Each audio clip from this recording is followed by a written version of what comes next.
Volume 11. Prologue. The Lost ONES. In the passageway dominated by darkness, lights gleamed at regular intervals. The shining points continued along the walls into the distance, just bright enough to dimly illuminate the walkway. Every so often, a cool draft wafted through the gloom, making the lights flicker. A line of figures advanced down the corridor. One after another, strong shoulders and muscled arms bearing sheathed knives passed before the weak glow. The clanking of the fasteners on their armor blended with the pounding of their shoes and boots. They were adventurers. There were perhaps 10 or 12 in the group, led by a dwarf with a helmet pulled low over his eyes.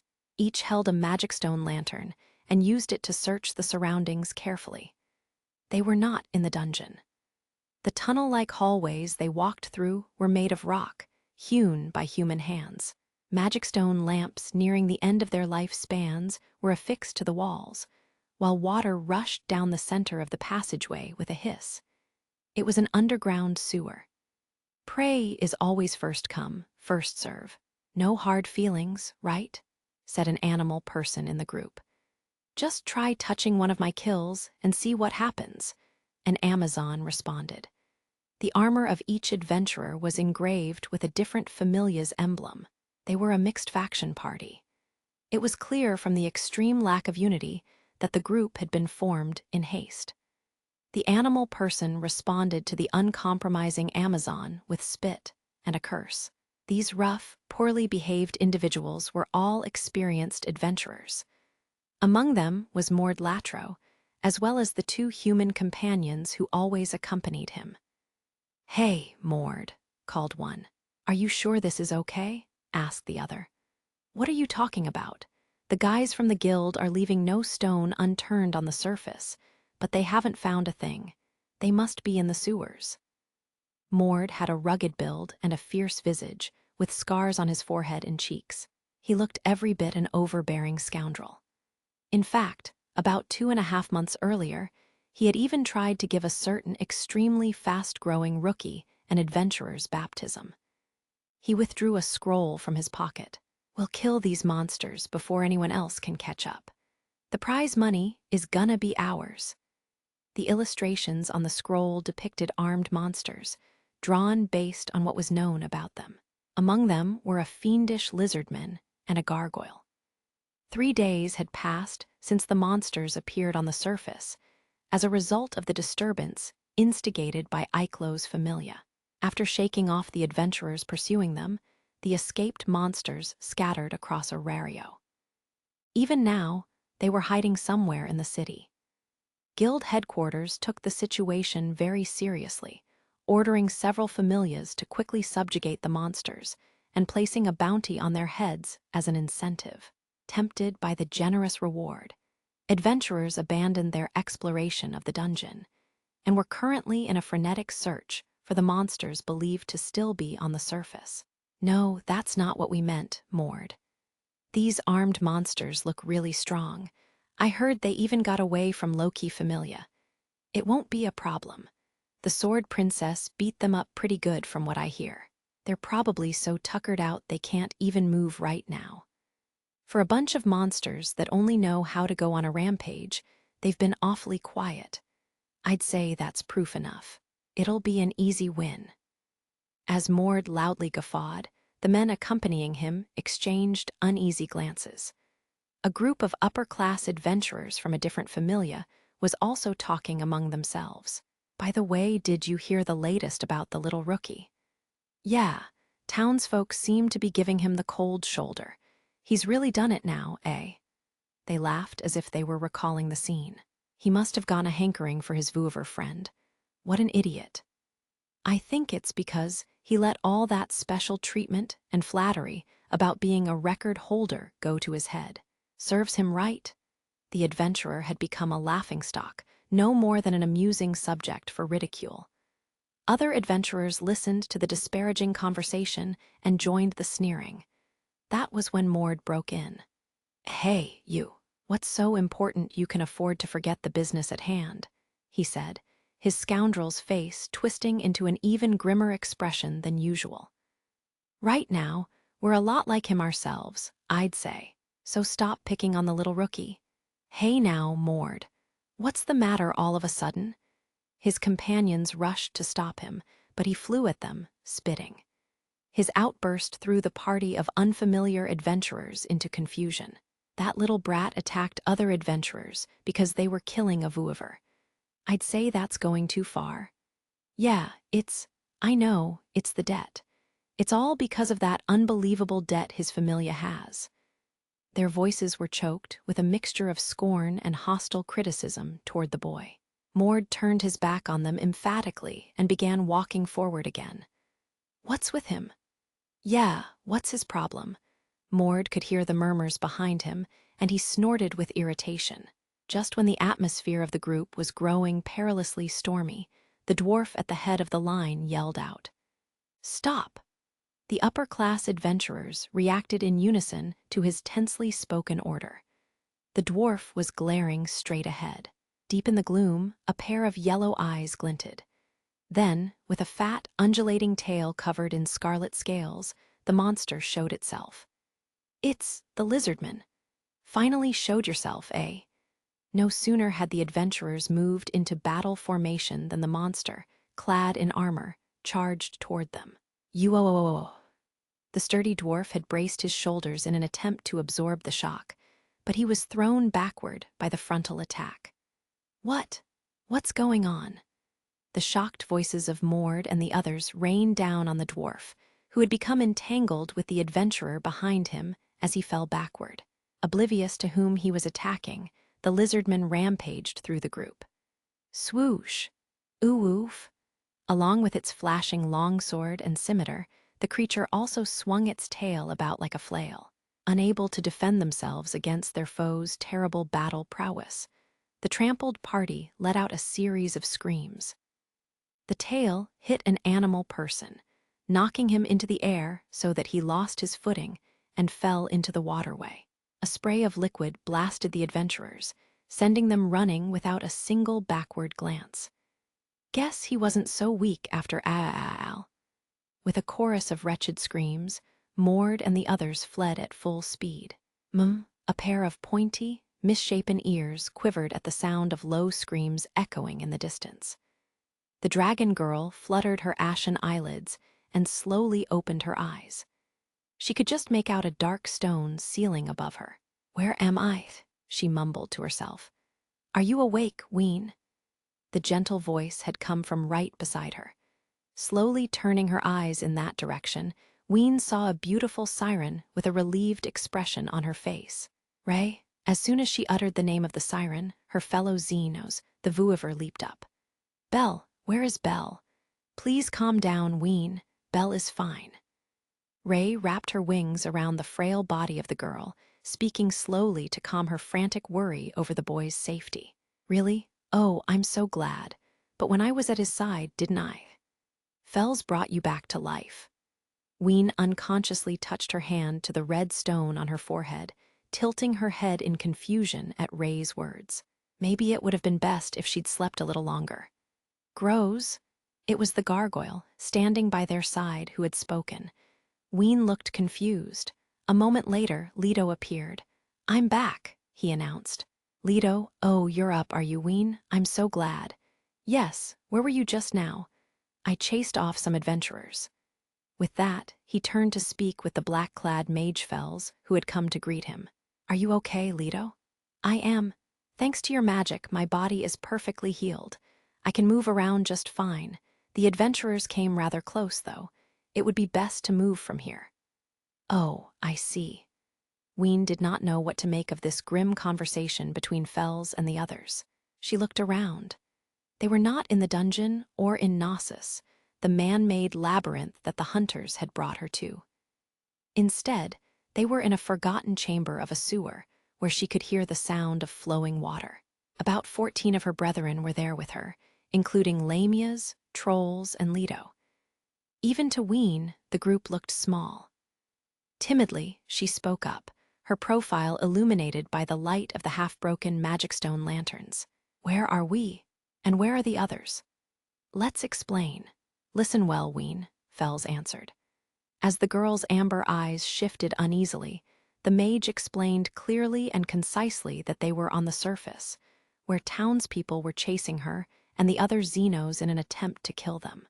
For that reason, they were moving around Aurario so as not to be found.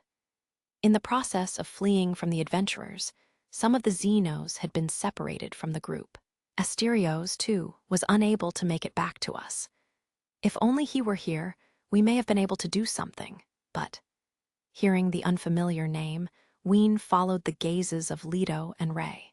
When she saw what they were looking at, she froze. A powerful jet-black limb had been set on the floor.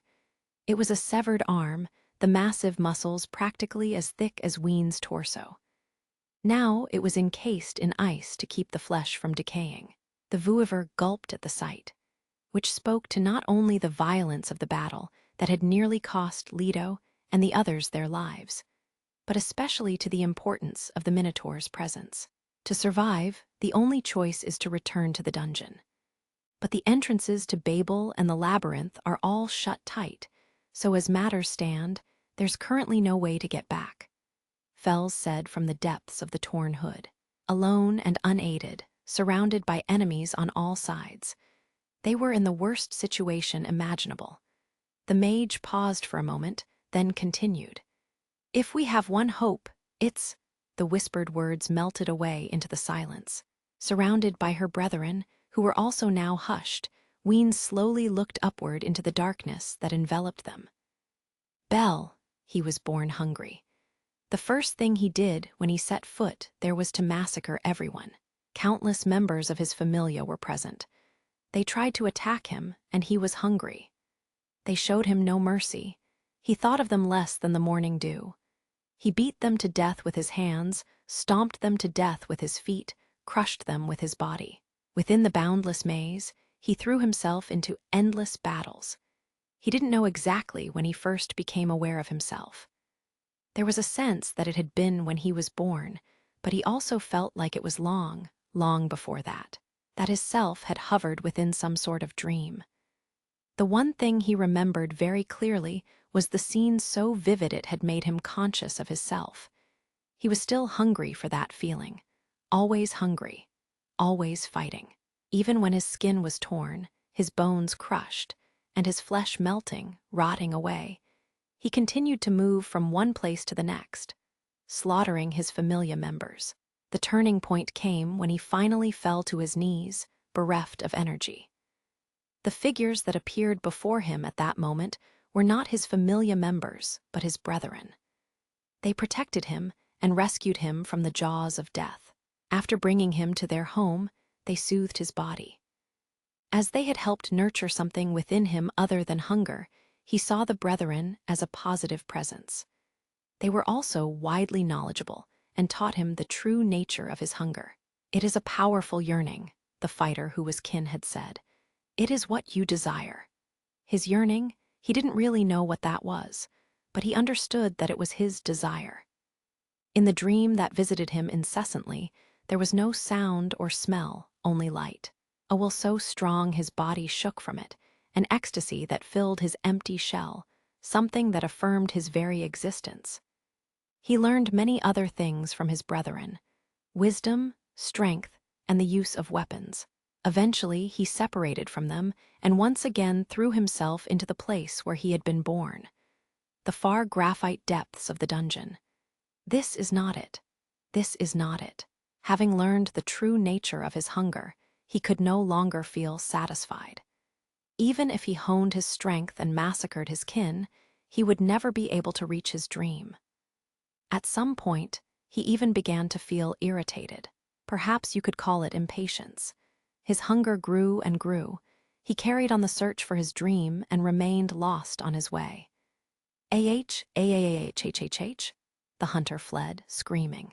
A number of other hunters lay on the ground, their arms and legs twisted at impossible angles. A pool of blood had formed around them. They had very cleverly discovered his hiding place, so he destroyed them. The victim destroyed the would-be aggressor. This is not it. This is not it. The hunters resembled the something he searched for, yet they were completely different from it. That thing, the dream, would never have run from him in terror.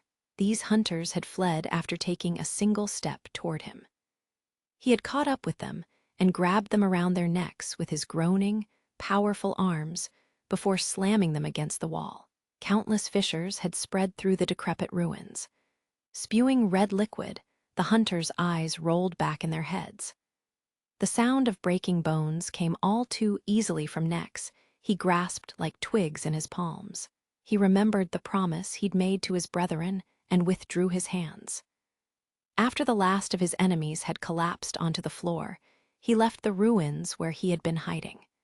It was not deep in the dungeon, but rather close to the surface, feeling no emotion whatsoever toward the night sky covered in its thin blanket of clouds, carrying just a single weapon, blood dripping from his entire body. He continued to wander lost, with resolute steps. He kept searching, to find the dream, to meet again. Chapter 1. The White Rabbit brought low a menace let loose. Monsters scatter across the city. Dungeon Post Town Riviera destroyed. Were monsters on the surface involved? The secret maneuvers of Eiklo's Familia. A second door to the dungeon? Several news publications were spread out on the table. Hestia and Lily stared grimly at the headlines, written in Koine. This is getting really serious. Yeah, these stories are all over town. The locals are sick with worry. It was the fourth morning since the incident involving Eiklo's Familia and the Xenos that had turned the city upside down. Hestia and Lily were standing in the living room of Hearthstone Manor, their home, looking down at the reports. Lily had gathered them from around town, each a scroll of several leaflets sold by a familia or a merchant. They were full of countless bits of information and conjecture about the monster's appearance on the surface. For Hestia and Lily, who were privy to the details of the situation, even the ones that appeared at first glance to be gossip, were no laughing matter. "And look at this one," Hestia said glumly, shifting her gaze to another of the notices. The article she examined was small and squeezed into a corner. The headline read, "Violent Rampage by Wargame Champion Little Rookie. Lost Hope, Lost Prestige." There were similar articles in other notices. Some included his portrait. Hestia stood at the table beside the much shorter Lily in stony silence, her brows knit. Just then, Haruheim and Mikoto walked into the living room, dressed in maids' outfits. "Lady Hestia, Lady Lily, we're back. Apologies for taking so long. Many of the stores were closed." They were returning from a shopping trip, and they set down paper bags full of vegetables and dried meat. "Welcome back. Nothing was wrong in town. Nothing obvious. But the way everyone looked at us, compared to before," Haruheim said evasively. Mikoto spoke more clearly, although with a troubled expression. "Some of them were very cold. As we suspected, Sir Bell's actions seem to be having a broader effect, because we're in the same familia as him. It feels like the pressure has been building over the past few days." Hestia sighed and looked at Lily. "No change with Welf today?" The young armor smith had not shown his face since the disturbance. "No, he's been shut up in his workshop ever since. He's hopeless, but when I leave food in front of his door, it always disappears, so he must be alive in there," Lily grumbled. Hestia looked toward the corner of the garden where the workshop stood behind the main building. At that moment, the living room door swung open. "Oh, Mr. Bell." The boy walking toward Hestia and the others looked almost the same as usual. That is, aside from how preoccupied he seemed. He started to say something to Lily, Mikoto, and Haruheim, then looked away. The words were stuck in his throat, but he eventually turned to Hestia and forced himself to speak. Goddess, please let me go into town." Lily and the others reacted with surprise. "What on earth are you going to do outside?" Hestia asked. As the leader of the familia, their goddess had strictly forbidden Bell to leave home. She hadn't ordered him to stay inside until the excitement cooled down, but she thought it best for him to lie low at least in the immediate aftermath of the incident. It was for his own safety. Bell's position at the moment was that perilous. If you want to collect information, the supporters or I can do it. There's no need for you to personally go, right? But you might get hurt again. Bell stiffened, perhaps recalling the hostility and disappointment many residents and fellow adventurers had directed at him the other evening when he had walked down Daedalus Street in the battle-scarred city. With a shuddery breath, Bell met Hestia's gaze and answered her. Sitting here doing nothing, just letting time pass, that's the scariest thing of all right now. He could not remain still any longer. In response to his pleading look, Hestia closed her eyes for a moment. Finally, she nodded. Okay, you may go, goddess, but only on the condition that I go with you. Bell had been relieved for an instant, but his eyes widened. Lily and the others reacted much the same. Lady Hestia, I don't think. Supporters, I'm counting on you to keep collecting information and guarding our home. Today, I will serve as Bell's bodyguard. Hestia gave them a thumbs up. Lily, who was leaning forward in surprise, pouted and grudgingly murmured, I can't believe it. The goddess may have been messing around, but she had made her divine will known. As a goddess, she was the one who could best protect Bell now. We'll try to be back by lunchtime. Let's get going, Bell. But goddess? Hestia walked to his side and peered up at him. Finally, giving in to his goddess's stare, Bell nodded. Okay, let's go, we set out, leaving home behind. As promised, I am headed to town with the goddess. For these past 4 days, I've been under house arrest, or at least, that's how I see it. But thanks to Lily and the others who have been gathering information, I at least have an idea of recent developments in the city. Once word got out that the monsters had breached the surface, the 8 city gates were completely sealed. The guild, in an attempt to get things under control as quickly as possible, issued a bounty for the Xenos. Many adventurers and resources are now devoted to searching for them. I want to know where Ween and Leto and the others have gone, too. When I heard the rumors and imagined the Xenos being driven out, I couldn't bear to stand idly by. The sky above Arario is overcast. The rain that had been falling since the incident has stopped, but the sky is shrouded in clouds, as if expressing the city's current mood. The streets in town are quiet, perhaps because everyone is afraid of the monsters. The few people who are out and about rush off quickly. The small children I always used to see on my way to the dungeon are nowhere to be found. Is this really Arario? My shifts at the Jayagamaru Kun stand have been cancelled as well. The goddess murmurs despondently as I gaze around this unfamiliar Arario in bewilderment. We head to West Main Street, past many shops shuttered and locked up tight. As expected, there are more people on the main thoroughfare, but most are guild employees who normally wouldn't be walking around, along with their adventurer guards. They are probably on patrol or actively searching for monsters. The vitality of the town has vanished, replaced by an atmosphere of nervous tension. Hey, you! Look, over there. The stern expressions are directed at us. Without a doubt, they are staring at me. The little rookie, I heard all about him, and how he caused low-key Familia so much trouble. It's probably his fault that the monsters got away. Just a typical adventurer in the end. Hey now, don't put us in the same category as that guy. At least we know the time and place for that behavior. A chorus of voices tangles in my ear. Even without improved hearing due to my status, I would be able to make out quite clearly the buzz of voices around me. Ordinary citizens, shopkeepers, fellow adventurers, all manner of people stare at me in revulsion as I walk down the street. My face feels cold. I realize the blood has drained from it. It's the same experience I tasted that evening in Arario. Criticism is bearing down on all sides. They say it was for money, but I think the truth is he was protecting the monsters. Monster fetish, eh?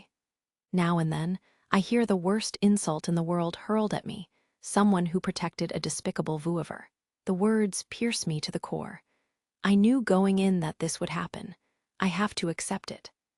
As I struggle desperately to withstand the onslaught, another thought enters my mind. All the daggers of criticism seem to be directed at me and me alone. I heard that Eiklo's familia has been destroyed, and its leader, God Eiklos, banished from the city. In this place, smothered by fear and anxiety, I seem to have become the sole outlet for people's feelings. Perhaps I am an easy target for their blame. An enemy to all people. The tips of my fingers freeze at the phrase, which has begun to feel real. As I desperately try to quiet my ragged breathing, the goddess spins around. If you have something to say it to our faces. She jabs her finger toward the people around us. Both they and I are struck dumb by the goddess's sudden reaction. Bel behaved recklessly because of the debt that I accumulated. You could even say he did it because of his deep love for me. So if you're going to pass out blame, don't forget about me and my sins. As she delivers this speech to her surprised audience, the goddess emphasizes the word debt. And very subtly, the word love, people begin to huddle together. After watching the goddess press both hands to her broad chest and speak with such conviction. The lowly goddess? Yes, it's her. It must be true that she borrowed 200 million volleys. A natural disaster has befallen us. The curse of the lowly goddess. If she's in that situation, then her followers must also be. The goddess throws her hands up, her anger flaring at the whispers. "Shut your mouths! What total nonsense!" she shouts. As I rush to restrain her, it dawns on me. The malice permeating the atmosphere a moment earlier has dissipated in the confusion. I've gone and let the goddess protect me after all. I've made her tell a lie. Belatedly, I realize what she meant by the word bodyguard. By becoming a buffer, the goddess has made it difficult for mortals to openly blame me. But in the course of protecting me, her follower, she has become the target for the people's animosity herself. I hang my head.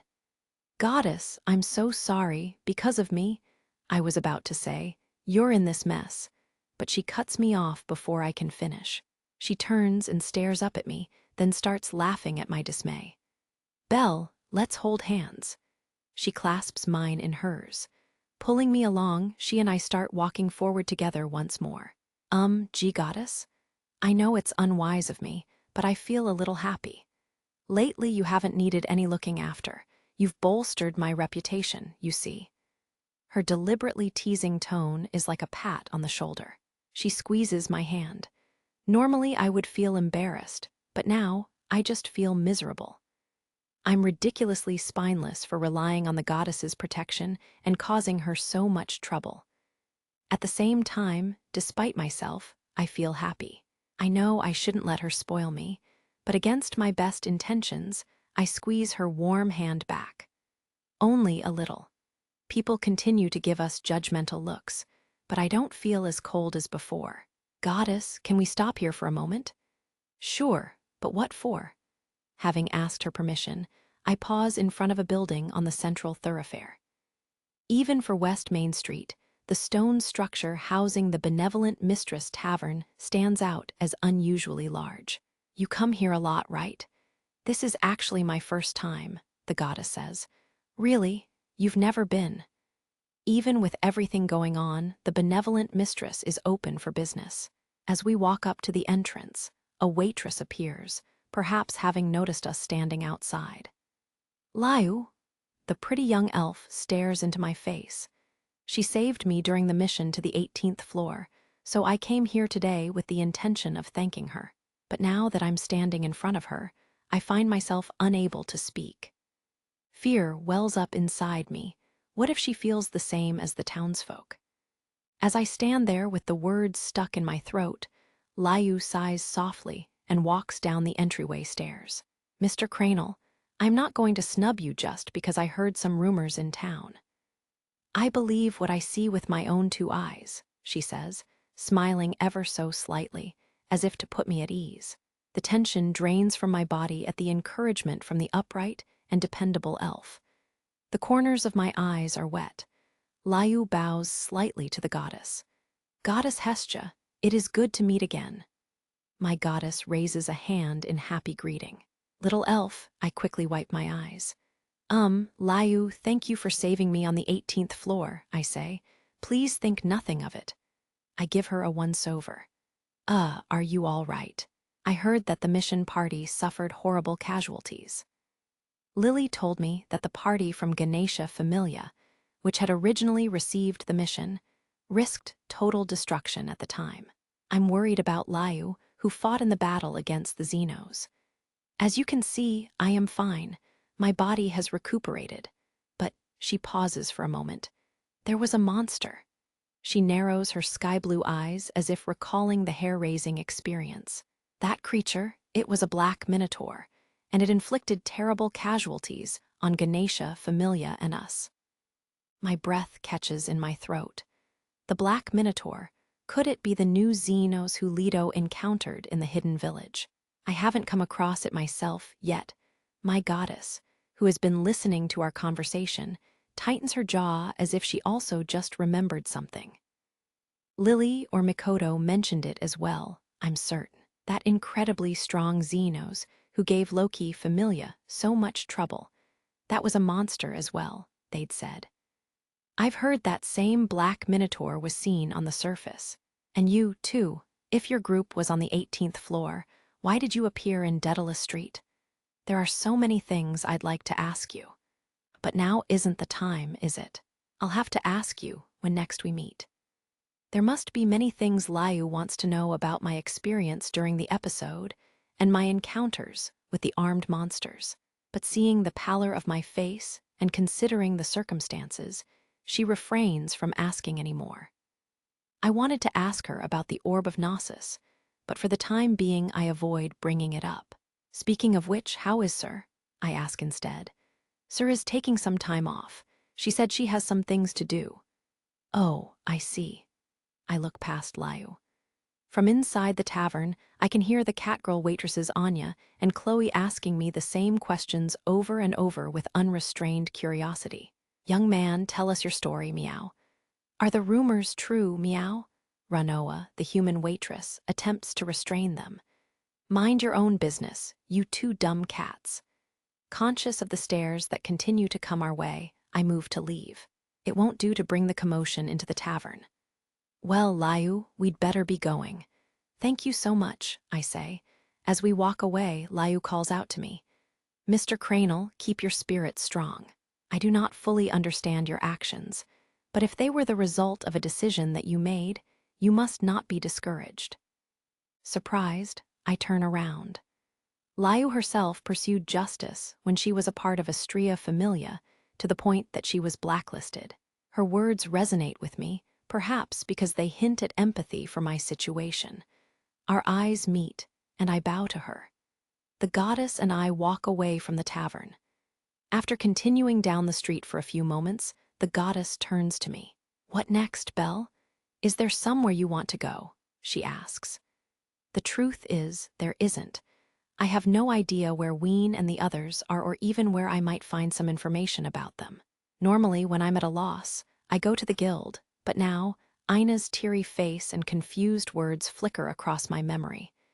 I don't believe you. I could never believe you. I haven't seen her since then. I've been too ashamed. Still pitifully unable to muster the courage to see her, I mentally cross out the option of going to guild headquarters. The weight of my thoughts pushes my gaze downward, but I lift my head. Goddess, please let me go to Daedalus Street. Surprise crosses her face. She locks eyes with me for a moment, then nods. On the way from West Main Street to East Main Street, we pass Central Park, which has been encircled by adventurers. More accurately, Babel itself has been surrounded.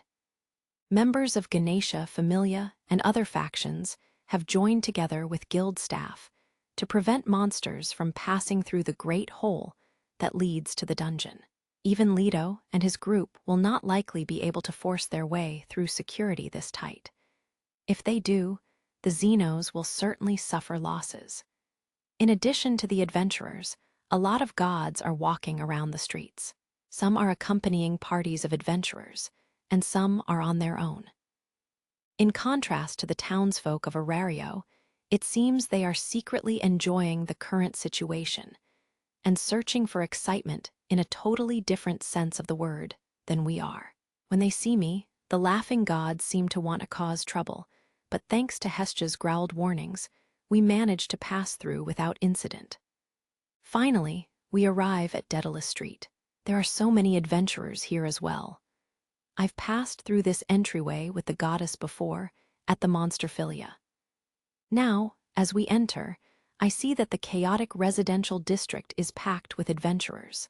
Animal people with double swords slung at their hips, elves carrying bows and quivers of arrows, dwarves hefting sledgehammers over their shoulders. These figures wearing gear fit for the dungeon are far more brazen than the adventurers we saw on our way here. They seem prepared for a monster to leap out at any moment. Some are even stopping townsfolk who walk by and pressing them for information. Have the traps been laid? Are you closing in on the Xenos? As if to answer my unspoken thought, the goddess turns toward me with concern. Even if they don't know what it is, exactly, everyone seems to realize that something fishy is happening here in Arario. Is it that they vaguely sense the connection between this place and the dungeon? It's sensible, but it also makes me anxious. The only hope for the Xenos who remain above ground is to return to the dungeon. But with so much security between Babel and Daedalus Street, where Knossos is located, the prospect of Ween and the others sneaking through seems hopeless. Most adventurers are probably after the huge bounties, but still, as I watch them pass by, it's difficult to breathe. I bring my hands to my throat. Goddess, what do you think about the bounties? The ones that the guild, that Lord Oranos has offered? Well, Oranos has his own position to consider. If he didn't do something to get the situation under control, I think he'd lose his authority. I'm worried that Oranos, who is something like the god of the guild, has forsaken Ween and the others. But my goddess crosses her arms and insists that my concern is unfounded. To the contrary, by offering a bounty, isn't he preventing adventurers from cooperating too closely? By setting them in competition down to the last man, Oranos is preventing familias from combining their strength, while also ensuring that they don't share intelligence. I have to agree that the scariest thing for the Xenos would be if the various factions freely exchanged information to form a seamless net around them. On the other hand, by offering a large bounty, the guild gives the appearance that it's fully committed to the cause and will stop at nothing. Even within the guild, it must be difficult to doubt Oranos' intentions. Listening to the goddess explain all this in a quiet voice, I feel everything begin to make sense. We continue to search blindly for information, wandering along Daedalus Street, which is a complex multi-level tangle of up, down, left, and right, much like the dungeon. From the shadows along the streets and the windows of the buildings, countless dark stares pierce me. I have been glared at and slandered plenty before arriving here, but now it feels stronger. The malice, the hostility, it even feels as if the residents of Daedalus Street, the Labyrinth District, hate me. They suffered direct harm during the incident, and I am the adventurer who intentionally threw the fight to control the monsters into chaos. Of course, they don't go so far as throwing stones, and to think he once killed monsters that rampaged through our neighborhood. The little rookie turned out to be nothing but another typical adventurer after all, didn't he? I hear despairing voices around me. New grudges seem to be emerging with every passing moment. Concerned for me, I'm still pressing my hands to my chest. The goddess reaches out to squeeze my hand. That's when it happens. I run into the one person I least want to see. Miss Eyes, the golden-haired, golden-eyed sword princess, has just rounded the corner with a number of lower-level members of her familia. As we bump into each other unexpectedly, Eyes, who I respect so much, gapes for an instant with surprise. Then she looks me squarely in the face. Is Loki Familia investigating Daedalus Street, too? No, they must be. The events of the other day suddenly come back to me. Those two golden eyes looking down on me as I protected Ween. My knife confronting her sword. How does she see me now? What will she say? I stand next to the surprised goddess, as if I's stare has pinned me in place. Little Wallen something or other. Belle and I are on a date right now. Let us pass, will you? The goddess uses her back to shield me from the obvious distrust and hostility from the other members of I's party. I's glances briefly at the goddess, then returns her gaze to me. In contrast to my own unease, neither her blank expression nor the look in her eyes has changed. After what feels to me like an eternity of silence, she slowly parts her lips. Right then, a cheerful voice rings out. Aizu, what are you guys doing standing around over there? It's the goddess Loki, leader of Iz's familia. Poking her head around the corner from another street, she's found Iz, and the others stopped next to Hestia and me. She widens her narrow eyes. Aha, you're with Itty Bitty. She turns up the corners of her mouth, smiling like a child who's just discovered a toy. You have some business with Finn, don't you? You'd better hurry up, Loki says to Iz and her companions. Iz looks indecisive for an instant, then accepts Loki's suggestion with a docile yes. Just before she disappears with the others, she looks once again in my direction. What do you want, Loki? My goddess stands firmly in a corner of the street, boxed in by dark bricks, cautious now that Loki's cleared the area. But Loki walks straight toward her and slips smoothly past. Young man, you really did something funny this time, didn't you? She says. Ignoring Hestia's shouts, she brings her face within a hairbreadth of mine as I stand there in shock. Beats me why you did it, but now you know what happens to people who protect monsters, huh? All those guys who used to make such a fuss over you are giving you the cold shoulder. How do you feel now? Like a snake, her thin arm slithers around my stiff shoulders. She peers into my face. Her actions seem to lack any malice. It's pure curiosity. Nothing more, nothing less. All I can do is stare at my feet as she grins and whispers in my ear. Loki, get off him. What the hell do you want? Ha ha, to mess with him, obviously. Outraged, Hestia tries to pull Lady Loki away from me, but she dodges and takes 2 or 3 steps backward. Then she sticks out her tongue, as if she couldn't care less about the red-faced goddess. The dates have got their eyes on you in more ways than one, she says to me. Oh look, the white rabbit's done it again. That's what they say. There's no shortage of gossip when it comes to you, young man. Of course, my eyes can beat you any day. But actually, I'm interested in you these days, too. You're pretty feisty for one of Itty Bitty's kids. Loki continues squinting at me with her vermilion eyes. She sees me as no more than an amusing child. I'm certain that one phrase sums up her opinion.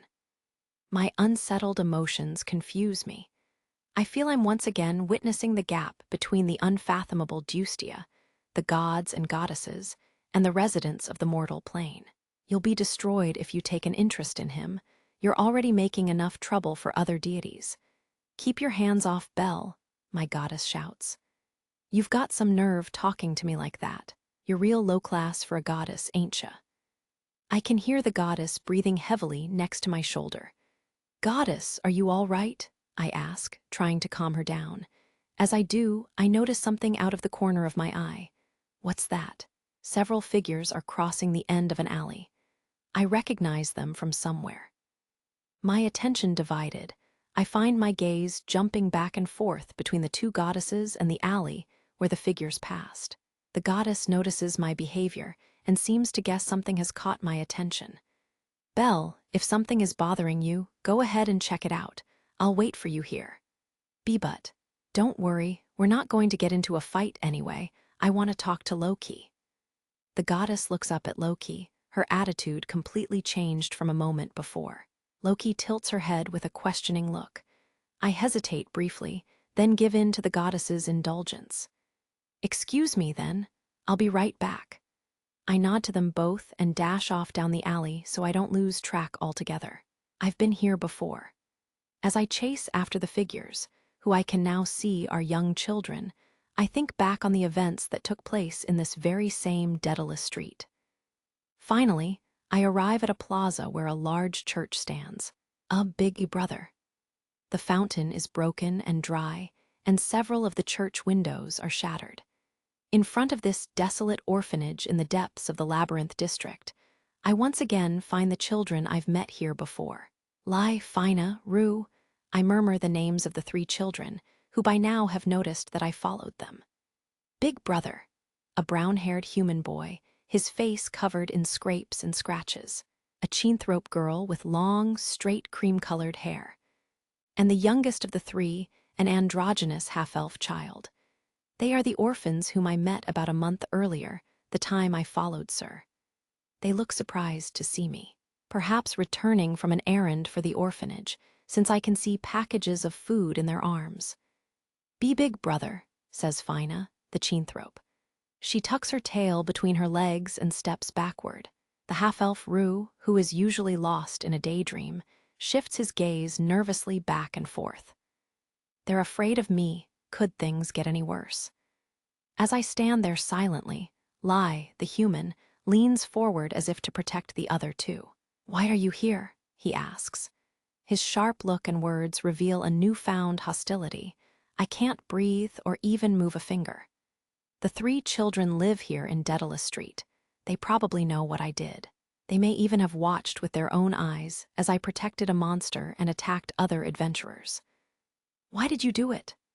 Lai asks me, his voice full of the same judgment, hatred, and disappointment as the other townsfolk. "Our neighborhood was a wreck, and I thought adventurers were supposed to kill monsters." He spits out, "Traitor!" I can practically hear my heart splitting open. Lai's words hit me harder than any of the other criticisms I've heard today. That and the sad look on Fina's and Rue's faces as they stare at the ground. I've tainted their memory of me and betrayed their youthful admiration for adventurers. The choking sensation in my throat and the excruciating pain drilling into my heart are almost too much to bear. A sense of true loss floods every corner of my body. "I'm out of here," Lai says. He turns and walks into the orphanage. Fina and Rue glance at me. Then, without a word, they follow Lai. The door of the church slams shut with a bang, as if to throw their rejection in my face while I stand there frozen. As if it's telling me not to come in and never to come back. I'm drowning in unthinkable misery and a bitterness that cuts into my very flesh.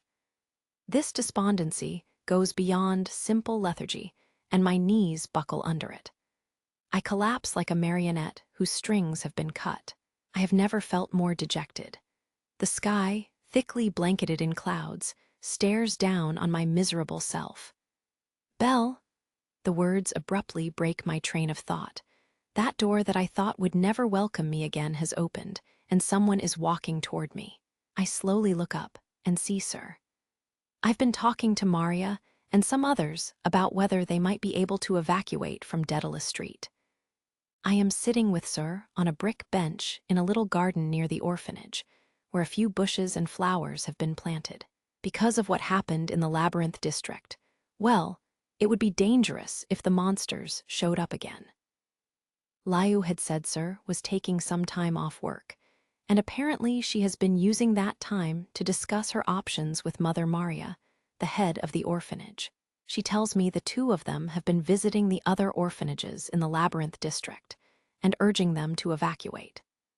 For the past few days, she says, Daedalus Street more than anywhere else in the city has been full of adventurers coming and going, and the air is charged.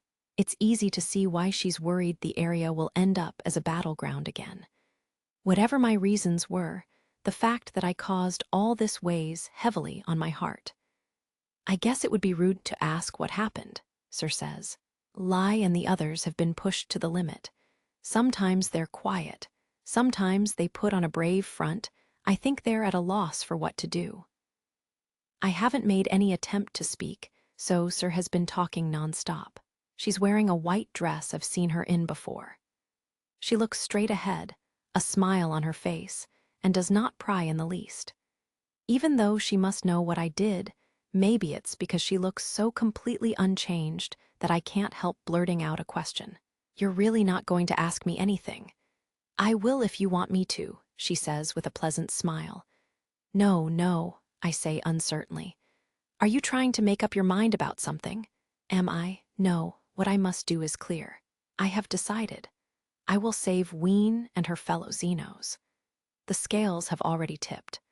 I will lend my strength to Leto and the others who even now are in such danger, even if it means making many more enemies. Even if people I care about, like Lai, hate me for it. So this is not indecision I am feeling after all. It is terror of being completely isolated. Something really seems to be bothering you.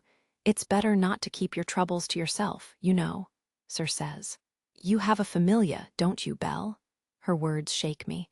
I don't care what happens to me. I'm afraid, and I will probably tremble when it happens, but I made the decision myself. It doesn't matter if people throw stones. I have to take it. But the members of my familia, that's another story. Before the goddess and I left home, I stood by the door listening to her conversation with Makoto and the others. Because of me, they're being treated as a disappointment. My chest feels like it's about to explode. I will not regret my decision. I must not. I know this, yet I'm on the verge of being crushed by self-reproach.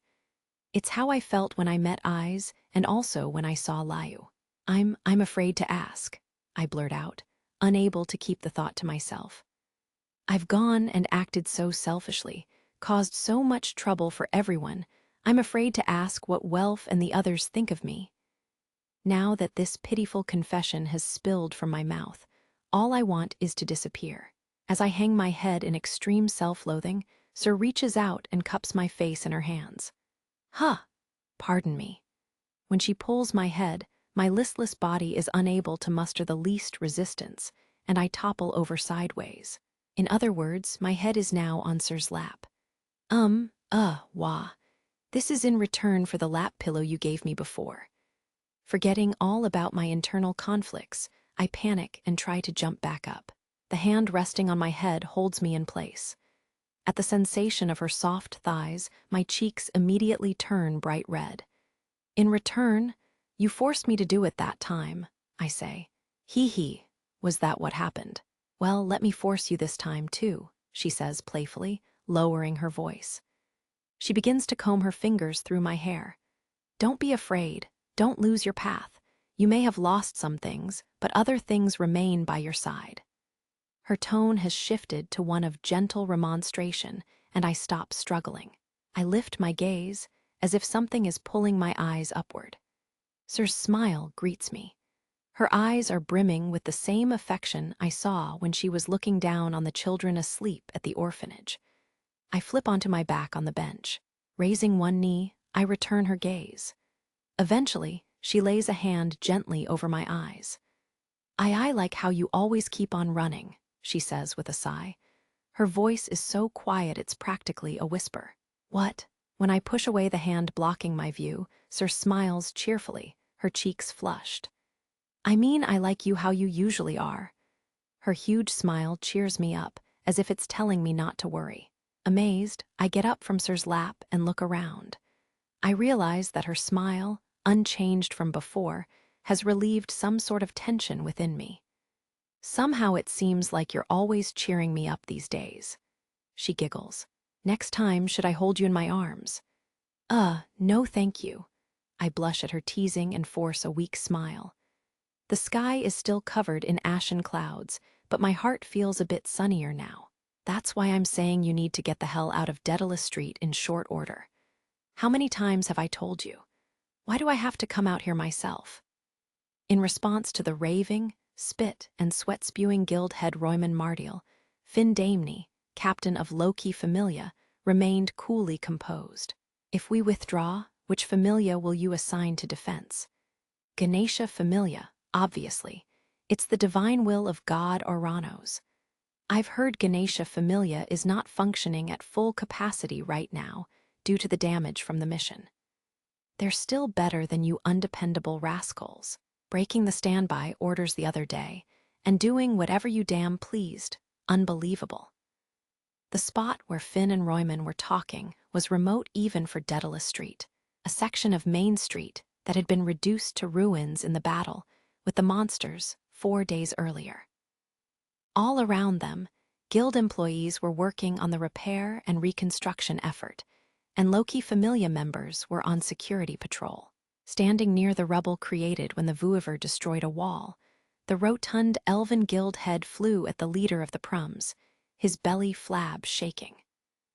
"Let's stop the probing, yeah," Finn said, looking up at Royman with his wise blue eyes. "What you guild people are so worried about is the entrance to the dungeon down below us. Am I wrong?" he continued. "We learned a few tidbits from God Eiklos before we handed him over to the guild. He told us about Gnosis, among other things," Finn said, lowering his voice at the word Gnosis. It was none other than Loki Familia that had captured the leader of Eiklos Familia, now expelled from the city. The god had answered their questions with a sly grin. "I can understand why you'd want to monopolize the information about Gnosis and block any leaks, but I think you should reconsider the situation. The other familias already suspect the truth. They've guessed that this place is connected to the dungeon." Finn continued explaining to Royman, whose voice seemed stuck in his throat.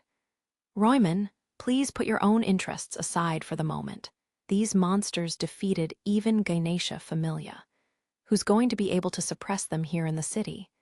You let them get away yourselves, if I'm correct. If that hadn't happened, things would be a lot different right now. There's no excuse for that. But next time we will take them down. We understand the enemy's strength now." Finn shrugged, and then, shifting the mood, he broached a new topic. "The key to Gnosis that Eiklos told us about, if we find it, we'll give it to you. In exchange, I want you to let us continue our work here. We, too, want to get the monsters under control as quickly as possible, so the townsfolk don't have to keep living in this fear." Royman, who had been watching Finn as if evaluating his suggestion, finally opened his mouth. "Are you moving forward with investigating this dungeon we've been talking about?" "Yes." Gareth and Tiona managed to dig through the adamantite wall and get in. But an orichalcum door blocked the far side of the room they found, and as you'd guess, they weren't able to break that one down. It takes time and labor to destroy things made of adamantite, and we decided we shouldn't pointlessly demolish anything until we know what is hidden in Gnosis. After all, we wouldn't want to bring trouble to the surface. We'll need all the information about Gnosis, the structure as you understand it so far, the location of the orichalcum door. Can you promise to report to us every detail you know?" "I can," said Finn. Royman, who had launched into negotiation mode after hearing Finn's explanation, waited for a moment, then nodded. "All right then, I'll accept your conditions. I will inform Oranos, but don't even think about deceiving me. I'll cut you scoundrels off without a second thought if you try anything funny." "I understand," Finn replied, a smile playing around his mouth. The guild chief snorted and walked off with his bodyguards. A moment later, Riveria was standing in his place. The high elf vice-captain had come from giving orders to the other members of the Familia. "Hugh seems like that guy hasn't changed." "Ha, I don't trust Royman, but I give him credit. He'll negotiate for mercenary reasons. That much is easy to figure out." Riveria sighed at the thought of her unattractive, corpulent brethren. After listening to Finn recount their conversation, she responded with a question. "Are you certain? Gnosis intel aside, you even promised to hand over the key." "The god Eiklos said there was more than one. We'll be fine if we keep one for ourselves," Finn said, as if he could see into the future. "So you're saying the guild may have its own interests, but we can count on them to cooperate?" "At the very least, I think we can count on Royman. But just like with the mission, I smell something fishy going on. When it comes to what's happening right now, I don't think we have enough information yet to trust the guild wholesale. The guild isn't monolithic," he added, licking the thumb of his right hand. "And speaking of which, Riveria, how's Freya Familia? Seems they're still serving as porters for the city. Their explanation that it's due to these extraordinary times is reasonable, but they seem to be merely watching and waiting, which is unusual for them. They say they don't want to get involved just now." as Finn and Reveria were discussing Freya Familia, Aurario's other biggest faction, which together with Loki Familia was often likened to one of the city's two heads. The girl with the golden eyes and hair approached them. "Good work on your rounds, Eyes." "Thanks. Did you notice anything unusual?" "That kid, Belle, came to Daedalus Street." Finn narrowed his blue eyes at the news. "He stepped out, has he?"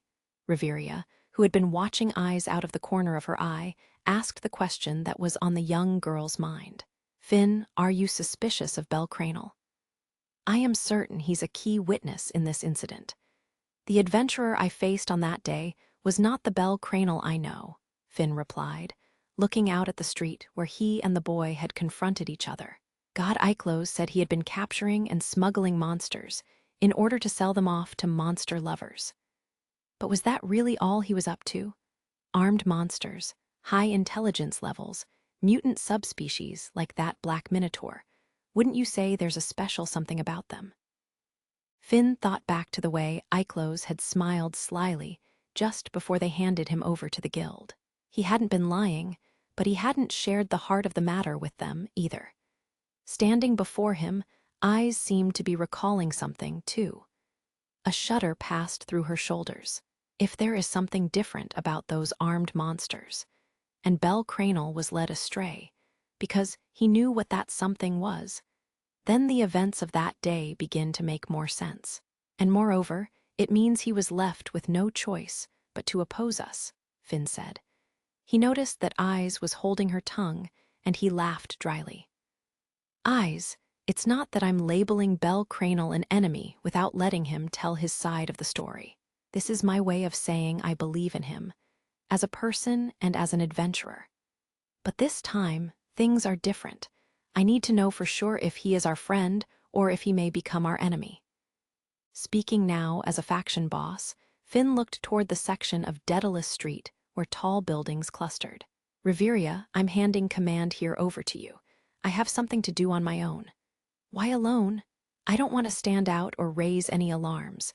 Eyes, did Belle Cranel come to Daedalus Street by himself?" "No, he came with his goddess." "Ah, I see. And can you tell me where you saw him?" The prum adventurer continued, even as Eyes and Reveria fixed disbelieving stares on him. "I'm off to meet with Belle Cranel." Chapter 2, Diverging SDRANDS, Intersecting Plans After Saying Goodbye to Sir, I head back alone toward the spot where I left the goddess. Here again, everyone I pass on the street is emanating hostility. Sir may have cheered me up, but this just isn't the kind of thing you get used to. I hurry along, my eyes on the ground. Belle Cranel. Someone is calling my name. I've been mocked plenty, but so far no one has tried to stop me on the street. I halt in my tracks, surprised. When I turn around, I see Mr. Finn. It's the golden-haired prum. Wearing armor and carrying a long spear, Loki Familia's captain is staring at me. "Only a knife for self-defense, eh? That's pretty light weaponry you have there, given your current predicament." My heart skips a beat at his comment, which he delivers with a smile that crinkles his blue eyes.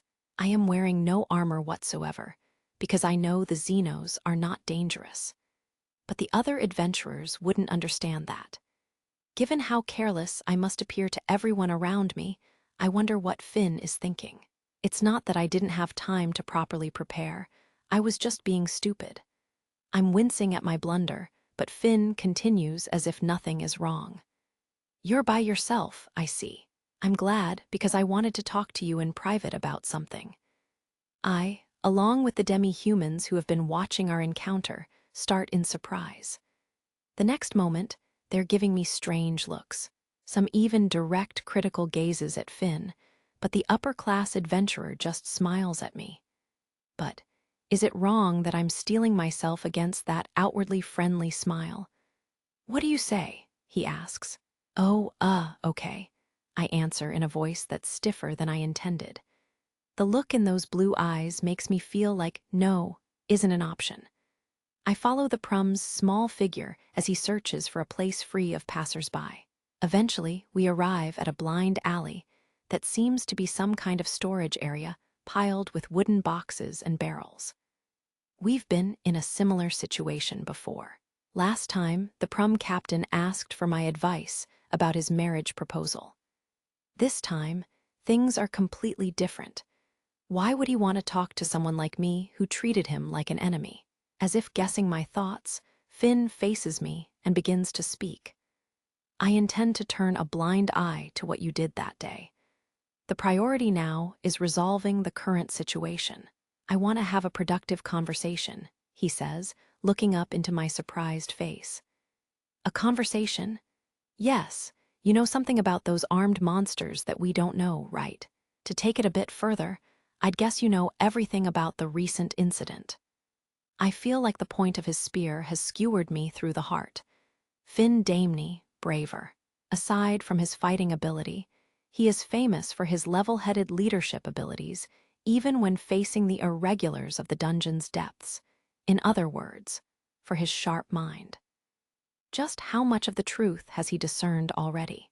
What does he know, and what information does he want? Is he an enemy, or might he be an ally?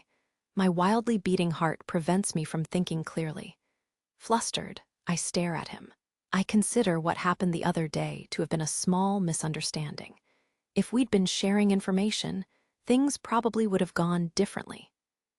I rub my right hand over my chest. Finn is right that there might have been a wiser way to approach that situation. If I had told the members of Low-Key Familia everything during our encounter, the outcome might have been different. But the instant I decided to rescue Ween, my body moved of its own accord. Instinct is the only word for it. And no matter what anyone says, I'm certain Finn was the one who butchered her during her rampage, mercilessly, deaf to any pleas. When I saw those blue eyes looking down on us from the roof as he threw his long spear, I immediately discarded the option of negotiating. As a captain, Finn is a different breed, even more of a realist than Lily.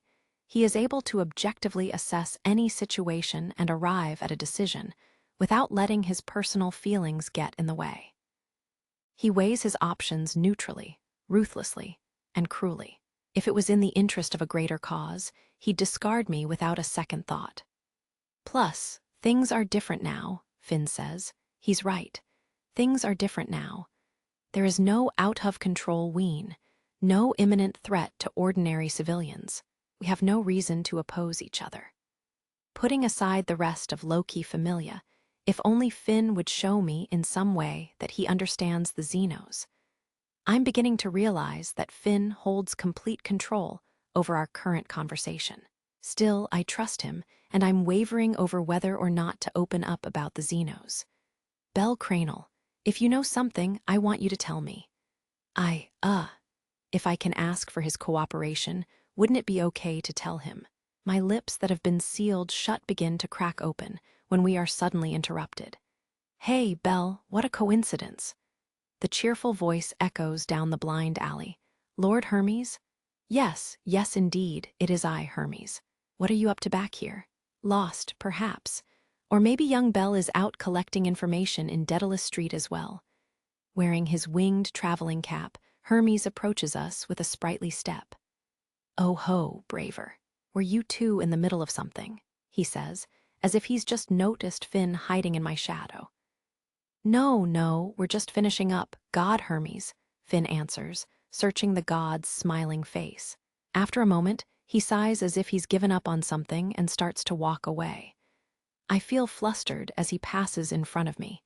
As he leaves, he looks toward me. Bell Cranel, do you have the key? At first, I don't understand what Finn means, but an instant later, I shiver in surprise. The key, does he mean the Orb of Gnosis? An image of the magic item floats before my eyes. As I think of the ball inscribed with the glyph D, which I don't have access to at the moment, my expression grows tense. Finn smiles at me. Never mind if you don't know about it. Forget I said anything, he says, and walks out of the alley. I watch his small form disappear into the tangle of streets, then turn to Hermes. Lord Hermes, what are you doing Bell. Before I can finish my question, he puts a hand on my shoulder and brings his face close to mine. It would be best if you didn't tell Low-Key Familia about the Xenos. I am doubly surprised, first by the word Xenos coming out of his mouth, and second by the nature of his advice. He continues in a low voice, or perhaps it would be more accurate to say, it won't make a difference even if you do tell them. Even if they know the Xenos are intelligent, in the end Loki Familia will inevitably choose to annihilate them. And even if they ask for your cooperation, I suspect they'll just end up using you. He continues with a firm voice and a serious face. On this one point, you will not see eye to eye with the low-key Familia Braver commands. I'd be willing to bet on it. I gulp at the god's declaration. Having said what he needed to say, he steps back and smiles kindly if ambiguously. You know, I've been involved in the Xenos incident myself, at Auranos' request, Hermes says. At Auranos' request. Yes, I'm trying to track down where the Xenos have gone. My shock does not subside. Hermes seems to be showing all his cards. At the moment, Isfi and the others haven't been able to track them down, though I've heard they were spotted in the sewers. The downfall of the sage, I suppose you could say. The downfall of the sage. How can I question Hermes when he even knows about Fells? I decide that he must share my knowledge of the situation.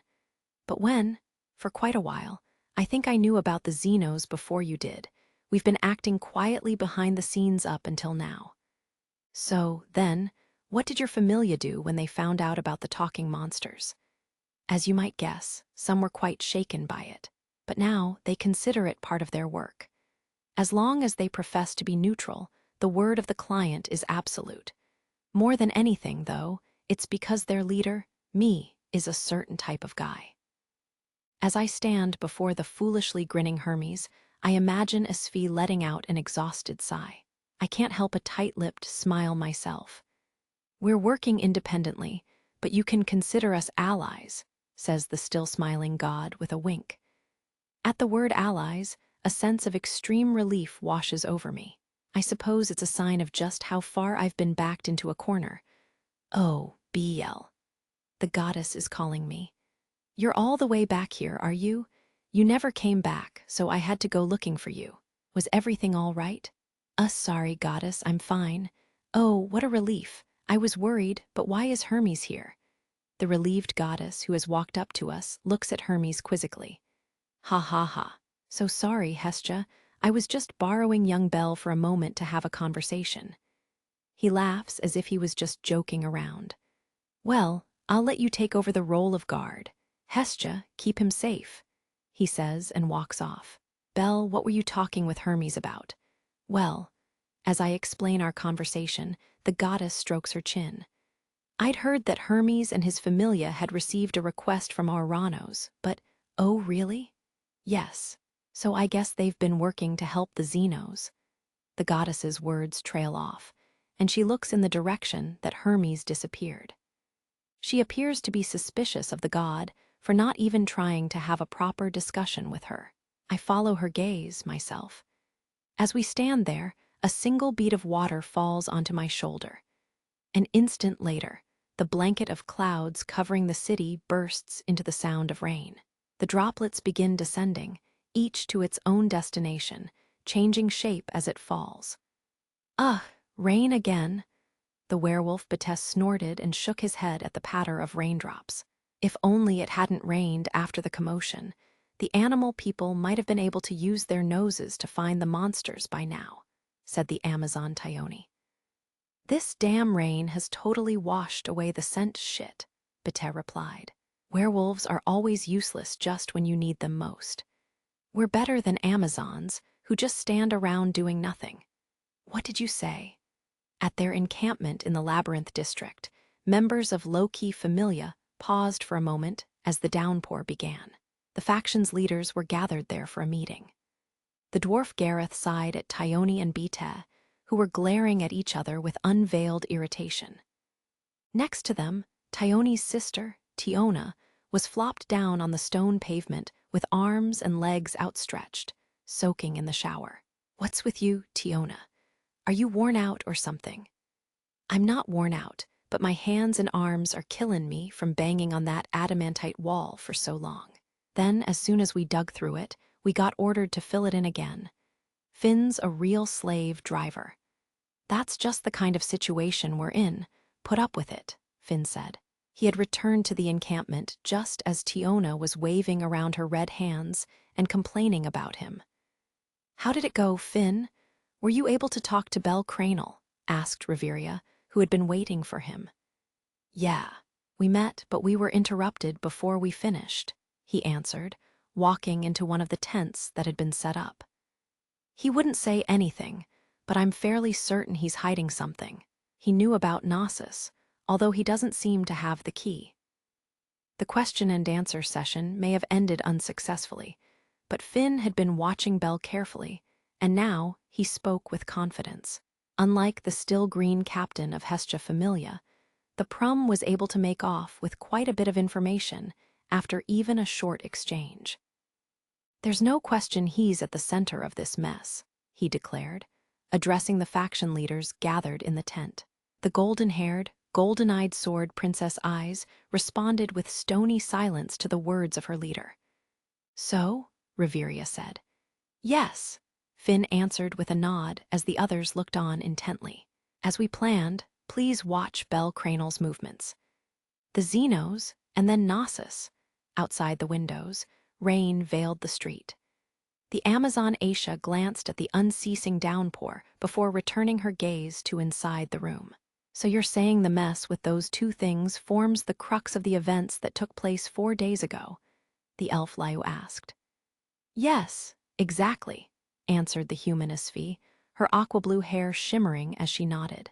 The 3 women were alone in an outbuilding of the benevolent mistress that served as Lyu's room. Isfi had arrived with Aisha in tow, saying she had something to talk to Lyu about. Since Lyu didn't have any customers needing her attention at the moment, she had asked permission of Mia, then led them to the room where they currently sat. Isfi had begun by telling the other 2 about the events on the 18th floor that instigated the disturbance. But what about those circles under your eyes, are you okay? Aisha asked her, noting the impressively large, dark puffs. I'm fine. It's just that our selfish deity is always driving me so hard. He's even doing it right now. Don't worry, Aisha. You'll get used to it, Isfi replied, a nihilistic smile momentarily spoiling her beautiful face. Uneasy at her exhausted appearance, Aisha backed away slightly. Lyu had been observing their exchange. So why are you telling us this now? She asked in order to move the conversation along, looking grave. Hermes is making unreasonable demands again, Ahum. In any case, he wants to calm down the current situation, but he doesn't have enough people to do it. He wants your help. Why didn't he tell us everything during the mission? Aisha said, with a mixture of disgust and dissatisfaction. Isfi's reply was straightforward. With regards to the Xenos, he just decided that was extraneous information. At the time, the monsters were wild with rage, and even the clients were unable to control them or figure out what was going on. Even if a confrontation was inevitable, the clients didn't want anyone to be killed because knowledge of the creatures had distracted them. As for the latter, we only found out about it after the incident. After all, the second entrance to the dungeon was the product of Daedalus's obsessive determination. As Isfi discussed Gnosis, Aisha and Lyu listened silently. They both seemed at the very least shocked by this news of talking, intelligent monsters. Aisha, however, frankly expressed her feelings, which were in line with the aversion to monsters latent in all humans. Those Xenos, is that what you called them? They may be able to talk and they may be intelligent, but I still can't understand why someone would save a monster. They're not the kind of creature a person wants to empathize with, especially ones like that black minotaur, she spat out provocatively. Aisha rubbed her left arm and her ribs. Although she was fully recovered now, the bones in her arm had been pulverized in the incident, and her ribs had also been broken. She narrowed her eyes sharply. They revealed no terror of the glossy black creature that had dealt her a crushing defeat, only anger and humiliation. It is the desire of the clients, who are also our source of information, that we aid the Xenos. As long as you are a member of Lord Hermes's familia, please comply without a fuss. I'm not a very quick study, and if I don't like something, I just may throw a fit. And by the way, who are these clients you keep mentioning? Let's just say they are part of the guild, Isfi replied to the rebellious Aisha. She squeezed one eye shut as she spoke, her head aching. By the way, these monsters that we're talking about, Belle Cranel has also taken pity on them, she added. Ah, I see, Aisha said, tugging at her long black hair as if Belle's name had led her to a realization. The reason for his ejection from the mission team and his actions on Daedalus Street all suddenly made sense. Understood. I'll do as you say, she said with a sigh.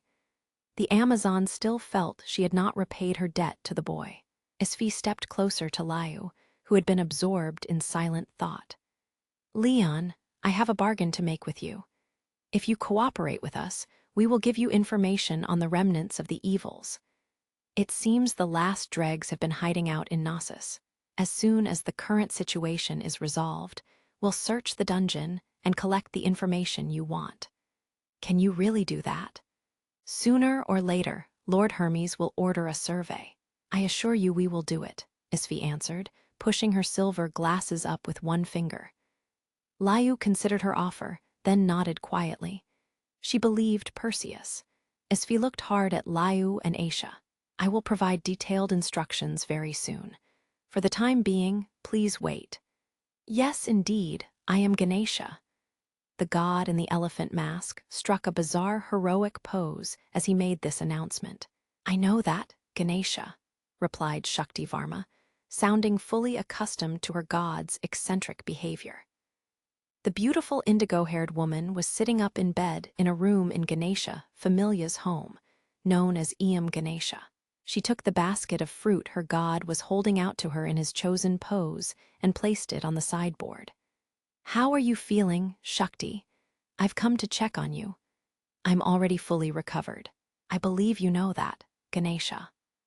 Shakti had been spending her time in this room ever since the recent string of incidents. She had been seriously injured during the mission to the 18th floor and was still recuperating. Or at least, that was what she had told the others. I can move just fine. Why don't you tell me why you're keeping me in this place for days on end? She continued. Because all you've been doing lately is working. I don't want people to think my familia is some kind of labor camp. So this time, I thought you'd better do some extreme recuperating. Ganesha, Shakti said, interrupting her leader's peculiar words. At the captain's quiet voice, Ganesha dropped his joking attitude. I felt like you needed some time to sort things out, especially after I told you about the Xenos, he said. Shakti was one of the few familia members he had told about the Xenos. When the guild ordered her to tame the monsters during the mission, too, she had obeyed only after taking into consideration the divine will of her god. Ganesha sat down on a chair and looked Shakti in the eye. I'm sorry. He placed his hands on his knees and bowed deeply. I made an unreasonable request, and it's been a burden on you. Shakti shook her head. Ganesha, don't apologize. We were the ones who fell short. We were unable to stop the monsters when they were out of control. Ganesha raised his head and looked at her from the depths of the elephant mask. What did you feel when you faced the Xenos? Fierce anger and also sympathy, Shakti explained, frankly returning Ganesha's gaze. After I heard Iklo's familia was capturing monsters and selling them off, I understood it very clearly. The nature of that unfamiliar sympathy I had felt in the midst of trying to tame them. I mean, those monsters are capable of rage over what's done to their brethren, just like us, like people. Perhaps it was her long experience as a tamer that allowed her to understand the monsters' feelings and sympathize with them. Shakti looked out the window into the rain. Ganesha, you were right that I needed time to sort things out. I'm upset right now about the very existence of such monsters. And then the fact that when Ilta and her group learned about it, too, they faltered over what to do. That moment of hesitation cost our friends their lives. It scares me. She accepted Ganesha's attitude of friendship toward the Xenos, but still, She was frightened. She was right to be at a loss.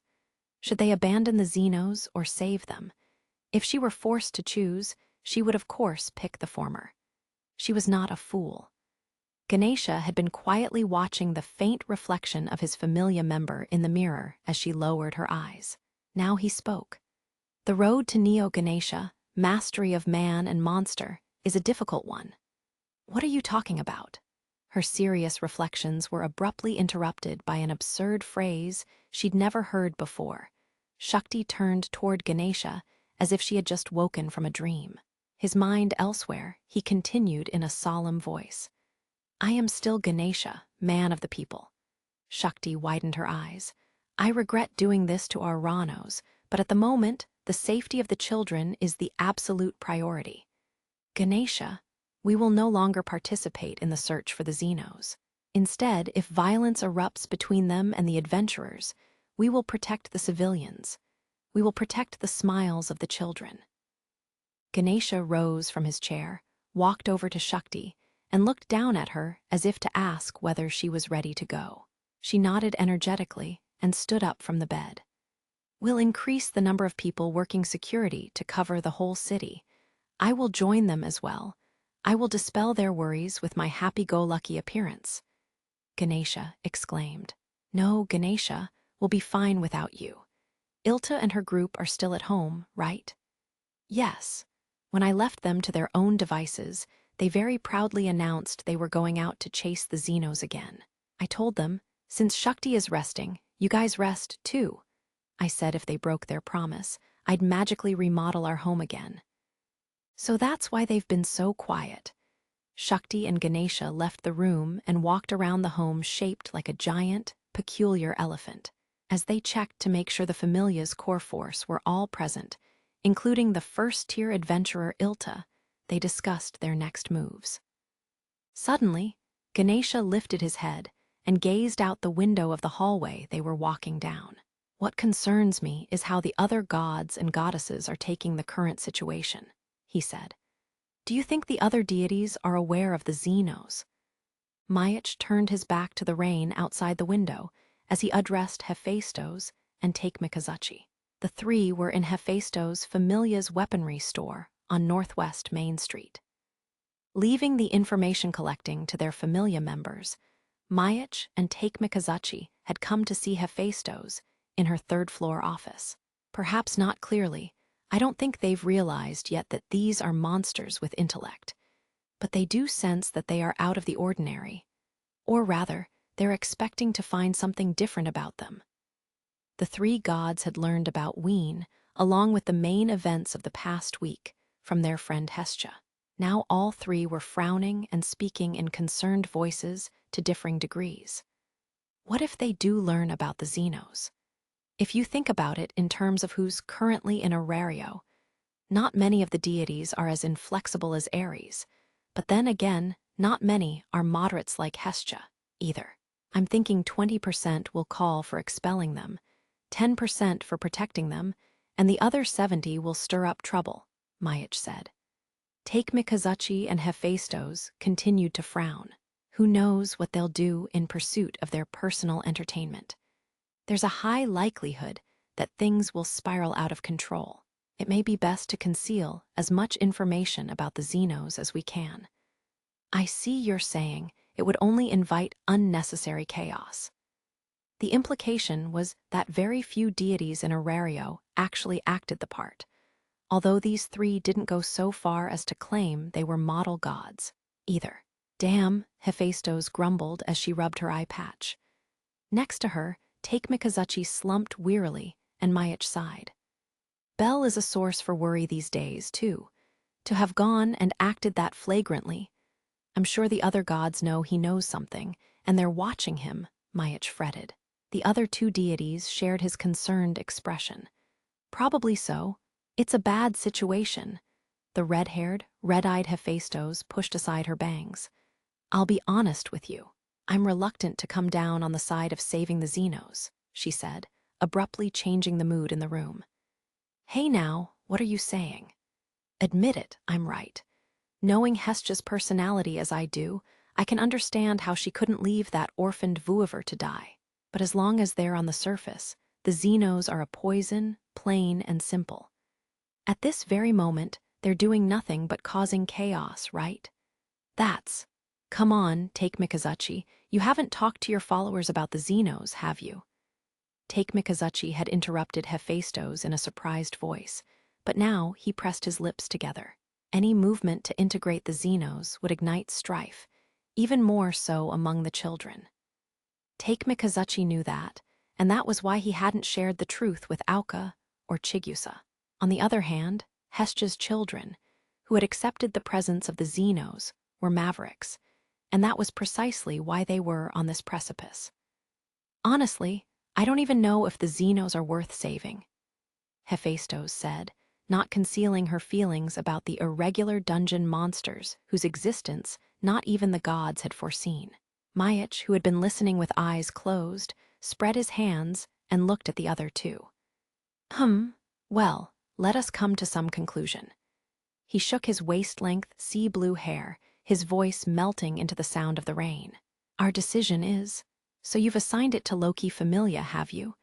The elderly god's stern voice echoed through the altar. At the sound, the plump figure kneeling before him curled up like a piglet. Why, yes, sir, that is what I did. I took the liberty of determining that they were the best suited to protecting Daedalus Street at the moment. The sound of the rain did not penetrate the underground temple built beneath guild headquarters. In the chamber of prayers, illuminated by 4 torches, Auranos sat still as a statue while looking down on Royman, head of the guild, who was dripping sweat onto the stone floor. With regards to Knossos, I made him promise to not only prevent any leaks about its existence, but also provide us with information. Braver will keep his word. It is practically as if he is under our control. What are you hiding from me, Royman? The elf gave a start at the words of the guild's true master, who had so easily seen through his deception. Is it the key? I forgot to mention it. I have ordered them to hand the key to Knossos over to the guild if they find it. Royman was drenched in a cold sweat, but Auranos' voice did not change. Make sure they give you all the information about Knossos. Once we have the key, we will find the right time and then organize a survey. It is the guild, not individuals or familias, that oversees the heritage of Daedalus. Yes, sir. I will overlook the matter of Loki Familia. Now exit, the quivering Royman complied. As he walked unsteadily out of the room, a god with hair the color of flames descended the stairs leading from the surface. He patted Royman on the shoulder as they passed each other. Royman is a shrewd one, eh? Hermes said once he had entered the chamber of prayers. He possesses twice the greed of anyone else, but he's capable, and his desire to see to the city's development is sincere. Auranos replied matter-of-factly with a slight smile. So it seems Loki Familia will be remaining in Daedalus Street, eh? Well, as long as Lady Freya is encamped in Babel, the obvious choice for Braver and his people is to stay and wait for the Xenos on their only alternative path of retreat. Yes, and, as long as things remain in this state, Ganesha will probably act to protect the lives of the residents before all else, Auranos said. Although he did not say it out loud, he had accepted that it would be impossible at this point to rearrange the various groups. Because he was in a position of leadership, issuing too forceful an order for Loki Familia to withdraw would undermine trust in him. His continued reign was a symbol of peace in the city, so he needed to avoid such a situation. Furthermore, if the monsters that had emerged onto the surface needed to be brought down, no one was more suited for the job than Loki Familia. Well, for now, I'd like you to report on the current situation, since you have taken on the task of suppressing the disturbance. Hermes proceeded to the center of the altar, where the deity of the guild sat on a chair and removed his traveling hat. The Xenos are currently moving around in the sewers beneath the city. Reports of sightings are increasing, but thanks to the bounties, the adventurers are not cooperating with one another. That may be our only bit of luck.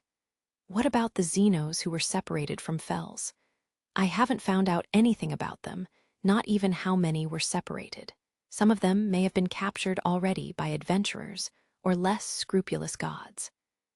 As long as no one came forward saying they had done so, it would be impossible to know for sure. Well, a number of adventurers found the Black Minotaur and intended to kill it, only to be attacked themselves. But even now that they've recovered, they're still trembling as if they've had a terrible nightmare, and it seems they won't tell their full story. Sighing, Hermes held up 2 fingers. Options are limited for the Xenos. Under the current circumstances, the runaways had 2 goals. First, meet up with their brethren who had been separated from them. Second, get to the dungeon entrance. The latter was the most important. If the Xenos were to survive, they somehow had to return to the dungeon. There were 2 possible routes to get there. The first was through the center of the city to Babel, where they would use the large pit leading to the dungeon. The second was through Daedalus Street in the southwestern part of the city, where Knossos was located. If they head for Central Park, there will inevitably be a battle with the adventurers, and no one knows how Freya Familia will act. Fels probably won't let them choose that option. I tried to negotiate with Freya myself in various ways, but as you'd suspect, she didn't seem inclined to listen to what I had to say. Hermes sighed and smiled bitterly at Ouranos' mention of the silver-haired queen reigning over Babel. In that case, the Xenos will likely head for Daedalus Street, where they can use the terrain to their advantage. But Loki Familia will block their way to Knossos. In other words, if they made use of the Labyrinth District, which was fully as convoluted as the dungeon, they perhaps would be able to avoid the watchful eyes of the adventurers. But once they had passed through, the greatest difficulty would be waiting. I knew it before, but this is a really tough situation, said Hermes with a detached laugh. And what can you tell me about Knossos? Ouranos said, directing Hermes back to his report. According to adventurers in Riviera, the monsters who attacked on the 18th floor joined up with the monsters who appeared on the surface. Many of the familias have realized there is a second entrance to the dungeon. And adventurers are gathering in Daedalus Street? Yes, some of them seem to be taking initiative to search for the entrance on their own, but well, that area is Daedalus's creation, and so far only Loki Familia has found it. Hermes, what about your Familia? We have already thoroughly investigated the matter. As if to offer proof, he pulled out a book. It's called Daedalus's Notebook. For the first time, the normally self-possessed Ouranos widened his eyes. Before I got Eiklos to let Loki Familia catch him, I had him give this to me. It has a drawing of the layout of Knossos, including, of course, the location of the entrances. I had my children investigate to make sure the information in the drawing wasn't incorrect. They had to use both the Hades head and the stink Bagasfi complained to me that she was afraid for her life dodging Loki Familia to do the survey. She even hit me. It was Hermes who had sniffed out Eiklos from his hiding place.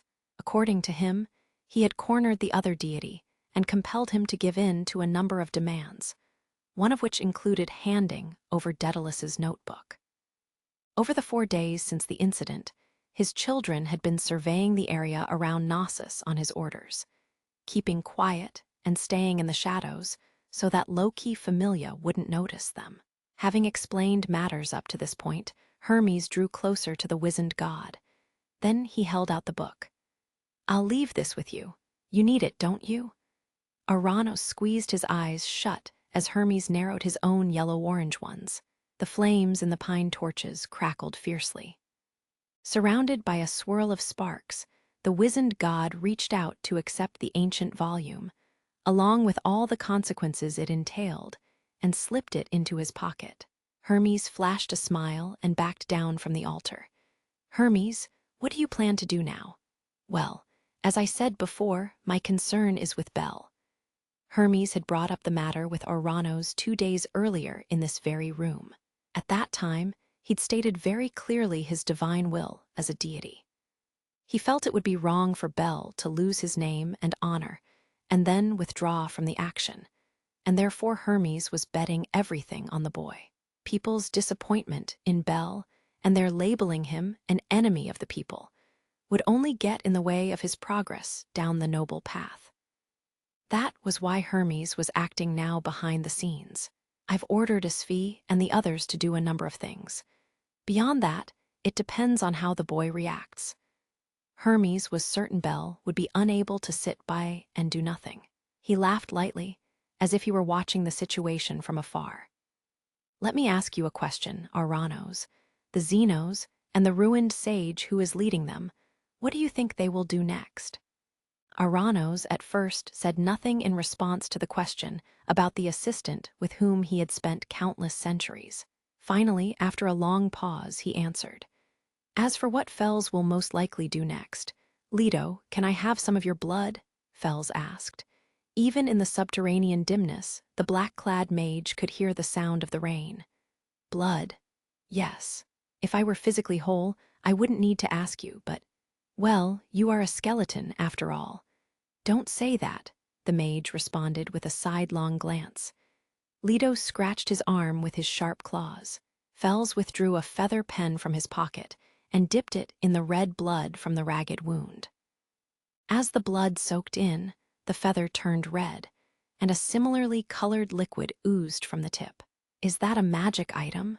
Leto asked, watching Fels's movements with interest. "Yes, although I didn't invent it myself." Fels began to write on a sheet of parchment with the item, which enabled blood to be used in place of ink. Who was separated from us? Araru, Helga, Let, Fia, and then Asterios Fia was with us. But when things got too intense, she fell from the sky and Let went after her, the Siren Ray said, listing the names of the Almurej, Hellhound, Redcap Goblin, Harpy, and Minotaur. She was sitting on the floor at a slight distance from Leto and Fels, talking to Ween. They were in a sewer tunnel. Beyond its crumbling walls, the tunnel connected to what seemed to be a long-forgotten well, with broken barrels, buckets, and frayed ropes scattered in a corner. A gentle rain fell through the hole that connected to the surface. Other Xenos who had been wandering the city were resting nearby. "So, you don't know where Fia and the others are?" the Vuiver asked, concerned for her brethren. "No. We've walked this sewer from end to end, but there's no scent of them. They may be hiding somewhere on the surface," the gargoyle Grows replied. Ween's stomach made a cute rumbling sound. "I'm hungry. It's only natural. We've hardly eaten anything for the past few days." Naturally, monsters became hungry, too. For the Xenos, who would never eat a human, their current situation meant they hadn't been able to eat properly at all. Wrapped in a robe that one of the fleeing adventurers had dropped, Ween rubbed her slender bluish-white stomach. Grows turned toward the black-clad mage, worried over their fading strength and missing brethren, especially with no sign that they would be able to reunite. "Fels, we're not getting anywhere running from place to place like this. We need to— Hey, what are you doing?" he exclaimed. "I'm writing a letter," Fels replied without stopping the crimson pen. The mage finished his work without further explanation. The moment it was complete, a shadow rushed down the old well hole, just as if Fels had planned the timing. Leto and the others instantly took up defensive positions, but Fels reached out an arm and restrained them. "So you finally managed to find us." An owl with one false eye had landed on the mage's outstretched arm. It was a familiar spirit. "If only my oculus hadn't been destroyed in that battle, I would have summoned you sooner." Expressing his regrets over the fierce combat with Eiklo's familia in Knossos, Fels tied the completed letter around the owl's foot. "Fels, is that letter perhaps?" Fels nodded in response to Leto's question and let go of the familiar. The owl stretched its wings and took off into the rainy sky, scattering white down from its wings. "Our last hope."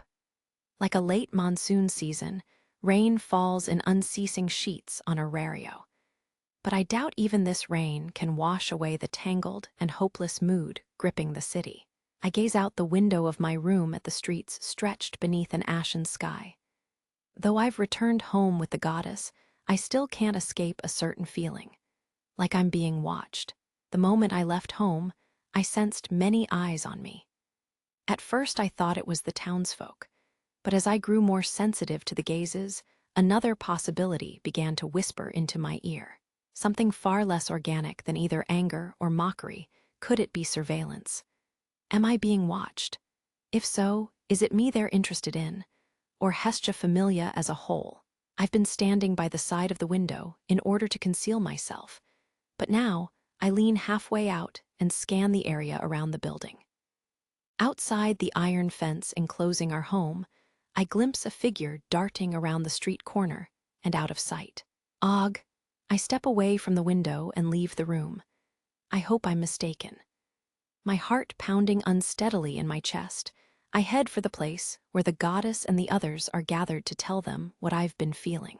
After hurrying down the hallway, I'm greeted by an unexpected sight. Outside a window facing onto the courtyard, drenched in rain, but nevertheless apparently waiting for someone, an owl is perched in the middle of the garden. The owl looks up as I stop in the hallway, and I see its eye. I start at the glitter of the quartz orb. I turn on my heels and run down the stairs. As I step into the courtyard and walk up to the owl, it flutters onto my arm. What in the world? A letter is tied to the owl's leg. A secret message from the Xenos. The clock on the living room wall shows an evening hour. The entire of Hestia Familia has gathered here to look at the letter I received from Fels's familiar. The code is incredibly difficult to decipher, but there's no mistaking it. This letter is a call for help from Fels and the Xenos. Lily is holding a dictionary pulled from the library in one hand. As she says, the letter is peppered with demi-human words, and at first glance, the sentences seem to be incoherent. They can be deciphered only by rearranging and recombining words from two different languages. The language of the Prums, which includes the word irregular, and the language of the Renarts, which includes the word fool. Only someone who knew the nature of the Xenos and Fels would be able to read the code. With serious, tense expressions on their faces, the goddess, Lily, Welf, Mikoto, and Haruheim gather around the table and look down at the letter. We will try to reach Daedalus Street tomorrow night. It seems they've been driven to take extremes, says Welf, who has just emerged from the workshop, where he's been holed up since the incident. And well, I am quite certain that right now, Daedalus Street, says Haruheim, pressing her hand to her chest. Mikoto confirms her fears. Yes, Miss Haruheim, it's full of adventurers, not to mention its low-key Familia's encampment. The letter, whose red handwriting has not bled despite the rain, begins with an apology, then goes on to explain the situation that Fels and the Xenos are currently in and their plan for returning to the dungeon. It ends with a call for help. The final sentence entreats us to somehow find a way to assist them again. At first, Haruheim, Mikoto, and I are relieved to read that Ween safely regained consciousness, but now we are all silent. We stare at the letter on the table. It's like an invitation to destruction from some evil god, Lily mumbles dramatically. But it's no exaggeration. Given the situation in Aurario right now, saving the Xenos is synonymous with turning every Familia in the city against us. I feel as if the momentary hush falling over the room is going to crush my heart. The goddess breaks the silence. Let's come up with a clear response right now. Are we going to save the Xenos or not? She looks not at me, but at Welf and the others.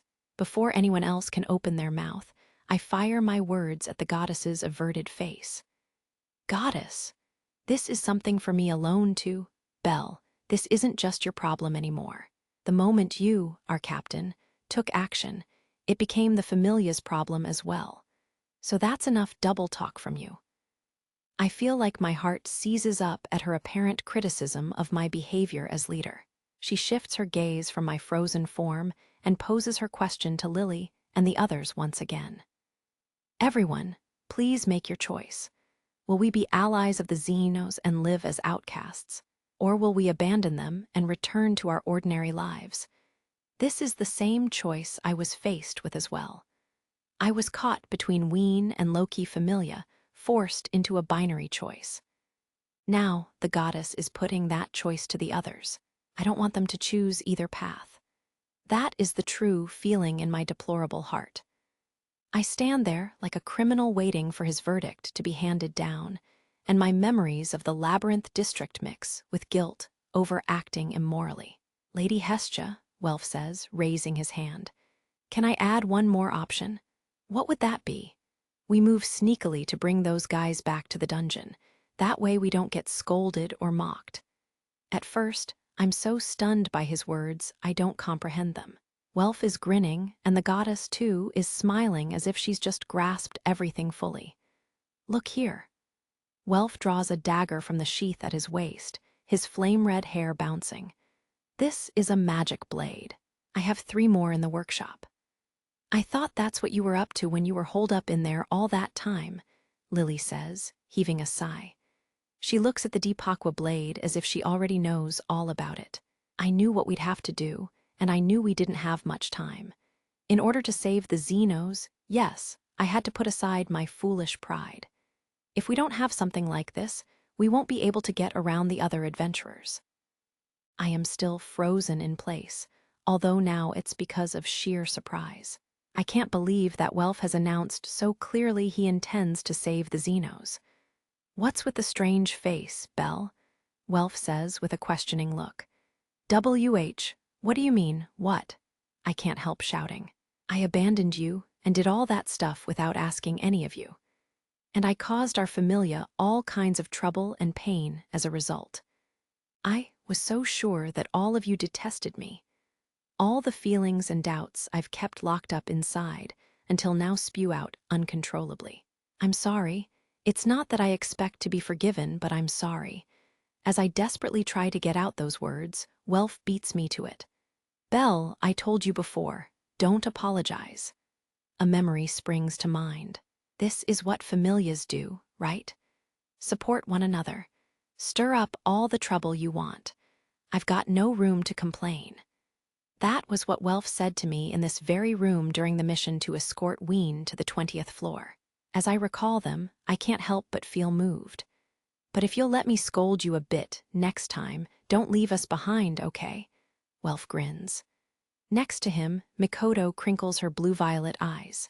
Sir Bell, there's nothing wrong with you. Because no matter how much we thought it over, we definitely would have come to the same decision as you. All you did was get a head start on the rest of us. I have no response to that. Next, Haruheim sneaks up quietly beside me. You were suffering this whole time, weren't you? My deepest apologies. I should have spoken with you sooner. Haruheim, thank you very much for rescuing Lady Ween.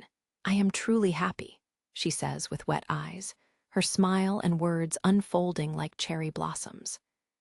Their expressions are a mirror image of the tearful smiles Leto and the others showed me as they held the sleeping Ween in their arms and thanked me.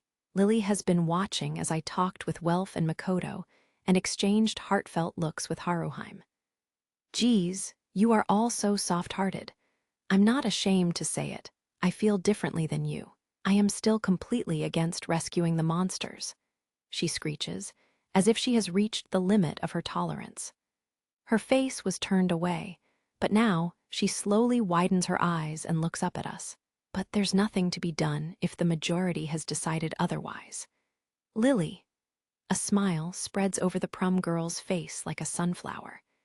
The idea of deserting Mr. Bell, or of Mr. Bell deserting any of us, well, I just don't like it. Anyway, I'm used to being an outcast. I'm not afraid of a bunch of disappointed stares, she says. I haven't been able to look at them straight since the day I went behind their backs, and I now slowly turn to each one. Lily, Welf, Mikoto, Haruheim, Sir was right. I have lost some things, but other things remain. A single tear slides from my eye. How many times have they saved me? How many times have I felt this way? I'm so happy I met them, and that we became a familia. I'm sorry, thank you, I say in a hoarse voice, pressing my arm against the flushed tip of my nose. So it's decided. We will save the Xenos, all of us together.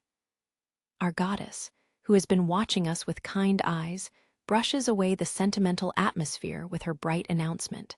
We all nod in unison and smile as she gives voice to her divine will. I'll just say, though, that the situation isn't any better than it was before. Getting around the other adventurers, not to mention Loki Familia, well, it's going to be even tougher than clearing a deep level in the dungeon. So you're saying if we can do this, conquering the deep levels will be a piece of cake, right? Says Welf with a grin.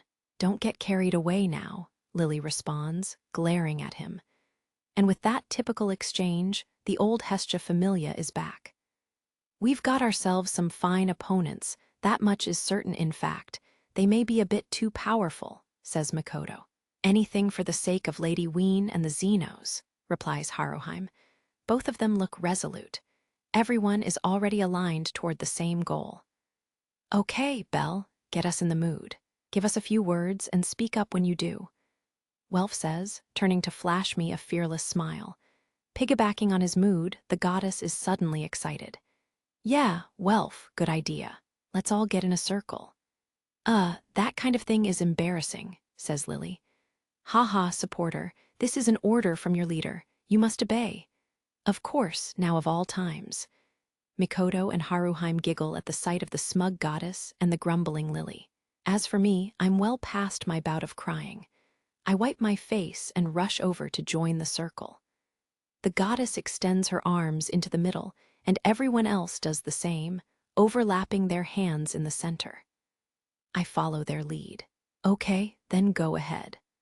I hesitate for just a second before deciding what I'll say, then nod at the smiling faces turned my way. Under the eye of the owl perched on the back of a chair, my voice swells along with my thoughts. Let's save Ween and the Xenos. Yeah, the endless rain has lifted. We head for Knossos, where we'll move in accord with Bel Cranel and his familia. Fells was addressing the Xenos, who were gathered in the crumbling sewer tunnel leading to the well. The adventurers and Loki Familia may well discover us, but the only possible route is to infiltrate Daedalus's legacy.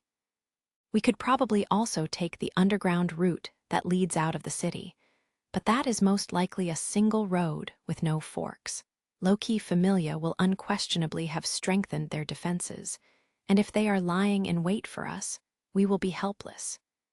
You say we'll move in accord with Bel, but will that really be possible? I don't think we'll be able to just wing it. If they agree with what I wrote in the letter, then sooner or later Bel Cranel and his familia will link up with us. For now, I want you to trust in my decision and theirs. And what about those who were separated? All we can do is send them a signal. The adventurers may have already guessed our plans, but we will send out a message and all push toward Daedalus Street at once. As the siren ray, the gargoyle grows, and the other Xenos questioned, Fells about the plan that would determine their collective fate, the mage responded to each without hesitation. During this exchange, Leto alone stood staring glumly at his feet. Leto, what's wrong? Ween asked, noticing his dejected mood. It's nothing. I just feel bad because we're depending so heavily on Belucky and his familia, we're causing them so much trouble, he said, then adding in a murmur between his fangs, I feel so ashamed. Leto, I understand how you're feeling, but so long as Oranos is unable to act openly, there are very few people we can go to for help. All we can do is cling to Hestia Familia, Fells said. I know, but still. Leto.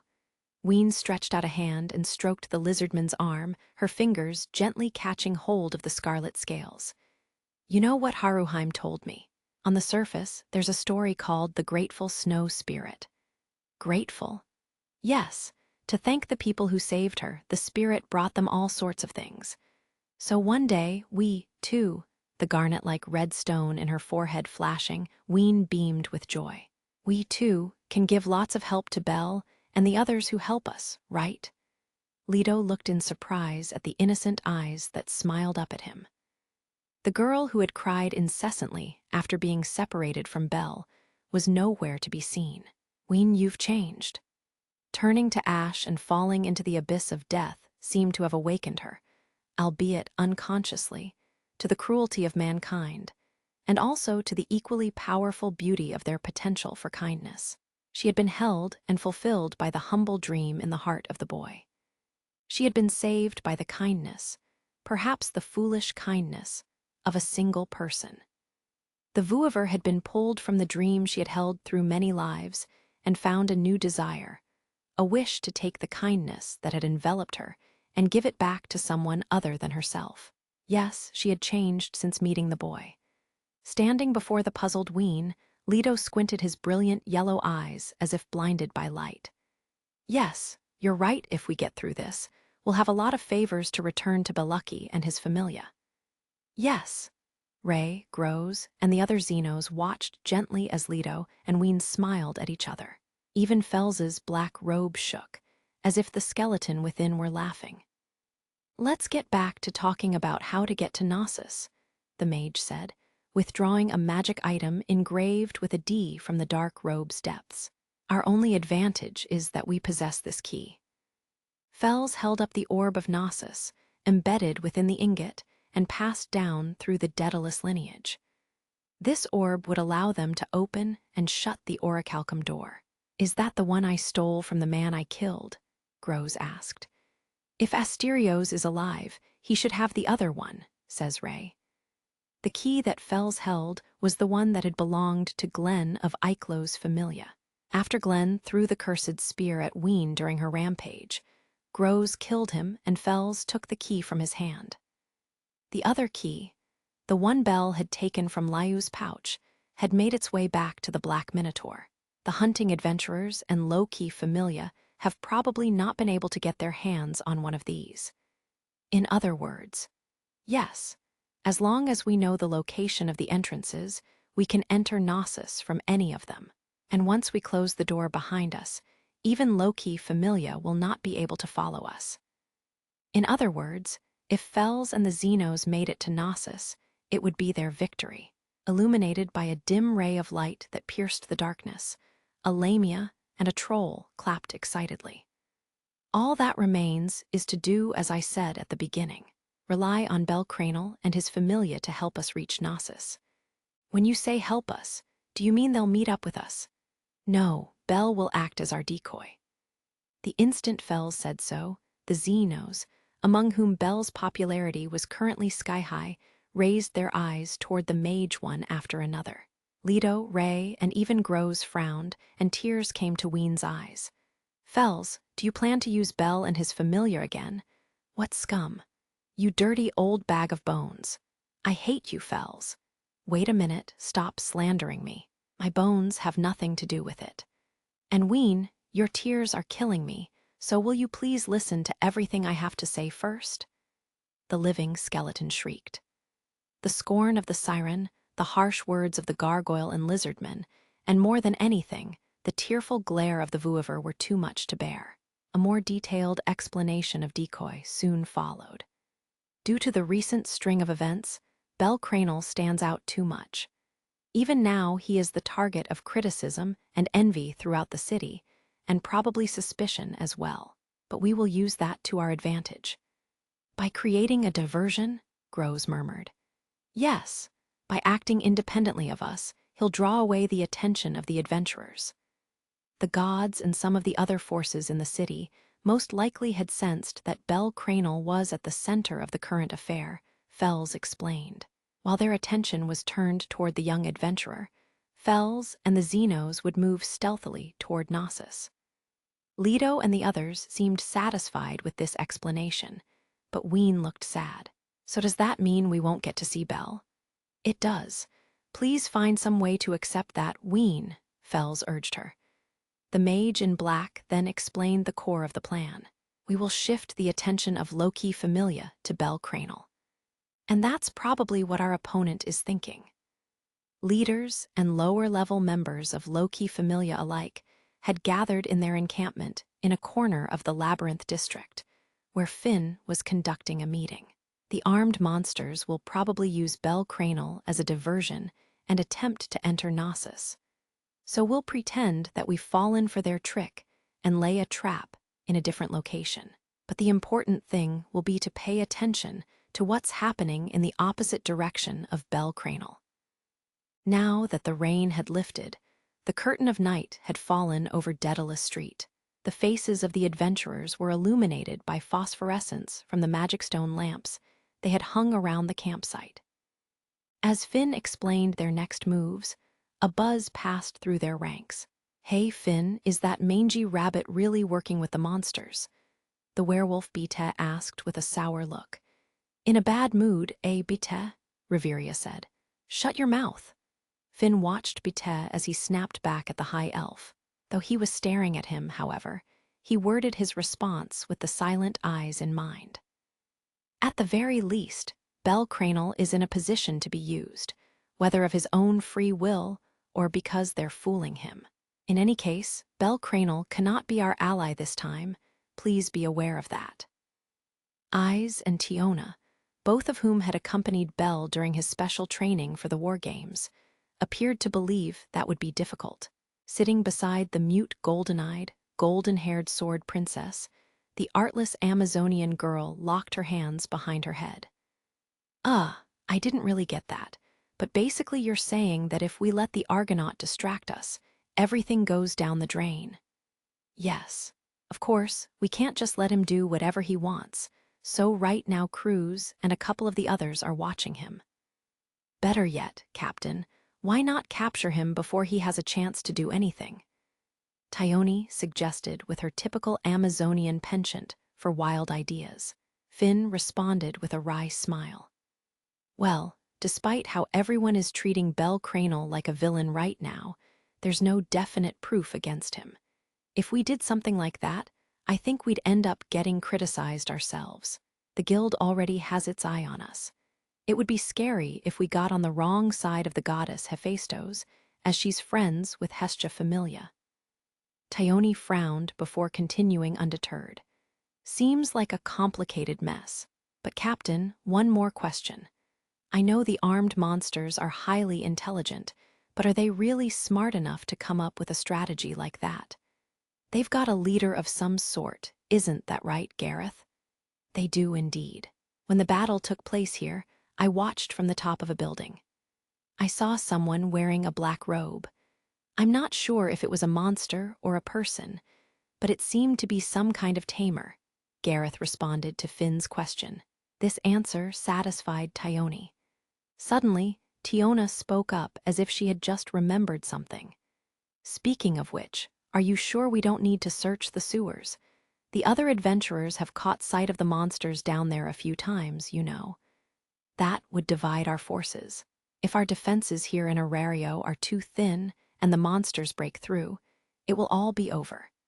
They've probably been letting people see them intentionally over the past few days, with precisely that goal in mind." The wise Prum leading Loki Familia had correctly analyzed Fels's plans. For the monsters, his power of intuition was a nightmare. "More than anything, we must be wary of the Black Minotaur even if he has been wounded. We cannot let our guard down," he continued. This was his deepest concern. At the mention of the beast, the mood in the room grew tense. Bite and Tione raised their eyebrows, and even eyes stiffened. "Well, if you hadn't lost your temper, Tione, we could have brought it down real quick," Tiona grumbled to her sister, who had gone into a frenzy during the battle, completely undermining any attempt to work together. "What?" Tione barked. "Its techniques are nothing to write home about. If we can just get close enough, we'll have no problem fighting it. But it is far and away more powerful than any monster we've crushed in the past." Bite ignored the bickering sisters and spoke with irritation. He judged the Minotaur's strategies and techniques as underdeveloped, but admitted that its wild latent power far exceeded theirs. The monster hadn't cared one bit about their counterattacks. Indeed, the more desperately they fought, the more overwhelming its response had been. "You're right. Its ability to withstand our offensive was incredible. No matter how hard Tione and the others struck it, it showed no sign of being hurt. Only that direct hit from Iza's wind finally did something," Reveria said calmly. "If we assume it's one of those black rhino subspecies, then its skin will be tough to start with. And if it's been enhanced, well then, It's extraordinarily dangerous. I think we should consider it a floor boss, not just an ordinary monster. But if we handle it right, as Tyone says, we can take it down," Gareth added in an equally calm and objective tone. Finn nodded his agreement. But Eyes had finally spoken up. "That monster, it's going to get even stronger." Every member of Loki Familia's leadership clamped their mouths shut.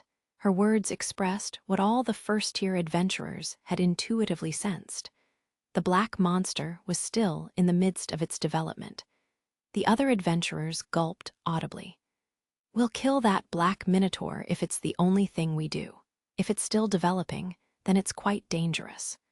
Sooner or later it will become a menace," Finn announced to the group before licking the pad of his right thumb. "Considering the route the enemy took, from the 18th floor to the surface, there's no question that they have a key. We will defend to the death all entrances to Knossos that we have discovered," he commanded, looking up. "Familia members will be stationed throughout Daedalus Street. This is how we lay our trap. That's probably what Braver and his Familia are thinking right about now." In the torchlit chamber of prayers beneath Guild headquarters, Hermes was addressing Aranos, who sat on the dais in the underground altar. "So if they make the standard moves, they won't be able to outfox Braver. He's just a little too smart. If it were a question of experience, then the original sage would win. But unfortunately, they've fought different types of battles," he said. "Fells is a civilian official, in a manner of speaking. The truth is, on the battlefield, the sage is a poor match for a military leader like Braver," Aranos replied. Hermes pulled the chair next to him over to the altar, sat down, and began whittling a chunk of wood. In a matter of minutes, the skillful god had carved 2 chess pieces, a prum with a spear in his hand and a robed mage. He placed them on a chessboard that sat on a pedestal. He had taken the liberty of bringing the board with him from his room at home. As he talked with Aranos, he carved one chess piece after the next. "The guild has collected the remains of the golems, but Braver probably realized they weren't monsters," Aranos said. "When Braver develops his strategy, he will take into consideration the fact that the mage is assisting the Xenos. Braver's intuition is so good it even gives us deities the chills." Next to the prum, Hermes set a fencer holding a sword, a fairy brandishing a long wand, and berserkers raising scimitars and huge knives.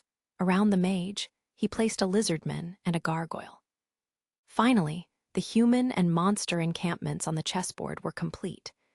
As if looking down on their children from the heavens, Hermes and Aranos gazed at the opposing forces and unerringly assessed the situation. "The sage has a number of magic items that go beyond what Braver will be expecting. If there's a way out for the Xenos, that's it. And if there's one unpredictable element, it's probably Freya, wouldn't you say?" After thinking for a moment, Hermes ceremoniously carved a long-haired woman and set her off to the side of the board. However, as the elderly god gazed at him, Hermes suddenly narrowed his yellow-orange eyes. "In the end, the one who really matters is him," he said, beginning to carve a final piece. "We've discussed many things, but in the end, it all rests on the boy." In a corner of the sewer tunnel, where even the darkness of night did not penetrate, the jet-black robes of a fallen sage rustled. "If anything is going to provoke irregulars, it's him. Do not let down your guard, and do not overlook him.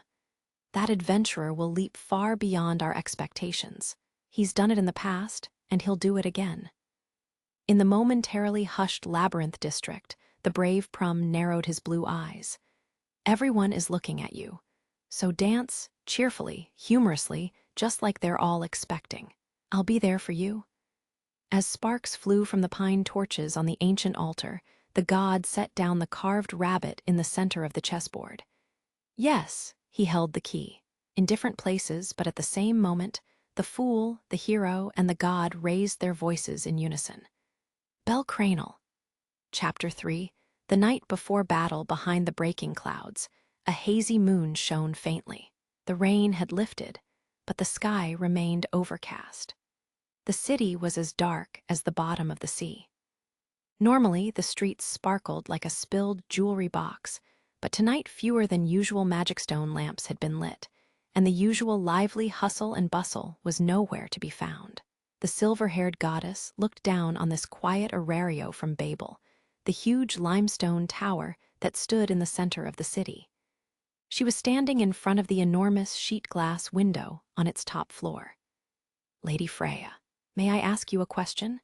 "What is it, Otter?" she said, responding to the voice coming from behind her. "What are your views on the information that God Hermes presented to us about the Xenos?" "Well, it does match up with what Ulfric and the others told us. I am inclined to think we can trust it." 2 days earlier, Hermes had visited the tower and told Freya everything he knew about the recent incidents. He talked about the Xenos and Knossos and said that Bel would be in great distress if they did not save the monsters. She had been startled, but that was all. The beautiful goddess's concern, as always, lay solely with the boy. Compared to him, the fate of the Xenos and the opinions of Oranos mattered little to her. She had said nothing since learning the full story from Hermes. She had simply been observing the situation from her perch at Arario's highest point, so much so that other forces in the city were starting to find it ominous. Hermes had his own reasons for telling me everything, of course. After sounding out Freya, the god had looked her straight in the face and made a request. "Lady Freya, I am anxious for Bel. I have a few plans myself, of course, but I'd like to ask your assistance. Have you forgotten what you did to me during the dispute with Ishtar?" She had replied, with a smile so beautiful it could win the hearts of 1,000 men. Hermes had frowned and thrown up his hands in surrender, perhaps because he had not expected much to start with. "Well, in any case, I hope you will find some way to watch over him." Is this something that can be left to Hermes? Freya wondered. Bel was the one point where her interests overlapped with Hermes's. That was why he had come to sound her out. Even if he slipped up, he would not allow things to develop in a direction that Freya found displeasing. And if that was the case, she felt she might as well leave things be. But at the same time, she was the only one who should be toying with the boy, and recently she hadn't been able to pay him much attention. Probably what she was feeling now was jealousy toward the god. No, that couldn't be. Her expression unchanged, Freya twined a lock of hair around her hand. "What do you plan to do about Bel Cranel?" Otter asked again, guessing at what was troubling her. "The townspeople have turned against him, and his strength seems to be fading. If things continue like this, considering it's that boy, he'll rise up," Freya said, interrupting her beau's servant in a tone of complete confidence. Just then she happened to glance down at the city streets far below, and she caught sight of a figure illuminated by a clear ray of sun. Freya smiled like a young girl who had been pining for something. "You see, it's come. I've been waiting." The time had come to end her period of quiet watching. Freya closed her silver eyes. Xenos, the intelligent monsters, the boy who threw himself into the fight even if he was hurt, the sparkle of life that smoldered somewhere even now. And emerging from the fountain of her reflections, Freya swept her gaze over the city and parted her glistening lips. "Otter, I would like to tell you something. Yes, I am going to act now. However, what I am about to ask you to do may all be in vain. I cannot foresee how events will unfold. Be that as it may, I will carry out your divine will." "Thank you," she said, smiling at him in the reflection of the glass. Then the beautiful goddess relayed her orders. "Please communicate to Aaron and the others what I am about to tell you." Late at night on the day we renew our commitment to saving Ween and the Xenos, we quietly begin to act. You are being watched from every corner of the city. Never forget that, Fells warned us. We engrave those words in our hearts, and following the instructions in the letter, head out into the dark city streets. Lily and I leave home and head northwest. Instantly, numerous watchers follow us. I can feel them observing us, but I make an effort to pretend I notice nothing as we head to Northwest Main Street, the so-called Adventurer's Way. the main boulevard is lined with shops with their shutters pulled closed. We turn down an alleyway and enter several of the more questionable shops that are open for business as usual despite the circumstances, where we purchase various potions and other items. Pretending to check our gear, we stop in front of a certain shop. It's at the end of an abandoned alleyway and down a flight of stairs below street level. I can just make out the words on the sign that hangs on the beat-up old door. The Witch's Hideout. Fells's letter instructed us to come here. The shop is underground, where the eyes of the watchers cannot penetrate. Pushing open the creaking door, I see an ancient human with a hook nose sitting behind the counter. And what have we here? I thought I did not know this face, but it is the little rookie who has been causing a stir of late. You are neither a sorcerer nor a mage. What could an adventurer like you want in this shop? She says. From robes to pointed hat, she perfectly fits my image of a witch. I remember the words in Fells's letter. There will be a shopkeeper named Lenoa at your destination. Say this password to her. I do as instructed. Does Altana's cat dream of eternal life? It works right away. The witch, who looks like she has more than a few quirks, opens her eyes wide and fixes them on Lily and me as we wait nervously. An errand for the Honorable Fells, is it? The Honorable Fells. We have no idea what to say in response, because Fells has not told us how the two are connected. She shakes her head slightly. No, I'll stop my prying. The truth is you've come here with those words, and there's nothing more to it. Come. Lily and I follow the old woman as she retreats into the back of the shop. We pass jars containing snakes and scorpions, strange pots bubbling with blood-red liquid, and sickles and chains hanging from the ceiling. Finally, we arrive at a giant bookcase. The witch runs her wrinkled finger along the white spine of a book, and I hear a click. One of the shelves seems to stick out, but then it slides horizontally, revealing a storeroom hidden behind it. This is what the letter mentioned. And these are all the magic items. Pairs of twin crystals, a silvery white cup made from a unicorn's horn, a treasure chest filled with precious stones of every color, a leaf-decorated music box crafted from elven tree wood.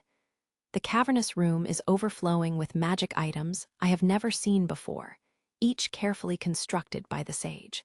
Lily and I are struck dumb by the hidden storeroom, which brings to mind a treasure house. No, more like a secret magician's room of the sort I read about in childhood fairy tales. The first request Fells made in the letter was that we visit this hidden storeroom, entrusted to a guard for use under extraordinary circumstances, and retrieve several magic items.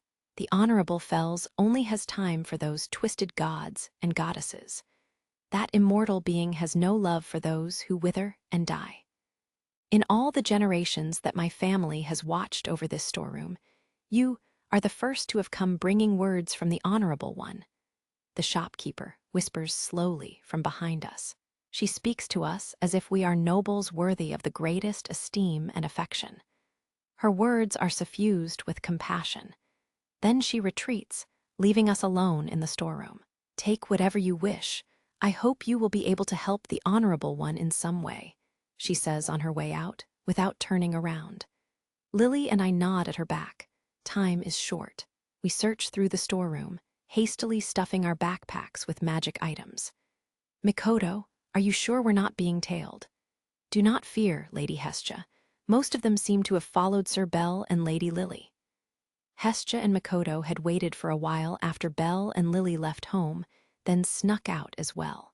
They planned to carry out another of Fells's requests, while the bulk of surveillance was focused on Bell.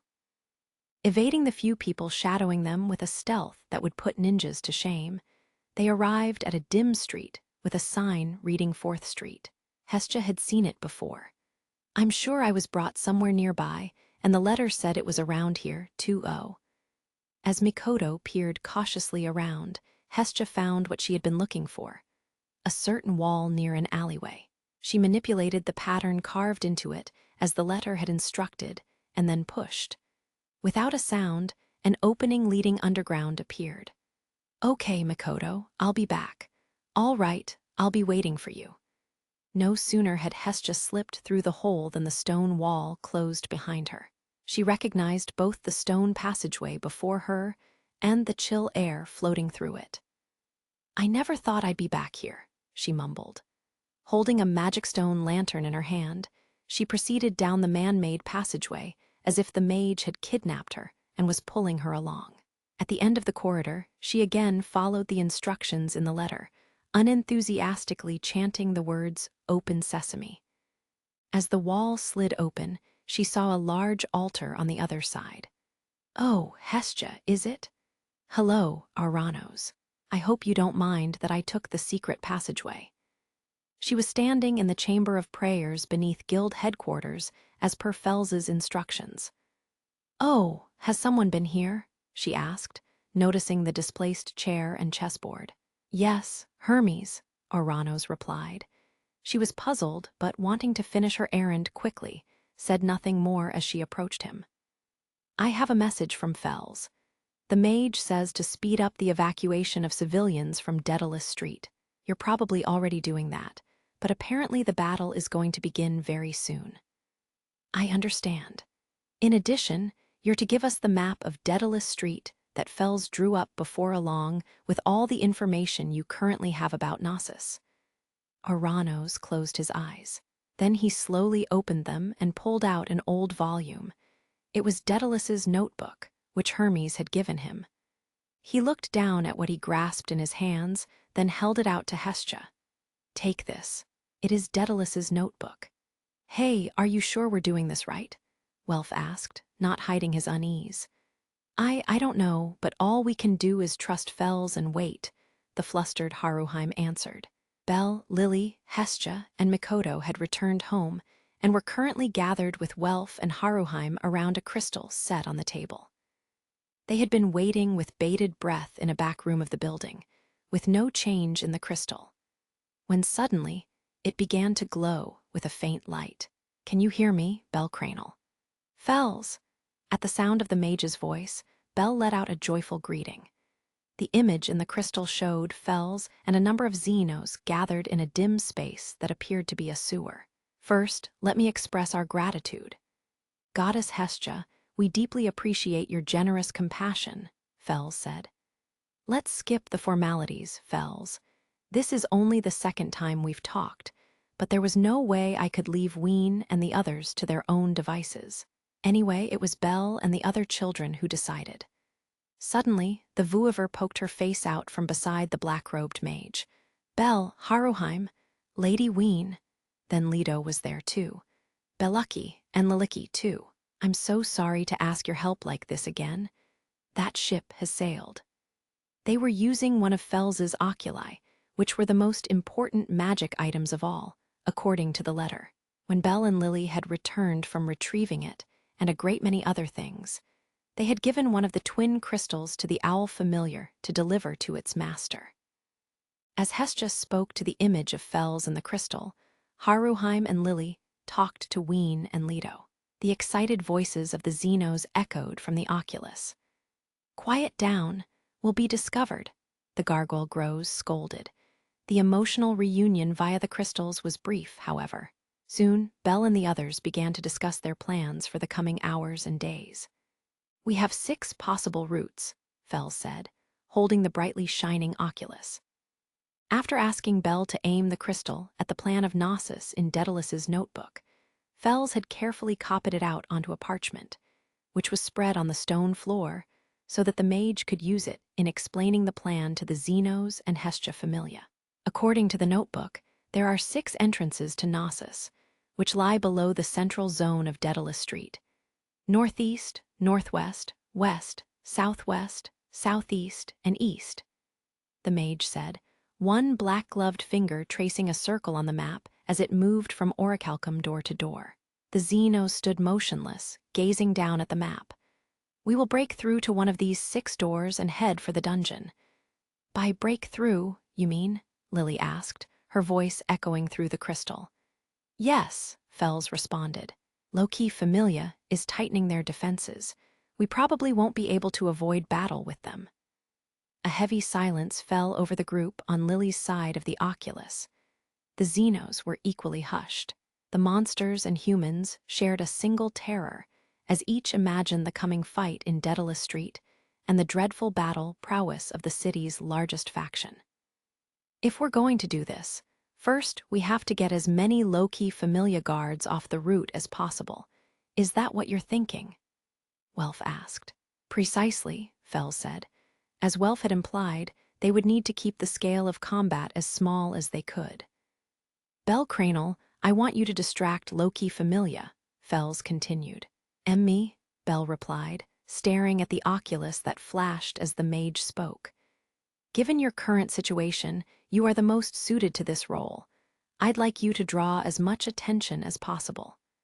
Pardon me, but may I suggest something? In that case, it seems Bell will not need to go to Daedalus Street. Haruheim interjected shyly. No, I want him to come here. If he's off in some distant corner of the city, Loki Familia will send as few people as possible to pursue him. But if he goes right to the heart of their position, it will be a different matter. Moreover, if he's very conspicuous about it, they will not be able to ignore him. All eyes on both sides of the crystal were fixed on Bell. His palms were slick with sweat. Can we count on you, Bell Cranel? Yes, I'll do it. Please allow me to do it. He pushed the air from his lungs and nodded. As Hestia, his other familia members, and the Xenos all continued to watch him, he squeezed his palms into tight fists. Bell, I'm sorry we are always hurting you, the siren said. It's all right, Miss Ray. I've already made my decision. I've decided to help you and the other Xenos. Bell, Ray, why is your face red? Does something hurt? Ween. The siren's pained whisper had set off a sudden flurry of activity on the Xenos side of the crystal, starting with Ween's question. As a different sort of excitement from before descended over the monsters, Groves shouted at them for a second time. I said, shut up. The image in the oculus wavered furiously, and Bell felt his hands getting clammy with sweat. Ouch, he yelped. Hestia and Lily had pinched his behind. Bell Cranel, please refrain from unnecessary outbursts, Fells said. But that wasn't my fault, never mind. I'm sorry. Let's get back to the topic at hand. Not all the news is dark. We have the plan of Gnosis. There is a high likelihood that Loki Familia is unaware of the entrances we know about. Ignoring Bell's slightly dejected expression, Fells pointed out this single ray of light for their side. Daedalus's notebook thoroughly explained the structure of Gnosis. Just like the Ariadne that pointed the way through Daedalus Street, it might show them an escape route. As Lily, Mikoto, and Haruheim listened, hopeful expressions spread over their faces. But to think that Auranos actually obtained a copy of Daedalus's notebook. It's extraordinary. I had hoped he at least knew the locations of the entrances to the labyrinth. But this has allowed us to improve our plans significantly, Fells said. It seems that Hermes was the one who obtained it. He said he got it from Eiklos. Hestia related what the elderly god had told her about the notebook. Ah, I see. I do recall that god Hermes came into contact with god Eiklos at the time. Fells sounded quite satisfied by this explanation. There are things I'd like the rest of you to do as well, the black-clad figure continued, laying out the strategies currently open to them. Mr. Bell will be in danger, but it seems Lily's role is also fairly risky. Lily noted when the mage had finished, pressing her hands to her head. Do your best. We're counting on you, Lil-E, Welf laughed. GRR, don't act like this has nothing to do with you. Sir Welf, our position is not easy, either. We must focus our attention, Mikoto said. Haruheim and I will be acting behind the scenes, but our task will be difficult in its own way, Hestia said, her arms folded.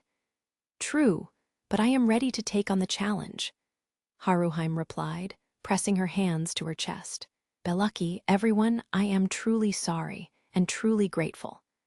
Leto, there is much I would like to say to you, but let's meet up after we escape from this and have a proper conversation. Yes. The face of the monster floated in the center of the crystal. By now, Bell had learned to tell whether he was happy or angry or sad. He smiled back into the crinkled yellow eyes of the lizardman. Day and night, a whirlwind of activity consumed guild headquarters. Staff members were constantly running up and down the hallways, while pretty receptionists attempted to calm residents at the front desk. Some of these visitors were even sprawled on the floor in a corner of the lobby they had taken over, perhaps unable to control their anxiety.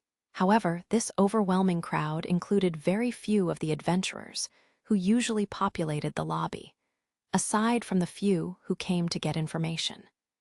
Instead, it was packed with ordinary citizens, making for an unusual scene, and the current situation was a lull in the storm.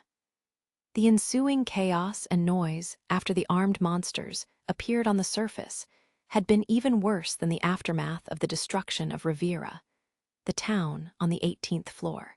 Each time an adventurer reported a monster sighting, the news had fed the flames engulfing the guild. Now, after an interval of several days, the staff finally had time to chat. Many were unhappy with the management's gag order on information about the existence of Gnosis, and speculations were constantly flying. These comments often expressed criticism of or animosity toward the little rookie. It's just so weird. The moment Misha Frott returned to her desk in the office, she couldn't help a frustrated outburst about a conversation that she had overheard in the hallway. Some of her coworkers had been blaming the boy for the current situation.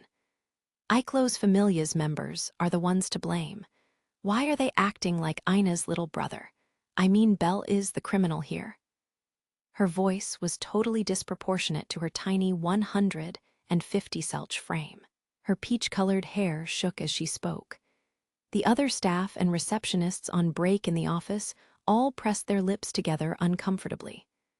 "Fraught, calm down," her animal person boss said. Misha's patience had reached its limit over the past several days, however, and she ignored the request. But Section Chief, Belle's actions may have been questionable, but everyone knows it was Iclos Familia who was capturing monsters. Her boss recognized the truth in what she was saying, but tried to explain the other side. If you think back to the war games, the little rookie has drawn too much attention, both good and bad. The current loss of hope is a sign of just how much the townsfolk liked him before, and probably also their reaction to having their expectations betrayed. Then add envy of the adventurers on top of that, and you get an eventual explosion. In other words, it was not only a case of disappointed expectations, but also of long-held resentment toward the super rookie coming to the surface. That was the fate of an adventurer who made a name for himself as a record holder too quickly. But more than anything, the town has been damaged, her boss continued. Fraught, you saw it with your own eyes, didn't you? That one part of Daedalus Street was reduced to a burned-out wasteland. When something like that happens, even if Bell didn't cause it himself, it's going to aggravate people. Oranos is now personally directing the evacuation of civilians and the repair of the streets. And yet, indeed, the sight of those smoking piles of rubble gave people plenty of reason to harbor dark feelings. And if Misha was honest with herself, she, too, had been unsure how she felt about Bell's actions. He seemed to have lost his head and acted imprudently. But she had seen her coworker and friend Ina in such low spirits ever since that day, and Misha had begun to question whether he'd really done anything wrong. Now she found herself rushing to defend the boy. Ina, she looked toward her half-elf friend. She was sitting at her desk, head bent over her work. Her bangs hid a face devoid of its normal brightness, while the hand that moved the feather pen shook as if struggling to endure something. Unable to stand the sight of Ina in this condition any longer, Misha approached her, while the other staff looked on. "Hey, Ina, cheer up," Misha said, watching her sadly. "Hasn't what?" asked Misha, unable to make out the faint whisper. "He hasn't come." This time, the half-elf formed the words clearly. She looked up. Her face was full of anger. Why? Why hasn't he come to see me?" Ina, I did hit him after all, and at first I was miserable about it. But, what am I supposed to make of the fact that he hasn't shown his face here once, let alone explain to me what happened? It's weird, isn't it? Totally weird. What does he think I am? Miss Ina. And to think I'd never cried in front of a guy before. With emerald eyes opened wide behind her glasses and her cheeks flushed scarlet, Ina vented all the indignation and dissatisfaction that had been building up inside her. She sounded just like a woman criticizing a lover she'd quarreled with. Misha reflexively took a step backward. The other staff, too, was taken aback by the sudden change in the half-elf, who was normally kind and sociable. It's driving me crazy. Ina violently scrawled her name across the bottom of the parchment she'd been working on, then leaped up from her chair. Section Chief, I'm going to patrol the city. Everyone reacted with a start. The entire staff in the office looked distraught. Wait a minute, Tool. What about this mountain of papers? Yeah, Ina, I don't know what's gotten into you, but calm down. If the absence of one employee brings the entire operation grinding to a halt, we've got a problem on our hands. Maybe it's time for some reorganizing. Sorry, the animal person stuttered, overwhelmed by Ina's intensity. You're right, Misha said, pressing her hands to either side of her head. All Ina's disconcerted coworkers could do was watch as the talented receptionist stormed out. Driven by her emotions, Ina slung a pouch containing patrol supplies over her shoulder. Then she cut across the lobby, her leather shoes slapping the floor. The startled townspeople opened a path for her, and a moment later, she was out on the street. If he won't come to me, then I'll go to him, damn it. Through the narrow gap in the curtains, I look up at the night sky. Delicate, fan-like clouds still linger. In the faint moonlight that slips through, I sense that the rain is gone. Time to go, I whisper in the darkened room. I am the only one left at home. As Fels instructed, Hestia and the others have headed for Daedalus Street first, after spending the day making preparations. I'll lock the doors, but no doubt someone will break in while we're gone. They'll find no clues to our recent activities, however. Lily and the goddess have hidden everything of value in Welf's workshop, or the basement. Normally, when we're away, we ask Mayach and his familia to watch the building for us, but in this case, they might end up getting pulled into things. It would be wrong to rely on them now and get them involved. I stand up from my chair and look at myself in the full-length mirror. I am wearing my familiar armor and pouch, and over that a mantle that will blend my figure into the darkness. The goddess said it looked good on me, but that was probably an overstatement. I'm armed with the Hestia knife and Ushiwakamaru. Which reminds me, my crimson dagger is still lying in Knossos, where I lost it during the fight with the hunters. Maybe I can get it later. As I leave the room, I rub the oculus set in the top of my gauntlet, where the ruby normally is. The building, cloaked in darkness, bids me farewell as I pass through the gate. A figure is standing on the other side. Lord Hermes, on your way, Belle? He asks with a smile and a tip of his traveling cap. He seems to have been expecting me. Yes, I reply with a nod. Ah, I see well, I'm rooting for you. Do your best. Thank you. After this brief exchange, I slip past Hermes. I can feel the eyes of the watchers as I head toward Daedalus Street. Hermes kept an eye on Belle as he disappeared into the night-darkened alleyway, a smile lingering on his lips. As he turned to leave, he caught sight of a figure approaching Belle's home. This was no ordinary criminal preying on an uninhabited building. The figure conscientiously rapped the metal door knocker, then scowled up at the darkened structure. He made out the profile of a beautiful half-elf, eyebrows raised in anger. Dressed in the uniform of a guild employee, she made a beeline for Hermes. God, Hermes, do you know where Mr. Bell Cranel has gone? Ina, what's wrong? You seem to be in a bad temper. As the leader of a neutral faction, Hermes sometimes received requests from the guild, and he knew all the pretty receptionists by name. He recoiled slightly at the unfamiliar expression on the popular receptionist's face. But then his yellow-orange eyes narrowed. "Ina, I believe you are Belle's advisor, are you not?" "Yes, I am. And that's why I would like to know where he is going." "I do know where he's headed. Apparently, he is off to Daedalus Street." "Thank you," Ina said curtly. Hermes called after her as she turned to leave. "Wait a minute, Ina. Will you give this to Belle?" "This?" Hermes withdrew from his pocket a bracelet with a purple stone set in it.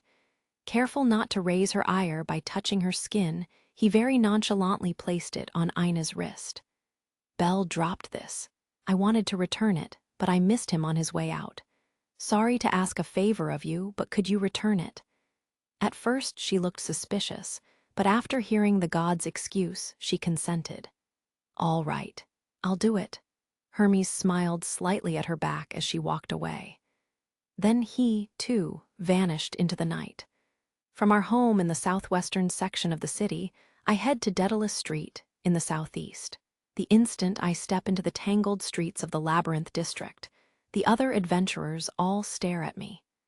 They've been peering around the streets suspiciously, and now they direct those suspicious glares at me. No, it's okay. This is fine, I'm not afraid.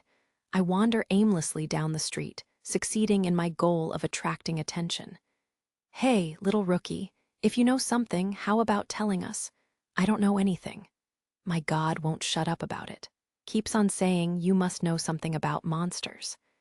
I'm drawn into several exchanges with ill-bred adventurers whose names I don't know. My response to them is always the same. All of Daedalus Street is on edge. Perhaps it's because now, 5 days after the monsters appeared on the surface, adventurers are tired and irritated after their efforts have led to no noticeable progress. Or perhaps they sense something. Perhaps they know something is about to happen. After surviving several quarrels with other adventurers without incident, I approach an elven archer. What's going on with the civilian evacuation?" "Not a soul is left around here. The guild moved them all out. Those who haven't evacuated by today seem to have gathered on the northwestern side of Daedalus Street." He answers courteously, although with an uncomfortable look on his face. The Labyrinth district is located in the city's third section, squeezed between East and Southeast Main Streets. As far as I can tell from the elf's responses, the bulk of the civilian residents have evacuated to a section of East Main Street. Pain pierces my heart as I think of Lai and the other orphans, but at the same time I'm relieved. Most likely, the battle in Daedalus Street will take place between its southern and western sections. Now, what about Loki Familia? Taking care to not let the other adventurers distract me, I scan my surroundings. I search along the grimy brick boulevard for the emblem of the trickster, and there it is. Demi-human men and women stand against a wall whispering to one another, their armor bearing the crest. The members of Loki Familia glance at me, then scurry out of view. I don't know what to make of them.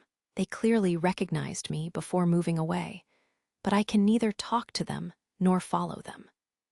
Pretending to be searching for information, I gradually make my way toward the south side of the Labyrinth district. Those people, did they go to tell somebody? Who? Finn, or... A moment later, the answer to my question falls from above. Stomp, stomp. The grating sound of boots landing on a hard surface draws my gaze upward. What the? I can't believe my eyes. On the roof of a tall building on this street, beautiful golden hair shimmers against the black night sky. Eyes to match the hair tossing in the wind gaze down directly at me. Clad in silver and blue-green, the Sword Princess, the strongest in the city, has appeared above me. Eyes had picked the boy out from the many adventurers coming and going on the street. She stared down at him as he looked up at her in amazement. Finn, if that boy comes to Daedalus Street, I will watch him.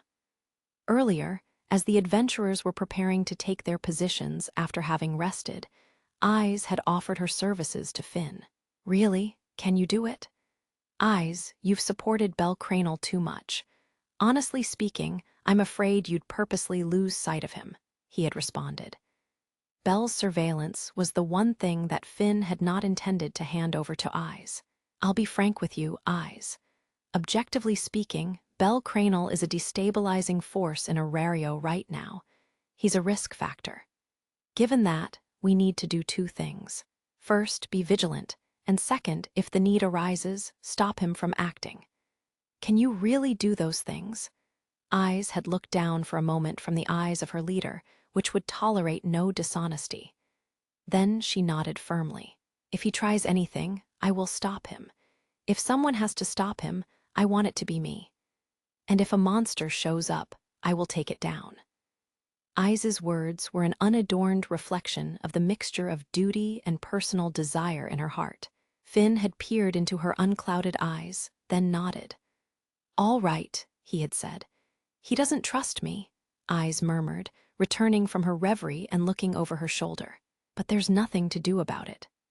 The truth was, Eyes couldn't help having a soft spot for the boy.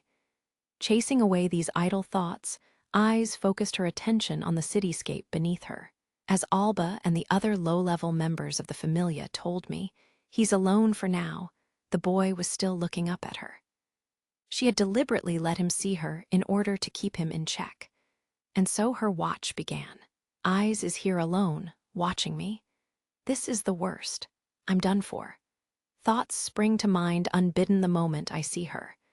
They've let loose the strongest weapon in the faction on me, and they don't intend to let me do anything stupid.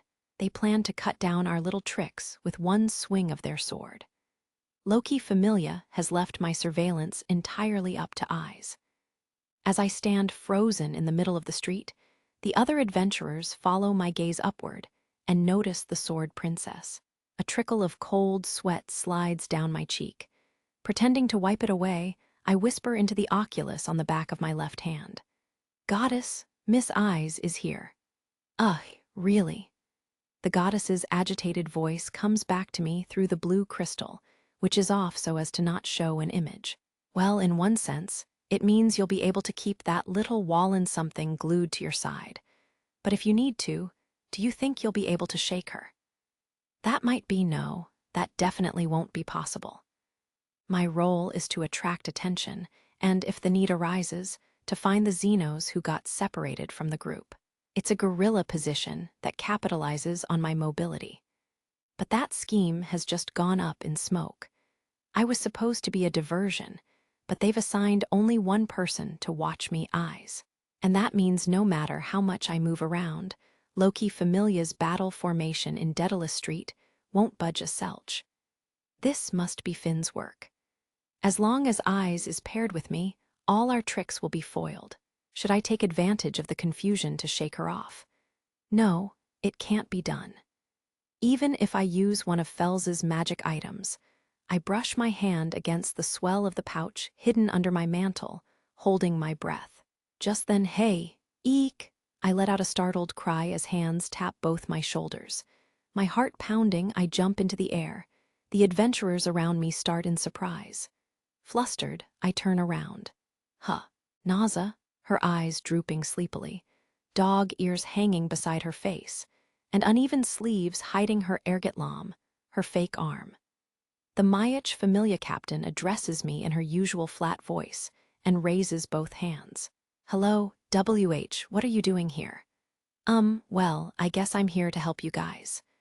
The words of my Chinthrope acquaintance surprise me once again. You're in trouble, aren't you? You sure do hold back. It would have been fine for you to ask me a favor, considering our relationship.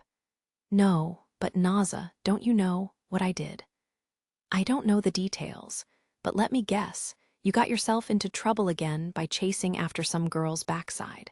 Right? No, that's not. But is she really wrong? In the sense that I ran after Ween, I have to admit that she's not. Naza nods understandingly and pats me on the back. I can feel a sweat coming on. Anyway, this is what Lord Mayach told me to do. What? Naza explained that he'd told her I had caused some problems, but she was to help me anyway without asking any questions. I think Lord Takemikazuch's Familia is probably around here somewhere, too. Hermes seems to have told them that you went to Daedalus Street, Belle. I'm going to say it one more time. You're too reserved. Mayach and Take Mikazuchi both chose to save not the Xenos but me, who is trying to save the Xenos. They are trusting me, even though I've reached out to help monsters. My vision grows blurry at the thought of their response and the kindness of Naza, who has placed her trust in me at a time like this. Belle, you're such a crybaby. Sorry. I quickly wipe my eyes to keep the tears from falling. Still, Naza, who's older than me, strokes my hair affectionately. I blush as the other adventurers glance at me curiously. So, is there anything I can do? It's just me now, with Daphne and Cassandra gone, of course. Well, if you insist. Conscious of Eyes' watching eyes, I feel under my mantle for the pouch hidden there. As I withdraw one of the items and pass it to Naza, I mumble some instructions into her ear. Okay, got it. And Belle, you'd better buy a lot of potions from me next time, she said with a grin. Haha, will do. She walks away, waving as she goes. She's given me a jolt of energy and courage. A woman, A. Cheenthrope, from the roof of the building, Eyes watched Belle's meeting with Naza. She's stroking his hair. Unconsciously, her own hand stroked thin air comfortingly, like a little girl whose pet had been taken away from her. An instant later, she realized what she was doing and shook her head as if to clear it. Is he handing her something? I can't watch both of them. I'd better tell Raoul, she thought, as Belle and Naza parted. She continued to monitor Belle. Naza's help may turn out to be crucial. I wonder if I should tell Lily. After saying goodbye to the Cheenthrope, I head for the southernmost section of the Labyrinth District. I glimpse Eyes out of the corner of my eye a few times. Of course, she's following me. And start to bring the oculus in my gauntlet to my lips, intending to get in touch with the goddess. But before I can do so, a shrewish female voice rings in my ear. Belle Cranel. Eek, Aisha. What are you screaming about? You sound like a monster is chasing you. Did you mistake me for that big toad of a woman? Sorry. And Layu, too, erg. I blink in surprise as Layu reaches out a finger and presses it to my lips. She is wearing a hood and a mask that hides her face, while Aisha is dressed like a showgirl. Greetings, Mr. Cranel, but please kindly avoid yelling out my name. WH, what are you doing here? I ask, repeating the exact question I asked Naza. Andromeda told us everything. We've come to help you, Layu says calmly. I didn't tell you, but I've joined Hermes Familia. Apparently, there's no such thing as veto power over there, Aisha adds with a shrug. I haven't quite figured out what's going on, but Hermes again. Given our topic of conversation, we're hunched together like we're having a secret conference. The male adventurers on the street click their tongues in disgust at the sight of my face, only a hairbreadth away from the masked Layu and the gorgeous, charming Aisha. Their eyes are cold enough to freeze me solid. Andromeda had some requests. I'll take care of that. Is there anything you need? Just say the word. Well, talking to talented second-tier adventurers makes me nervous, but I make my request. That's a rather difficult order, Layu says. Aisha is less restrained, however. You've got some nerve. Sorry. Even if you could just buy me a little time, or is that too difficult? To be honest, I know full well that I've asked a lot, but I also know that now is not the time to hold back. If I don't request their help, I won't be able to do a thing. No, we'll do it. If that's what you want, we'll do everything we can. Layu, I'm sorry. Thank you so much. A feeling of deep gratitude wells up in my chest as I look into the sky-blue eyes in the depths of her hood. The sensation of Aisha's arm encircling my neck startles me from this pensive mood. Trouble surrounds you, boy. Or should I say, you can't help sticking your head in it. Both of Aisha's arms are around my neck now, and she is pulling me toward her. I am surrounded by soft brown skin and the scent of musk. I flush at the feeling of her large breasts against me as she sighs into my ear. When this is all over, I want my proper reward. She licks her lips and gives me a fiercely coquettish smile.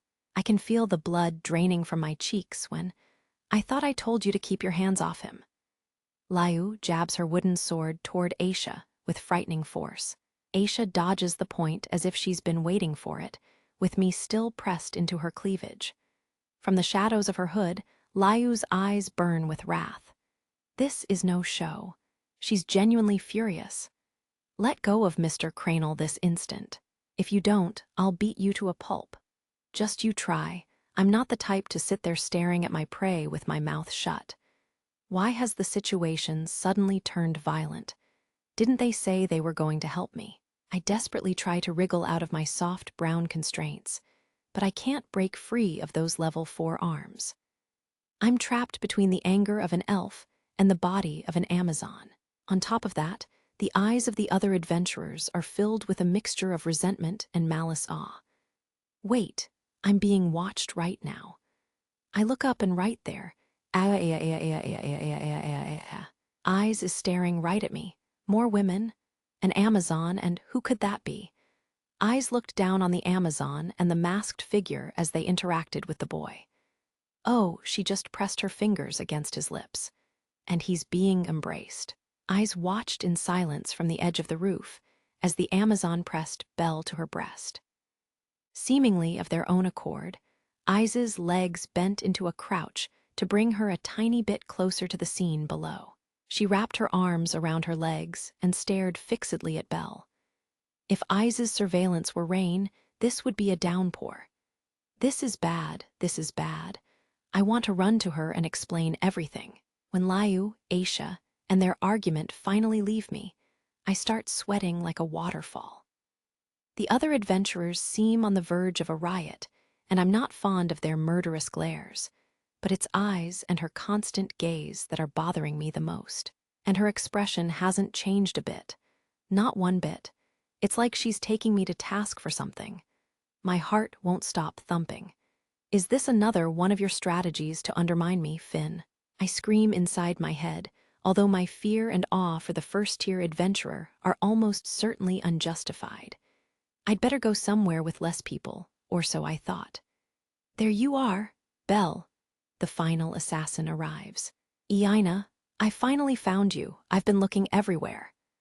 Dressed in her guild uniform, she heads straight for me. I hear malicious whispers of again around me. My sweat is reaching high tide. WH, what are you doing here? I ask for the 3rd time tonight. I heard you were in Daedalus Street, and when I asked the other adventurers, they very kindly pointed me in your direction. Aina says passionately, I have to admit that given the amount of attention I draw, asking other adventurers could be a good way of finding me. But is Aina mad? I thought that when we met it would be more awkward. Ignoring my panic, she walks right up to the tip of my nose. Since you didn't come after so long, I had to come to you. Sorry. I felt embarrassed and too ashamed to show my face, so. I bet you did. You're just that type of guy. No matter how serious the situation, you're such a chicken that it surprises even me. But don't you think it would have been a good idea to at least get in touch or see me once? I am sorry, I say, flinching. I've never seen Aina look this ferocious before. The fault rests entirely with me. I'm the one who caused trouble for her and made her worry. So all I can do is apologize profusely. She's angry with me from the depths of her heart, and she's laying into me like a sister, berating her younger brother. So I'm just some woman you used when it suited you, huh? Miss Aina, someone might misunderstand you. I yell back as she drops today's biggest bomb yet. The stares of the other adventurers have become even sharper. I had already hit rock bottom, but now a scrap of garbage would have a better reputation than me. I can hear them hurling insults and curses my way. He's the worst. An enemy of women everywhere. Go screw yourself, rabbit. I'm too scared to even glance in Eyes' direction. I'm not letting you go until you've answered every single one of my questions. What? That's... Aina takes my arm, and once again I find myself pressed against a woman's body. I turn beet red, then white. My elbow is touching Aina's chest, and all the adventurers are glaring at me. But also because of my idol's gaze burning into the back of my head. It's like some kind of divine punishment. This must be the price of making Ina cry that day. It's another woman again? Eyes was acutely aware of Belle's meeting with Ina. All women, no men, she sunk into a silence that reached the depths of her heart. As she sat with her arms wrapped around her knees, her eyes relentlessly bored into the boy's white head. She could make out phrases such as "just some woman you used." He turned red, then white, as rapidly as a quick-change artist. He looked restless. Eyes cocked her head to one side, her golden hair spilling over her shoulder. "Is Belle a jerk?" she whispered to herself. A moment later, Belle's cry split the night sky.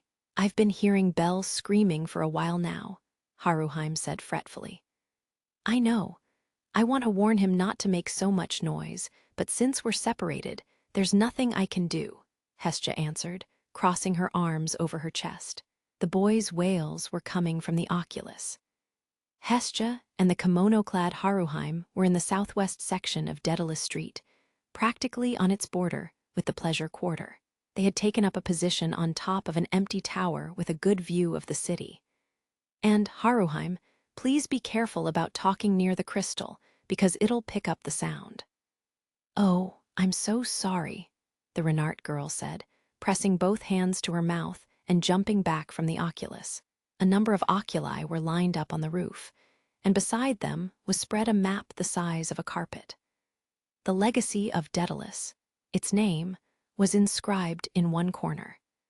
The original sage had walked the area on bony feet to create the drawing of the labyrinth district.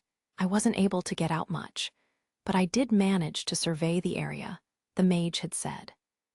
Despite this modest claim of having missed some of the hidden alleys and doors, the map included routes that even residents of Daedalus Street didn't know about. The hundreds and thousands of figures noted on the sheet, from the widths of streets to the number of potential bottlenecks, made Hestia feel faint the first time she laid eyes on it. There was one more important point about the map. A number of names was written on it, and they were moving about as if they were alive. "Let's see. It looks like Belle and Supporter are in the south section as planned. But over in the west, Lady Mikoto and Master Welf haven't met up with the Xenos yet, it seems." Hestia was on all fours on top of the map, while Haruheim bent over it with her hands on her knees. They were following the various names as they moved around, and Hestia traced after them with her finger. The map had been sprinkled with seeker powder, one of Fels's magic items. The powder was kept in a large jar. To use it, one would drip blood onto it and sprinkle the reddened substance onto the map. If the donor of the blood was in the area the map showed, their name would appear, along with their location. Hestia and all her familia members had dripped their blood into the jar before giving it to the familiar owl, along with the oculi, to deliver to the Xenos. After the monsters added their blood, the owl brought the jar back to Hestia. She sprinkled the powder onto the legacy of Daedalus she had received from Aranos, and the magic map was complete. It allowed her to see at a single glance where her familia members and the Xenos were located. The only drawback was that the powder could be used only with maps Fels had created with specialty handmade paper. This magical paper had to be instructed in the proper routes. A carelessly drawn map would not do. The huge map of the Labyrinth District displayed everyone's name in blood-red Kane, except for Fels and Groves, who had no blood to give. Perhaps Fels had been feeling playful, as the words appeared to have been written with a feather pen and moved like chess pieces. Haruheim picked up the twin of Welf's oculus. "Master Welf, Lady Mikoto, please turn at the third corner," she said. "There will be a sewage drain running along the left-hand side of the road. That's where the Xenos are hiding," Hestia added. "Got it. Thank you, Lady Haruheim and Lady Hestia." The power of the seeker powder and the oculi, which together allowed Hestia and Haruheim to instantly determine everyone's location and communicate with them, had turned the rooftop into an outdoor command and combat operations center. What happened here would determine the destiny of the Xenos, who would need to make their way through the convoluted maze of Daedalus Street. And then, into the underground Knossos. Since Hestia had zero fighting ability, she was charged with directing the operation from behind the scenes. Haruheim served as her assistant, and in case of emergency, would sortie to give Bell and their other fighters a level boost. Now if only this told us where the enemy was, too, it would be perfect, Hestia said. That is true. If that were the case, we could get through this whole thing without bumping into Loki Familia at all. Hestia moved off the map, sat down cross-legged, and gazed out at the central part of the Labyrinth district, where she suspected Loki Familia had located their headquarters. Of course, we can't ask them for their blood. The image of a certain goddess's face floated in her mind, and her thoughts jumped back in time. Loki, I want to talk to you about the armed monsters. It was the previous day, and Hestia and Bell had just separated in Daedalus Street. Those were the first words out of her mouth after he left. Now and alone. Sure, whatever, as long as it doesn't take too long. Perhaps there was something in Hestia's serious expression that made Loki agree. She followed her to an oval courtyard with a fountain in it. The monsters who appeared on the surface are called Xenos. They are intelligent, Hestia said. She went on to explain everything she knew about the Xenos and her Familia's connection to them. It was a gamble. Knowing Loki, it was quite possible that she would find the information amusing and broadcast it to the whole city. But if she knew the truth about these recent events, it would surely have some impact on Loki Familia. Hestia spoke with the hope that Loki would act with some semblance of a goddess's character. Wow, monsters who can communicate. Loki didn't seem especially surprised by Hestia's words. She narrowed her vermilion eyes. So now that you've spilled the beans, what do you want from me? I want you to help us live peacefully with the Xenos. Maybe that's too much, if you would just ignore them for the time being. Loki interrupted her with a mocking laugh. What are you, an idiot? With those 5 words, she dashed Hestia's hopes. Little girl, do you know who the leader of our faction is? Braver, Finn Damney. And what's the name of our faction? Loki Familia, the strongest faction in the city. You're damn right it is. Finn is the hope of the Prums and the star of Arario. It's kind of a pain, but we're the top Familia in the city. Do you have any idea what people would do if we sided with the monsters? Hestia could find nothing to say. If I tried to force my cute little children to do something like that, they'd laugh me out of town. They'd say, Loki, you've taken your jokes too far. Time to quit your fun and games. They might even turn against me and leave. As for Finn, he's been in this for his own interests from the start. He wouldn't think twice about deserting me. Contrary to her comment about Finn's coldly calculating attitude, Loki actually seemed to be enjoying herself. What Finn wants is fame for reviving a Familia. He's not gonna do anything to mess up his own reputation. He can't. So making nice with monsters is out of the question. Your kids are proof enough of what would happen if people found out. Finn's ambitions are never going to match up with what you want. There was no way Loki Familia under Finn's leadership and Hestia Familia seeking to protect the monsters were going to reach an understanding. Strangely enough, Loki was saying exactly what Hermes had told Bell. Anyway, Finn already has a pretty good idea what those Xenos things are like. But he hasn't told Eyes and the others much. You know why? Since Hestia hesitated, Loki went on. Because it will slow them down. It might make his cute little underlings hesitate before acting. And most of all, if the truth about the Xenos came to light, it would shake the foundation of Arario. Telling everyone about the Xenos might be their salvation, but it also posed a risk to people's lives. Could Hestia honestly say that all the adventurers who learned about the Xenos would remain able to slay other monsters without a moment's hesitation? She could not. And a moment's falter would put their lives at risk. That could be fatal for Arario, the city that flourished thanks to the dungeon's existence. Finn knew that. Hestia did, too. When the fighting between Loki Familia and the Xenos had broken out in the Labyrinth district, neither she nor Fells had broadcast the fact that these were intelligent monsters. They feared taking the irrevocable risk of causing chaos throughout the mortal world. Fels also probably knew that Finn would not listen to any of their pleas. If any townsfolk were watching, he would unquestionably kill the monsters, even if he knew they were harmless. That was the kind of unwavering spirit and extreme ambition he had. Basically, it's impossible, right? The idea of our children living together peacefully with monsters, Loki said. That depends. A lot of us idiotic gods would probably see it as a mystery or a bit of entertainment. But the children are a different story. They hate monsters with their hearts and souls. That's why I'm afraid. Loki sighed before continuing. What was that sickness that killed a whole bunch of the children? Oh yeah, the Black Death.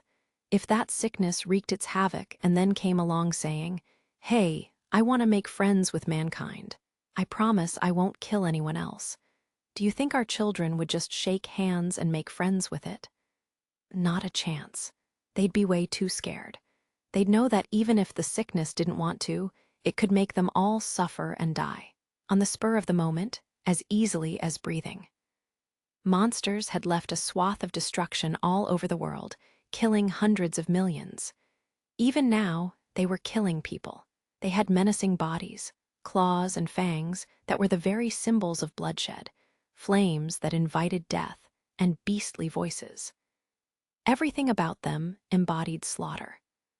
Loki was implying that for the inhabitants of the mortal plane, monsters were the same as a devastating disease or natural disaster. In this case, the sickness that wreaked havoc would be the Xenos. And letting in this sickness, without a vaccine on hand, could lead to nothing but self-destruction. So I'm deaf to your requests.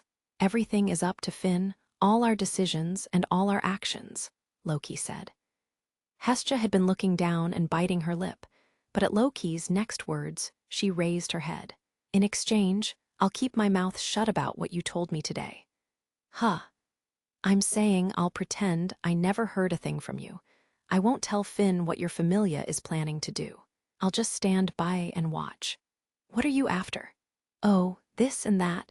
I guess I'm just one of those gods who loves a little mystery and amusement, Loki replied teasingly before turning to walk away. Wait, Loki. Bye, itty-bitty. Thanks for helping me kill some time. With a half-hearted wave, the vermilion-haired goddess disappeared from Hestia's view. I don't know what Loki is thinking, but it seems like we won't need to watch her. In a sense, she was the most annoying trickster of them all, and now they wouldn't have to worry about her getting in their way. At least something useful had come from the conversation. That was Hestia's conclusion as she returned her focus to the present. The rest all depends on Bel and the others, she murmured. She looked up. Thinning clouds veiled the night sky. The broken watch lying next to the map beside her ticked. The appointed time had come. Leto looked up at the deep blue sky. No longer hidden by clouds, it was an endless sea of stars. I'm finally able to see the sky I longed for, but only by sneaking around like this. Perhaps we are creatures of the shadows after all, he said softly through his fangs, mocking himself. The lizardman warrior's two misshapen, scaly feet were planted on the edge of the dark sewer. He stayed gazing up at the sky. He was searching for one tiny hope, fainter than a star in the infinite heavens. Sorry to keep you waiting. Welf, Mikoto, long time no see. Well, it hasn't actually been that long, but I'm glad you're looking well, Ween. Leto turned around at the sound of Ween's happy voice, just in time to see her reunited with Welf and Mikoto. They were carrying a large sack stuffed with stink bags to cover up the scent of Leto and the others. With his brethren, he formed a circle around the overjoyed Vuiver and humans. The sight of their carefree smiles was priceless. They were the hope of the Xenos. Every time Leto saw their smiles, an impudent wish reared its head. What more can you ask for than this? An inner voice warned him, yet still he felt himself reaching out for something more. I want a future where we walk side by side. Leto, it's time. We're counting on you. Ah, yes. At the urging of Fels, who was looking down at the broken watch, Leto emerged from the sewer. Then, with an agility surprising for his enormous body, he scaled a building and sprang onto the roof. He looked out over the city submerged in darkness and apologized silently to all its unknown inhabitants. Then he made his decision. He filled his chest with air and, in a single rush, let it all out. Oh, ooh, woo, woo, woo, woo. The monster's howl shook the black night. The long, low cry echoed through every corner of the labyrinth district and out to the edges of the city. Adventurers everywhere lifted their heads in unison. Townsfolk shuddered with fear. All of them stopped whatever they were doing. They knew the time had come. Once again, the war cry of the resurgent monsters sounded the arrival of upheaval in the city. Oh-ho-oo-woo.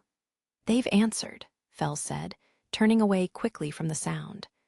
The shrill howl that rent the night sky just after Lido's resembled the cry of a young girl. The siren squinted with concentration. I can hear Fia and Let but not Araru. We definitely would hear her if she was howling. Either she's keeping quiet or something is preventing her from making any noise, said the gargoyle. The baying continued to echo back and forth across the sky. It was a language that only the monsters understood.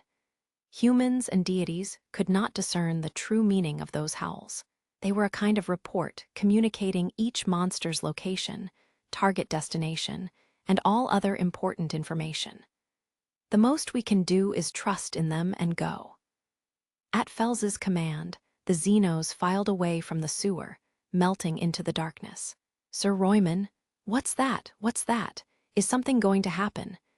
The pale guild chief emerged onto the top floor of the Pantheon and leaned forward over the banister. Are they coming? Are they coming? It's a festival. A party? I want to go to Daedalus Street. I want to goo-woo. The gods and goddesses had given themselves over to excitement. As their children cowered, they danced and skipped. Captain, the commander of the best troops in the city, gazed quietly down at the labyrinth district. The jet-black beast looked up at the sky and began walking, its feet guided by the stars. Hermes narrowed his orange eyes and spoke into the darkness. So the game has begun. Ever so quietly, the curtain rose on the war. Chapter 4, A Skirmish in Daedalus Street. The strategy began with Lily. What are those monsters braying about? Find where those cries are coming from. The howling had sent the adventurers in Daedalus Street into an uproar. Amid the chaos, a young prum boy snuck down a back alley. Once he was out of view, he drew close to a dingy wall and put his hand to his forehead. Stroke of midnight's bell. A film of gray light enwrapped the boy's body and then melted away to reveal Lily, who had just deactivated the shape-shifting Cinderella spell. Ooh, I hate this. It's so scary. If the adventurers catch me, they'll kill me on the spot. Why do I have to be the one to do it? Mumbling to herself dramatically, she prepared for what she had to do next. She lowered her chestnut eyebrows and closed her eyes. Your scars are mine. My scars are mine. As her petite lips uttered the chant, the magic once again transformed her appearance. In an instant, she was wearing a bulky blue battle jacket and a broken watch around her neck. She had a fluffy round tail, long ears, and round, shifty red eyes. She had become an almuredge, or rabbit monster.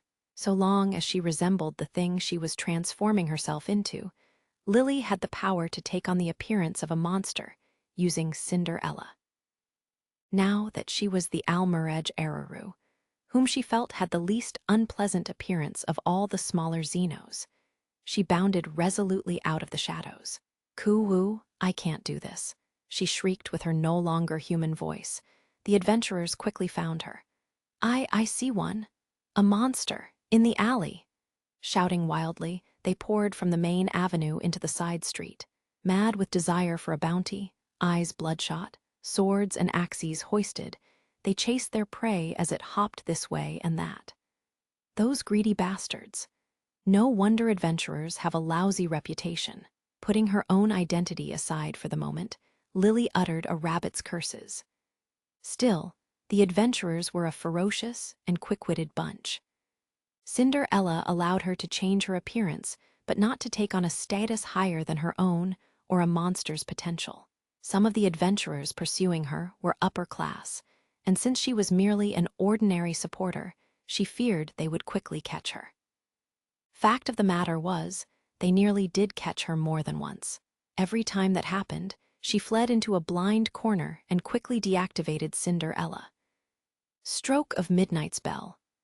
Once back in her own form, Lily walked right past the demonic adventurers, feigning innocence.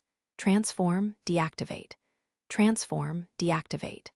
Her pursuer's irritation mounted each time the Almarej disappeared just before being caught. Every time their shoulders and bodies collided as they crisscrossed every selch of the narrow alleys, an exchange of shouting and verbal abuse would follow. With the sound of growing chaos in her ears, Lily used her magic over and over again, panting as she frantically hopped around the labyrinth district. Oh, I hate fells.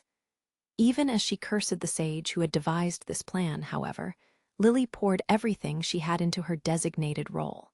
There's an Almarej on the loose. It's over in that direction. Go get it. Belle was in a different part of the labyrinth district's south side, but the frantic shouts of the adventurers had spread to where he was. Ina, who had been stunned by the howling of Leto and the other Xenos, was still holding Belle close to her. Now that an opportune moment had arrived, Belle carefully extracted his arm from hers. By the time she noticed, he was already running. "I'm sorry, Miss Ina," he yelled, glancing back as he gained distance. "Huh, Belle, you can get mad at me later." "Oh, you." Ina's indignation was only for show, however. In truth, she wanted to run after him. No, she wanted to stop him from going. She was beside herself with worry that he would run straight into danger and get himself hurt. But Belle was an adventurer, and Ina was a guild employee. She had come this far fueled by personal feelings and passion, but now she had to fulfill her duty as a worker. Uh-oh, I forgot to give him that bracelet he lost, the one Hermes gave me. She glanced down at the band on her right arm, her expression changing from anger to worry. Meanwhile, Belle was running straight down the street away from Ina. "Belle, it seems that 2 of the lost Xenos are on the east side of Daedalus Street." Hestia's muffled voice filtered through his mantle from the gauntlet underneath. Fells must told her the location of the Xenos who responded to Leto's call, and now she was relaying it to him. That's a good distance from where I am on the south side." "So?" he whispered into the oculus. "Please keep focusing on diverting attention as we planned." Belle nodded. "Miss Eyes is still following me, and just like we wanted, other adventurers are tracking me too." He glanced over his shoulder at Eyes, who was following him by running from rooftop to rooftop. As he looked back, he noticed that while some of his pursuers were closing in on him, he could also sense the eyes of others who were following at a set distance, neither approaching nor receding, like hunters. Perhaps on orders from their patron deities, they had not run off to chase the Almarej, but instead kept after Belle, the more certain bet. If he included those he couldn't see clearly, there seemed to be quite a few chasing him. It was like they thought Belle would lead them to some enormous pile of gold. But if the eyes of low-key Familia aren't on me, the diversion isn't working. My only choice is to shake off these people once, along with Eyes, too. He increased his pace and turned down one of the innumerable alleys branching off the main road. "Hurry up, before you lose sight of him." Skirting the pack of adventurers on the wild goose chase after Lily, Belle headed to the neighboring southeastern district. The adventurers followed. Belle was happy to lure them this far, but now he needed some way to pin them there so they would stay in the southeast while he continued on. "Naza and Liu, I'm counting on you for the rest." He slipped into a shadow where his followers could not see him, withdrew a stink bag, and sprinkled the contents over his head to mask his scent. Then he pulled off his black mantle, turned it inside out, and threw it back on so that it covered his entire body. The next instant, he had disappeared without a trace. Where'd the little rookie go? Belle listened to the hubbub all around him. He could sense Eyes' astonishment as well. He had used the reverse veil, one of Fels's magic items. Like a Sphe's Hades' head, it turned whoever wore it invisible. But in contrast with the cow's head, which made its wearer invisible no matter what, Belle's veil was reversible, so the user could benefit from its powers as needed. An ordinary mantle swiftly became a tool for secrecy and stealth. Leaving the surprised adventurers and Eyes behind, Belle moved away, still veiled. Where is that little twerp hiding? The adventurers searching for Belle were growing irritated at the complicated streets and numerous obstacles. Just then they noticed something. What's that sweet smell? The animal people were the first to notice, but soon others, too, were sniffing suspiciously at the faint perfume. They forgot their suspicion, however, when a human in the pack shouted out, "I saw him, the little rookie. He went into that house." A crazed look came over the adventurers' faces, and they rushed in the direction he was pointing. Swearing at Belle for putting them through so much trouble, they burst into a barrack in a back alley. Not that one, this one, over by the main road. What? Monster, it's a monster. Amid all the shouts flying back and forth, the adventurers began to get confused. What should they make of all the claims of monster sightings, or of the fact that Belle Cranel seemed to be popping up in multiple places?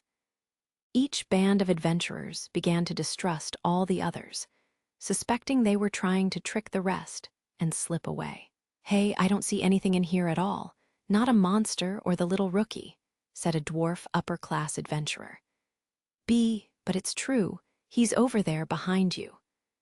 The dwarf turned his head in the direction the animal person, also an upper-class adventurer, was pointing, but not a soul was there. Flushed with fury, he punched the animal person in the face. "Wow, these things really do make people hallucinate," Naza murmured. She was standing at a distance, listening to the angry and confused voices inside the building as she pressed a damp scarf to her nose. In her other hand, she held 2 wilted flowers. Their petals were blue and red, and when she looked closely, she could make out fine grains of golden pollen floating from them. They were another of Fels's magic items. To use the flowers, the person first had to impress a certain image on their memory. Whoever breathed in the pollen after that would see visions of that object or person. Certain abilities warded off the illusions, but in a large group of adventurers like this, they were rather effective. Lower-class adventurers and upper-class adventurers who hadn't yet gained any immunity shouted out alerts about whatever they saw. The flowers had plunged both the southern sector, where Lily was, and the southeastern sector into chaos.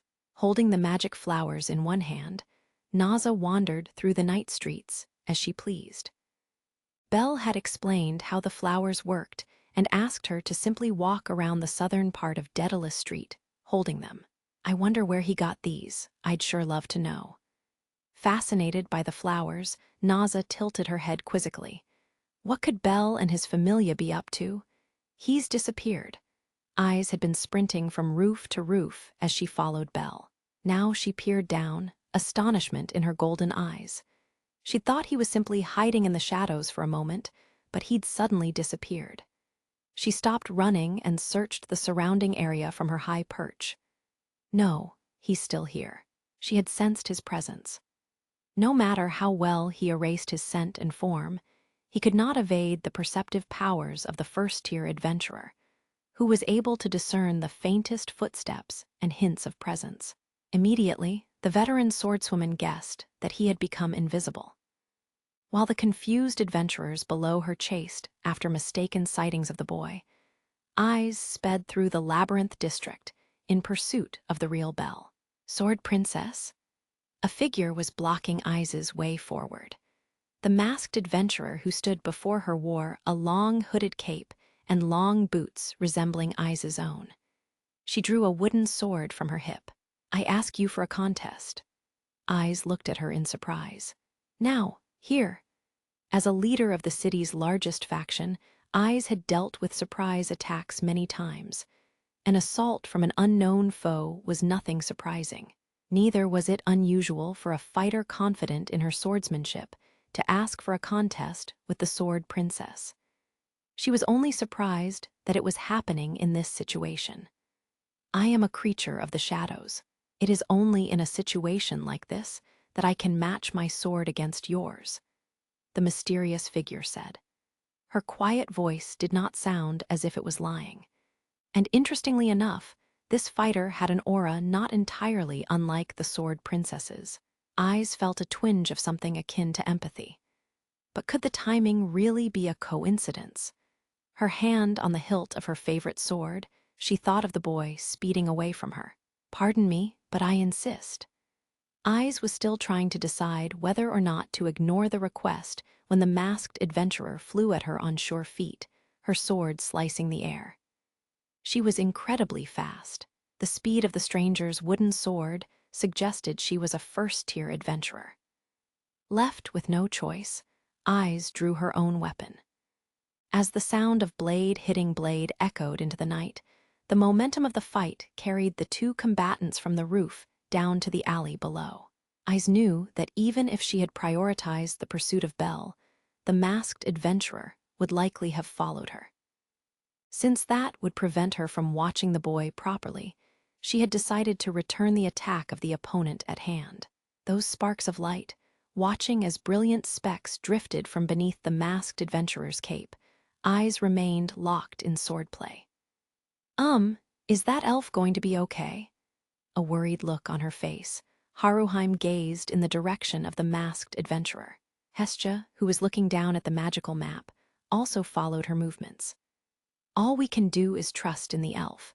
She is a very capable fighter, but judging by what I saw in Daedalus Street, that little Wallen something or other is unbelievably strong herself.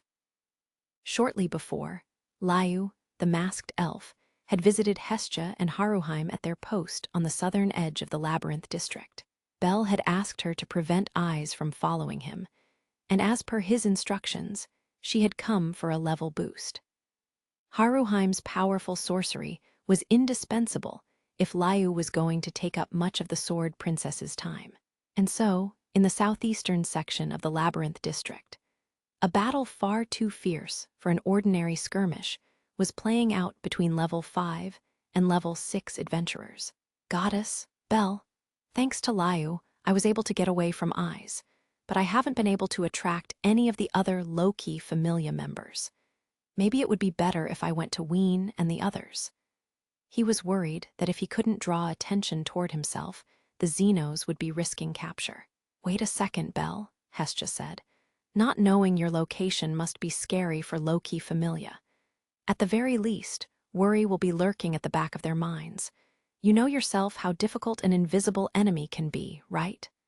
Well, yes. Do you still have any magic items?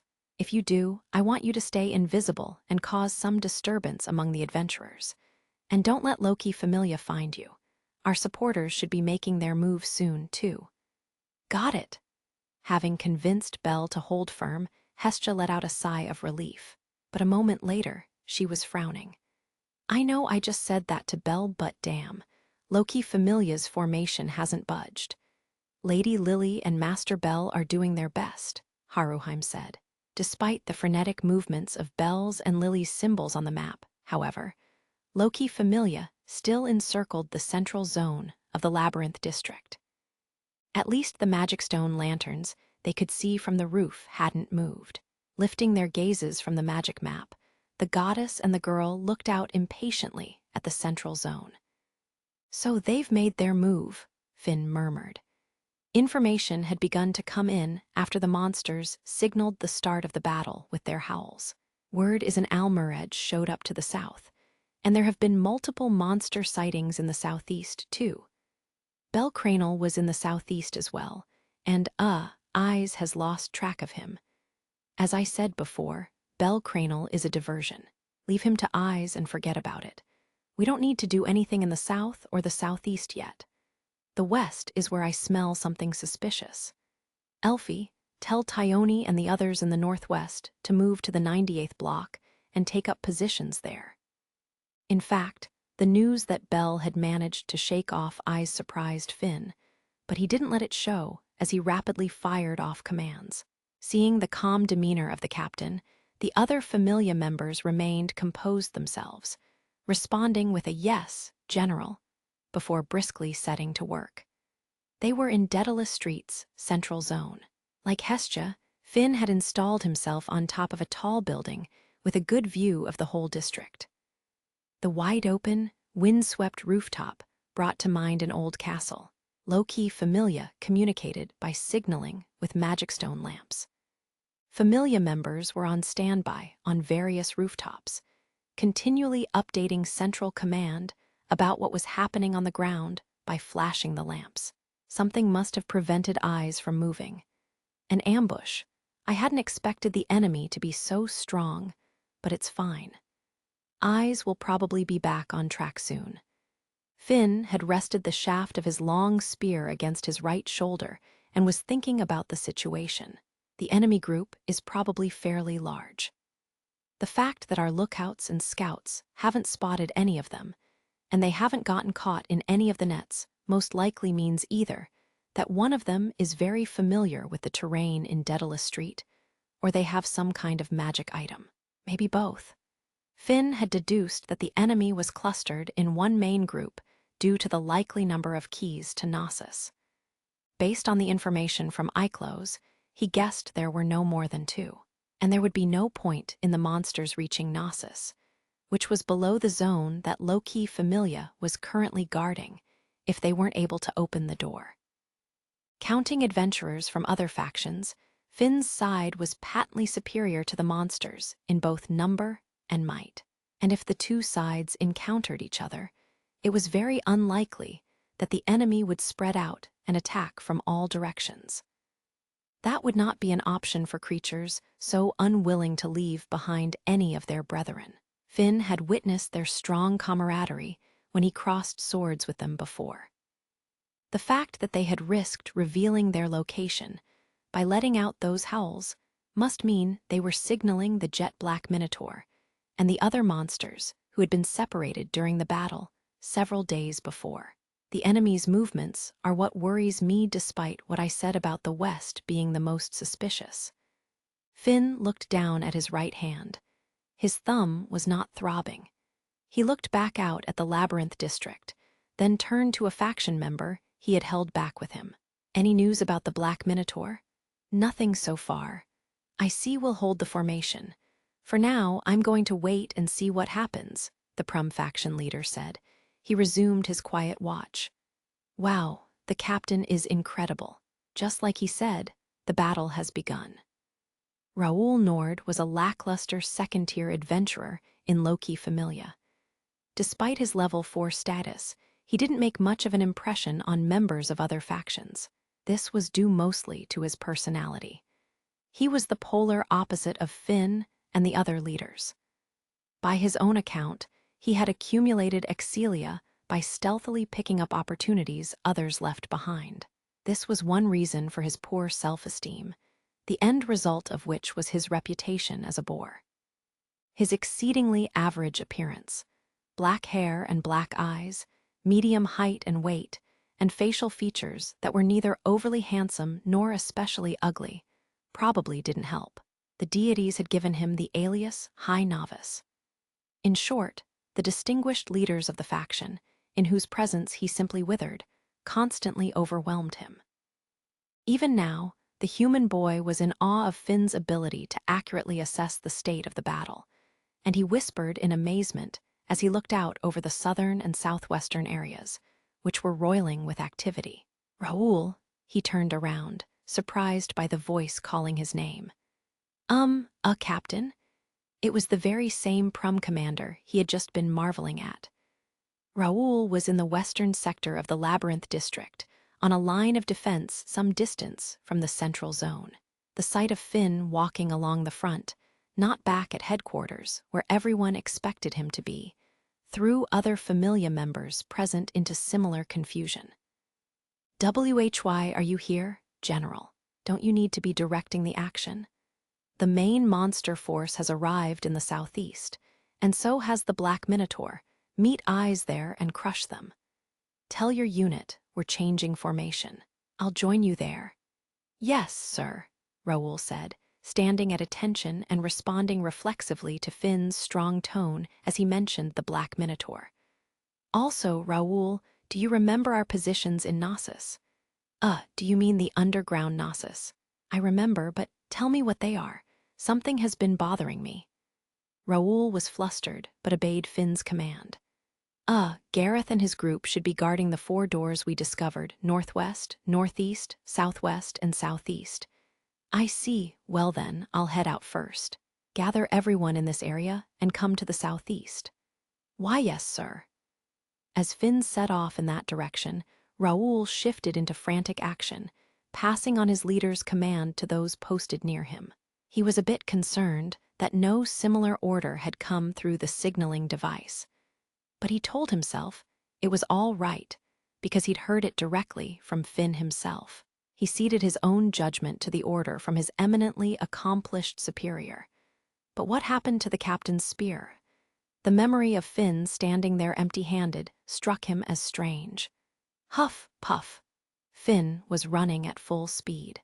He flew down the steps at the end of the alley, looked around to make sure that no one was nearby, and then, still running, pressed a hand to his forehead. Stroke of midnight's bell. Finn's form instantly dissolved into thin air. In his place stood Lily. "I did it." Once again, she'd used Cinderella. "My apologies to you, Finn, but that fuss over the marriage proposal really came in handy." Cinderella allowed Lily to transform her external appearance, but she couldn't fool anyone unless she imitated the personality of whomever she was impersonating. When Finn proposed to her, she had come to understand his character, and in that sense the experience was now proving extremely useful. Her sharp insight, honed through her former career as a thief, had efficiently analyzed Finn's speech patterns, mannerisms, and character. It wasn't that the memory of his earnest feelings left her completely cold, but her own life and that of the Xenos were on the line. She had no other option. And so, to deceive Loki Familia, she had transformed herself into a spot-on copy of Finn. Lily's role in the storming of Daedalus Street was both to create a distraction, like Belle, and to use his actions as a cover for spying. Most of Loki Familia's members were upper-class adventurers, and the guild made their basic profiles public. In order to successfully fulfill her role as spy, Lily had memorized them all. Her old thief sense had told her that the high novice would be the easiest to control, and therefore she had targeted him. He's as simple as Belle. Quite pleased with herself, she insulted both adventurers at once as she took an oculus out of her pocket. Her cheeks flushed. She shouted into the crystal the information she'd extracted. "As we suspected, the guards are posted at the northwest, northeast, southwest, and southeast doors of Knossos." "Well done, supporter. Lady Lily, you're amazing." Having listened to Lily's report through the oculus, Hestia and Haruheim applauded her. "With this, we'll be able to breach their defenses." Hestia Familia's ace in the hole was Daedalus's notebook. As Fels had pointed out, there was a high likelihood that Loki Familia had not discovered all the entry points shown in the book's maps. The aim of Lily's spying had been to find an unobstructed route into Knossos. Hestia flipped through the pages of the book, which she had with her in addition to the map spread out on the rooftop. She was trying to figure out which of the unguarded entrances to the upper floor of Knossos, in other words, the one directly below Daedalus Street, was closest to the Xenos' current location. The west one. Fels, the western door is unguarded. Thank you, Goddess Hestia. The blue crystal at the far end of the row of oculi, the one connected to Fels, sparkled brightly. The sign hanging at the entrance of the back street, in western Daedalus Street, read 98th block. "Hey, everyone is up in arms about some monsters on the south side. Don't you think we should head over there too?" "Yeah, damn it, we're off the mark again." The pair of adventurers was walking down the abandoned tunnel-like street. One was a human, the other a dwarf. All the other adventurers guarding the area had rushed off to the south side as soon as they heard about the monsters.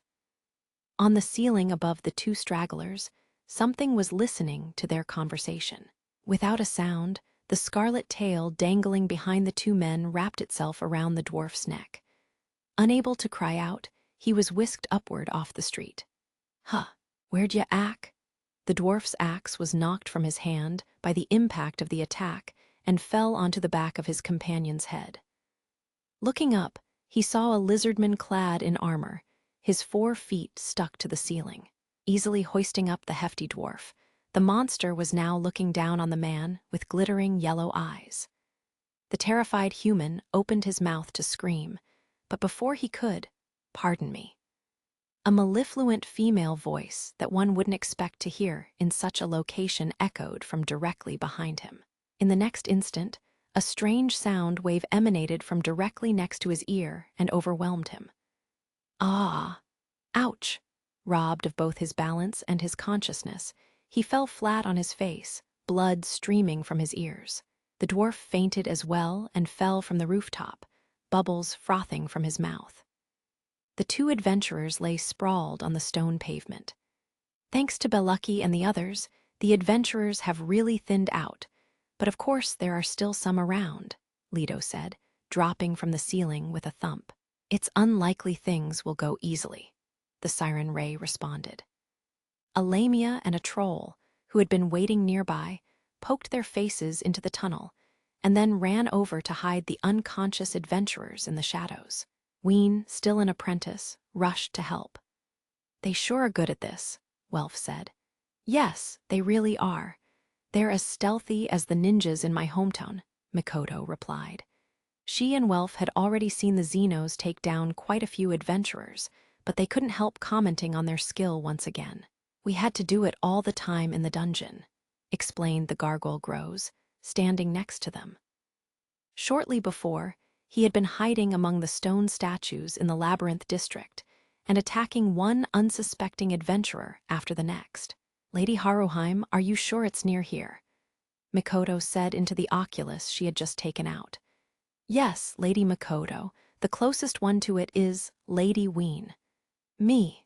the dragon girl asked, cocking her head. She tapped her bluish-white hand along the wall of the tunnel until one of the stones slipped in with a grinding noise. "Oh!" she exclaimed in surprise as the wall slid aside to reveal the entrance to a hidden passage. "Hurry up before Loki Familia gets here. According to Hestia, Braver is a cut above us." Fells and the Xenos were advancing through Daedalus Street by way of secret passageways and hidden doors in order to avoid adventurers and Loki Familia scouts. One reason Fells had asked Hestia to get the Legacy of Daedalus map from Aranos was that some of the secret passages in the area were unknown even to the mage. This one, like many of the others they had used, was thick with dust. Leto breathed flames to serve as an impromptu torch in the stone passageway, which was completely devoid of magic stone lamps, and the group headed down it. The unicorn neighed as if seized by a fit of coughing, tossing its silvery mane. "It's Leto, right? There's a branch in the passageway up there. Please take the route that slopes down to the right. The next exit will take you out right near Loki Familia." "Got it, goddess." Having Hestia guiding them was a huge help. Not only could they proceed smoothly through the tangled streets of the Labyrinth district, while the adventurers were busy getting lost. Her support also enabled them to use secret passageways like this one. It was thanks largely to the communication support from her and Haruheim that the circus-like procession of Xenos had remained undiscovered. "You're the one who surveyed the Labyrinth district, right? Don't you remember where the hidden passageways are?" Welf asked Fells. "Well, it's been 600 years since I made that map. Certain points are less than clear," the mage replied, black robe shifting as if with a sigh. "I made the map at Oranos' request. It took me 5 years just to survey the ordinary streets, you know." "And you didn't find any streets that led to Knossos?" Mikoto asked. "No, probably because I was only able to map the surface. Or maybe it was that 600 years ago the expansion had not yet begun." "You're just a sore loser," Welf said. but Mikoto sensed some truth in Fels's words. Daedalus's family was connected to evil in the city, and she guessed that at the time they may not have had adequate capital or manpower to do the work. "I wonder if Belle is doing all right," Ween murmured, her words echoing among the long shadows of the monsters in the passageway. "Ween, have faith in him for now. Remember what you said about repaying this favor," said Groves from next to her. "Yes," she answered, nodding firmly. "Halt," Fels said. The end of the passageway was in view. Before they emerged onto the streets, he wanted to have one final meeting. "When we go out this door, we will be immediately in front of Loki Familia's camp, and there are no more hidden passageways we can use." "So that means we'll have to race to our destination without stopping?" Ray asked. "Yes. The underground passages leading to Knossos are all under the central zone, which is in the heart of enemy territory. We'll aim for this one that leads to the western door," Fels said, while spreading out the copied plan of Knossos and pointing to the route. Thanks to Bel Cranel and Lilaluka Erd, the activities of Loki Familia and other adventurers have fallen into disarray. Now is our only chance to break through. Welf Krazo and Mikoto Yamato, I'm counting on you to intercept any attacks. Welf and Mikoto nodded. "Leave it to us. We're on top of it. We will protect your lives with our own." Both were wrapped in the same black reverse veil mantles as Belle. In the shadows of the mantles, Mikoto carried a knife and an aqua dagger at her waist, while Welf had a similar dagger and a sword. The hilts of the aqua daggers glinted in the dim passageway. "I'm going to count down. Please prepare yourselves." The line of Xenos and humans moved into a wedge formation well suited to charging. The atmosphere was tense. 5, 4, Leto, armed with a longsword and scimitar, was in the vanguard, together with the unicorn. The middle guard was made up of the Lamia, a winged monster, Fels, and Ray, her face smeared with blood for battle paint. Those who were the size of a troll or smaller, along with the slowest of the group and those like Ween, who had poor combat skills, brought up the rear. Groves, his stone wings creaking, played the role of key rear defenseman. 3, 2, at the front of the formation. Welf and Mikoto threw the reverse veils over their bodies and put their hands on the door. Watching on the other side of the oculus, Hestia and Haruheim gulped anxiously, their nerves frayed from the tension in the dark alley. The dragon girl wrapped her arms around her robed form and hugged her slender chest tightly. "One, go." The instant Fels gave the command, they flung open the door. Like an arrow released from a taut bowstring, the Xenos shot into the dark night. They found themselves on a street so narrow it resembled a ravine. Beneath the watchful gaze of the dark brick buildings on either side, the group sprinted forward. The powerful legs of the lizardman pounded the stone pavement, while above him, the siren's golden wings and the gargoyle's gray ones beat the air. "Enemy ATTAACK." Almost as soon as they had set off, the scream of an adventurer rent the air. It was a Loki Familia member standing on a rooftop.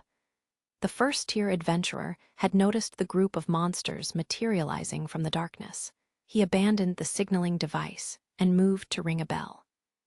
Before he could do so, the now invisible Mikoto scaled the wall as skillfully as a ninja, grabbed the man's ankles, and pulled him off the roof. He didn't even have time to yell out when the unicorn raised its horn and sent the adventurer spinning through the air. His body slammed onto the ground. But that was only the first opponent to spot them. Another lookout was already ringing bells that echoed through the labyrinth district. "They've seen us. It doesn't matter. Keep moving forward." Clang, clang, clang. As the high-pitched ringing of bells and the angry bellows of adventurers engulfed the labyrinth district, the Xenos ran even faster. The parade of the monsters had begun. Shortly before, Raoul, Finn had quickly noticed the movement in the west. Troops were leaving their posts and advancing southward. From his position on the high ground, Finn could see the signaling devices flashing, as if they were swaying. The western troops are on their way south. He said they were going to encircle the pack of monsters that showed up there. The messenger said, staring at Finn. I've heard nothing of the sort, and I never gave a command, so why are they moving on their own? But, Mr. Raoul said you came directly to him and gave him the command. What? As the messenger explained the situation to the captain, a buzz passed through the central encampment. Finn alone was seized with a sense of déjà vu. Yes, this is just like the war game between Hestia Familia and Apollo Familia. The Prum who had invited Bell and his team into the castle, assuming it hadn't been a trick, and then the Prum girl who had appeared only at the end of the battle. Finn whispered unconsciously to himself as the pieces came together. So that's what happened. Captain? Finn ignored the faction member who was giving him a strange look and instead focused on the face before his mind's eye. It must be that girl. He had witnessed the bravery of his fellow Prum and guessed that she was the sharpest member of Hestia Familia. She must have some magic item, no, some form of magic. He realized she had duped him. At the same moment, he realized that he had allowed Bell Cranel to monopolize too much of his attention. Pull back the troops. And tell Narfi to fill the gap in the formation. No, scratch that. It's too late, he said, shaking his head. As if to confirm his conclusion that it was too late, the high clanging of bells echoed through the air. Since the sound was coming from the west, it could only be a warning that the monsters had been sighted. In the next instant, a cacophony of shouts surrounded Finn. Sea Captain, a large group of monsters has suddenly appeared from the west. They have breached the gap where Raoul's troops were, and they're heading for the central area. I know, calm down.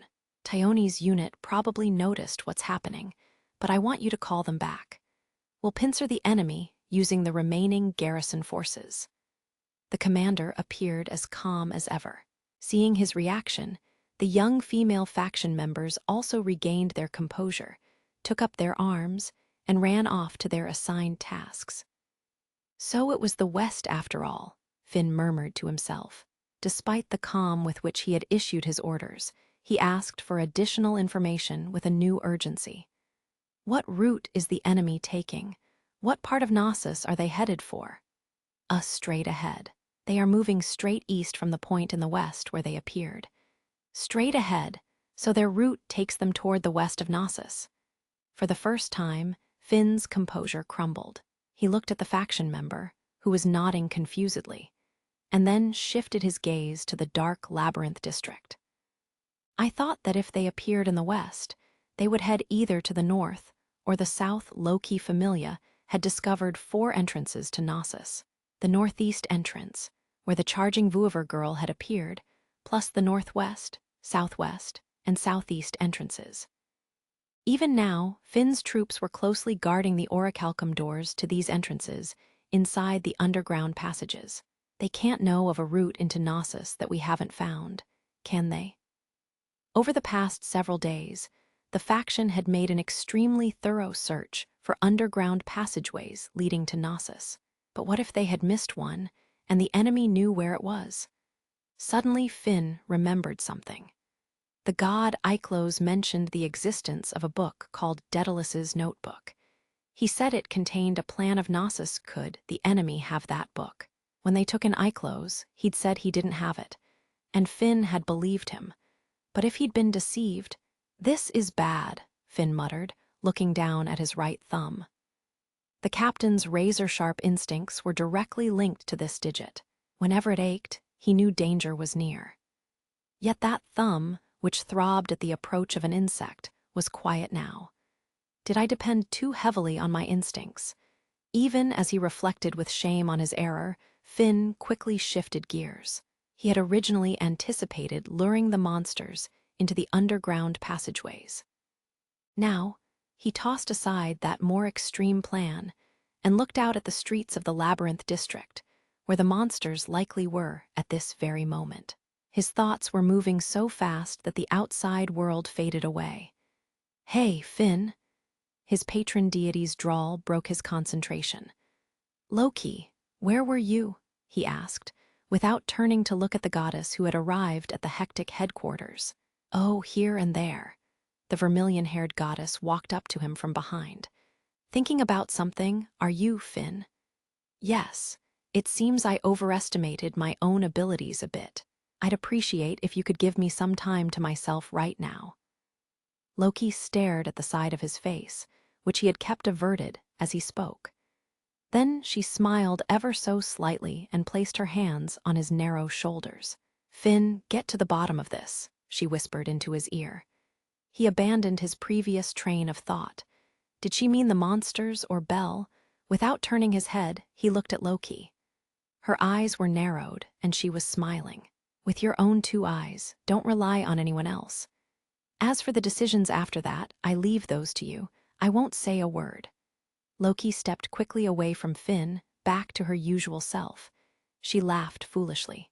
As the blue-eyed Prum gazed at her, she waved, then disappeared like a capricious twilight. Still standing at his high, incessantly noisy post, Finn sighed.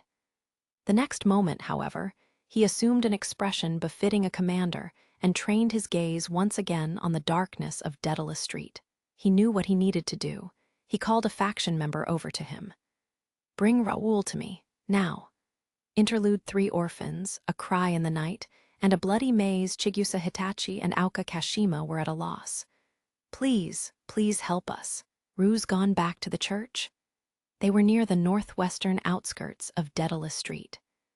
A large number of the Labyrinth District's residents were gathered in this spot, not far from East Main Street, one of the city's central arteries. The evacuation order the guild issued several days prior had instructed them to gather there. Take Mikazuchi Familia was among this crowd, surrounded by children. He said he had a pet cat he hadn't told anyone about, and he had to go get it, and then he left, and the monsters are out now. Everything will be fine. Just calm down, okay? Chigusa and the other members of Take Mikazuchi Familia had originally set out for Daedalus Street because their patron deity asked them to help Belle. But then guild staff requested their help with the overwhelming number of evacuees, and they hadn't been able to say no. Ganesha Familia and other adventurers were guarding the surrounding area as the guild staff desperately tried to lead the crowd to East Main Street. With the howling of the monsters, everything south of their location had become a battle zone, which meant the only evacuation route left was north toward East Main Street. All the exits in that direction were packed with people, and the situation had devolved into a massive human traffic jam. The townsfolk were terrified of the monsters. The children standing in front of Chigusa, Lai, the human boy, and Fina, the chinthrope, were no exception. I too am begging you. Please somehow find that boy. The elderly nun mother Maria pleaded, adding her voice to the chorus. Try to keep your chin up. I don't know what I'll do if even adults like you start crying, Aoka said. He was too exhausted to muster more than this awkward response to the entreaty of the thin, black-haired woman. With most of Ganesha Familia's members and other adventurers busy guarding convoys of evacuees, Maria seemed to be grasping at straws, all the more so considering it was just one little boy. All right, we'll look for him. Tell us how to get there. No, never mind, it's no use. I have no sense of direction around here, he said. Please let me go with you. I'll show you the way to the church, Maria said. I want to go too. Me too. Lai's and Fina's requests surprised Chigusa and Aoka. Lai, Maria shouted, trying to stop the boy. Ignoring her, he and Fina clung to Aoka before she could tell them it was too dangerous. We may not be connected by blood, but we're a family. At those words, Aoka understood everything. He furrowed his brow as he tried to decide what to do. Orphans, damn it, I'm a pushover. Both Aoka and Chigusa were orphans themselves. So was Mikoto, who had transferred to Hestia Familia. Each had lost their family under different circumstances, but all had grown up at a home run by Take Mikazuchi and other benevolent deities. Lai and the other kids probably went through the same things we did, Aoka thought, bringing his hand to his muscular neck. Chigusa, I'm sorry. "Can they come?" he said. Chigusa smiled and shook her head, revealing her right eye, which was ordinarily covered by her bangs. She liked the awkward, kind Auka. He smiled back at her wryly. "Okay, take us there." This way. Leaving the other adventurers behind, Chigusa and Auka headed off with Maria and the children. Cassandra Elian was carrying something. "Hugh, this is heavy." Her arms were wrapped as far as they could reach around the huge wooden box as she tottered through the hushed labyrinth district. She was in the northeastern section, and fortunately for her, not a monster or an adventurer was to be seen. There was only an eerie, faint light. The Mayach Familia emblem, an abstracted human form, shone above the rod she had attached hastily at her hip. Her long hair swaying and her timid, droopy eyes darting about more than usual, she was making her way through the maze-like back alleys, when suddenly the box in her arms began to shake and rustle. Don't move," she whispered nervously to her cargo. After a quick scan of her surroundings, she was relieved to see that no one was nearby, or so she thought. "There you are, Cassandra. What are you sneaking around all by yourself for?" "Eek!" Her friend Daphne Lawlos appeared from behind. As the startled Cassandra looked up at her, the box slipped from her hands onto the stone pavement. An instant later, a high whimpering sound came from inside. Daphne froze. Cassandra turned white. "Cassandra, really?" Daphne said with quivering lips as she stared at the shaking box. "Daph, you're wrong. Wait, please wait." Cassandra stretched her arms out to block her way, but Daphne pushed her aside and opened the wooden crate. "Q! Woof!" Inside sat a hellhound and a teary-eyed Almuredge pressing one paw to its head where it had bumped it in the fall. "What? What in the world?" "Daph, keep your voice down." The two monsters jumped up at the sound of Daphne's screech, sending Cassandra into a panic. Daphne's almond-shaped eyes revealed a mixture of anger and confusion beneath her short hair, and she drew close to her friend. "Cassandra, you idiot. What are you doing? Don't tell me you're hiding one of those monsters with a bounty on its head." "No, that's not it at all.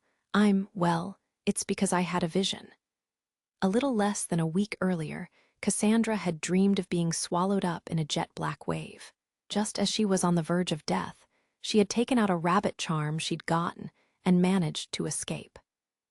It was an extraordinarily frightening dream, and, as usual, totally unexpected. From the experience she'd gained during her 18 years of life, the girl knew that this type of precognitive dream was extremely bad. Trusting in the dream's frightful message, she had made her way to a desolate alleyway 5 days earlier. On that day, the day that happened, when it really would have been better not to go. There she had found where the charm had been dropped, and there was the white fluff ball and the black fur ball. They were wet with blood and completely exhausted. Both were lying prone and unconscious, their limbs splayed. The rabbit charm of her dream, it turned out, was an Almuredge and a hellhound. Cassandra had nearly fainted with shock, but her obsession with her vision of utter destruction kept her focused. Her face white and her hands and feet shaking, she hid the two monsters in a box she found lying around and brought them back to her own room that same day. It was a miracle that neither Mayach nor Naza nor Daphne nor any of the other adventurers had found her out. Cassandra was not protecting Xenos, monsters. To the contrary, she was terrified of them even now. But she had to keep the rabbit charms with her until the fateful day. She had no choice but to feed them pieces of Jayaga Maru-kun so they didn't starve to death.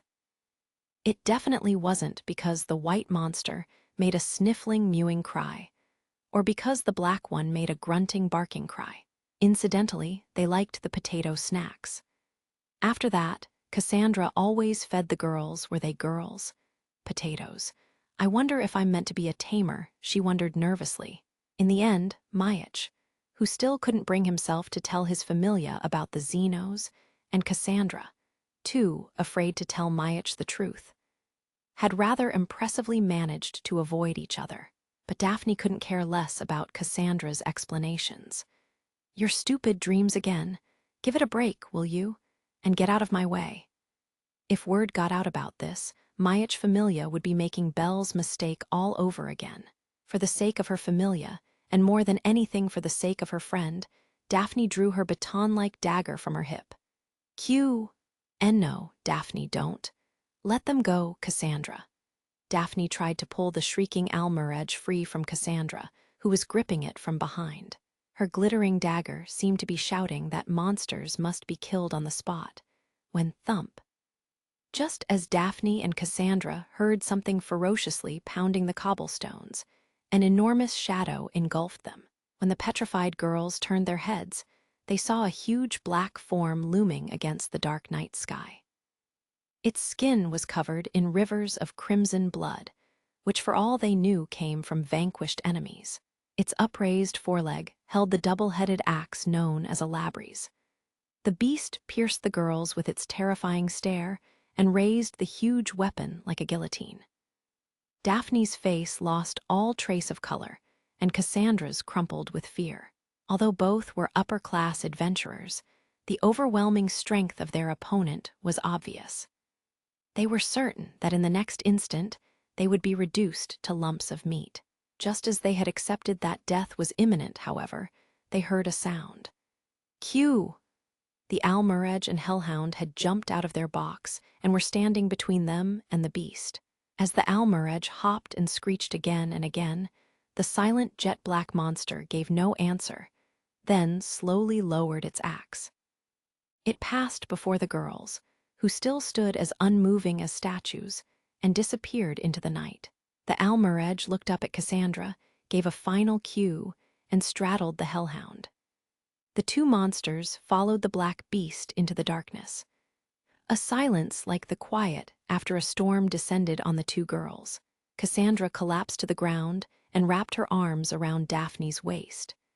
Daphne was just barely holding herself together, but her knees were about to give way. She awkwardly made eye contact with Cassandra, who smiled tensely back at her.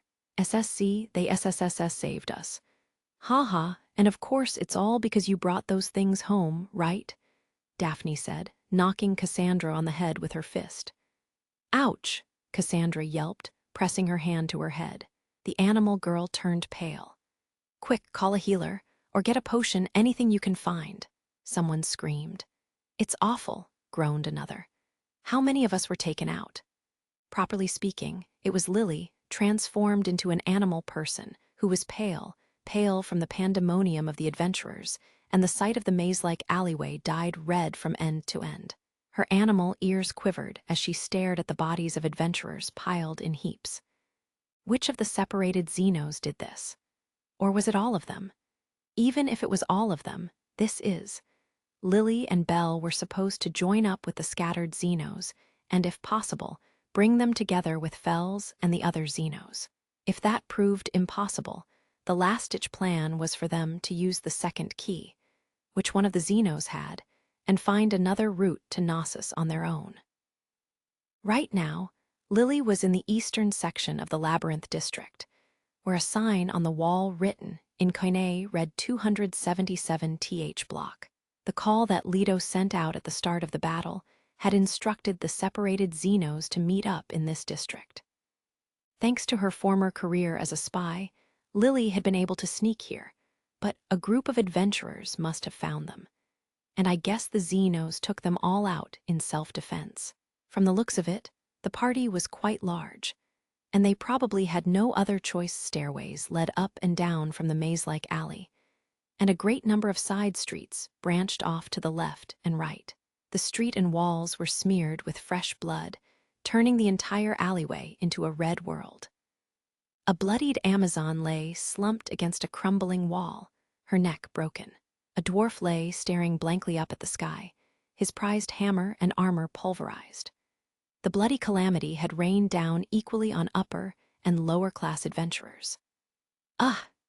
Even for Lily, with her long experience as a supporter, the brutal picture of deep lacerations, twisted arms and legs, and bones jutting from flesh was a sight terrible enough to drain the blood from her face. Could they really be alive? Lily pressed her hand to her mouth. She lacked the courage to enter that circle of still-groaning adventurers and find out. Some of them are members of Loki Familia. I wonder if Sir Finn guessed at the monster's hiding place and sent out scouts. After all this uproar, the Xenos probably won't be coming back here, among the unconscious adventurers. Lily found a few of the fool emblems and gulped. The crushed walls and stone pavers that littered the aftermath of the battle brought to mind the monster that had managed to inflict this much damage. The image was that jet-black minotaur whose fierce howls she had heard before. Did a monster capable of this much damage really need help? Lily began to search the alleyway for signs that might lead her to the Xenos. Each time she found an adventurer who was still breathing, she felt both tremendous relief and tremendous unease. Whether with fists or kicks, he struck them. That was all it took. Ah! One of the hunters tossed aside his weapons and tried to run, but he was overtaken right away and received a kick for his efforts. Just like his fellow hunters, he collapsed, vomiting blood. It wasn't fair to call this a struggle.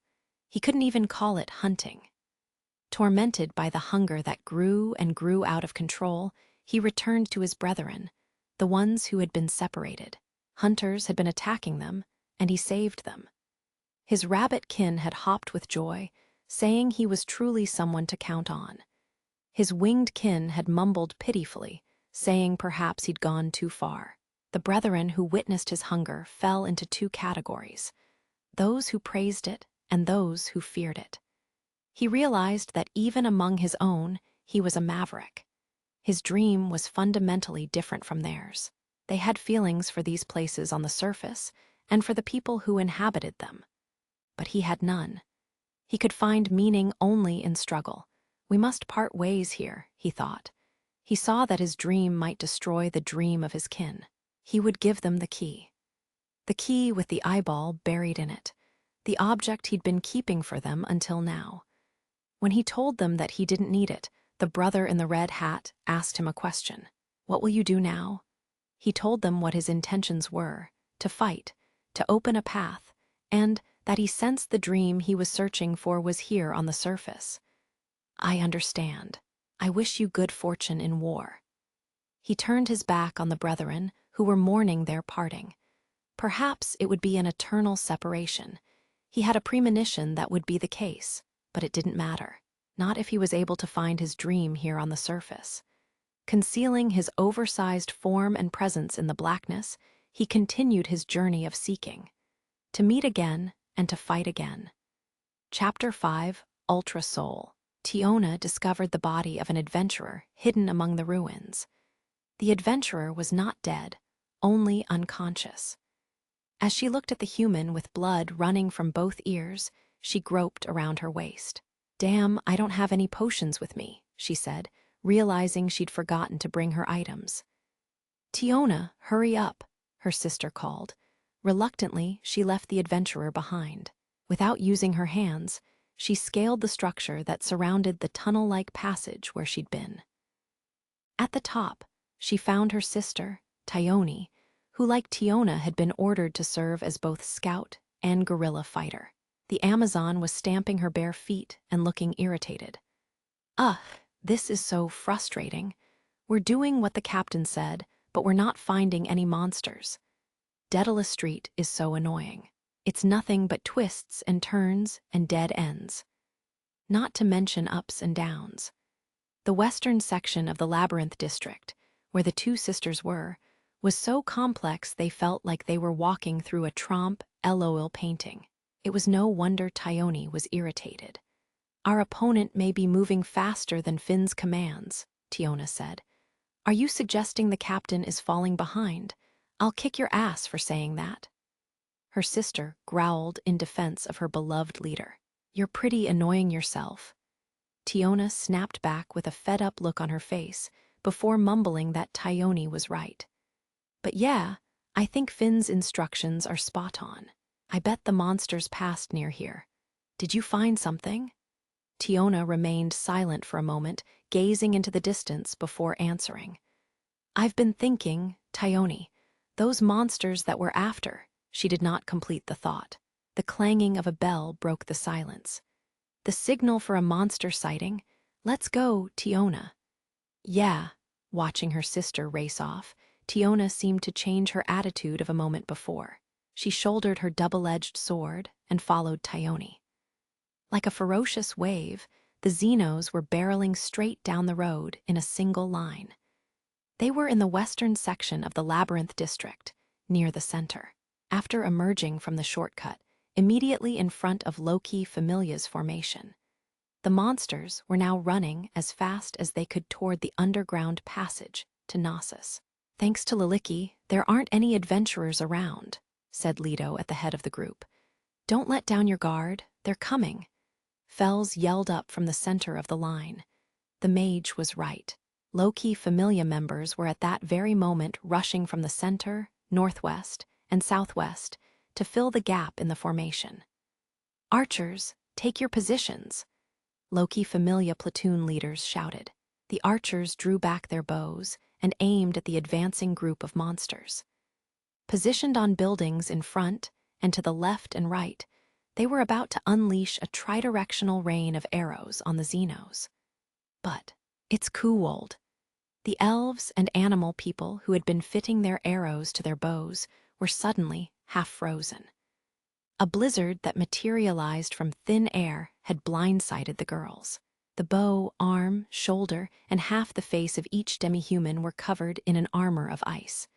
They cried out at the bitter cold. Sorry, apologies for the surprise attack.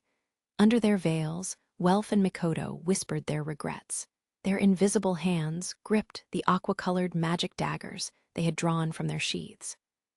By running alongside the Xenos at a set distance and letting the noisy band of advancing monsters draw the attention of their opponents, Welf and Mikoto had managed to pull off the perfect sneak attack. Even the upper-class low-key Familia adventurers were helpless against this bombardment from their blind side by an invisible enemy. There was no escaping the blizzard from such close range, as it swept over a wide area the instant it was released. Even those who attempted to defend themselves from the aqua-blue wave of cold were imprisoned in ice. The magic ice daggers were called heens. Welf had worked without sleep or rest to forge the two blades for this day. Their beauty, which recalled crystals carved from ice, belied their cruel icy waves that froze anything in their way. Welf and Mikoto each carried one. Flames or lightning would wound an adventurer, but ice, while painful, could be reversed without seriously harming the enemy. With these, we can get by without damaging the city. Welf smiled half-heartedly, unable to fully give himself over to pride in his creation. The Krazo magic daggers and the original sage's magic items made for a wicked combination. Without revealing that Hestia Familia had sided with the monsters, they were able to completely immobilize the targets of their surprise attacks. Not only were the adventurers on the rooftops unable to pull back their bows, they were also unable to move, because their feet and even the ground was frozen. As the adventurers below looked up, dumbfounded at the frozen blocks of ice that their companions had become, Welf and Mikoto leaped to the ground and unleashed another attack. Ah! The adventurers on the ground screamed as they were enveloped in the blizzard, and the Xenos charged forward. Yeah! Led by the lizardmen and unicorn, the parade of monsters hurled themselves against the frozen adventurers. Animal people flew through the air. Humans were thrown against walls. Weapons and fragments of armor scattered. As they broke through the enemy line, the Xenos let loose a chorus of monster bellows. Lady Haruheim, tell me the way forward, Mikoto screamed into her oculus. There's a road off to the right a little farther ahead, Haruheim responded. Leaving Welf to watch for enemy pursuers, Mikoto went to intercept adventurers approaching from other streets. With the help of Hestia and Haruheim, she was able to forestall them without getting lost herself, sending waves of cold over them as they rushed toward the Xenos.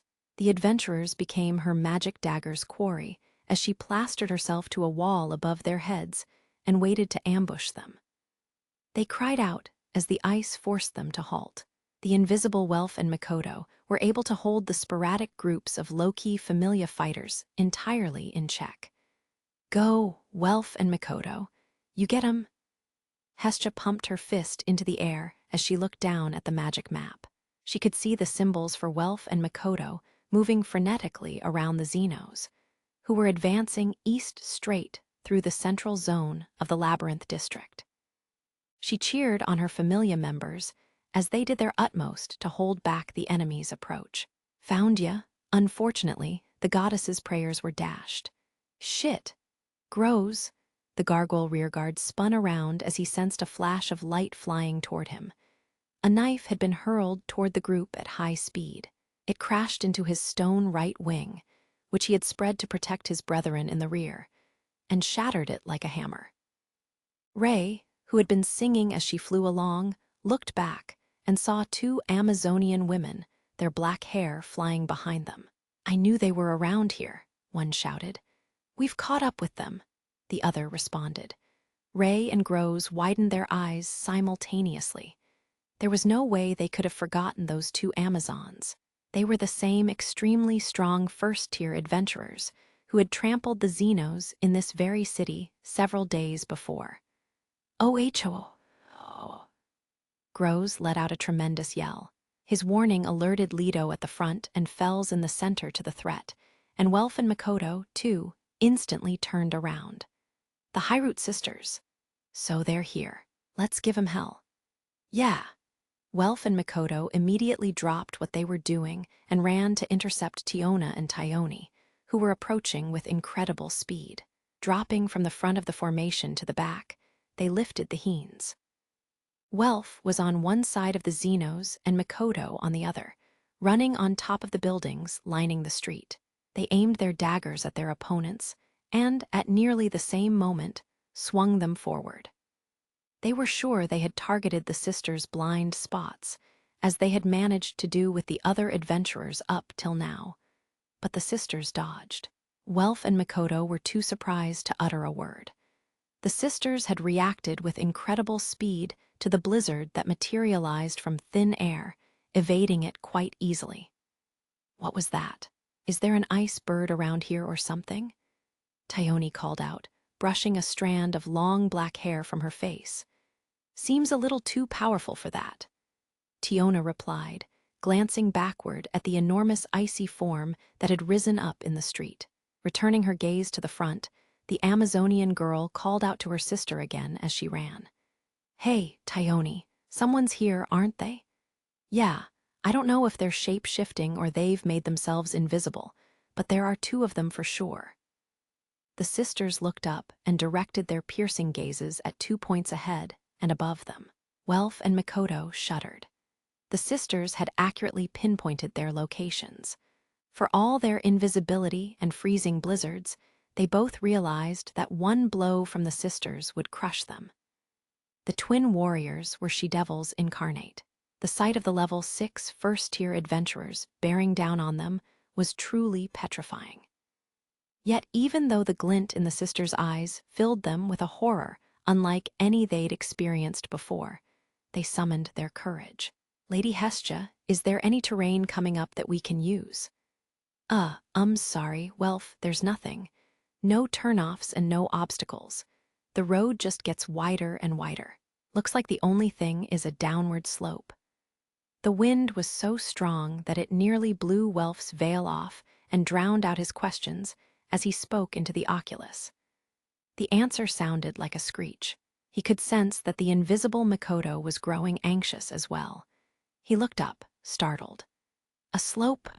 Far in the distance down the arrow straight road, he could see a hill that appeared to lead into a basin. The young smith spoke once more into the blue crystal in his hand. "Lady Hestia, please connect me with those two." Hestia understood immediately who he meant by those two. Working with the flustered Haruheim, she pushed Mikoto's and Fells's crystals together with Welf's so they could hear him. Mikoto and Fells paused for a moment after hearing the gamble Welf proposed, then agreed. Fells spoke first. "We have no other choice. We're betting on your magic daggers, Welf Krazo." Leto, run as fast as you can. I'll try, too, Sir Welf, Mikoto said. I'm counting on you. The Xenos mustered their strength and ran even faster. Having given up on aiming directly at the approaching sisters, Welf and Mikoto now attempted to stop them by freezing the road, throwing up dozens of ice walls and knife-sharp ice mountains to block their progress. But Tiona and Taioni crushed each one in the space of a single breath, slashing them down with the double-edged sword, kukri knives, and even their bare feet. Mikoto grimaced at the sight of the extraordinary woman warriors in savage pursuit of the Xenos amid a blizzard of shattered ice chunks. Run, run! The lizardman shouted to his brethren again and again in the howling language only the other monsters could understand. They had to take full advantage of every second Welf and Mikoto gained for them. Ween gasped for breath as she ran, and the flat-footed troll flapped its arms even more clumsily than usual as they tried to keep up. Leto and Fells took on the other low-key Familia members who Welf and Mikoto, now fully focused on the Amazons, were no longer able to hold back.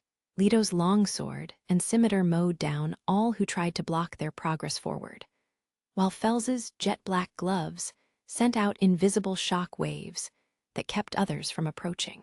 Ray, who was flying above the party, dropped back to Grose's position to protect Ween and the other Xenos at the rear, as well as Welf and Mikoto. With feather projectiles from her wings, she somehow managed to intercept the knives that Taioni threw and send them to the ground before they reached their intended targets. But again and again, the white blades made their way through her defense and ripped into the siren's body. As the parade of monsters grew increasingly ferocious and the fighting verged on spinning out of control, the narrow road began to widen as Hestia had said it would. Soon they were running down an avenue more than 8 meters wide. This is annoying. Tiona, you throw something too, Taioni shouted, clicking her tongue in irritation at her inability to draw closer to the Xenos. Okay, but Urga is all I've got, Tiona called back before hurling the double-edged sword. The massive hunk of metal was impossible to fend off. Welf, Mikoto, and Grose gaped at it, and Ray shrieked shrilly for her kin to get out of the way. With no time even to glance backward, Ween and the others in the rear rushed away. In the next instant, the huge double-edged sword hit the ground. The stone pavement buckled at the tremendous impact, sending the Xenos flying.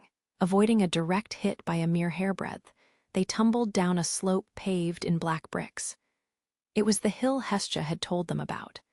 Tiona, let's kill them, Taioni stopped mid-sentence. She had just begun to descend the slope with her sister, who had retrieved her sword from the ground before running on. She sensed that the invisible sources of the bombardment had stopped in the middle of the road at the bottom of the hill. They've stopped, so they think they can cut us off. Tiona and Taioni knew their opponents were facing them, poised for battle. Instantly, they realized they were facing the fiercest attack yet. In the distance, they could see the monsters falling back into formation as they escaped, but they nevertheless made their decision without an instant's hesitation. I'll shield you. Kill them, Tiona. Okay. Rather than retreat from the wide avenue, the sisters had chosen to charge the enemy. Tiona stood directly behind Taioni, hiding in her shadow. Her older sister would take the fire while she brought down the enemy. Their target was clear. As Mikoto braced herself for a direct attack from the warrior sisters, who were ready to risk their lives in the fight, sweat trickled beneath her veil. But her heart was as clear and quiet as a perfectly still pool of water. If they lost the upper hand here, everything was over. If the enemy caught up with the Xenos, they would be destroyed, and she could not let that happen. The girl from the Far East met the gazes of the approaching first-class adventurers with her invisible eyes, and brought her hand to the hilt of her magic dagger.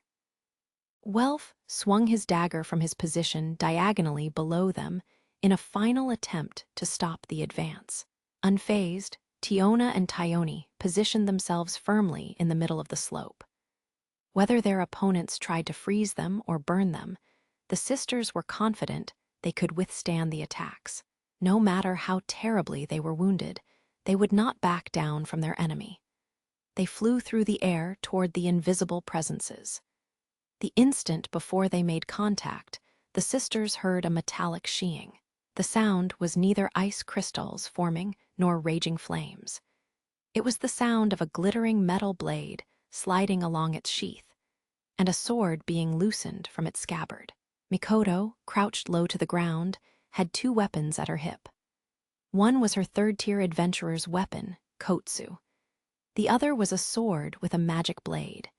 As the first-class adventurers gaped, Mikoto's eyes flashed with determination. She waited for just the right moment, then drew the weapon. Welf smiled as he watched. "Go get him, Fubu." The jade-colored blade sparkled as it was freed from its confines with a single swift, silent movement. As it flashed before the eyes of Tayoni and Tiona, the blade released a hurricane force gale. "Wah, you're kidding me." The sisters literally flew backward in the gust. There was no fighting against the bombardment. The twins were blown high into the air and far away into the distance, completely unable to withstand anything. Their hair whipping around them, Tiona and Tayoni disappeared from the battlefield. "We did it, oops," Mikoto said, struggling to hold down her reverse veil as the powerful back draft pushed it up. The Xenos cheered. "Hurry up, they're not knocked out of the fight. They'll be back before you know it," Welf shouted to them. Like the Heen, the Fubu could not kill or wound. It simply created a strong wind. It lacked even the power to lacerate its victims, and so long as it was used correctly, it would inflict no wounds. The instant Tayoni and Tiona hit the ground, they would most likely rush back toward their opponents in a fit of fury. But Fells couldn't help letting out a shout, even as Welf urged the Xenos along. Down with the first-class adventurers. Mikoto may have made ample use of the magic blade and veil, but she had nevertheless driven off the sisters, and Fells was praising her for it. And now, as the Xenos continued moving forward, the mage felt confident of their position. The fact that Amazon, the Slasher, and Jormungand had intercepted them was likely the result of a miscalculation on Loki Familia's part. With guards posted throughout the Labyrinth district as well as at the doors to Knossos, few troops were free to move unhindered, let alone the Sword Princess, who was glued to Belle, and Finn, who was tied up commanding the operation. The underground path to Knossos was close now. If things continued like this, Fells believed they would be victorious. But just at that moment, the black-clad mage saw a lone shadow cross the sky. "I am sorry, Captain." It was earlier in the night, and at Loki Familia headquarters, Raoul Nord was bowing obsequiously. Finn kept his back to Raoul as he gazed out at the western section of Daedalus Street, which was now a battlefield. "Be because of me, battle formation was destroyed." "But phony captain looked just like you. I mean, he could have been your twin, two peas in a pod. That's why I didn't see through him. Oh geez, I am so sorry. There's nothing to be done about it now, and I don't have the time to hold you to account. Just answer my questions, Raoul." With that, Finn began to calmly question his pale, quivering underling. "Did my imposter ask you anything?" "Huh." The question confused Raoul. He searched his memory. UHHE said monsters had been sighted in South and told me to move the unit, and then, I'm fairly sure that after that he asked me where guards were positioned in Knossos. "I see. Good work, Raoul. You've confirmed my suspicions." Ignoring the bewildered Raoul, Finn continued as if reciting a monologue. "Our opponents went so far as to impersonate me in order to find out where the guards were positioned in Knossos. I don't want to believe it, but there's no other explanation. They must have Daedalus's notebook." If that was the case, then all they had to do once they knew the locations guarded by Loki Familia was follow the plan of Knossos to one of the unguarded entrances, avoiding all contact with Loki Familia. "It's meaningless for us to guard the underground doors. Raoul, I've already called back half the guard units and told them to wait above ground. Take this message to them." "Yes, sir." Finn stared straight down onto the battlefield as he spoke. "Send Gareth on a sortie."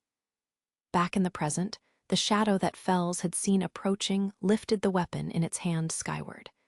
It was a huge battle axe. The figure holding it was a mighty dwarf warrior, his mantle flapping in the chill night air that had descended after the rain. As Fells watched the aged warrior plunge downward, eyes bulging ferociously, the mage tossed appearances to the wind and let out a piercing scream. "Run!" An instant later, the warrior landed.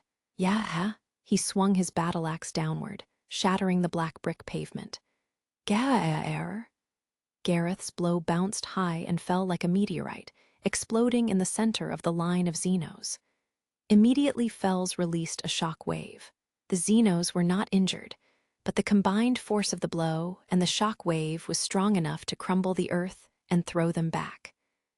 Not one was left standing, not Welf, not Mikoto, not Ween. The sound of the rumbling earth mixed with the cries of the monsters, most of whom had been hurled against the walls.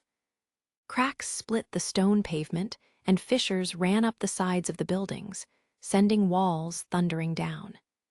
"Guess I got carried away. I'll have to pay for those," Gareth said, readjusting his helmet. Swinging his battle axe up onto his shoulder, he broke into a run. He was closing in on Fells, who was plastered to a wall. Gareth had guessed that the figure in black was a commander of sorts for the monsters, and prudently set his sights on the head of the group. The dwarf's merciless axe cut through the air toward Fells. The instant before it struck, a longsword and scimitar knocked it away. "Yar! Huh!" The side of the sword slashed into the axe, driving it off course and sending it crashing into the wall directly next to Fells. Even as he pressed his own wounds, Leto had swooped down on Gareth, and now he immediately raised his weapon to mow him down with a second blow. But Gareth pulled his axe back first, and, eyes narrowed, drove the pommel into the lizardman's breastplate. Oof! The monster's massive body flew back as easily as if it were a feather, rolling onto the cracked stone pavement. Fells thrust out both hands and released a shock wave from point-blank range, but the dwarf warrior swiftly leaped to the side, successfully avoiding it. "Oh!" The gargoyle's command echoed through the air, and the next instant the Xenos were flying at Gareth in unison. They had realized they had to deal with this demi-human if they were going to escape. Coughing violently from all the dust, Welf and Mikoto checked that they were still invisible and watched the battle in terror. More than 10 Xenos surrounded the dwarf, but still he managed to keep them at bay, overwhelming his opponents with his sheer strength. Using his axe, he sliced off the jabbing horn of the unicorn and the flailing tail of the lamia, before sending the troll flying with a fierce punch from his gauntlet-clad fist. Even the lizardmen and the gargoyle, who were the strongest of the bunch, were dispensed within a matter of seconds. The scene was an exact replay of the one that had unfolded 5 days earlier in the Labyrinth District. The overwhelmingly powerful Level 6 adventurer was trouncing the monsters. The most terrifying thing of all was the intense presence of the dwarf who stood in front of them, more frightening even than that of the Amazonian sisters or the werewolf. With all her might, Ray released a wave of sound. The strange shriek caught Gareth off guard. For the first time, his notably undwarf-like mental agility dulled for an instant.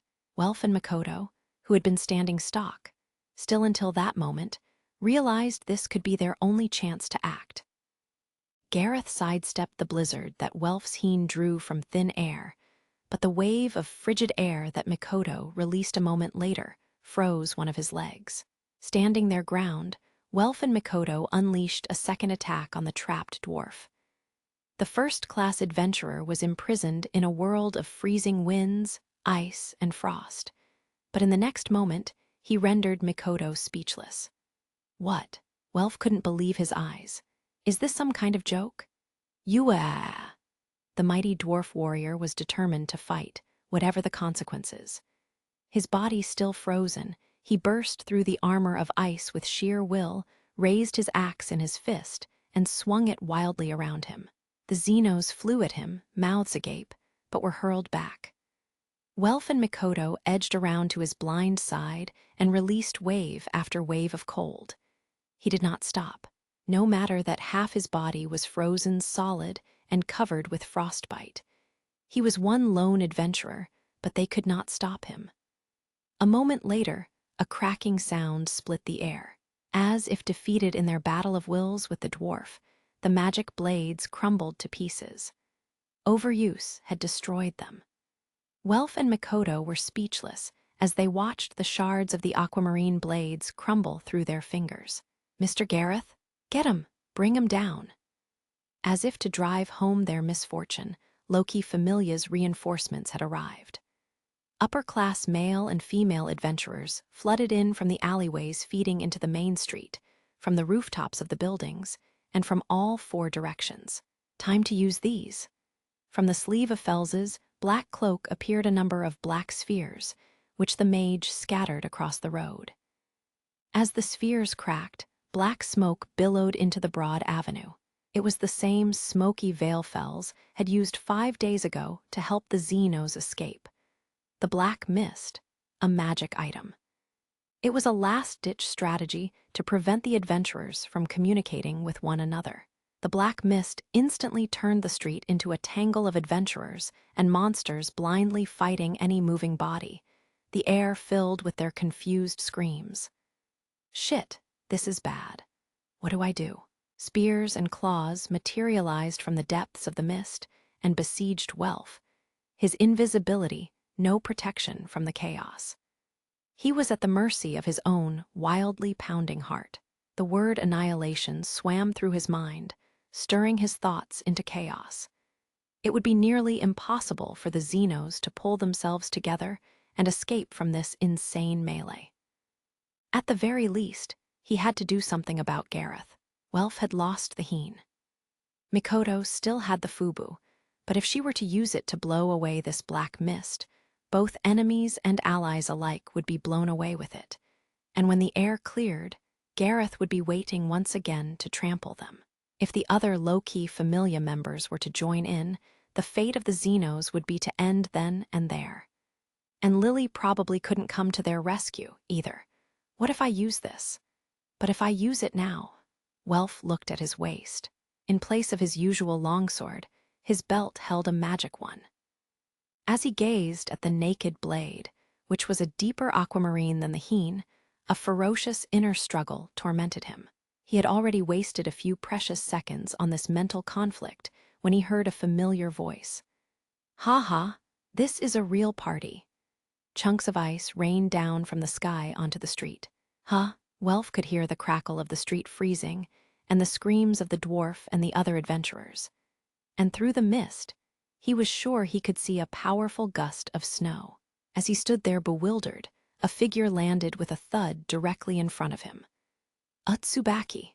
"Huh, is that Welfie I hear?" The girl had brown skin, black hair knotted behind her head, and a patch over her left eye like the one her patron deity wore. Dressed in a bright red hakama and combat clothing, she brought to mind a fencer from the Far East. Her attractive, but somehow peculiar features indicated a mix of dwarf and human blood. Tsubaki Kalbrand, captain of Hephaestos Familia. At the sight of this unexpected intruder, Welf pulled off his veil and revealed himself. "What are you doing here? My patron deity begged me to help you guys out. I heard about the Xenos, or whatever you call them, too. Looks like you've got yourself wrapped up in something pretty interesting, Welf." The half-dwarf explained simply with a smug smile. Like Naza of the Mayach Familia, she had come to help Welf and his Familia members in their attempt to save the Xenos. Welf wasn't entirely thrilled that Hephaestos had told Tsubaki about the Xenos, even though he could imagine why.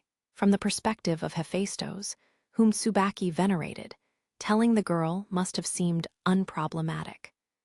But Welf hated the idea that this pleasure-seeking adventurer knew about their situation.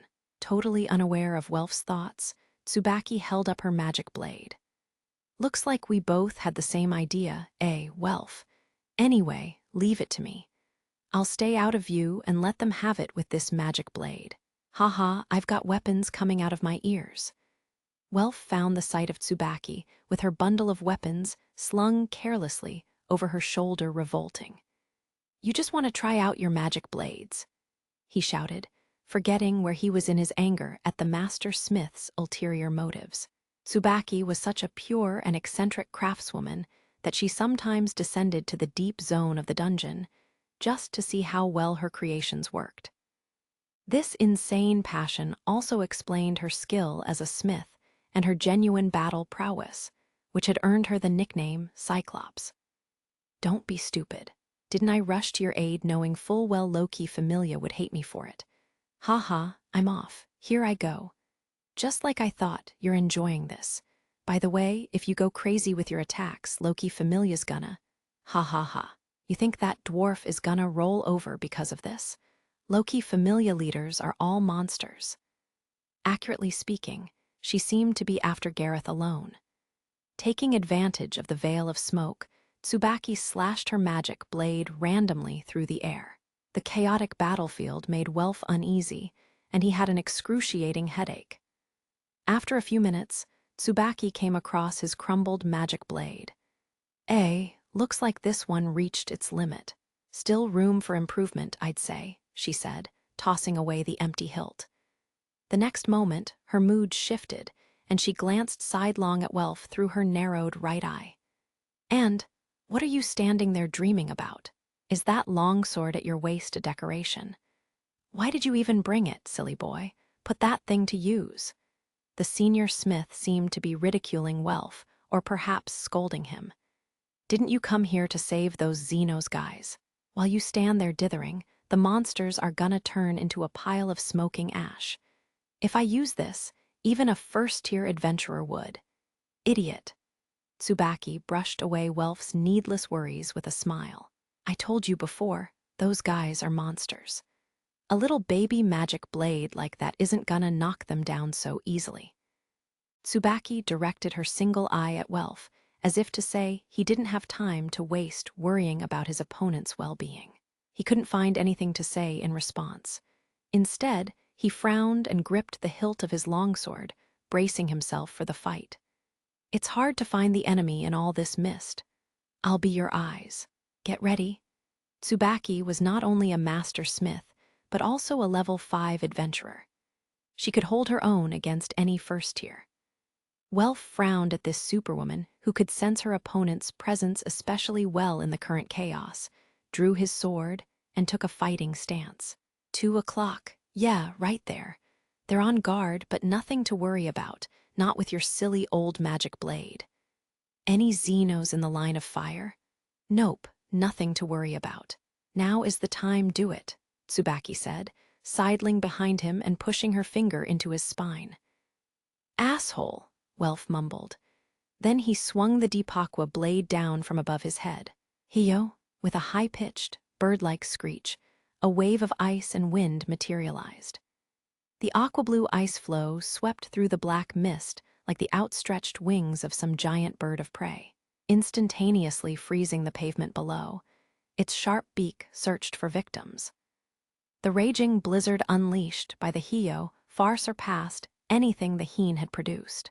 Even Gareth stared wide-eyed at the blizzard and pulled his shield from beneath his mantle, forced for the first time to take a defensive stance. Standing protectively in front of the adventurers near him, the dwarf bore the full brunt of the raging snow and crackling ice. Mr. Gareth? Feels about the same strength as Reveria's magic. That did a bit of damage. Gareth's entire left side, including the shield he thrust before him, was frozen solid. His beard was encrusted in ice, and his face was frostbitten.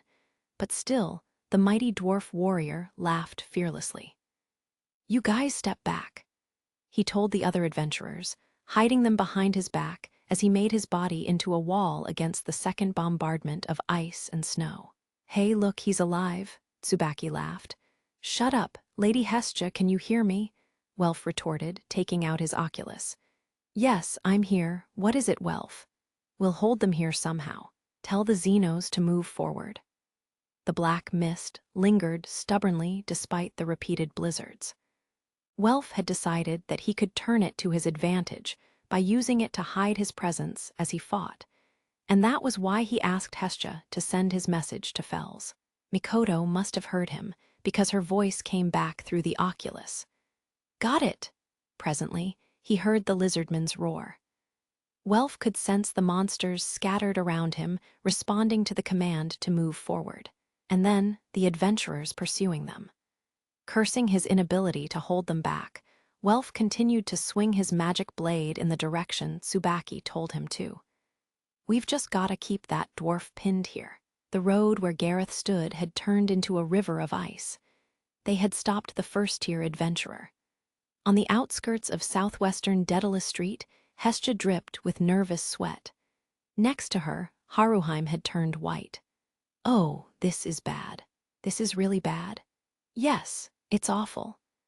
In the aftermath of the fierce attack from Loki Familia, the names of the Xenos were scattered across the magic map. The enemy had ruined their prospects of reaching the central zone of the Labyrinth District. As if to drive home the dismal message, Hestia saw a lone symbol moving away from the group. No, Ween, you can't go that way. The dragon girl was striking out on her own. Ween was running. Some of her scales had been torn off, and crimson blood was seeping from the gaps. She gripped her wounded left arm and plunged into the black mist. Fells's smoke had overflowed the main avenue and filled the alleys that surrounded it like a spiderweb. The thick fog that blotted out the stars was probably visible from anywhere in Daedalus Street. If Ween stopped in the mist, the adventurers would surround her. She knew that, and she knew that even now she was running farther and farther from the other Xenos. But she could not stop her feet. There, coming. Arrows flew at her ceaselessly, grazing the hood of her robe and her pointy ears. Loki Familia archers. Terrified of the bolts flying to kill her, she turned a corner. The dragon girl's diabolical pursuers were drawing closer. Huff, puff. Ween struggled to find her way through the Labyrinth District. She didn't have an oculus with her, so she could not turn to the goddess for help. The black brick buildings stretched up as far as she could see, turning the streets into canyons. Countless side alleys branched off like fissures, beckoning the girl into the abyss of mist. At last, Ween broke out of the dense, still fog that blocked her vision. She emerged into a scene of ruin. The black bricks had given way to ancient cobblestones, surrounded by clusters of the strangely shaped, crumbling buildings Daedalus had designed ages ago. Every few minutes, the tremors and rumbling from the battlefield shook loose a rain of sand and stone fragments. The scene suggested that in her confusion, Ween had crossed the border of the Labyrinth District's western region and entered the northwestern section. She paused for a moment and looked around at the wider and slightly less complicated roads. There it is, I found it. At the sound of the adventurer's shouts, Ween took off running again. Evading the rain of arrows, she turned a corner. Her bluish-white skin and scales covered in sweat and her silver-blue hair tangled beneath her robe, Ween plunged desperately forward, clinging to an invisible hope. But, as if to crush the monster's wish, the starlight illuminated a figure far in the distance. Ween stopped breathing. I've made it this far somehow, but the brown-skinned woman's bare feet were planted firmly on the roof of a building, and she had an unbelievably huge double-edged sword over her shoulder, an Amazon. It was Tiona Hyrute. Why? Ween recognized her as a threat. She could not understand how one of the pair Mikoto had blown away earlier could be standing before her now. Well, I guess since I've happened across one, I better do something about it, the Amazon muttered to herself. Tiona didn't really know why she'd ended up in this place. If she had to say, it was probably because she'd seen the black mist creeping to the northwest. Once she had finally landed on the ground after Makoto's tornado, she'd headed back toward the battlefield with Tione, who was insane with rage. But when she saw the jet-black mist spreading northwest, Tiona had changed directions. The south side was still okay. The only ones down there were adventurers, but she'd heard that there were still some townsfolk on the northern side of the Labyrinth district who hadn't managed to evacuate. Her instincts told her that things could get nasty if they tried to head to the outskirts through the mist, and that had led her to follow the cloud to the northwest. "I'll take this one down," she said to herself. When Ween saw Tiona toss her double-edged sword to one hand, she sped off in the opposite direction. For all her youth and inexperience, the dragon girl could sense that she was in a desperate situation. As she collided with low-key familiar pursuers, all hope drained from her face. She leaped into an intersection as the adventurers and Tiona closed in on her from both sides. A little boy was standing near her. A human child. It was a pale, young half-elf, hugging a kitten to his chest. Ween saw her own reflection in the child's pupils, her two amber eyes peering out from the dark hood, and above them, like a drop of blood on her forehead, her sparkling third eye. The sight of her monster's face wreathed in darkness would surely be enough to petrify any small child. Ween hesitated for a moment as she faced the terrified boy. Just then, she heard a loud explosion from the direction of the battlefield that shook the ground. An instant later, it gave way to a powerful roar. Suddenly, one of the buildings looming above the child's head pitched forward and began to crumble. "Rue!" Screams exploded from the mouths of Lai, Fina, and Maria as if their chests were bursting open. "Auka, it's coming!" As they saw the building tipping forward on the west side of the intersection, Chigusa and Auka dashed into the street, their weapons in hand. They had arrived at the corner just a minute earlier, still searching for the little boy who had run back to the orphanage all alone. They had felt a flood of relief when they caught sight of the half-elf on the east side of the intersection. That was immediately before the explosion. "Miss Tiona?" "Oh no." Auka saw the monster in the torn robe racing with frightening speed into the intersection, the little boy frozen in place, and the astounded low-key familia members. Then he noticed the dilapidated building falling toward the intersection. "I won't make it." Within his heart, Auka screamed silently at the horrifying disaster about to occur. It was a familiar scene for Ween. The mountain of bricks falling above the boy's head. Back then, it had been packages falling from a horse-drawn cart. "You should just leave him there," Ween's fearful heart whispered to her. "The people will scream and throw rocks at you. They will all hate you, and sadness will overwhelm you, and your heart will wear thin, and your days will pass in miserable tears." But Ween asked her heart a question. "But even so, Bell saved me, didn't he?" She had heard from her brethren about the boy's plight. It was her fault that even now he faced hostility and malice on all sides. When Ween learned that, she had burst into tears and felt a tightness in her heart. Bell had saved Ween even though he knew people would throw rocks at him. Ween's fearful heart had nothing to say in response. Instead, it gently urged her onward. The next moment, the heat in the finger pushing her forward burst through her skin and her robe and grew into a new wing. The potential of a dragon turned Ween's body into a bluish-silver arrow, speeding toward the child. She spread her wing out to block the mountain of falling brick, using her body to press the half-elf boy to the ground. "Rue!" The collapsing rubble drowned out the screams of the other children. The sound of avalanching debris enveloped the intersection as a waterfall of stone descended. By the time the rush had subsided, an enormous cloud of dust had ballooned from the wreckage, and the entire area was littered with jagged hunks of stone. Ween and the boy were in the center of this collapsed building.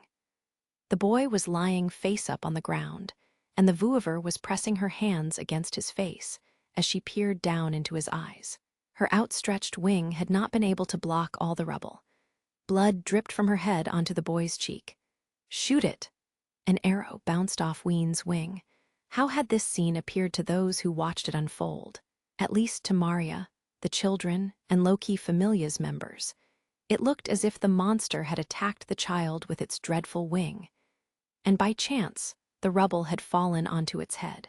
Ween looked down as a band of angry adventurers approached from beyond the settling dust. She rose from the boy's side and began running. A moment later, Maria and the children and other low-key familia members rushed to take her place next to the boy. "I'll go after her. You guys protect the children," Tiona shouted to the adventurers, raising her sword as she ran after the monster. "Got it." Maria, Lai, and Fina hugged the dazed Rue, who was gripping the kitten tightly. "Oh, Rue. Rue, you dummy, what were you doing?" "Rue, are you okay?" Maria, Lai, and Fina were all crying. "No, you're all wrong, Mother, Lai, Fina," he whispered faintly as they held him close. A drop of the monster's blood trickled down his cheek like a tear. Big Brother was right all along. The half-elf child stared up at the deep blue night sky as his foster mother held him. His lips trembled as he made out the faintly shining moon beyond the settling dust. The child's sobs echoed through the ruins. A few steps away, Auka and Chigusa were standing stock still. "Auka, what just happened?" The monster protected him, protected a child. The two had been standing immediately beside Ween as the scene unfolded, and they had seen all the details that Maria, the children, and low-key familia members had missed from their position behind the Vuiver. Now they exchanged puzzled whispers about what they had witnessed. Their words trailed off, and they gazed toward the street where Ween had disappeared. A short distance from the intersection, two pairs of footsteps echoed down a narrow alleyway illuminated by time-worn magic stone lanterns. It had taken only a few moments for Tiona to catch up with the fleeing Ween. "Here we go." The Amazon handily swung her double-edged sword down, blocking Ween's path of retreat. Although the sword did not hit the dragon girl, her thin legs collapsed from the force of the impact and the gust of wind from the rapidly swing of her weapon. Tiona did not waste this chance to lift her sword in preparation for another thrust. Ween didn't even have time to shield her body with her single wing. Even if she had, the sword would have skewered her, wing and all. In the last instant, as the Amazon closed in on her, she squeezed her eyes shut. She waited and waited, but the piercing thrust of the sword did not come. Very timidly, she opened her eyes. The huge double-edged sword was suspended in front of her chest. When she looked up, Tiona was standing there silently with a deeply conflicted expression on her face. Yeah. After groaning and grumbling for a minute, Tiona nodded and pulled back her weapon. "I just couldn't do it after all." She tossed the sword over her shoulder. The massive weapon rolled across the ground with a grating crash. "Huh," the Vuiver whispered hoarsely from her bluish-white lips. The best word to describe her expression would be stunned. You saved him, didn't you? That little boy." Ween reacted with surprise. "I don't know if you can understand what I'm saying, but you'd better get out of here fast." Not everyone is a soft-hearted idiot like me, you know." Tiona stared down at the monster. Ween didn't know what to do, but very timidly, she stood up. She opened her mouth slightly as if to speak, but at that moment, the booms of the battle echoed down the alleyway, and she hurried away. Just once, she turned to look back at Tiona, then disappeared. The magic stone lamps flickered in the alleyway. Left alone, Tiona picked up the sword she'd tossed away and slowly raised her eyes to the heavens. This is how the Argonaut must have felt. Her words faded into the cloudy night sky. "Tiona! Oh, hey, Tione." When she left the alleyway, Tiona bumped into her twin. Tione frowned angrily and pressed in close to Tiona. "Why'd you run off without telling me? I was looking for you." "You came after me. I figured you'd be busy fighting over on the main street." "The captain told us to stick together. I'm not going to disobey him, am I?"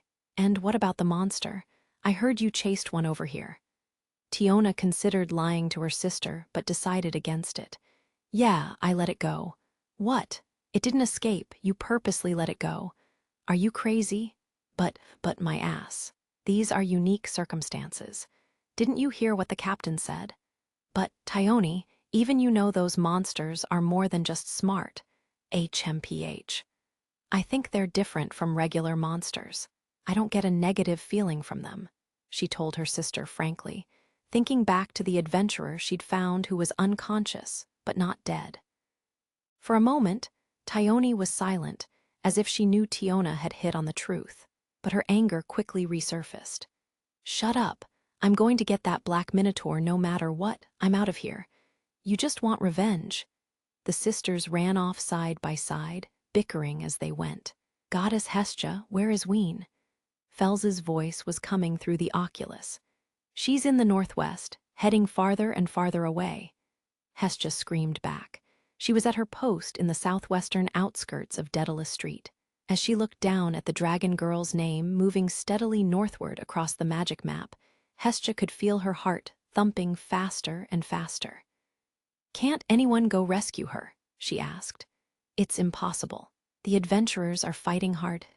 If Leto or anyone else left, we'd be done for. Through the blue crystal, Hestia could hear the monsters howling in a furious battle. Frowning, she frantically thought about what else they could do. If Fels can't help, then the closest ones to Ween are Welf and Mikoto. No, that's impossible, too. They're holding off the adventurers. And Lily and Belle are too far. Fels and the Xenos were fighting in the western sector, just on the edge of the central zone, and Mikoto and Welf were very close by. Lily was due east, and Belle was heading southeast, stirring up trouble with adventurers. It would be hard for them to reach Ween as she fled to the northwest. It was clear the adventurers were pursuing Ween as she headed north through the Labyrinth district. Hestia felt like every tick of the hands on her broken watch shaved off more minutes of the girl's life. She was at a loss for what to do when, Haruheim? The girl, who had been on the tower rooftop with Hestia, had leaped off the edge. Just as her golden hair and crimson kimono disappeared into the darkness of the Labyrinth district, the loud crack of something breaking rang through the air. Panicked, Hestia peered over the edge of the roof. Far below, she could make out a hole in the roof of a barrack, and below it, the Renart's form stumbling forward as if she had rolled onto the ground. Haruheim had abandoned all trace of logic or reason at the thought of Ween in peril, and she literally jumped into the night to find her. Hestia, too, threw aside her indecision, grabbed one of the oculi, and shouted into it at the top of her lungs. Belle, help! Ween has run off from the Xenos, and now Haruheim has gone after her. Hidden under my veil, I panic at first when the goddess's voice unexpectedly comes through the oculus, but as I listen to her desperate plea, the blood drains from my face.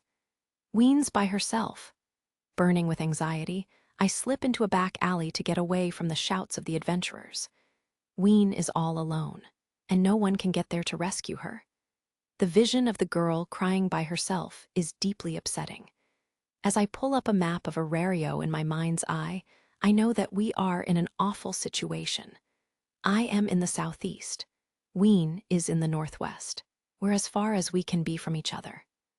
If I take the most direct route to her, I'll run straight into Loki Familia's encampment in the center of the Labyrinth district.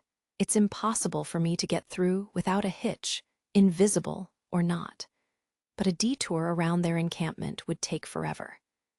No matter how I think about it, I know I can't make it in time on my own 2 feet.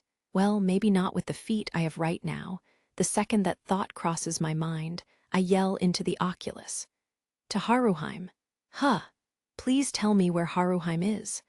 I start running even before the goddess has answered me. Realizing what I plan to do, she gasps, and then, as if she's made a decision, relays the information on the magic map. I forget all about clandestine actions and rush headlong down the street. My body heat is building up inside my veil, but I don't even have time to wipe away the sweat. Forsaking my role as a decoy, I leap and run across the uneven rooftops.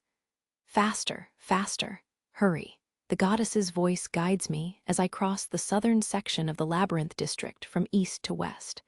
Haruheim. Eek. Oh, Master Bell. Haruheim has been running as fast as she can through the back alleys as the goddess guides her. I catch up with her and grab her hand, forgetting to take off my veil. As I pull her into an abandoned old house, she guesses my identity, and her surprise gives way to tears. Master Bell, Lady Ween has. Her trembling hand grips my clothes. I try to support her as she collapses, and we both sink to our knees. As the tears spill from her green eyes onto her kimono, I take her hand again and squeeze it. Haruheim, she looks up at me, and I ask her to do what would be impossible on my own. Please help me. We will save Ween together. Surprised by the urgency in my eyes, Haruheim dries her tears and nods. My right hand grasps her left, and her right hand takes my left. The beautiful Renart begins to chant a song of illusion. Grow. Her voice is clear and pure as crystal. She closes her eyes and continues to sing in her sonorous voice. That power and that vessel. Breadth of wealth and breadth of wishes. Until the bell tolls, bring forth glory and illusion. As the spell builds, a golden light begins to glow in the dim room, illuminating my tense face. Grow. From this point on, I know we will be in great danger. Perhaps because Haruheim, too, realizes this, her hands shake despite her smooth, flowing, singing voice. Confine divine offerings within this body, this golden light bestowed from above. Into the hammer and into the ground, may it bestow good fortune upon you. Her hands cling to mine as they rest on my knees, revealing her fear for Ween. I answer with a squeeze. Trembling under her kimono, she forcefully utters the final line. Grow. Haruheim opens her eyes and looks into mine. She says the name of the spell. Uchide no Kazuchi. The room is filled with a brilliant light. At the same time, a swirl of sparkles surrounds my body. She has given me a level boost, raising me one level with the strongest of sorcery. The thrill of reaching level 4 buzzes through my whole body, and I let out a cry of joy. I pull the veil around me again, stand up, and lift Haruheim off her feet. Huh! There's no way 1 level boost will be enough. I still need Haruheim's help, and I have no intention of leaving her behind. I'm sure she knew that, but her cheeks flush pink all the same, maybe because she wasn't expecting me to sling her under my arm like this. I feel bad, but there's no other choice. She'll just have to endure it. I check to make sure both Haruheim and my sparkling body are completely covered by the veil, then bring my mouth to the fox ears at my chest. Please hold the veil down. She nods. Since both my hands are holding on to her, she reaches her arms around my neck and grabs on to the reverse veil for me. Through the fabric, the objects of the outside world appear transparent. I peer around and steel myself for what is to come. We're off. A single bead of sweat trickles down my cheek, and I take off running. Ack! Haruheim gulps back a shocked yelp at my extreme level 4 speed. I fly through the wide-open door of the old house, leap down the street with stone-crushing strides, and soar into the night sky. Below me sprawls the Labyrinth District. There are the blinking magic stone lamps of Loki Familia's encampment. There's the western sector, cloaked in black mist. And there's the northwestern part, where Ween has been left all alone. I take one last glance, then let gravity pull me down to the rooftop of a building, and start running again at full speed. What's that? Despite our invisibility, people are bound to notice us passing by. We're unbelievably fast, and we're stirring up a wind that makes a ferocious roar, and my feet are pounding across rooftops and walls. The adventurers in the area look up as they sense me speeding past above their heads. But it doesn't matter. All I can do is ignore it. I don't have time for anything else. I have to get to Ween as fast as I possibly can. Haruheim grips my neck tight as I run even faster, desperately trying to hold down the veil as the wind pulls it up. Leaping like an actual rabbit across the uneven roofs, I rush through the streets, sometimes even scaling lofty towers in a single breath. Yes, keep going straight ahead just like that. The sound of the wind rushing past me almost drowns out the goddess's voice, but I manage to follow her instructions and blast through town via the shortest route. The risk of low-key familia detecting us is extremely high. First-tier members of their familia will definitely be able to sense my movements, but my only option is to continue. As I run with a speed unthinkable without Haruheim's level boost, I feel like an all-powerful god. But there's no time to get drunk on the glorious sensation of her beautiful sparks of light. I just run as fast as I can. Pardon me, Master Bell, despite my current strange position, I am deeply happy, the shivering Renart says, as if she can't help herself. I feel like I've heard those words before. I shout in response without thinking. What? Those are my lines, Haruheim. I'm going to come take your place, the goddess says for some reason, and things get a bit chaotic for a moment. Even as the three of us shout at one another, I continue to tear through the night air. With all my energy focused on becoming the wind itself, I blow across the labyrinth district from southwest to northwest. Ween was advancing through the alleyways. Huff, puff. Her ragged breath was a sign of just how worn out she had become.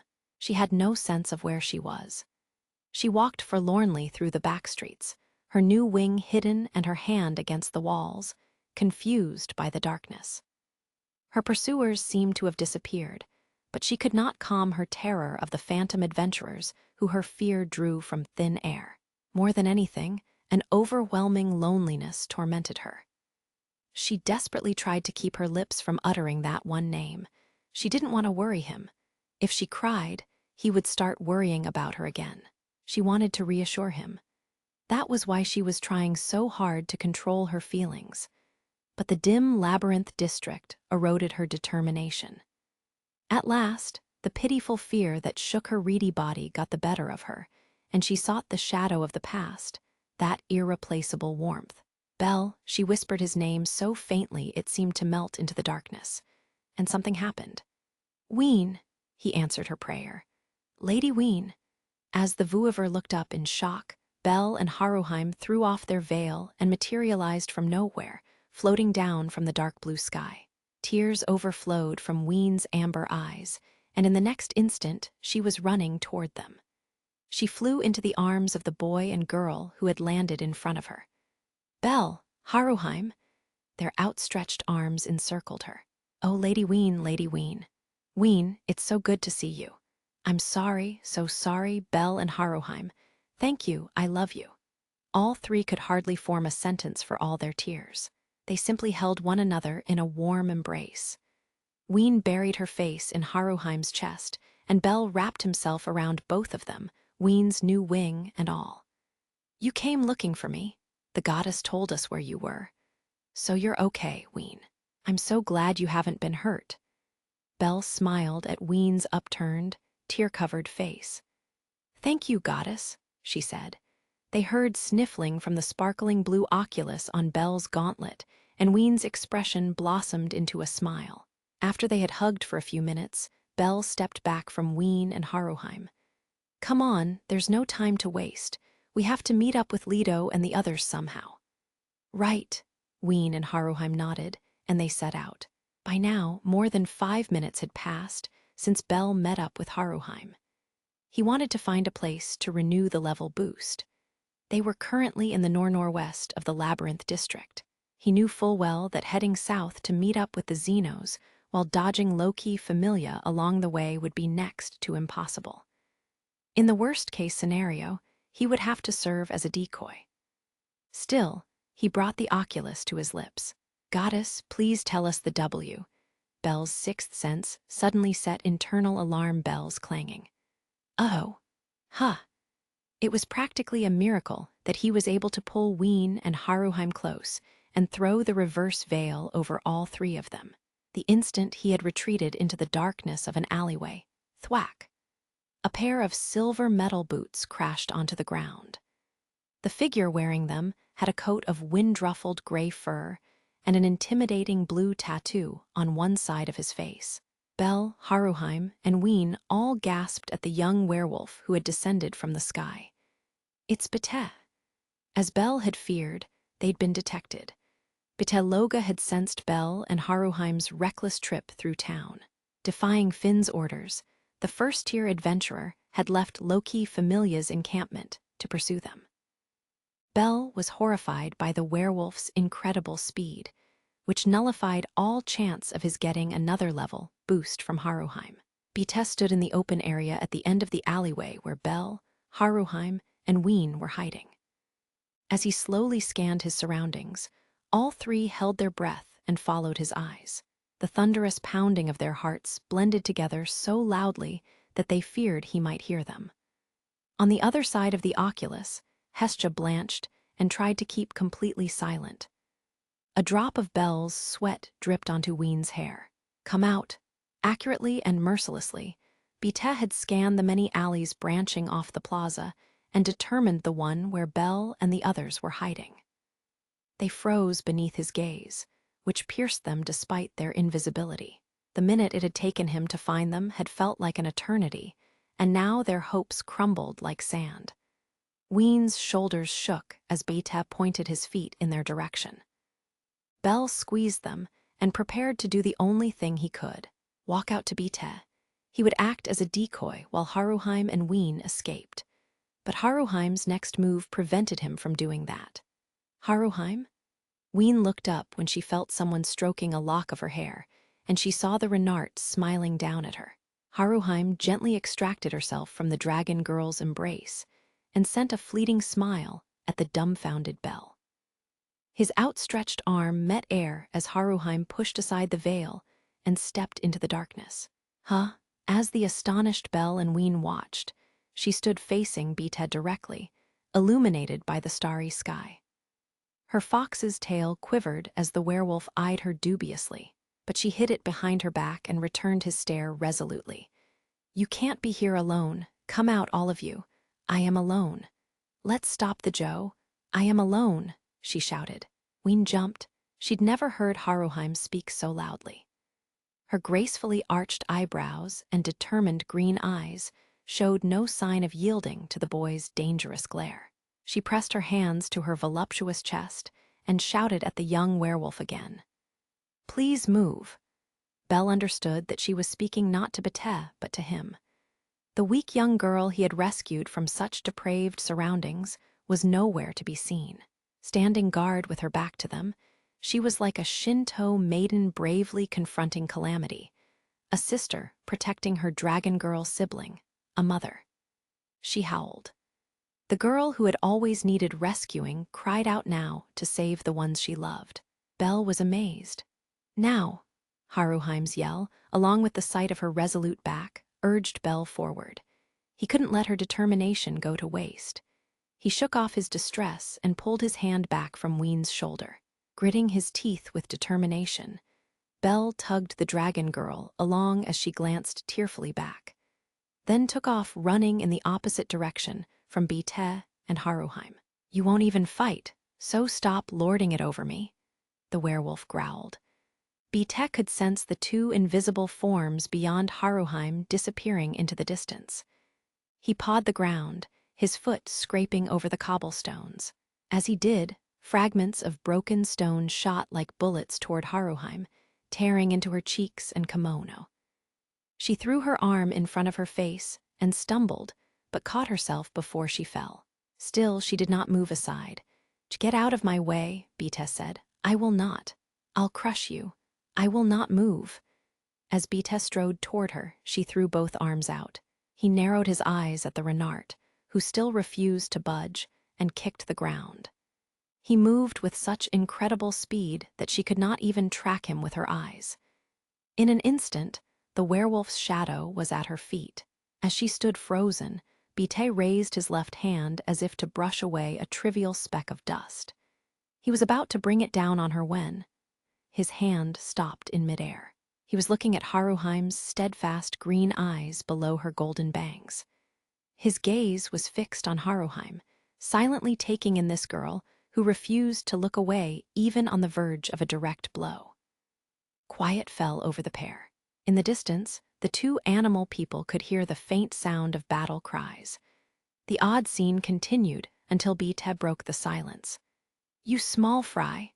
A brutal smile played over the werewolf's lips. You're totally helpless, but you've still made up your mind, eh? The werewolf's thirst for blood was out of control. Haruheim's animal person instincts trembled before the overwhelming presence of this starving wolf. He was about to devour her on the principle that the strong must consume the weak. Still, she did not retreat. She looked back at him as a humiliating trembling finally overtook her, her arms still thrown out. Got a little carried away, didn't you? Instead of his lowered fist, his left metal boot came crashing down on the ground. His foot struck the stone with a splintering sound and a shockwave that launched Haruheim backward. She doubled over in pain and groaned as her back was slammed against the wall at the entrance to the alley. Bitez's smile contrasted with his harsh words. It was half mocking condescension toward the small fry and half enjoyment. He had accepted Haruheim as an enemy. He recognized that she was not just another nonentity hardly worth sneering at, but an opponent he was meeting on the battlefield. He smiled because he recognized the Renart's determination. Don't stand there all pleased with yourself like a little minx. You're all show. Haruheim, who had been suffering under Bitez's stream of abuse, raised her face. She glared as hard as she could at the werewolf smiling wickedly down at her and thrust both hands out in front of her chest as if she was presenting an offering. Grow, she began to chant. That power and that vessel, breadth of wealth and breadth of wishes. Until the bell tolls, bring forth glory and illusion. It was the only magic Haruheim knew, and it had no use as a weapon. She was well aware that it could not harm the mighty adventurer standing before her, but still, she chanted. Grow. She needed an interval of around 10 minutes between level boosts. By the time her strange exchange with Bitez was over, almost 10 minutes had elapsed, and as she began to chant, the magic drew forth her powers even more. Confine divine offerings within this body. This golden light bestowed from above. Into the hammer and into the ground, may it bestow good fortune upon you. Bitez remained facing her at a slight distance, waiting silently until she finished chanting. Did he wait out of pride? No. He waited because he respected the girl's determination, this weak girl's roar toward the strong. The instant she finished, the werewolf would set upon her without hesitation or mercy. Just before he did so, he clapped his hands. Grow. Uchide no Kazuchi. Even though Haruheim hadn't formed a magic circle, golden light beamed out before the spell took effect, signaling its peculiar nature. As the chanting continued, the faint mist of magical power gathered into a cloud of light, announcing the presence of a magic so potent even the goddess Ishtar had groaned under its force. A cloud of light and a swirl of golden sparkles rose up above the heads of Haruheim and Bitez. Like the black mist spreading through the Labyrinth District's western region, a faint glittering enveloped the nor-northwest area where they were. Anyone who saw it likely recognized it as a sign that the hammerhead made of light was being summoned. Just as Haruheim finished chanting and Bitez leaned toward her, the one who had heard the girl's prayers rushed toward them. Bitez turned to look behind him and saw a beautiful woman with coal-black hair land firmly on the ground. It was an Amazon armed with a huge broadsword. Aisha Belka had arrived as backup. Uchide no Kazuchi, Haruheim pronounced. Instantly, the sparks of light flowed over Bitez and gathered around Aisha, and the shaftless hammer of light fell onto her. You! Before Bitez's narrowed gaze, the level boost was completed. Wrapped in a torrent of light, the Amazon brandished her sword and pointed it at Bitez, sparks of light rising from its tip. Hey, asshole. You were about to lay your dirty paws on my little sister, weren't you? I think you were. In fact, in my eyes, you already did. Hey now. I don't let anyone mess with my sweet little sister. I just won't feel right unless I kick your ass right here and now. Aisha was picking a fight with a smile on her face. This had nothing to do with the Xenos. Aisha had turned it into a personal grudge. As Haruheim watched her confront Bitez and his glare, she shivered with emotion. Lady Aisha, Useless little fox, don't be so reckless. I told you not to use your magic so freely. But I like the look in your eyes today, so I'll forgive you, Aisha replied with a shrug. She seemed secretly pleased that Haruheim had called on her for help. Bite snorted at the two women. Worthless girl, leaving all your hard work to someone else, he said, despite smiling in recognition of Haruheim's tactics. He was raring for a fight. Get over here and take me on, crazy woman. I'll stomp you into the ground, idiotic head and all. I'm ready for you. As Haruheim looked on, the two began their battle. Belle, Haruheim will be. Belle was pulling Ween through the alleyways, a deeply troubled look on his face.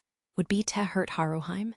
He didn't know, but he was willing to bet he wouldn't kill her. For now, he had to focus on getting as far away as he could before Bite came after them. Belle's mind was a tangle of worries and doubts and things he had to do. Even as he silently apologized to Haruheim for his incompetence, he kept moving forward so her determination wouldn't go to waste. And for Ween's sake. Belle, you don't have much time. If you don't hurry, you won't be able to meet up with Fells. Spurred on by Hestja's anxious voice, Belle and Ween hurried ahead even faster. The sparks of light from the level boost were already gone. Belle was wearing the veil and taking care not to draw the attention of adventurers or low-key familia members. But the streets were so empty, there was hardly need for those precautions. Instead of seeing this as good fortune, however, Belle sensed a threat in the air. Glancing from side to side, he headed south toward their destination. South, south, ever farther south eventually, Belle's feet could move no more. Belle, Ween asked, confused that their progress had stopped.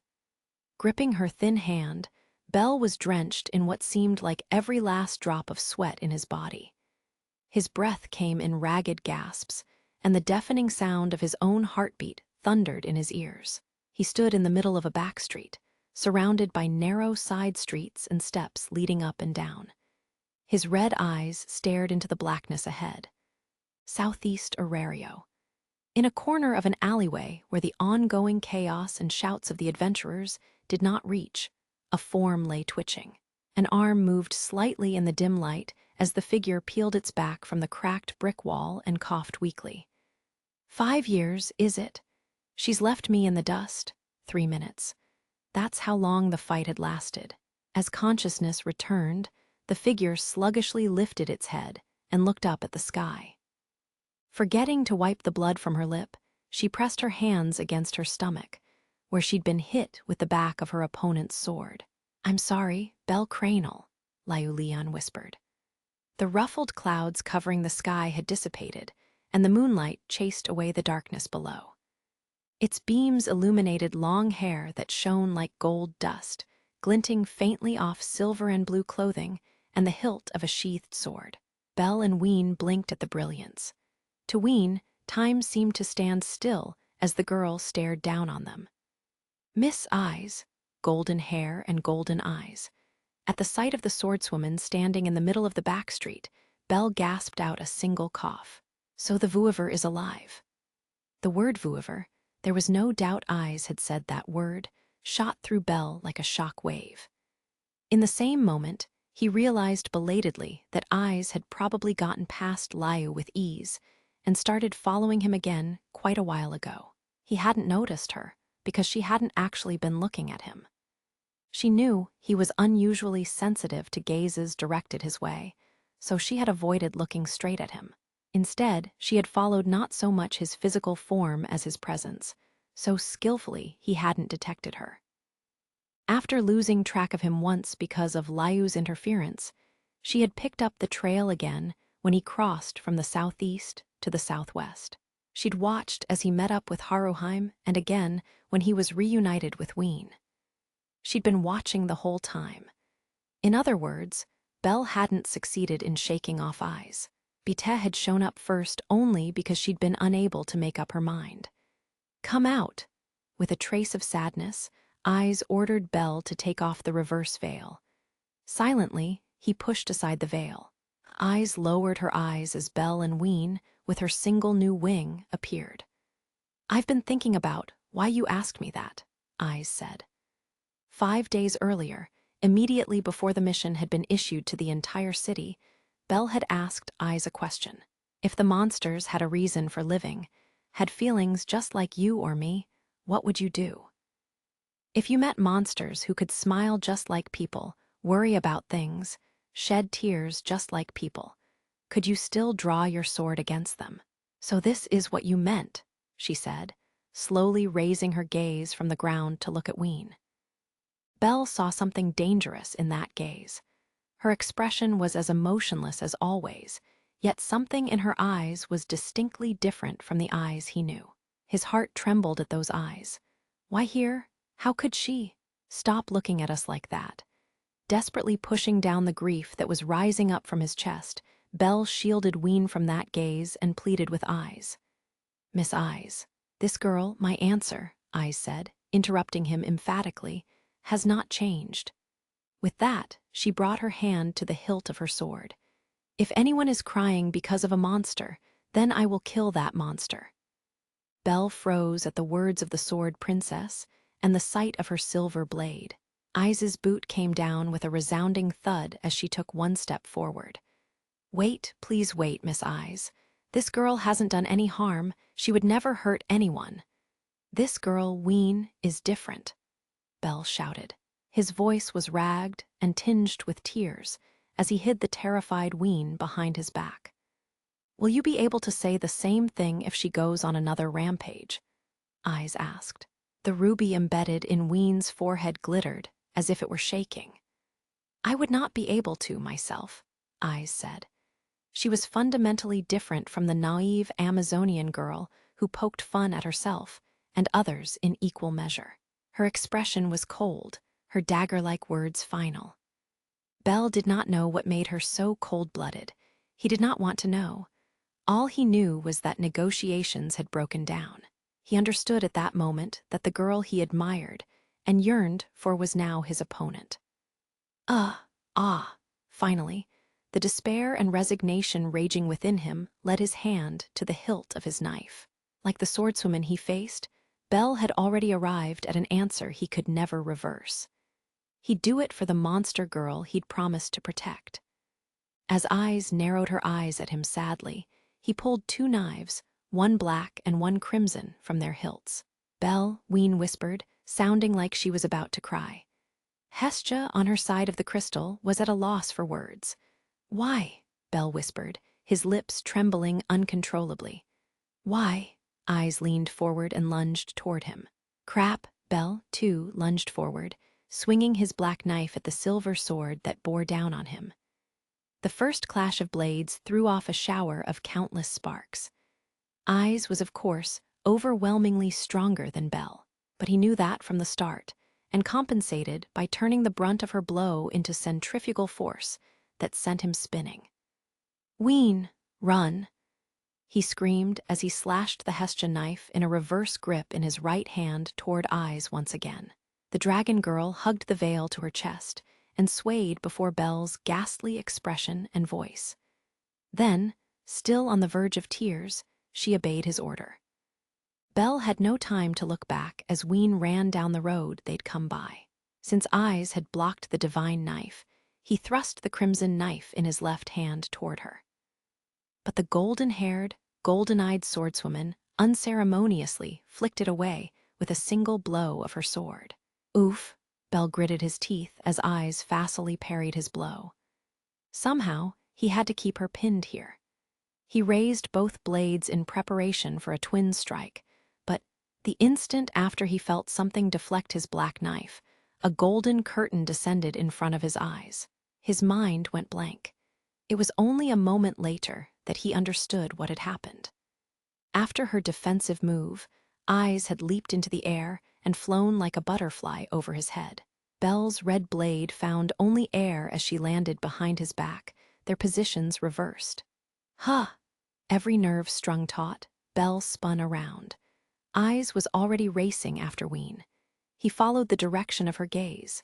She's not looking at me. The sorrow that had filled his chest transformed into something else, something that set the pit of his stomach on fire. Was it anger?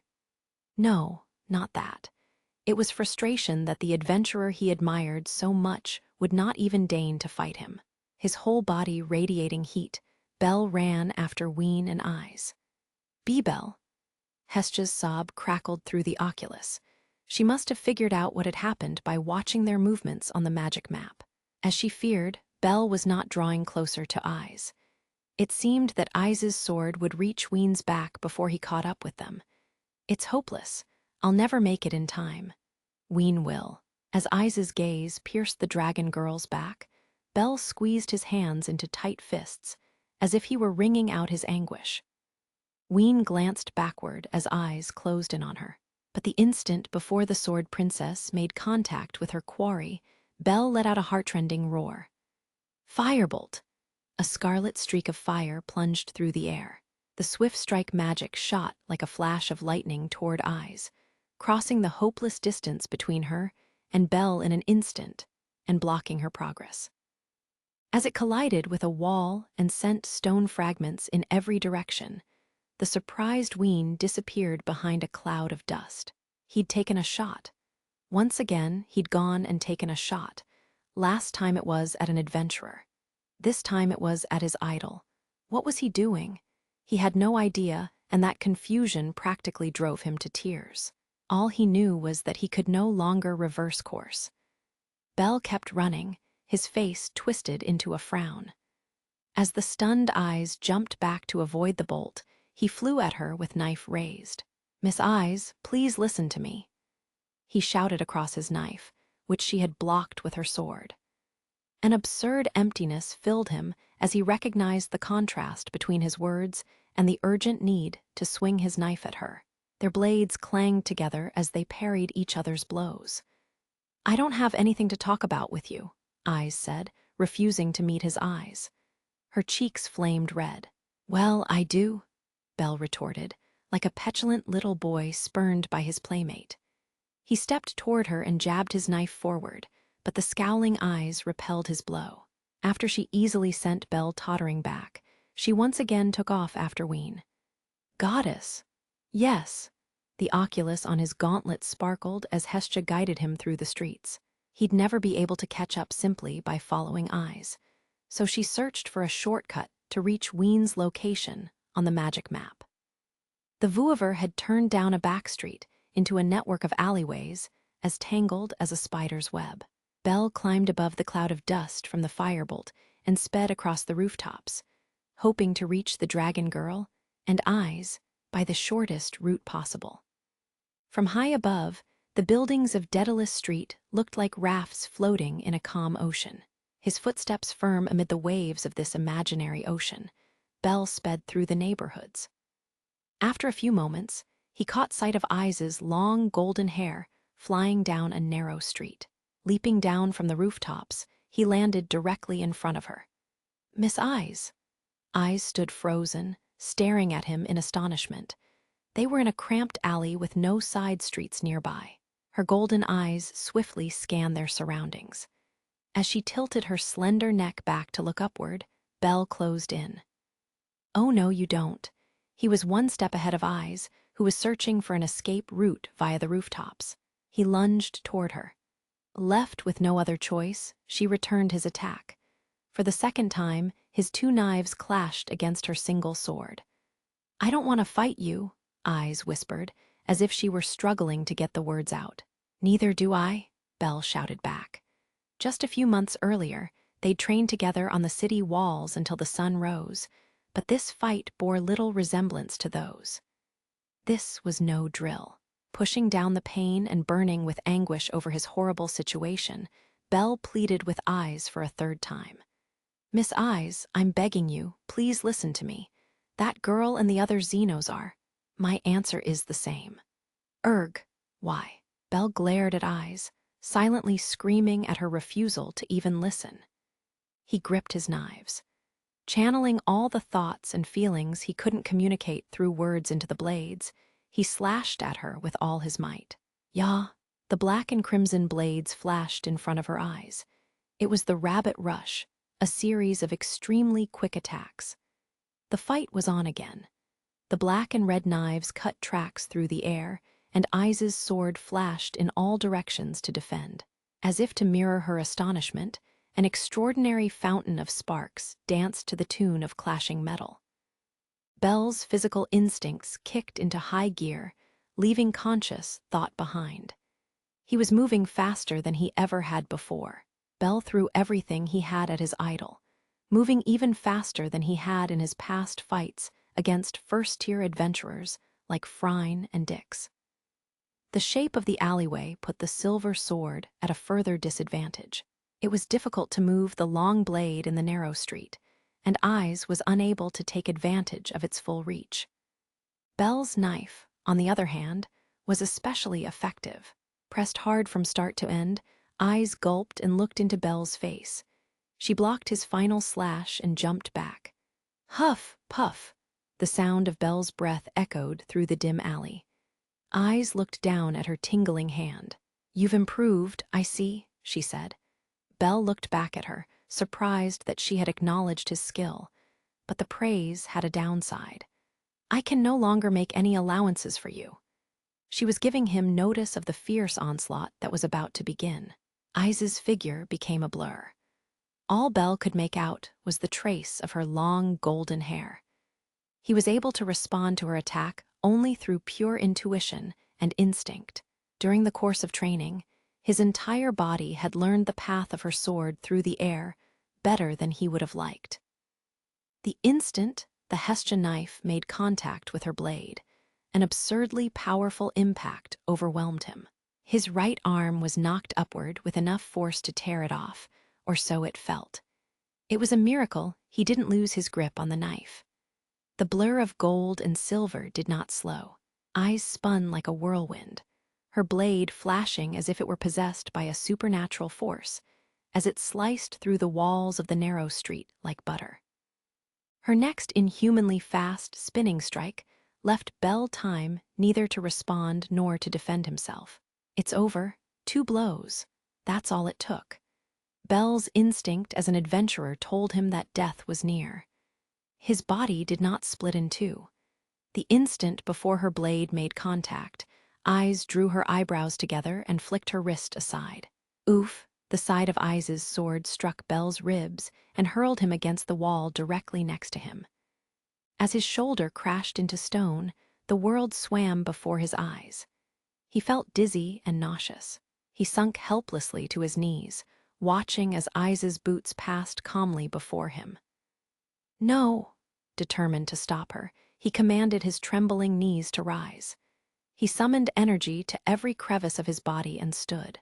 Eyes stopped and looked back at him. Hiding her emotion at the sight of the undefeated will to fight in the boy's red eyes, she flourished her sword with a cold expression. "Here I go," she said. In the next instant, a whirling sword attack materialized before Belle's eyes. "Huh!" The sword princess had unleashed a true continuous slashing attack.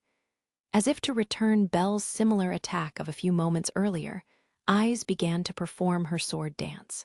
He reflexively raised his knife, but he did not have time to intercept her blade.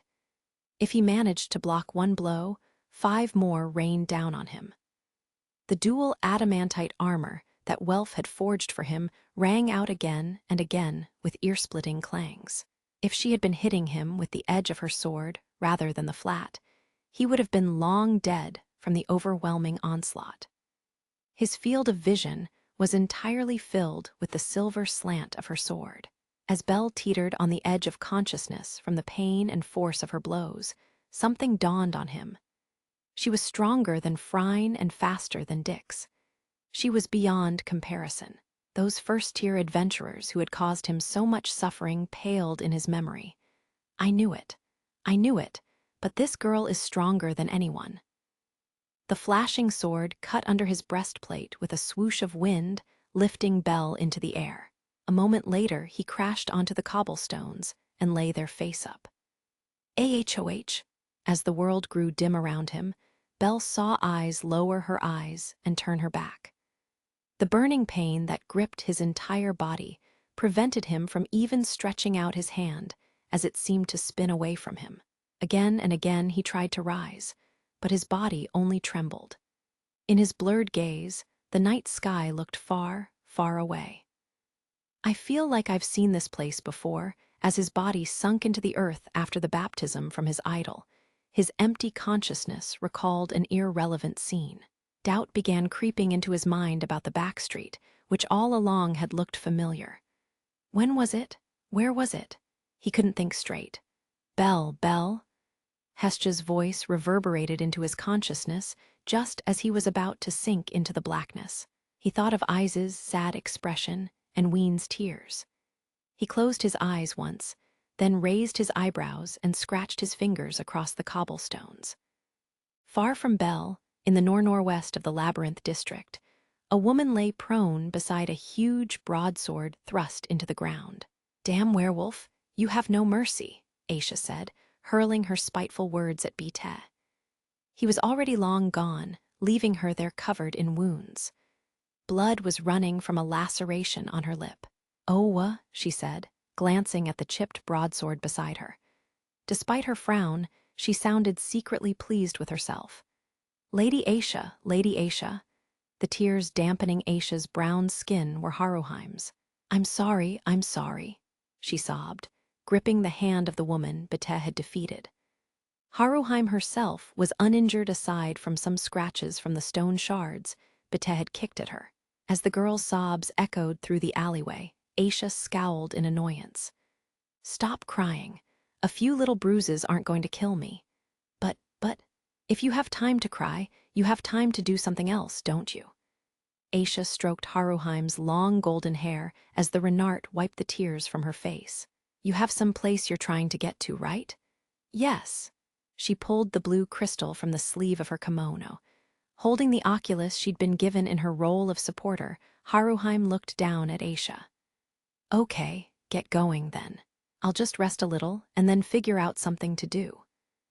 "Thank you so much, Lady Aisha," the red-eyed Haruheim said before standing. As she watched the girl run off, fox-tail swaying, Aisha felt the energy drain from her body. "All I ever do these days is lose, maybe. I should get the little rookie to take me on a trip, instead of training." Aisha's glossy lips curved into a smile as she closed her eyes and drifted into a long sleep. "Belle," Ween stopped and looked over her shoulder. The sounds of fierce fighting no longer reached her ears, and the worry she'd been feeling all along ballooned now into a raging anxiety. After hesitating for a moment, still gripping the veil, she turned and slowly began walking back down the road she'd come by. "Belle Goddess." Ween advanced fearfully through the maze of tangled streets, pressing her single dragon wing to her body and hugging her thin chest as she edged along the walls. She looked less like a monster than a lost child. Would those golden eyes be staring at her coldly around the next corner? Would the silver glint of that terrifying sword sever her neck the instant she stepped into a crossroads? She quivered at the imaginary scenes the dusky half-light seemed to whisper into her ear. Just then, a shadow fell across her from behind. Startled, she looked over her shoulder. A hand reached out and clamped over her mouth, and another wrapped around her thin waist and pulled her close. Suddenly, she was enveloped in warmth, wing, and all. "Ween, don't say a word." "Ah, Belle?" As the white-haired boy whispered into her ear, the tension drained from her body and relief took its place.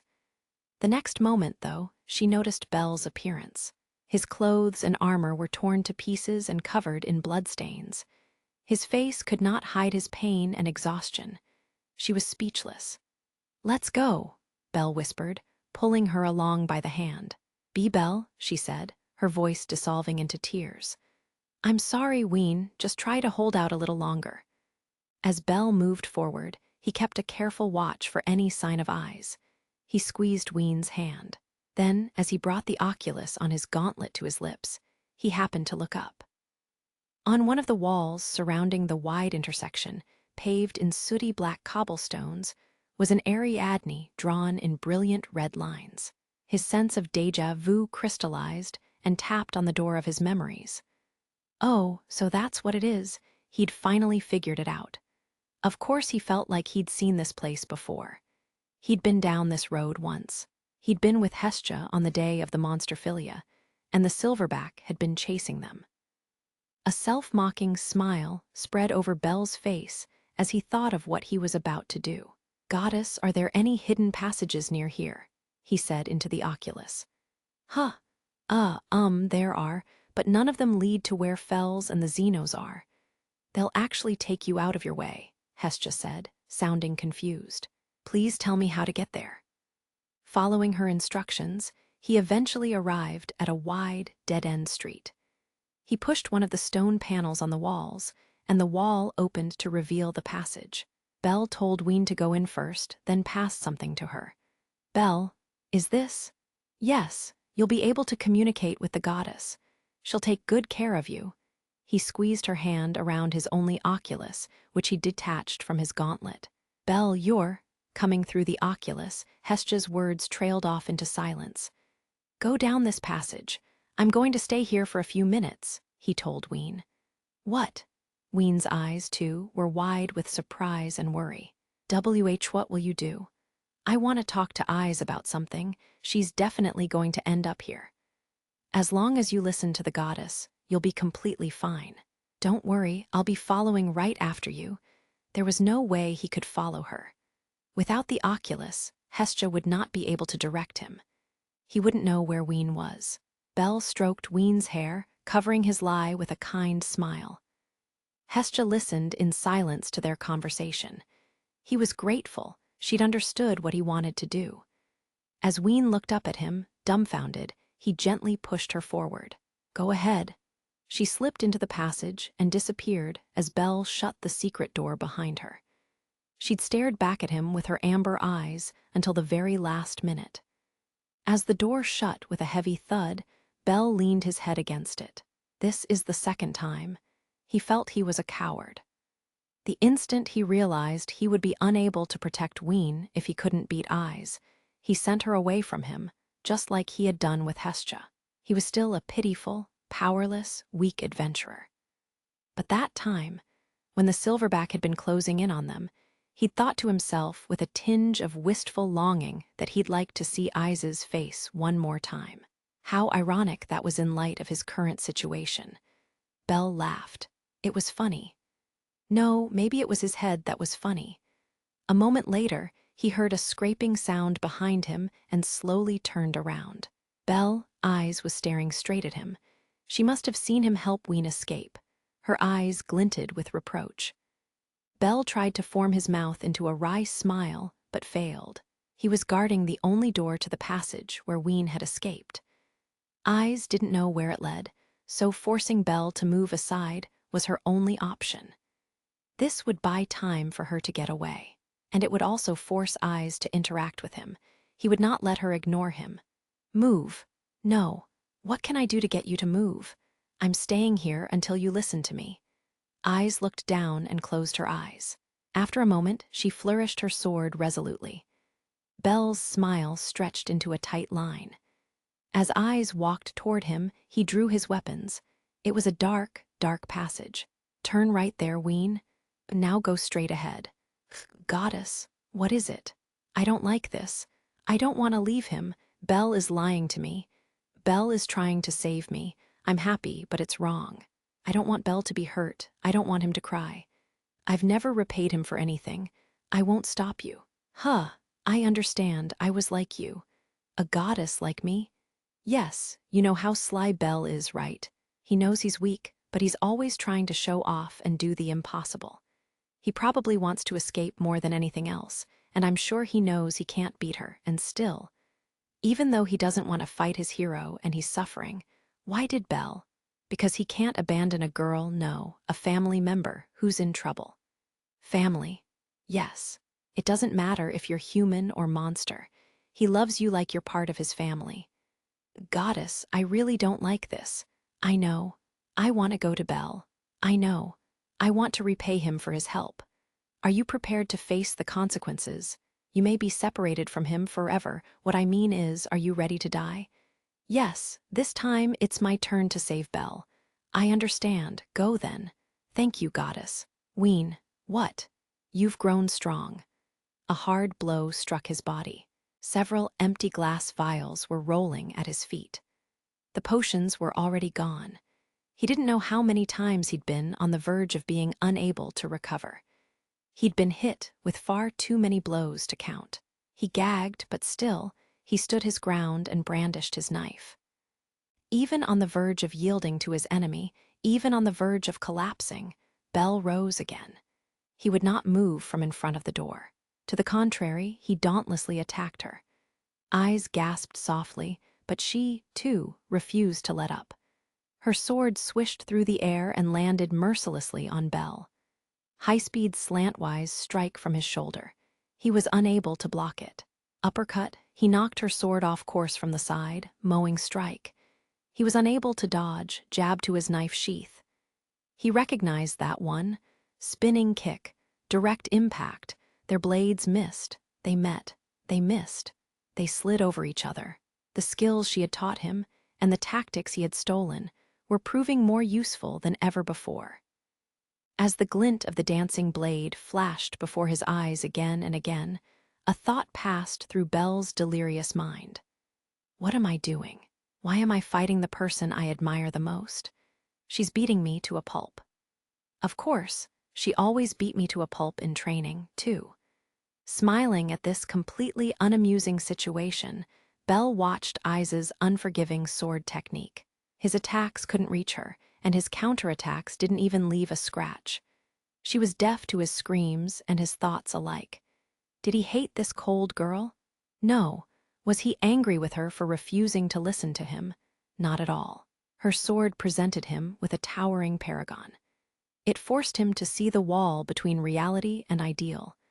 That was how he felt. That was how unforgiving his decision to save Ween was. He had to catch up with Eyes. He had to reach her level.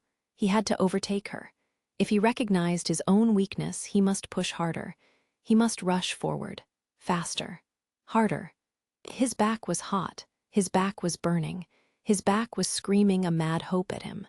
She was fast, so fast, he'd known that. But her skill was limitless. That was why he had to catch up with her. He had to save Ween. He roared. Iza's arms shook from the vehemence of his furious cry. There was no question that the force of his incorrigible will shaved some of the strength from the sword princess's blade. He poured what little energy he had into his two knives, and for the first time, they scared her. She shook off her astonishment and swung her sword through the air, deflecting the red knife. Instantly, she aimed a second blow directly at Belle. He flung out his left gauntlet to block it. The sword princess's strike slid across his dual adamantite armor. The space between them was filled with showers of sparks and the sounds of blade scraping against blade. He pressed in with all his might, recklessly trying to get close enough for a solid blow. Their faces were so close they were practically touching, separated by the width of his knife. Belle swung the divine knife upward. The flashing blade traced a purple-blue arc across the sky.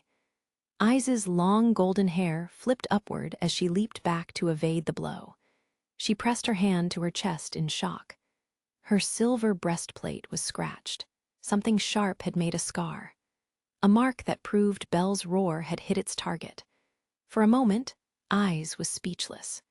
She stared at the breathless Belle, her eyebrows drawn together in consternation, then once again lunged toward him. Belle instantly pulled his knife back and blocked the blade that slashed down diagonally across his chest. The blade screeched as he gripped his knife with both hands against the incredible weight of her sword. She was once again in a close battle with him. "Why are you going this far?" It was the first question she had asked him. The sword princess, who had refused to listen to him, now stared into his eyes across their locked blades. Belle returned her gaze with a surprised look and shouted his reply. "I want to help that girl. Really, are you telling me the truth? She's not a person, she's a monster. She's different from ordinary monsters. She can talk. We can smile at each other. We can hold hands. She has the same emotions that you and I do," he retorted, determined not to give in to the weight of Iza's sword. "You're wrong. Not everyone can do those things." By those things, she meant, at the very least, hold hands with a monster. With each word, the sword she held with one hand pushed against Belle's knife. Monsters kill people. They can take so many lives. They make people shed so many tears. But don't we adventurers do exactly the same thing? Belle spat back at her. Each word felt as if it were slicing through his own body. Your sword and my knife do those things. If they wanted to, they could massacre thousands of people. Rationality was all that stopped them. Rationality and the sense of fraternity that the Xenos, too, possessed. Some monsters were kinder than humans. Some hunters were more hideous than monsters. Where was the line that divided them? Belle pushed away Eyes' sword as he pled with her. Eyes hesitated, standing a few steps back from Belle. It would be a lie to say that Belle had never thought about the things she'd said. She was right. Essentially, he knew which side he should choose. But then the smiling faces of Ween and Leto and the others rose before his mind's eye. He thought of their tears. He recalled Dix's howling laughter and the words of Fells. A bat, a hypocrite. Belle took all this in and made his decision. He would tell Eyes the true feelings that had been smoldering within him, the final statement he hadn't been able to say out loud. I want a place where we can live together with them. There, he had finally said it to his idol, the girl who stopped time. I want a world where they can smile. His foolish wishes echoed in Eyes' ears. What are you talking about? She whispered in astonishment. Her eyes said that she could not and did not want to understand. They stood on separate sides of the line, she bathed in moonlight, he in dark shadows. Eyes turned her face away from Belle. I've had enough, get out of my way. As if his ragged body were telling him it had reached its limit, Belle's knees sank to the ground. He looked up from below her, his eyes filled with suffering. But he did not retreat. I don't want to, stop it. I don't want to, I'm asking you, please. I can't. Move. Both of them were shouting at each other more loudly than they ever had before. Her hair swaying, Eyes closed the gap between them and thrust her sword before his eyes. I'll cut you. It's gonna hurt a lot, so... Those clumsy words were her last warning. Belle's throat trembled at the cold air around the tip of her sword, but still, he did not move. Her gaze was filled with sadness. Belle's chest overflowed with an inescapable pain. The next instant, eyes flashing with determination, the sword princess directed all her energy into the tip of her blade. Belle squinted as the blinding moonlight glinted off her sword. No, the door behind Belle burst open, and a figure rushed into his field of vision. Her robe fluttered as her hood fell back from her face. She leaped forward, both arms outstretched, directly in front of him and Eyes. Leave Belle alone. Her high voice rang out, exactly like a human's. Time stood still as Belle stared at her back with its single new wing, and Eyes gaped at her bluish-silver hair and strange bluish-white face. A fragmented word fell from Belle's lips. Why, Ni? Pulling himself back into the present, Belle screamed into the oculus that the dragon girl held in one hand. Goddess, why? The oculus was silent, ignoring Belle, who had not yet recovered from his frustration and confusion at this sudden change. Ween stood protectively in front of him and stared into Eyes' eyes. Please don't hurt Belle. At the sight of Ween's amber eyes, Eyes felt her expression crumble. The entreaty of the monster shielding Belle seemed to shake her heart. The dragon girl's actions and words confirmed what Belle had said to her just moments before. Stop, please don't talk, she said. Unable to regain her composure, Eyes looked down and hid her eyes behind her bangs. Why do creatures like you exist? Belle shivered at her quiet, dispirited words.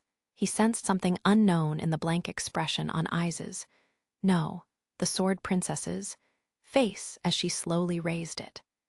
Ween, too, froze at the extremely overbearing energy from the girl's thin body. What do you and your kind want? I want to stay with Belle. I won't let you do that.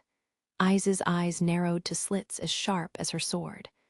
I'll never let you have your way on the surface like those other monsters, she declared, aiming both her words and her sword at the dragon girl. Your claws can hurt people. Your wing can frighten them. That stone in your forehead can kill so many of them. Her words were filled with condemnation and hatred and rejection. This was not the usual eyes. Her unhesitating enumeration of reasons spoke to the strength of her will. This wasn't the eyes Belle knew. What was driving her? Anger, hatred, sorrow, hope.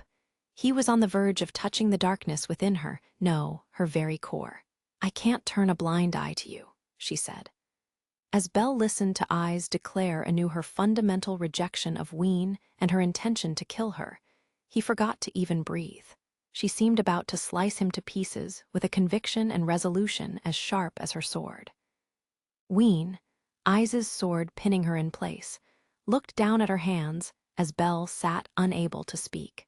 She stared at her bluish-white palms and at the sharp claws that had hurt Belle just like Eyes had said. Quietly, she wrapped her right hand around the claws of her left. "Huh," Belle had noticed too late. Breathing raggedly as Eyes looked on in amazement, the dragon girl broke them all off in a single movement. "Ween."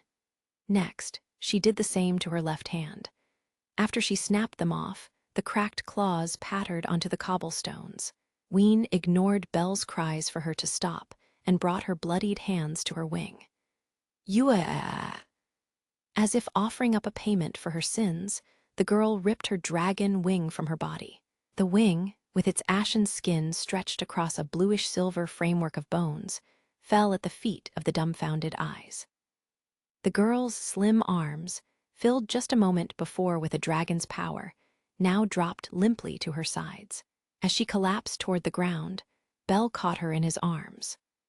The lifeblood that poured from her bluish-white skin and stained Belle's armor a brilliant red was exactly the same as Eyes's. Belle put pressure on her back, frantically trying to stem the bleeding from where wing and skin had been moments before. As Ween slumped against his chest and looked up at Eyes. What if I disappeared?" Struggling to breathe, she brought one hand to the stone in her forehead. "This time, I'll really disappear." She moved her hand from her forehead to her chest, to the place where her magic stone, the core of every monster, resided.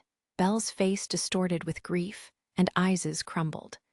Slowly and quietly, Ween spoke again. "I was always alone. It was cold and dark, and before I became myself, I was always alone. Nobody came to save me. Nobody held me," she spoke hoarsely, from the depths of her darkest memories. "I was cut. I was hurt. It was scary and lonely," she whispered. Even breathing seemed a struggle. She looked up into Eyes's golden eyes, almost the same color as her amber ones. "But Belle saved me when I was all alone. When I was in the darkness, and nobody would save me, Belle came to my rescue," she shouted. The transformation was dramatic. As she listened, Eyes's mask dissolved. She stood silently, as if she had discovered something within a bleak winter landscape. She must have been imagining it. From the monster girl's fragmented story, she must have been piecing together what she had seen, what she had felt. Or perhaps she could see it through her own golden eyes. She had forgotten everything beyond the girl's tears. "I want to stay with Belle." The innocent monster was not explaining herself or trying to prove anything, but rather expressing her wish. Before the sword that would take her life, she had revealed the depths of her heart. Eyes's gaze wavered at the dragon girl's tearful voice. The tip of her sword quivered for a moment, too, as if in hesitation. The sword that she could neither drive home nor withdraw glinted with her agony. The blade that she was ostensibly holding against Ween seemed to be cutting into her own flesh. Reason and emotion battled within her heart as she fought her own internal contradictions. Then a light shone in her eyes, not a glint of pain and confusion, but instead something resembling a drop of the moon. Sorrow, envy, what did Eyes see in Ween? As Belle, who had protected the Vouivre from the start, stood there unable to speak, Eyes hung her golden head. She looked precisely like a marionette whose strings had been cut. She lowered the sword that had been pressed to Ween's chest. "I can't kill the Vouivre," she mumbled in a voice drained of all energy. Miss Eyes, I can't help feeling you two were right. That's why I can't do it. I can't fight you anymore. As she stood there with her eyes to the ground, bathed in moonlight, she looked tremendously small to Belle. Not an adventurer, not the sword princess, simply a girl. In an attempt to hide the tightness in his chest, Belle wrapped his arm around Ween's shoulder. After a moment, Eyes withdrew an elixir from the pouch at her waist, set it on the cobblestones almost as if she was dropping it, and turned away from them. I can't save you, I'll be here. Miss Eyes, go. Thank you. Belle picked up the elixir, and with Ween leaning on his shoulder, walked away. After a few moments, he looked back one last time at Eyes' distant figure. She was standing with her back to them, her golden hair blowing in the wind. To Belle, she looked so ephemeral she might disappear at any moment. Eyes stood rooted to the ground. She had even forgotten to return her sword to its scabbard. The drifting clouds and silvery moonlight looked down on her. Eyes. It was Bete. The young werewolf had descended from above. He stared at the girl's face, half hidden by her bangs. Everything okay? Yes. She nodded listlessly at his question, although perhaps she had taken it in a different way than he intended. She did not say anything else. I'll head back first, Bete said. Thank you very much. Why the hell are you thanking me? He said, spitting on the ground before walking off. Stillness descended once again. Left alone, the girl whispered something to herself, then gazed up at the deep blue night sky. Belle, does this hurt? Are you hurt, Ween? I've taken off my armor, and Ween is prodding me gently all over. We're in a large abandoned building some distance from where we left Eyes. In the weedy ruins of this stone structure with half its roof missing, we patch up each other's wounds the best we can. Or more accurately, we apply the elixir Eyes gave us. Ween has taken off her robe and is as naked as the day she was born, although I've gotten her to at least cover her chest. Her wounds have all closed up, but even the elixir can't bring back her claws and wing. If that kind of miracle were possible, of course, Naza wouldn't be walking around with a prosthetic arm. As for me, despite my many wounds, not one was life-threatening. I wonder if Eyes was going easy on me all the way to the end, despite what she said. I've still got a long way to go. I'm no match for her, I mutter as I put my armor back on and help Ween pull on her robe, which now has a gaping hole in the back. We have no time to rest. We need to get to Fells and the other Xenos as fast as we can. Master Belle, Lady Ween, Haruheim. Just as we are about to leave, she appears in the abandoned building, oculus in hand. The instant Ween sees her, she flies to Haruheim and wraps her in a tearful embrace. Haruheim is crying too, as she pulls Ween's delicate bluish-white body close. Haruheim, did everything go all right? Yes. Lady Aisha came to my rescue. What about you two? She asks timidly. We're fine. Haruheim must have heard about our exchange with Eyes from the goddess. I smile awkwardly back at her. Well, we'd better get going, I say, steering the conversation in a different direction. Master Belle, what is it, Ak? Q.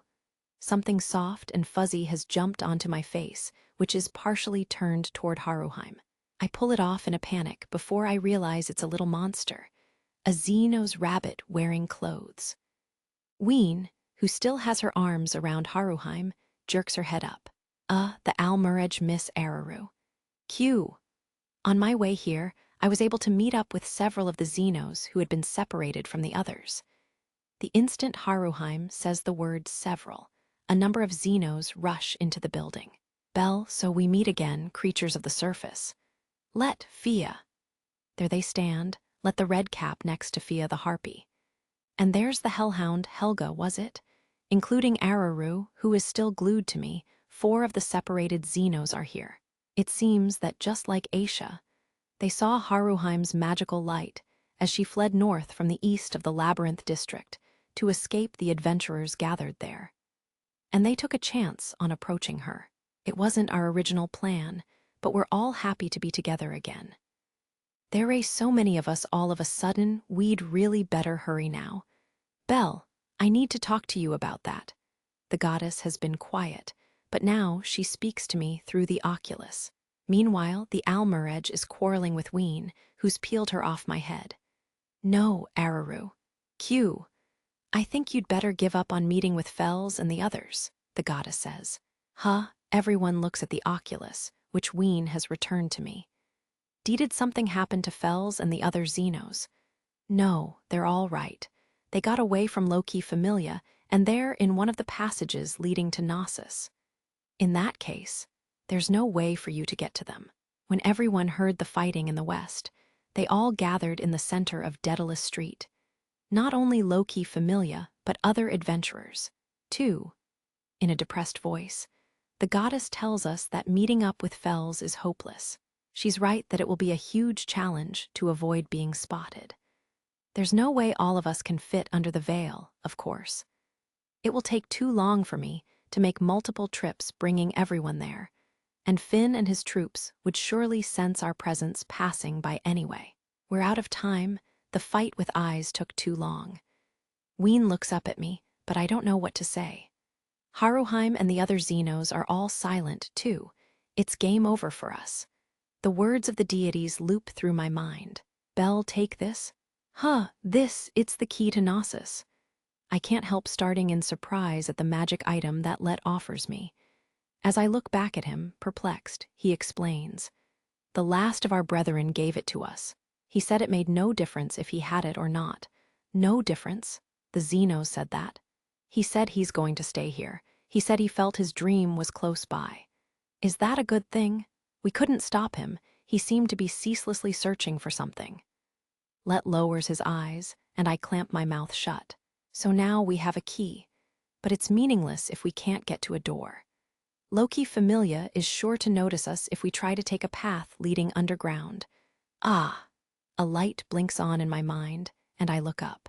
Master Bell? Ignoring Haruheim, who's looking at me curiously, I desperately try to reel in the threads of memory. A path leading underground, a route leading to Knossos. I've never seen it myself. There's no proof. Still, there is. There is one. There's another entrance. I look from one surprised face to another, raising my voice in hope. The residents of Daedalus Street have followed the orders from the guild to evacuate. Thanks to that, the northwestern sector, where we are located now, seems nearly abandoned. Keeping an eye out for the adventurers who pass by occasionally, we follow the goddess's directions down one shortcut after another, finally arriving at our destination in the north of the Labyrinth District, Maria's orphanage, where the children live. We make it to the back garden without anyone noticing us. Did you know about this place, Master Bell? Haruheim asks in surprise. Bell, you're amazing, Ween chimes in excitedly. No, I've just happened to come here before, I reply with a hollow laugh. As we descend a set of stairs, I activate a magic stone lamp embedded in a wall. The garden behind the church housing the orphanage leads to a sea of ruins. Hidden among them is a stone slab door. We use it to enter the underground passage that I explored with Sur and the children a month or so earlier. The underground room where the barbarian was. It's so big to think a place like this would be down here. Fia and Let murmur in awe as they look around. I, too, survey the place using a torch I lit with the hellhound's flame. Our stone surroundings are just as I remember them. After the incident down here, I filed a report with the guild through Ina. But considering how poorly the investigation was done, I guess they hushed it up before it ever reached Oranos. I hear they've gotten very uptight about things ever since the Monsterphilia incident, when the monsters escaped. In one corner of the room, there's an enormous pile of ash and the burned remains of the barbarian's body hair. I look at it in silence, then lead everyone to the far end of the room. There before our eyes is the door to a passage, sealed tight. Bell, I can't believe it. It was the hunter with the goggles who mentioned the passage to me. Yeah, we caught that big oaf. Before we had a chance to ship it off, it gave those idiot workers of mine the slip and actually escaped. We tried to chase it, but it disappeared down the end of that crumbling underground passage. The big oaf was the barbarian I'd encountered down here, and the crumbling underground passage is the door we're standing in front of right now.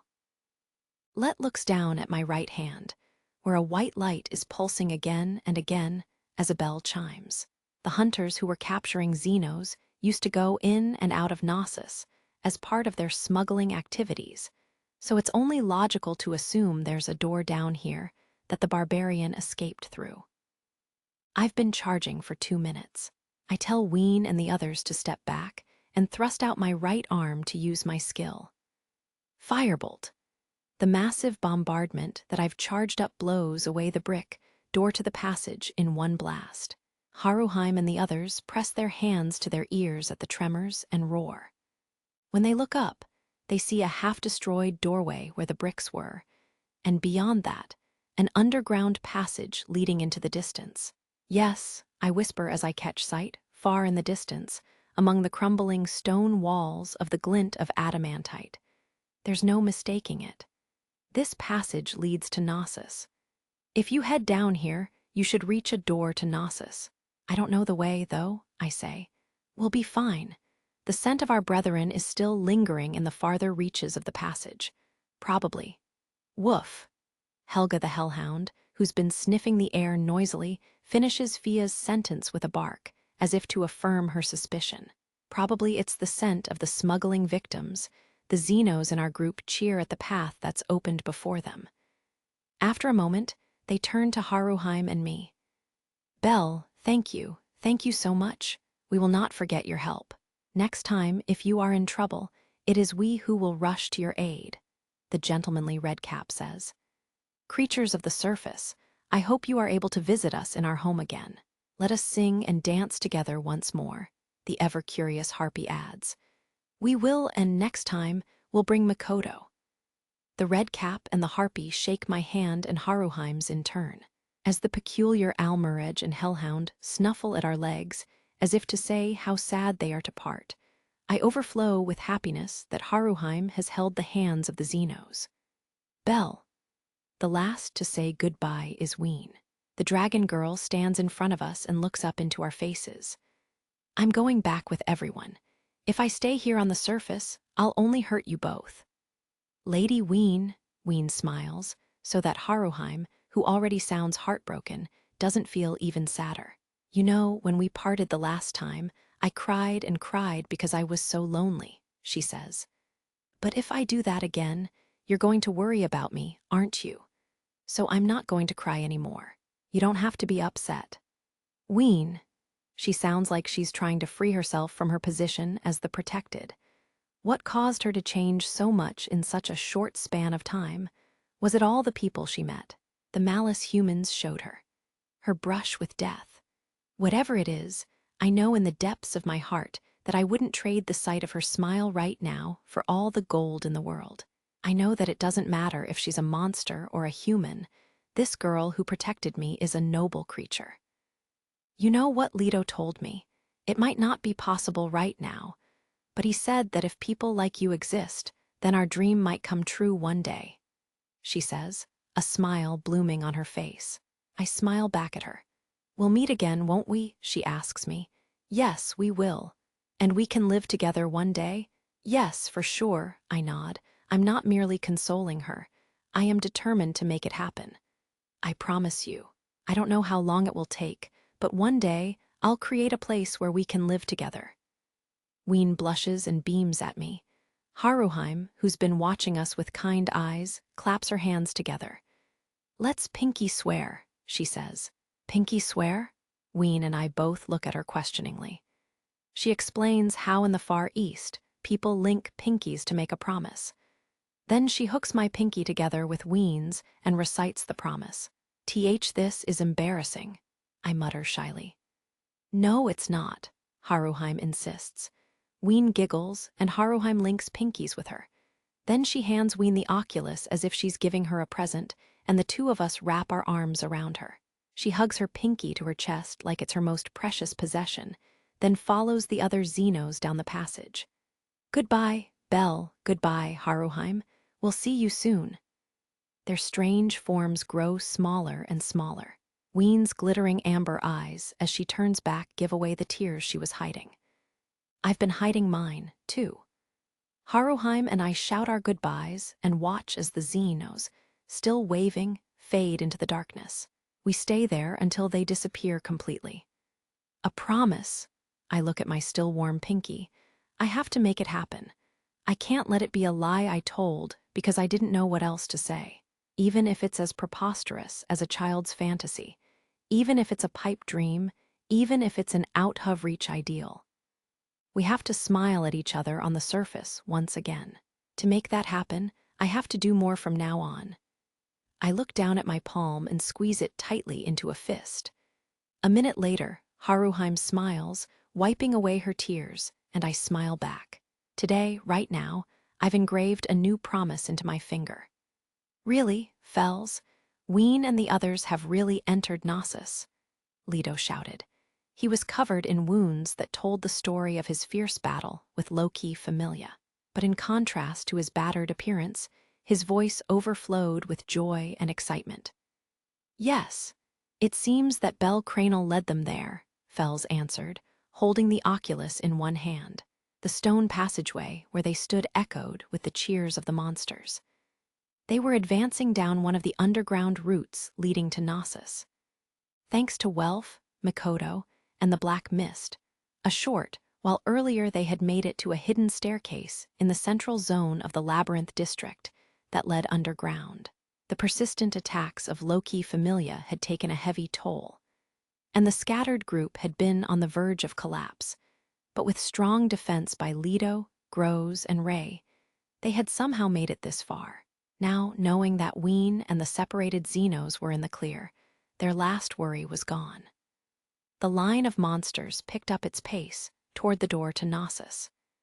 It seems that Let and the others passed through the door without incident, but the enemy's underground forces appear to be moving with dizzying speed. Most likely, Braver realized we have Daedalus's notebook, Fells said. And thanks to that, we made it here just in the nick of time, the lizardman responded. But there's not a single enemy in this passage. Must be one of the enemy's blind spots, the gargoyle pointed out. Groves is right. Loki Familia doesn't know that this underground passage exists. Looks like the plan was our trump card after all, Fells said, looking down at the blueprint of Knossos copied from Daedalus's notebook to determine their route forward. The western orichalcum door was just around the corner. Well then, Fells, the Siren Ray said. Fells nodded. Yes, I don't know if we can call it a victory, but we've almost reached our destination. They hurried down the dim passage. I wasn't sure there for a while, but I'm glad they've made it, Hestia said, sinking to the ground and letting out a long sigh as the tension drained from her body. She was still in the desolate tower on the southwestern outskirts of the Labyrinth District. It was no surprise that her shoulders had finally relaxed now that she had safely delivered the Xenos to Knossos. She deserved a prize for her meritorious service directing Bel and the others from place to place via the oculi. Beneath the night sky over her open command center, Hestia returned her gaze to the magic maps spread out on the floor. Bel and Haruheim are in the north. Lily is still wandering around in the east. Welf and Mikoto are heading south. I guess we're done. Looks like everyone will be okay from here on out. The names of the Xenos had already disappeared from the magic map. That was because the legacy of Daedalus that Fells had drawn up did not include the underground passages leading to Knossos. Since the Seeker powder couldn't turn the plan of Knossos into a magic map, Hestia no longer had any way of tracking the Xenos. It sure is lonely here. I think I'll go meet up with someone, Hestia, who had been alone on the tower since Haruheim left, muttered, pulling the notebook lying next to the map closer to her. Boy, did Bel surprise me. I didn't realize that passage existed. I mean, it's not even in the plan, she continued, puzzling over the underground passage he'd brought Ween and the others to. Some of the passages seem to be dead ends. I wonder if the descendants of Daedalus constructed them, she mused to herself. It wasn't impossible.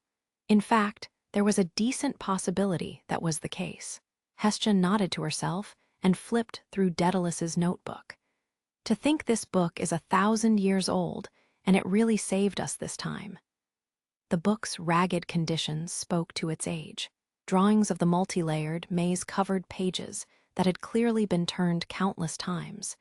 And here and there, amid the text, she came upon characters she couldn't read. The words laid down in obsessive pursuit of that masterpiece of creation. The maze, together with the bloodstained binding, were truly a testament to tenacity. As Hestia reread the pages of the ancient book that had helped them outwit Loki Familia, it suddenly slipped out of her hands. Oh! The book tumbled across the rooftop, and, of all the worst luck, landed in a depression in one corner that was full of water from the previous day's rain. Oh no, not this thousand-year-old book. Of course, she should have been handling the precious tome with the utmost care. Fearing the worst, the suddenly pale Hestia rushed to pull it out of the puddle. "Captain, I'm extremely sorry, but we've lost track of the monsters." As Finn stood at Loki Familia headquarters in the central zone of Daedalus Street, listening to the report from his faction member, he was deep in thought. Should I have sent Reveria out when Gareth was held up? That black mist really threw a wrench in our communications. No, it's a waste to think about it now. Finn's instinct when he dispatched Gareth was to kill the group of monsters. They'd outmaneuvered him due to his fatal underestimation of the enemy's strength. No, the strength of Hestia Familia standing behind the monsters, and having been stingy with his troops. And we still haven't found the Black Minotaur. Did someone kill it? No, I don't think so. Something is going on with that Minotaur. He had failed to achieve his main goal. Now his options were limited due to a number of factors, including the Knossos situation. He looked out at the Labyrinth district, which was still buzzing with the chaotic shouts of adventurers. More than anything, it's because I can't get a read on the enemy's movements. If everything had gone according to the enemy's plan, then their leader must be formidable. Finn acknowledged that, but there was still something he couldn't understand. "You're sure you lost sight of the monsters near the 21st district?" "Yes, sir." Finn frowned. The 21st district, no way. We surveyed that area, and Finn's guess had been completely off. He'd been totally outwitted. No, something was going on. Finn looked down at his right hand. His thumb was throbbing with surprising force. Where in the world is the enemy heading? The mortal plane has gone crazy. Somewhere in the world, someone cried out. The innumerable stories playing out on the world below belonged to the children. But still, the deities lurked in the background. Like marionettes on strings, or actors listening to their lines whispered to them from backstage, or dancers whose performance was rewritten mid-step. The children were led by the divine will of the deities. We are merely puppets of the gods and goddesses. Somewhere in the world, someone gave up. Fells, what next? Right at the next corner, that's where the door is. The Xenos advanced.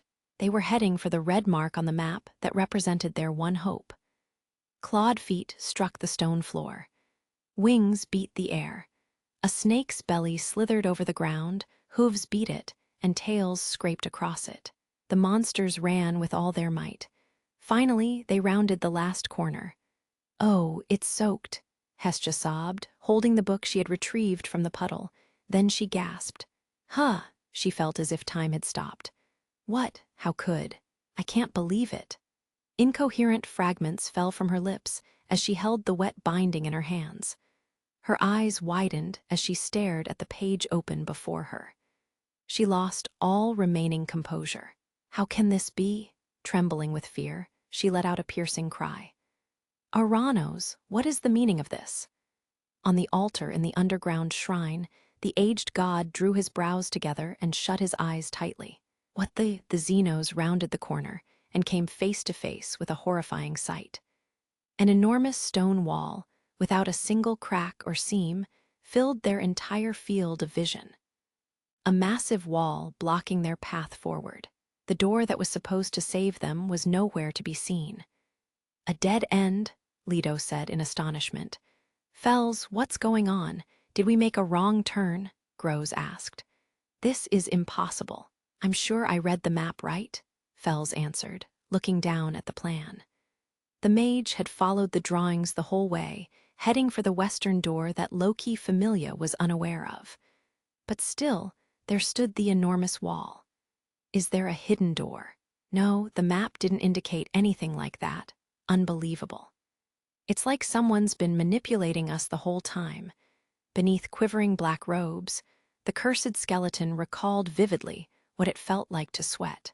It was then that the mage heard the voice. Hey there, Xenos. The cheerful voice came from directly behind them.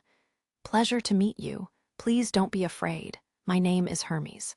I'm just an ordinary god. The god had red-orange hair and was wearing a feathered traveling cap. His eyes, the same color as his hair, crinkled as he smiled kindly at the astonished Xenos. God, Hermes, what are you doing here? Fels asked. It's quite simple, downfallen sage. I'm ambushing you. Ambushing? The sage sputtered in confusion. The Xenos shared his bewilderment. What was Hermes talking about? What did he mean by ambushing? What was his aim? Fels's mind refused to understand the situation they found themselves in. The Xenos, who were pinned in place, sensed something cold in the god who stood before them. The black-clad mage gripped the map as he asked a question. God Hermes, why is there no door here? Weren't you the one who obtained the plan of Knossos? This plan, Daedalus's notebook. Hermes grinned from ear to ear. You didn't really think Daedalus's notebook existed, did you? Chapter 6. A deity's scheme. As Hestia held the soaked book in her hands, the blood drained from her face. The writing isn't disappearing. The ink isn't bleeding. The letters weren't even blurred. The truth struck Hestia like a shock wave. There was even something strange about the texture of the pages, which hadn't been warped at all by the water. If thousand-year-old paper remained unchanged after absorbing water, then this notebook must be. Is this whole thing a magic item? It's not impossible, and it's certainly not unimaginable, but the master craftsman Daedalus had supposedly created this cursed book. Hestia had heard that he was one of Ouranos's few children, and one of the first generation of humans to be blessed with Falna. But even in the latter part of his life, which fell in the early years of the divine era when the deities descended from the heavens, there was no way the technology for magic items could have been this advanced. The skills to manifest abilities, not to mention knowledge about magic items, had been accumulated over the past 1,000 years. Maybe Daedalus could make an orichalcum door that did no more than open and close, but it was impossible to imagine his creating a book like this. It dawned on Hestia that someone must have deliberately forged the notebook to look like it was from the ancient times, specifically as a deception. And this ink that doesn't dissolve, I recognize this. It was the same type of ink as in the letter that Fels's familiar owl had delivered. That crimson writing hadn't bled in the rain, either. Fels had written the letter with a blood feather, a magic item that allowed blood to be used in place of ink. The red feather pens were popular among adventurers in Aurario these days, and who had invented them? None other than Perseus. Of course I didn't get the notebook from Eiklos, Hermes announced to the dumbstruck Fels and Xenos. Dix Perdix owned the original notebook, but now he's dead. More likely than not, the real one is lying around somewhere in Knossos, he continued. The heritage of Daedalus was passed on to his descendants. That was true of the notebook as well as Knossos. Even a patron deity couldn't take it away from them, Hermes explained, still smiling. His smile served only to inflame Fels's confusion and anger. Then, what is that book? A fake. One of my children forged the book that Hestia received. She did a darn good job of it, too, wouldn't you agree? I had her use all sorts of magic items to create the illusion of a 1,000-year-old book. A beautiful woman with aqua-blue hair and dark, tired circles under her eyes stepped out from behind Hermes. It was Perseus. She had responded to her patron deity's entreaty, and in the space of a few short, sleepless days, forged a replica of the book that Daedalus had poured his crazed obsession into. The only truth Hermes had spoken when he came before Ouranos was that he had thoroughly surveyed Knossos. His familia had searched the same places Loki familia had. In other words, everything in the plans below the first underground level was nonsense, and the maps Hestia and Fels had used were interlaced with lies. The spot where the Xenos stood now was one of those falsehoods. So you drew doors that didn't exist and lured us down here? Put it that way if you like. Since Loki Familia was guarding all the other doors, I knew you'd be forced to take the bait and try your only other escape route. A dead end with a non-existent door. Fels and the Xenos had followed the notebook headlong into the god's trap. In that light, it was only natural that Finn had read the situation incorrectly. Of course, his instinct for danger hadn't set alarm bells ringing. The Xenos had gone right down the wrong path. As long as I knew whether you were heading east or west, all I had to do was trust in my plan and wait. Wait right here, I mean, Hermes explained, rubbing the brim of his traveling cap. Don't blame Ouranos for this. I commandeered his help, so to speak, in return for everything he's asked of me in the past. But why hadn't Hermes given the notebook directly to Bel? The answer was simple. He didn't want to raise suspicion. By putting Ouranos in the middle, he'd softened the doubts of Hestia and Fels. Ouranos had served as his cover. They had trusted the book without reservations because it came from the strictly impartial old deity. Wait long enough, and even Loki Familia will find you here, although they would never expect you to walk into a dead end of your own accord. But please don't worry. There's still a way out. If you can get that far, you'll most likely make it to the dungeon. Having cornered Fels and the Xenos, Hermes stood in front of them, dangling despair and hope before their eyes. The meaning of the situation was clear. Their lives were in his hands. The Xenos looked even more shocked than Fels as the god's smile pinned them in place. Fels's gloved fingers rustled as they rubbed together. Alongside the anger, an overwhelming impatience welled up inside the mage. This sage who had lived for 800 long years was forced to realize what was happening. The god was toying with them. Fels, something weird is going on. I dropped the notebook in a puddle, but nothing happened, it's a fake. Ouranos, no, Hermes, he did something. Hestia's shouts echoed through the oculus and into the fear-laden air of the dead end. Hermes looked at the blue crystal, and Fels, obeying his unspoken command, crushed it. Hestia's voice was silenced. What is your objective, God Hermes? Fels asked in a voice saturated with resentment. I want to make a deal, or rather, a request, Hermes responded, narrowing his eyes. The Xenos could not refuse. As his follower stood behind him, Hermes looked over the monsters before him and slowly curled back his lips. Die for me, maverick monsters. Bel and Haruheim stood on a hilltop in the northern section of Daedalus Street. After saying goodbye to Ween and the other Xenos, they had left the back garden of the orphanage and headed here. The town feels quieter now, doesn't it? Bel said. Yes, you're right.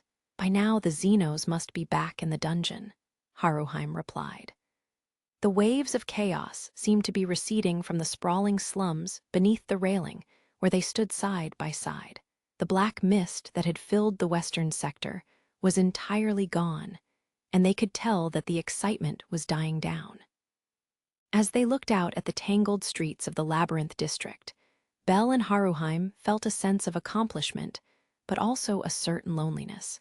The final Xenos who's still here, we can't save him, can we? Master Bel, he's here of his own free will, and it may be none of my business. But Bel was thinking of Ween and the others. He wanted the final Xenos to survive if at all possible, but he hesitated to express that thought directly.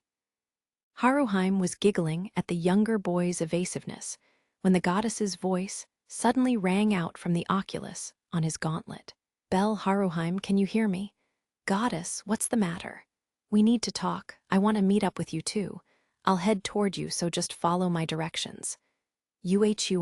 Okay. I understand. The desperation in the goddess's voice bewildered Bel. As he and Haruheim looked at each other, they both realized something was very wrong. Foregoing any explanation, Hestia immediately began giving them directions. Eventually, they found themselves in a plaza on the west side of the Labyrinth district.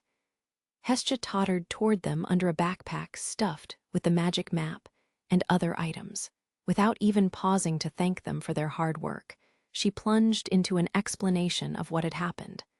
Daedalus's notebook is a fake, and I can't get in touch with Fells and the others. A F fake. And you can't contact the Xenos.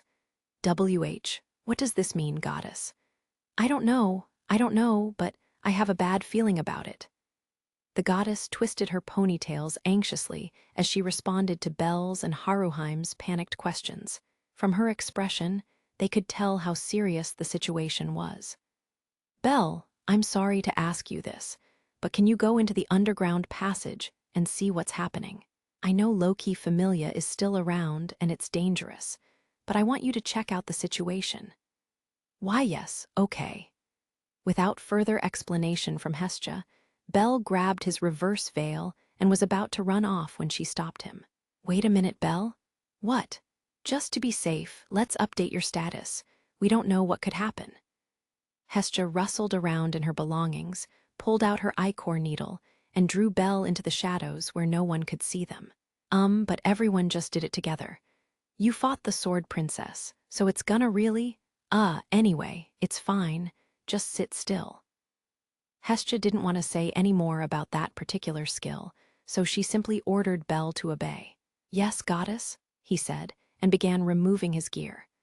Haruheim, tell Lily, Welf, and Makoto to come here. Why, yes, ma'am. Hestia had prioritized meeting up with Bel so that she could strengthen his status. Now she hurriedly finished up the procedure as she gave orders to Haruheim. What the? Just how badly did that little Wallen something or other beat you up? Is anything wrong? Bel sweated nervously as Hestia gaped at his back. He wanted to know what injuries he'd suffered, but they had no time to waste. He put his gear back on and gulped down several dual potions that Hestia gave him to get back in top form. He was just about to head for the underground passage ahead of Welf and the others when the hideous battle cry of a monster thundered across the night sky. At first, Bel didn't understand what had happened. Hestia and Haruheim were stupefied, too. They looked up in the direction that the cry had come from. A grotesque form was flapping its way across the moon behind a veil of clouds. Where is it? Where the hell is that sound coming from? Mord Latro turned red and spit on the ground. A guild employee had flagged down him and his companions, and they were now in the midst of very reluctantly carrying out their assigned task. At the sound of the monster's roar, surely the fiercest of the entire day, the rogue upper-class adventurer looked around with a terrifying scowl. The two ghost-white humans standing next to him pointed at the sky. Mord, it's up there. Several forms were visible in the direction they indicated. All of them had wings. As they soar across the sky, their silhouettes grew steadily larger. They were heading straight for Mord and his companions. He stared at them intently. The moment the indistinct silhouettes came into focus, and he realized that one of them was a gargoyle, he opened his mouth wide and screamed. Gah! As the monsters crashed to the ground with a battle cry, Mord and his companions jumped backward as fast as they could. The monsters landed one after the next, sending up a cloud of dust. Their stone claws ripped through the cobblestones with a terrific roar. Everyone watching fell completely silent. Mord and his companions were in the northwestern sector, on the outskirts of Daedalus Street, near the large crowds of evacuees.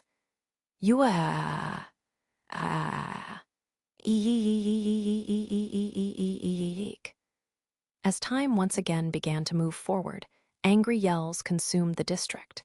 People shrieked and screamed as the heinous winged monsters invaded from the sky. The terror that the helpless townsfolk had been suppressing exploded all at once, and a tidal wave of demi-humans tried to flee the scene. Adventurers, beat them back, a guild employee shrieked. Down with the monsters, they shouted in return. The adventurers in the crowd started running, weapons in hand. 4 monsters, a gargoyle, a crimson eagle, an iguaz, and a deadly hornet wearing armor, had landed in the large oval plaza. The adventurers split into a rear guard that hung back to protect the townsfolk, and a vanguard, motivated by a mixture of courage and greed for the bounties on the monsters' heads. The first line of troops consisted of animal people who moved with their race's characteristic agility. But the gargoyle's stone eyes knew no reason as he mowed them down across the troops. Yeah, oof. A single swipe of his sharp claws sent the animal person adventurers tumbling across the cobblestones. Humans and dwarves met the same fate. The rearguard fired a volley of arrows, but the solid stone wall of the gargoyle's wings deflected all of them. Forgetting that they were smack in the middle of town, sorcerers began preparing their magic, but chants turned to screams as the other monsters attacked them. The sight of adventurers being kicked about spurred the crowd to panic. Adults were paralyzed with fright, guild staff cowered, and children hugged one another. As people ran barefoot toward East Main Street, the roads became clogged and the evacuation ground to a halt. Captain Shakti, Ganesha Familia's captain, was guarding the townsfolk at the site, but she was flustered for a different reason than they were. Idiots. Now here. Shakti, who knew about the Xenos, couldn't believe her eyes. She was unable to hide her agitation over the strange behavior of these supposedly intelligent creatures. They looked exactly like ordinary monsters on an indiscriminate rampage. She gritted her teeth and shouted an order to her faction members, who were looking to her for direction. The safety of the townsfolk comes first. Obey the divine will of Ganesha and continue assisting with evacuation and protection. Understood. That was her only command. Meanwhile, Auka was desperately shouting a different order. Chigusa, work with Asuka to get those kids out of here. Okay. Auka and several other members of Take Mikazuchi Familia were among the crowd of totally overwhelmed adventurers. Auka was trying to beat back the attacks of the winged monsters with the side of his battle axe, and he clearly had his hands full. Following his instructions, Chigusa shielded the children she'd brought back to the plaza and tried to lead them toward safety. Lai, we have to get out of here fast. Lai, Fina, Rue, and the other children were not responding to Chigusa's and Maria's calls. They had frozen at the sight of the hideous monsters. Screams led to more screams, and the plaza succumbed to the downward spiral of terror and chaos. What are they doing? Bell had climbed to a rooftop, and he shouted in disbelief as he surveyed the chaotic scene. The Xenos are rioting in the plaza. Haruheim pressed her hand to her mouth, and Hestia gaped in astonishment.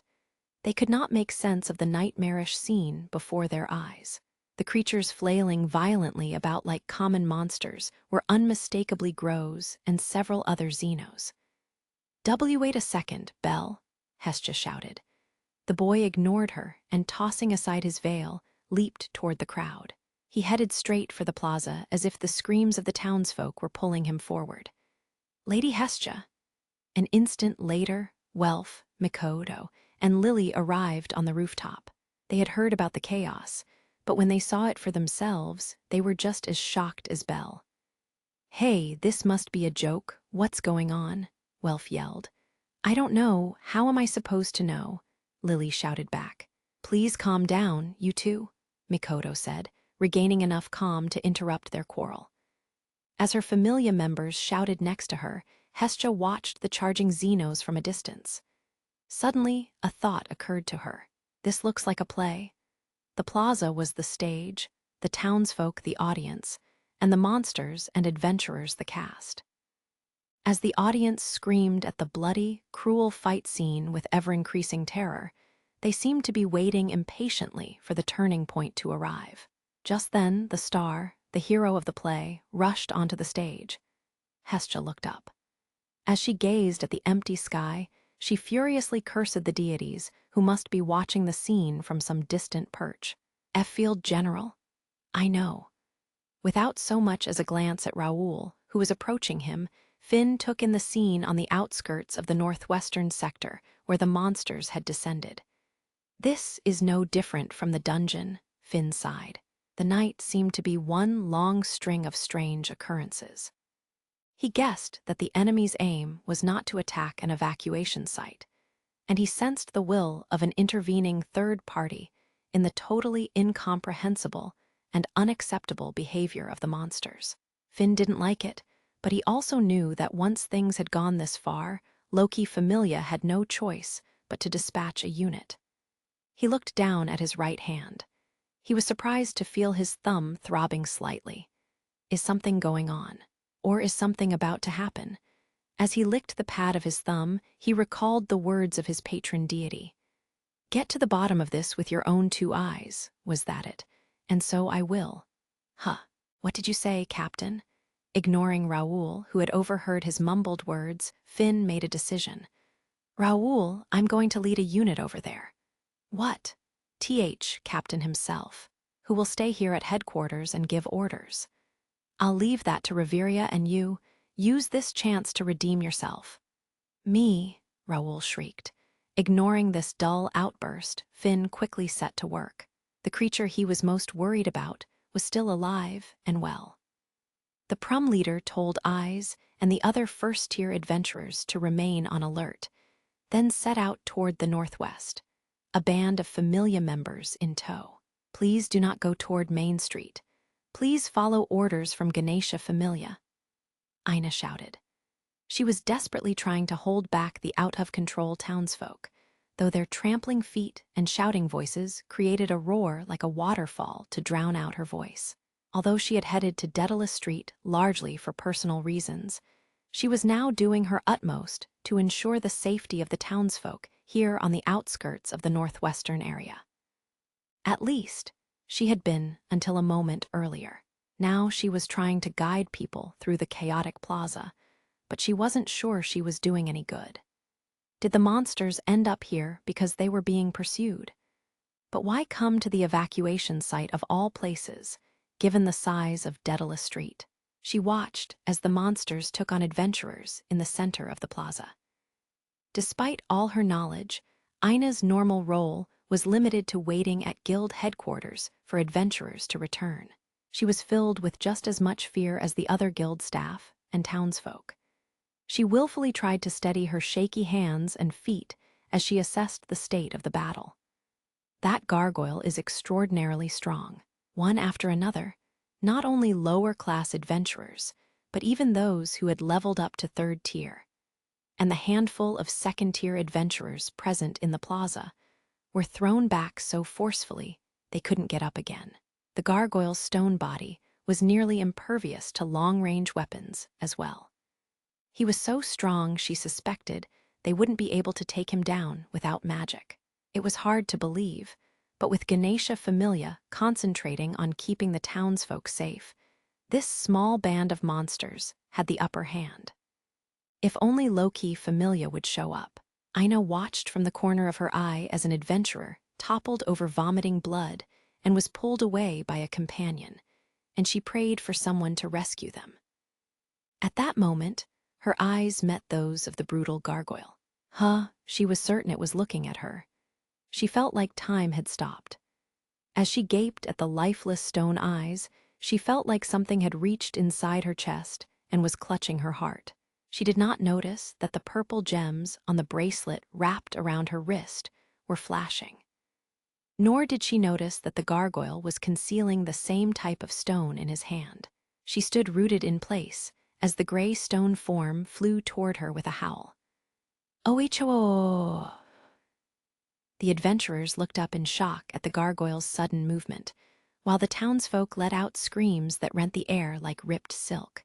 The rearguard troops were protecting other people and could not make it to her in time with their shields. Auka, locked in fierce battle, was struck dumb. As people ran this way and that, Disappearing behind the gargoyle, Ina's green eyes took in the stone claws that were about to pierce her. But someone blocked those talons. Just as Ina felt death approaching, a purple-blue flash of metal intercepted it. The white-haired boy had leaped in front of the gargoyle, Hessian knife drawn. "Belle, Miss Ina, please step back," Belle said in a loud, anxious voice.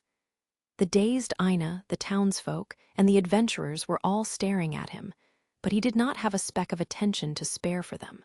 His entire body was throbbing with a single question. Why? As Belle silently asked the monster before him that question, the hideous gargoyle seemed to narrow his eyes before flying at Ina once again. "Gaia, wah!" Belle intercepted his lunge. The hand holding his knife shook at the force of the attack, and a fragment of stone flew from the gargoyle's claw. The monster spread his wings and once again aimed for Ina. Grows. As Ina stood riveted to the spot, claws met knife again and again. Perhaps because the gargoyle's potential was higher, the little rookie was forced into an inferior position. Setting aside their grudges for the moment, other adventurers attempted to support him, but the other winged monsters would not let them get close. Belle had no choice but to fight back against the gargoyle's fierce attacks. The threatening growls astonished him. Has he completely lost his mind? He recalled the incident on the 18th floor. Right now, the gargoyle looked a lot like he had when his brethren were killed and carried away. Had something happened to them now, too? Why? What happened? The monster did not answer Belle. Only his claws and fangs responded. As he listened to Belle's bewildered voice, the gargoyle pushed down his emotions and swiped his claws through the air. He was as rational as ever. His outer form as a monster hid a commitment to an agreement. Within his stone hand, he gripped a sparkling jewel that resonated with Ina's bracelet. "Die for me, maverick monsters." That was what the sinister god had said to Grows and the other Xenos. "What?" Leto answered, uncomprehending. "God Hermes, what are you asking?" Fels added after regaining the ability to speak. Hermes responded as if it was the most trifling matter in the world. "Oh, not everyone needs to die. I'd say 3 or 4 of you should do." His unwavering smile struck terror into the hearts of the Xenos. The Justia were different from both humans and monsters, and the Xenos found them horrifying without exception. "I am Hermes.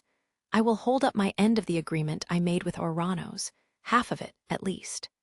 He narrowed his long, tapering yellow-orange eyes and curved his lips up. "As for the other half, I'll consider that payback." He looked the Xenos over.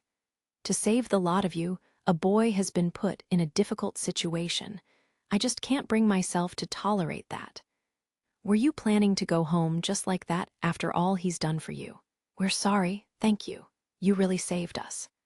Were you just going to slink back underground with a few shallow words of appreciation?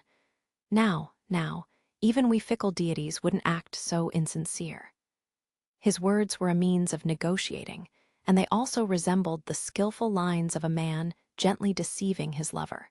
But more than anything, they were a poison that widened the Xenos' wounds until they festered with pus.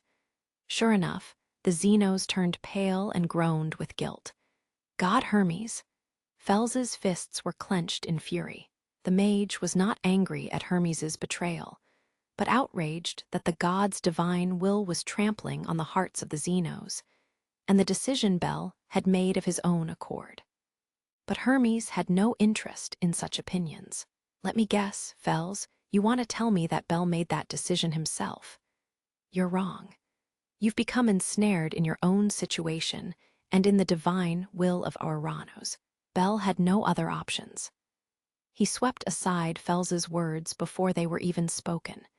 To him, they were nonsense from a mere child of 800 years. He, on the other hand, could see the difference between Belle's subjective truth and the real nature of the situation. The world needs heroes, and I've bet everything on that shining white light. He can't be allowed to have dealings with monsters. Oh no, that would never do. Fels stood frozen in astonishment at the god's divine will. "I, Hermes, ask this of you, maverick monsters. Save the boy."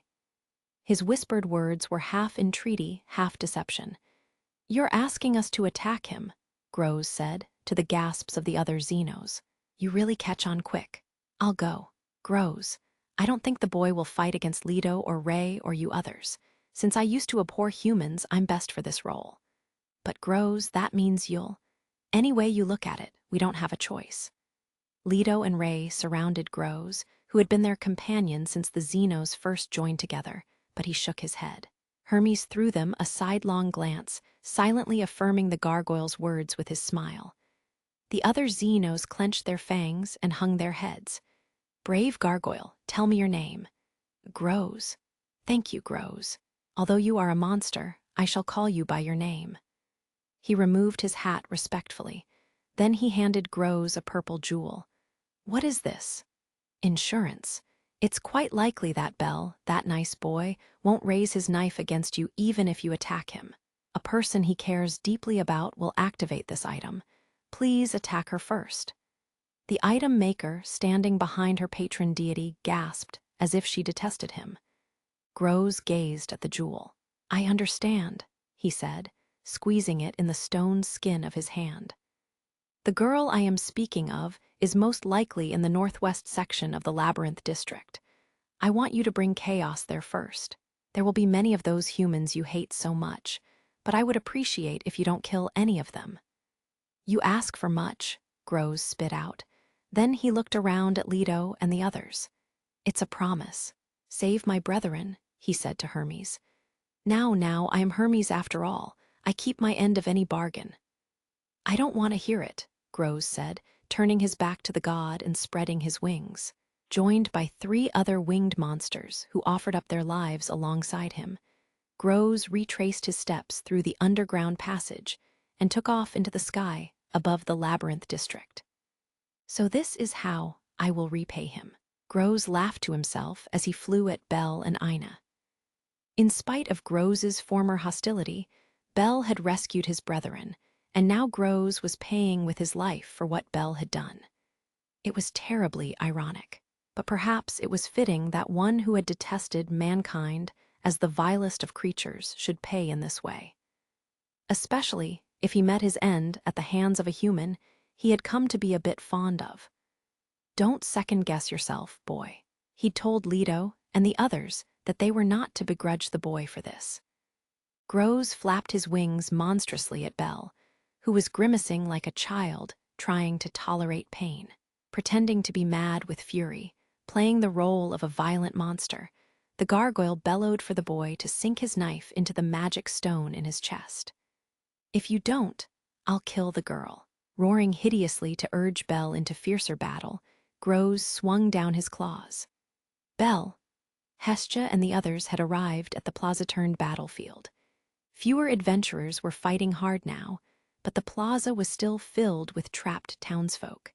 And there was Bell, over in one corner, locked in battle with Groves as he protected Ina behind him.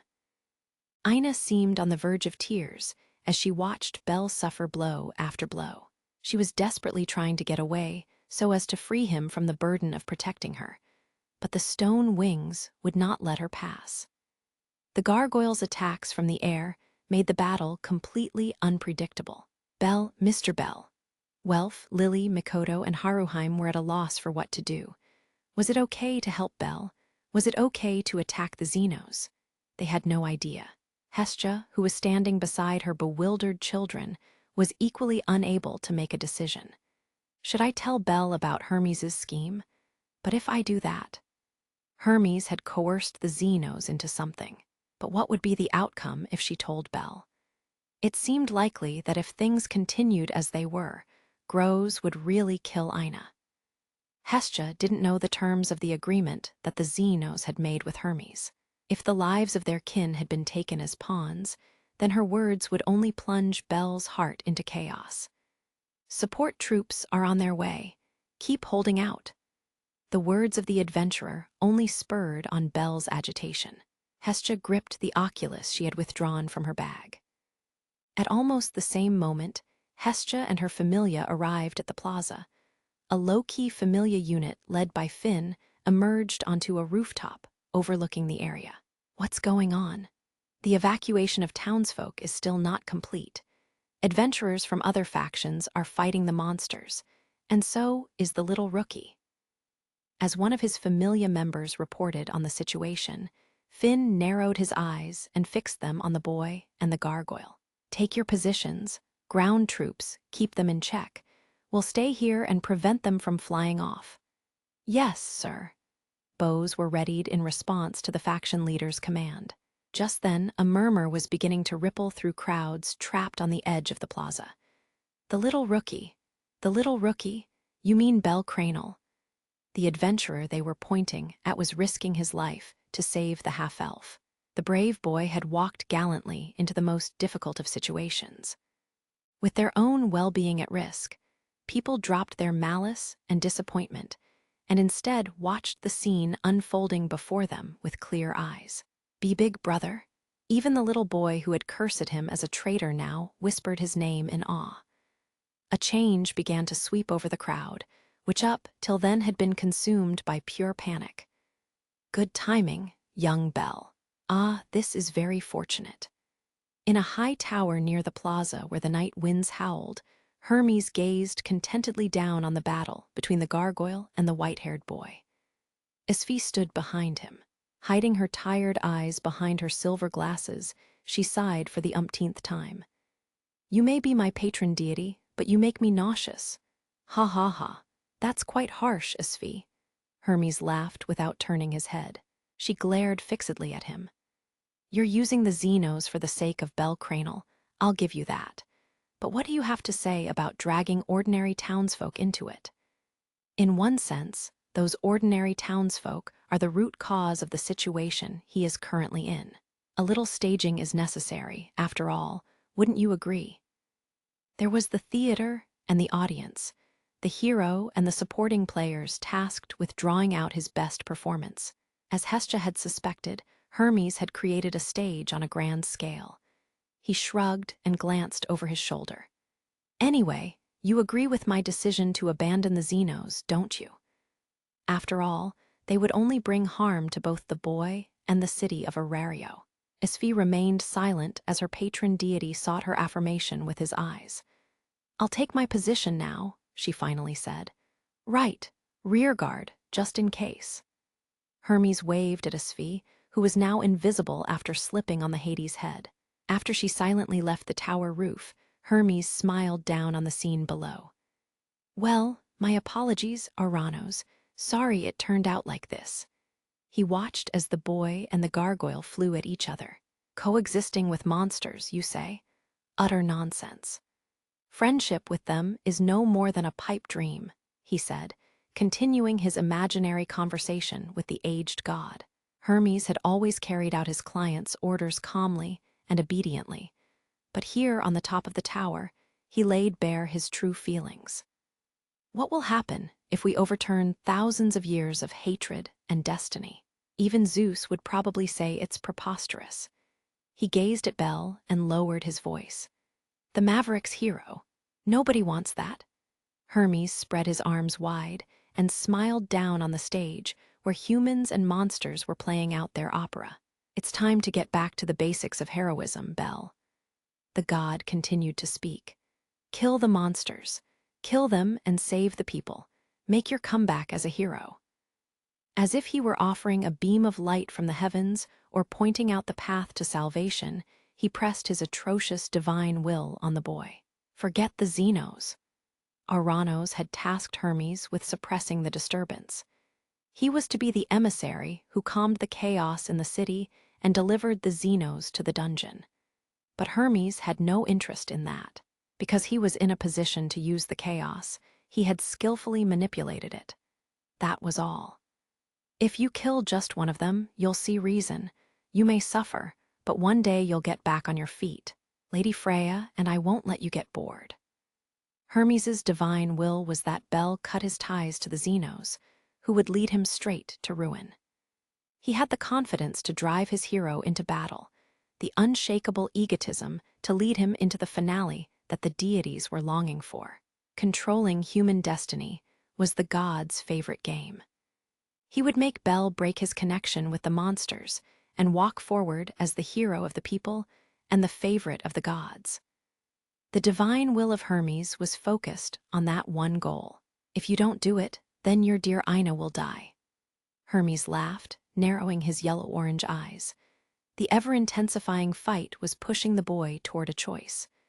The only possible choice, the one the god had prepared for him. Before the god's eyes, the final act was playing out on that grand and ridiculous stage. Why? The fangs that threatened Bel and the claws that pursued Ina once again wounded Bel. He deflected the next blow and parried it with his knife, injuring Groz. There was no way he could hold back when the gargoyle was trying to kill both Ina and him. Again and again, other adventurers tried to support Bel, but they were thrown back. Groz's stone wings deflected arrows and flung away anyone careless enough to get close to them. They functioned as two extra arms, both blunt weapons and shields in one. Bel, at the sound of Ina's hoarse, pained voice, Bel's face twisted in distress. The adventurers, guild staff, and townsfolk were all watching his every move and praying that one of his blows would strike down the menace. Groz. As he repelled claws with knife, Bel's gaze met the gargoyle's inscrutable stone eyes. He was so confused and sad he wanted to scream, but his voice could not penetrate those ears.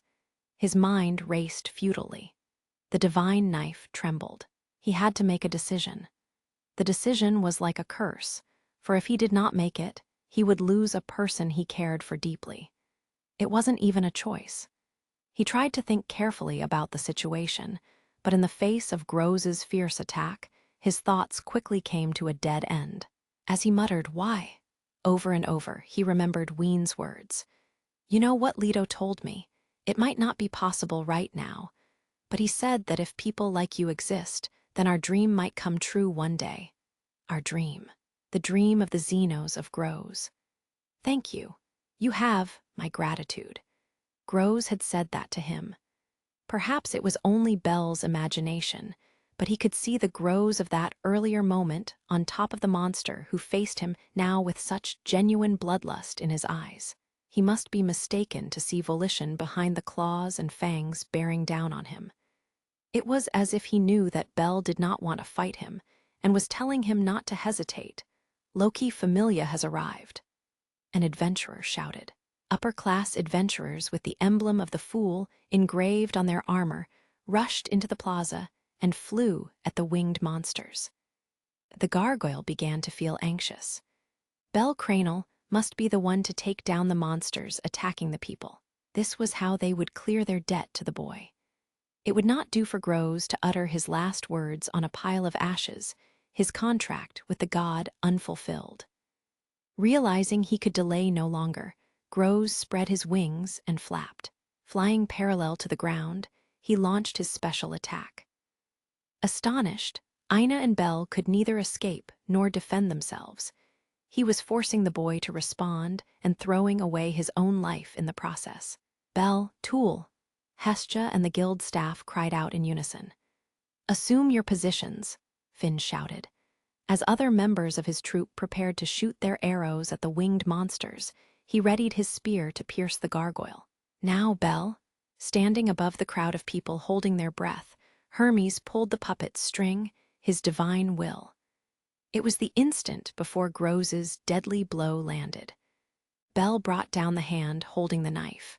"Are we really doing the right thing, Fells?" Leto shouted. They were inside Knossos, the maze that Daedalus had dreamed up. Hermes had indeed kept his promise. After Groz and the others flew off, he had delivered the Xenos through the door to Knossos, making use of feints and clandestine routes so Loki Familia would not discover them along the way. If we're just thinking about Bel, then this may be the better option. But how can we abandon Groz and the others? It feels wrong for us to return without them. Leto cried at the top of his lungs. He had stopped walking as the group headed dejectedly for the dungeon they had come from. Ray and the others did not respond. "You're wrong, Leto. I believe in him," Fells said, in an attempt to conceal the anger in the voice emanating from the depths of the hood. the mage did not turn toward Leto. "I believe that foolish boy can overcome some god's trivial divine will." The gargoyle rushed at Belle and Ina with a roar so powerful the people watching shrank at the sound. His fanned-out wings tore through the wind as he glided straight toward them. Belle looked at the approaching gargoyle and his twisted claws that resembled giant stone spears. Everything before his eyes seemed to alternate between standing still and speeding up. The screams echoing toward him from the outside world sounded very far away. He heard Ina gasping in terror behind him, helpless to defend herself against the monster's charge. The gargoyle's intent to kill was real. If things continued on this trajectory, those stone claws would surely drown Belle and Ina in a sea of blood.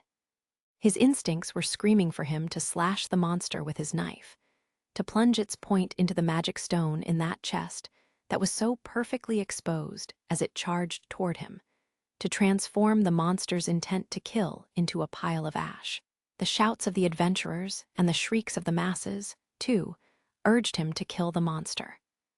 The gods divine will pulling the strings affirmed the voice of his instinct. It was the instant before Grose's deadly blow landed. Belle brought down the hand holding the knife. But the boy's consciousness turned away from the monster before his eyes and focused instead on a scene deep within his heart. It was as if he were being guided by a flash of light, perhaps grasping a bolt of lightning deep within himself and pulling it up. The door to a faded childhood memory flew open. Do not leave your decisions to other people. It was the voice of his grandfather. The same goes for ghosts and gods. I, for one, will never tell you to do anything. His grandfather's advice was speaking to him. Do not take orders. Decide for yourself. His grandfather's eyes were pleading with him. This is your story. His grandfather's smile had taught him that long ago. "Erg!" Belle shouted out in revolt against the absurd reality all around him. Without even knowing what he was doing, he tore off the strings of the god's divine will that had wrapped themselves around him without his knowledge. His heart, filled with the memory of Ween's dream and Grose's gratitude, thrust aside the choice that had been forced upon it. Time, which had stretched to its limit, returned to its normal pace, and the world regained its color. The monster's claws were on the verge of skewering both Ina and him. He made his choice. He chose to believe. He slipped his knife into its sheath, spread his arms, and waited. Hermes stared from above. Grose widened his stone eyes in astonishment. In the next instant, confronted by Belle's defenseless form, the gargoyle aborted his charge and flew away from them. Wait, Finn reacted faster than anyone. High above the plaza, to the great surprise of his troops, he shouted at them to halt their attack. His blue eyes were glued to the gargoyle that had stopped its charge. His shock seemed to spread to the people watching from below in the plaza, for the same feeling swept through their hearts. Hestia, Lily, Welf, Mikoto, Haruheim, Auka, Chigusa, Shakti, and even Ina all felt the same emotion. Belle had neither killed the monster nor allowed Ina to die. Instead, he had chosen a third, exceedingly foolish path. The eyes of the sweat-drenched boy met those of the stunned gargoyle. For an instant, time stopped. As for Hermes watching from his perch on the tower, he put his finger to the brim of his hat and pulled it down, as if to hide his wide yellow-orange eyes. Ah, so that's how it will go. He really is an idiot. A queer, incomprehensible silence had descended on the plaza. The emotion in the countless eyes fixed on Belle was shifting from shock to a suspicion that he did have some sort of deep connection with the monsters after all. It was a spark that could light the fire, labeling him an enemy of the people. The instant the crowd awoke from its collective daze, a storm of outraged shouts and chaos would likely erupt. Well then, Isfi, do it. Hermes would not accept this outcome. In a corner of the plaza where his whisper fell, a shadow lurked. The invisible Isfi withdrew a flying needle inscribed with a spiral, so red it seemed formed from blood. It was a chrysia, a magic item designed by Perseus to stir monsters into an excited, brutal frenzy. During dungeon expeditions, it carried the risk of increasing their strength, but it also caused them to attack one another. It was not difficult to imagine what it would do in a place like this. Hermes had prepared for the current situation. He had predicted the boy might act in the same stupid way as he had 5 days earlier. Following her patron deity's orders, Isfi fixed her green-blue eyes on the gargoyle. "I won't ask your forgiveness." For just an instant, her gaze landed on the boy facing the gargoyle. As if he sensed her presence, he started and glanced back toward the place where the invisible woman stood. She was about to shoot the crimson needle. Urged by instinct, the boy's feet prepared to run. In that moment, the only figures who moved were Isfi, Belle, and Finn. The Prum's thumb had never throbbed so strongly. It was blaring an alarm that something was approaching. Finn alone lifted his head. The next instant, a monster's battle cry shattered the still air. With no warning, the man appeared before him.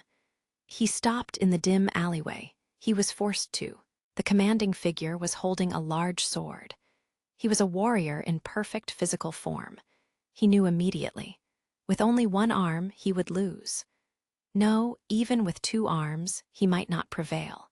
That's how powerful the man before him was. More powerful than the soldiers who had made his blood boil, and perhaps even more powerful than the golden-haired, golden-eyed swordswoman who had severed his arm. At the same time, there was something familiar about the man who stood before him. He had rust-red hair and eyes of the same color, which gleamed like a fierce wild boar's. It was not a memory so much as a throbbing of his heart, though he could not remember what it was. But he was certain of one thing: this warrior would kill him. As he stood before this extraordinary figure, he smiled. He was grateful for this meeting, even though he knew it would lead to certain defeat. His entire body was buzzing. Struggle was the only way to overcome the hunger, all the more so if his opponent was as powerful as this. Even if he were chopped to pieces, well, that was one of his wishes. There was no reason to flinch from it and no meaning in turning away. He brandished his axe and stepped forward on his strong legs. In response, the warrior slowly raised one arm and pointed. "That which you seek lies ahead," the man said. He stopped. He opened his eyes wide. He looked behind him where the warrior had pointed. The sky stretched wide over the land, and voices echoed from afar. It was the sound of battle. Among them, he felt he could hear the voice of the thing that drove him on. He turned his gaze forward again. Unexpectedly, the warrior was gone. But that was a trivial matter now. He began to run, as if he had found his direction. He rushed forward. He gave no thought to concealing his too large presence. Tossing aside the screaming hunters in his way, he obeyed only his pounding heart and his hunger. Crushing the cobblestones under his feet, he bounded to the top of a building beside the road. In the middle of the plaza, fighting in the midst of people of all races, was the white-haired boy. A flash of light ran through his heart at the scene before his eyes. It was a brilliant white flash that restored all other scenes. He was awakened. He was brought back to life. He quivered. Ah, that's it, that is it. His dream, his desire, his yearning. The answer he had been searching for. At last, he had found it. He took in everything surrounding it. There were many hunters, and he was face to face with a brother. No, there was not a chance he could accept this. This alone he could not allow. Could he hand over this chance to someone else? Could he leave it to another? This was his once-in-a-lifetime opponent. Rematch, rematch, rematch. He was born for this and this alone. His blood surged. His body filled with rage. His hunger called forth a tremendous power within him. A great joy and an even greater hunger for battle welled up inside him. He let out a battle cry. "You-oh-oh-oh."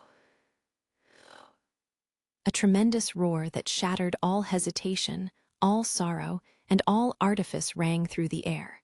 Chapter 7, The Return of the Hero. When that battle cry thundered through the air, Every first-tier adventurer in Arario reacted instantly. The golden-haired, golden-eyed swordswoman looked up at the sky over the northwestern sector and started to run.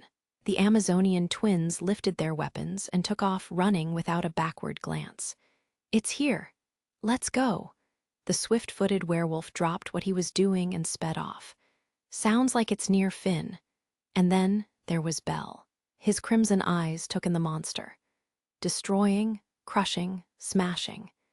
In an instant, the black beast had charged past any adventurers unfortunate enough to be standing in his way. He stunned Hermes, stole Isfi's moment to intervene, amaze the goddesses, and trampled onto the stage that the god had prepared, crushing it to pieces. The townsfolk did not even have time to scream. He plunged forward with such speed that the arrows Braver ordered his troops to fire had no effect, and even the spear he threw himself did no more than mar the beast's skin. Forward he charged toward Bell. The boy was his sole target. The Minotaur's majestic jet-black form was covered in blood. Before this hair-raising apparition, Bell reverted to pure instinct. He thrust Einar away with all his force. And then, desperate to escape the figure charging toward him and the deadly blow of the labrys held in its single upraised hand, he crossed his arms and leaped backward. An explosion of cobblestone fragments flew from the ground where the blade of the Minotaur's axe made contact, releasing an overwhelming shock wave and wind blast. Bell's body transformed into an arrow cutting through the air, crashing through the buildings behind him with the force of a river overflowing its banks as he was driven from the plaza. Bell, Hestia, and Ina screamed in unison as the monstrous bull with 2 crimson horns propelled the boy through the air. What happened? Bits of stone rained down on a corner of the dust-filled plaza. As the scene of destruction came into focus, the shouts of dazed adventurers broke the stillness. Screams and roars of anger filled the plaza. In the space of a few seconds, dozens of adventurers had been seriously wounded, and the little rookie had been blown away. The violent assault had happened so quickly no one had caught a good look at the enemy, but nevertheless it threw the crowd into an uproar. "Hey, are you okay? You're not hurt." Auka and Chigusa were supporting Ina's back, but all she said in response to their questions was, "Bell, Bell." She had been shoved out of harm's way, but she seemed deaf to their voices as she called Bell's name again and again in a frenzy. Her guild uniform covered in dust, she looked out at the panorama of walls with gaping holes in them. In another corner of the plaza, Welf and Mikoto looked at each other. So that was the Black Minotaur. They whispered in horror at the jet-black monster that had disappeared in pursuit of Bell. Lily and Haruheim were pale and unmoving, as if they were remembering the terrifying scene. Hestia, too, was struck dumb. "Asterios," Groves murmured. Even the Xenos were frozen in place by the unexpected turn of events. Hidden by the cloud of dust, Groves stared in the same direction as Ina, at the holes where his kinsman and Bell had disappeared. Finn surveyed the scene from the top of an adjacent building. "Scouts pursue the target, but do not act until I arrive. Narfi's group, after you encircle them, provide support from the rear only and call eyes over here." "Yes, sir." As he fired orders in rapid succession, his troops leaped into action. Come what may, he would kill the monster here and now. The Prum commander had set his mind on it. It was an unpredictable element. Finn's intuition told him as much. Even his formidable brain could not predict its actions. It was, so to speak, a genuine irregular. It was sure to become a threat in the future, and it must be taken down. Finn was about to take off running when he heard a sound. Stomp! A figure appeared before him. He stopped and looked up at it. "Ooh, Owa." As Bell pulled himself up from among the rubble, he moaned at a pain that set his entire body on fire. Right in front of him was a series of stone walls with holes busted through them. It seemed he had traveled quite far from the plaza. If he hadn't been wearing dual adamantite armor, he might well have broken his back. He forced his shaky body to stand up in the midst of the moonlit ruins. Just then, he heard a loud crash. He looked up in surprise at the sound of rubble being crushed underfoot. Through the half-demolished walls, he glimpsed the black monster that had sent him hurtling into them.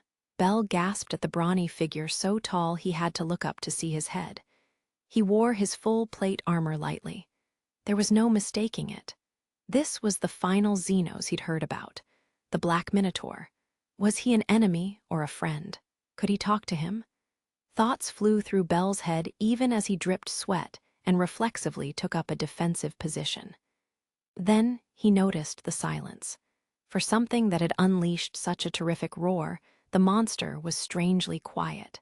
He had stopped his crashing steps at a slight distance from Bell and was now standing still. As if the wild rampage of a moment earlier had never even occurred, he stared fixedly at Bell. Bell, too, stood rooted to the ground, forgetting to speak. The moonlight illuminated the boy and the beast. Standing amid the rubble and ruins with his back to the cloudless night sky, the Minotaur looked down on the boy. He was easily more than 2 meters tall. Bell remained completely still, gazing up at the monster. Time flowed by tranquilly. The moment of peace was entirely unexpected on the battlefield. As Bell stared into those eyes that seemed to draw him in, the monster slowly opened his mouth. "Your name. I want you to tell me your name." Bell was taken aback by both the human language and the voice that spoke it, which did not in the least match the appearance of the speaker. It was a low voice. The quiet tone brought to mind a warrior. The boy stood in a daze, unable to answer. The monster continued to speak. "A dream? Huh. I've been having the same dream for a long time." The Minotaur spoke as if he were delivering a soliloquy. "A dream of fighting a single human. This human is the strongest and most worthy of opponents. Even as we fight to the death, our blood and flesh flying, we recognize each other as destined rivals." Bell stared wide-eyed at the Minotaur. As soon as he heard the word dream, he had recalled his conversation with Leto about the past lives of monsters. And as the Minotaur talked about his own past life, his form reminded Bell of something else. It was a scene he could never forget. His first adventure. He had staked his life on that fierce battle. He and the monster had thrown everything they had at each other. "There is a being who drives me on in pursuit of a rematch." It couldn't be. Even as Bell realized the truth, the Black Minotaur continued. "I have come here to meet with the being of my dreams." He had stated his reason for existence. His deepest feeling, the yearning so powerful it had pushed him to be reborn. It was not envy toward the human race or longing for the surface that had brought him here, but simply the search for his old opponent. "My name is Asterios." It meant lightning. It expressed his desire for the crimson flash of light that he saw at the end of his dreams. Even as Bell floundered in disbelief and confusion, at the bottom of his heart, he understood everything. "Tell me your name," Asterios implored him again. "Bell Cranel." The monster engraved the whispered words into the core of his being. Then he brought the double-edged axe in his single hand to his breastplate. "Bell, please." The boy's oldest and most worthy of opponents, returned to life, was begging him. "Fight me again." The monster's will echoed across the moonlit ruins. Bell knew that he should tell the Minotaur to wait, that he was not ready, that he had to return to Groves and the others. But his heart would not let him say those words. He looked at his feet. He looked up at the massive figure. The monster's blood was dripping onto the ground. Countless wounds were etched into his skin, and he was missing one arm. Although he was on the verge of death, he had come this far to fight again. Bell felt he had to grant his request. No, he felt it would be wrong to run away. He felt exactly like he had the last time. He had not fled from that fight, and he should not flee from this one. Bell apologized silently to everyone and everything. Then he drew his weapon. He raised the divine knife, holding it backhand, and looked at the black monster. As Asterios watched the boy prepare to step into battle, his mouth stretched into a broad smile. And with that joyful and ill-omened smile, he tipped his head toward the night sky and the moon watching over them.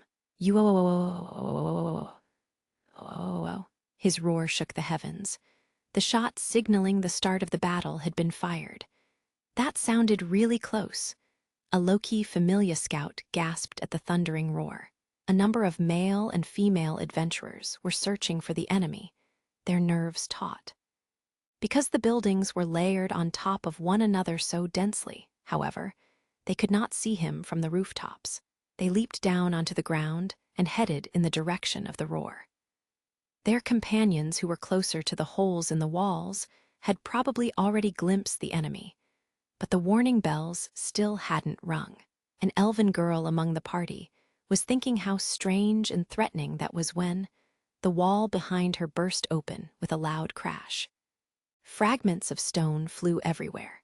A cloud of dust mushroomed from the wall, and an instant later a white-haired boy and a savage black bull burst through it. You-oh-oh-oh! Yeah! Before the eyes of the stunned Loki Familia members, Bell and Asterios fought in close combat. Asterios swung the double-edged labries, and Bell retreated. Even the wind coming off the weapon might injure him.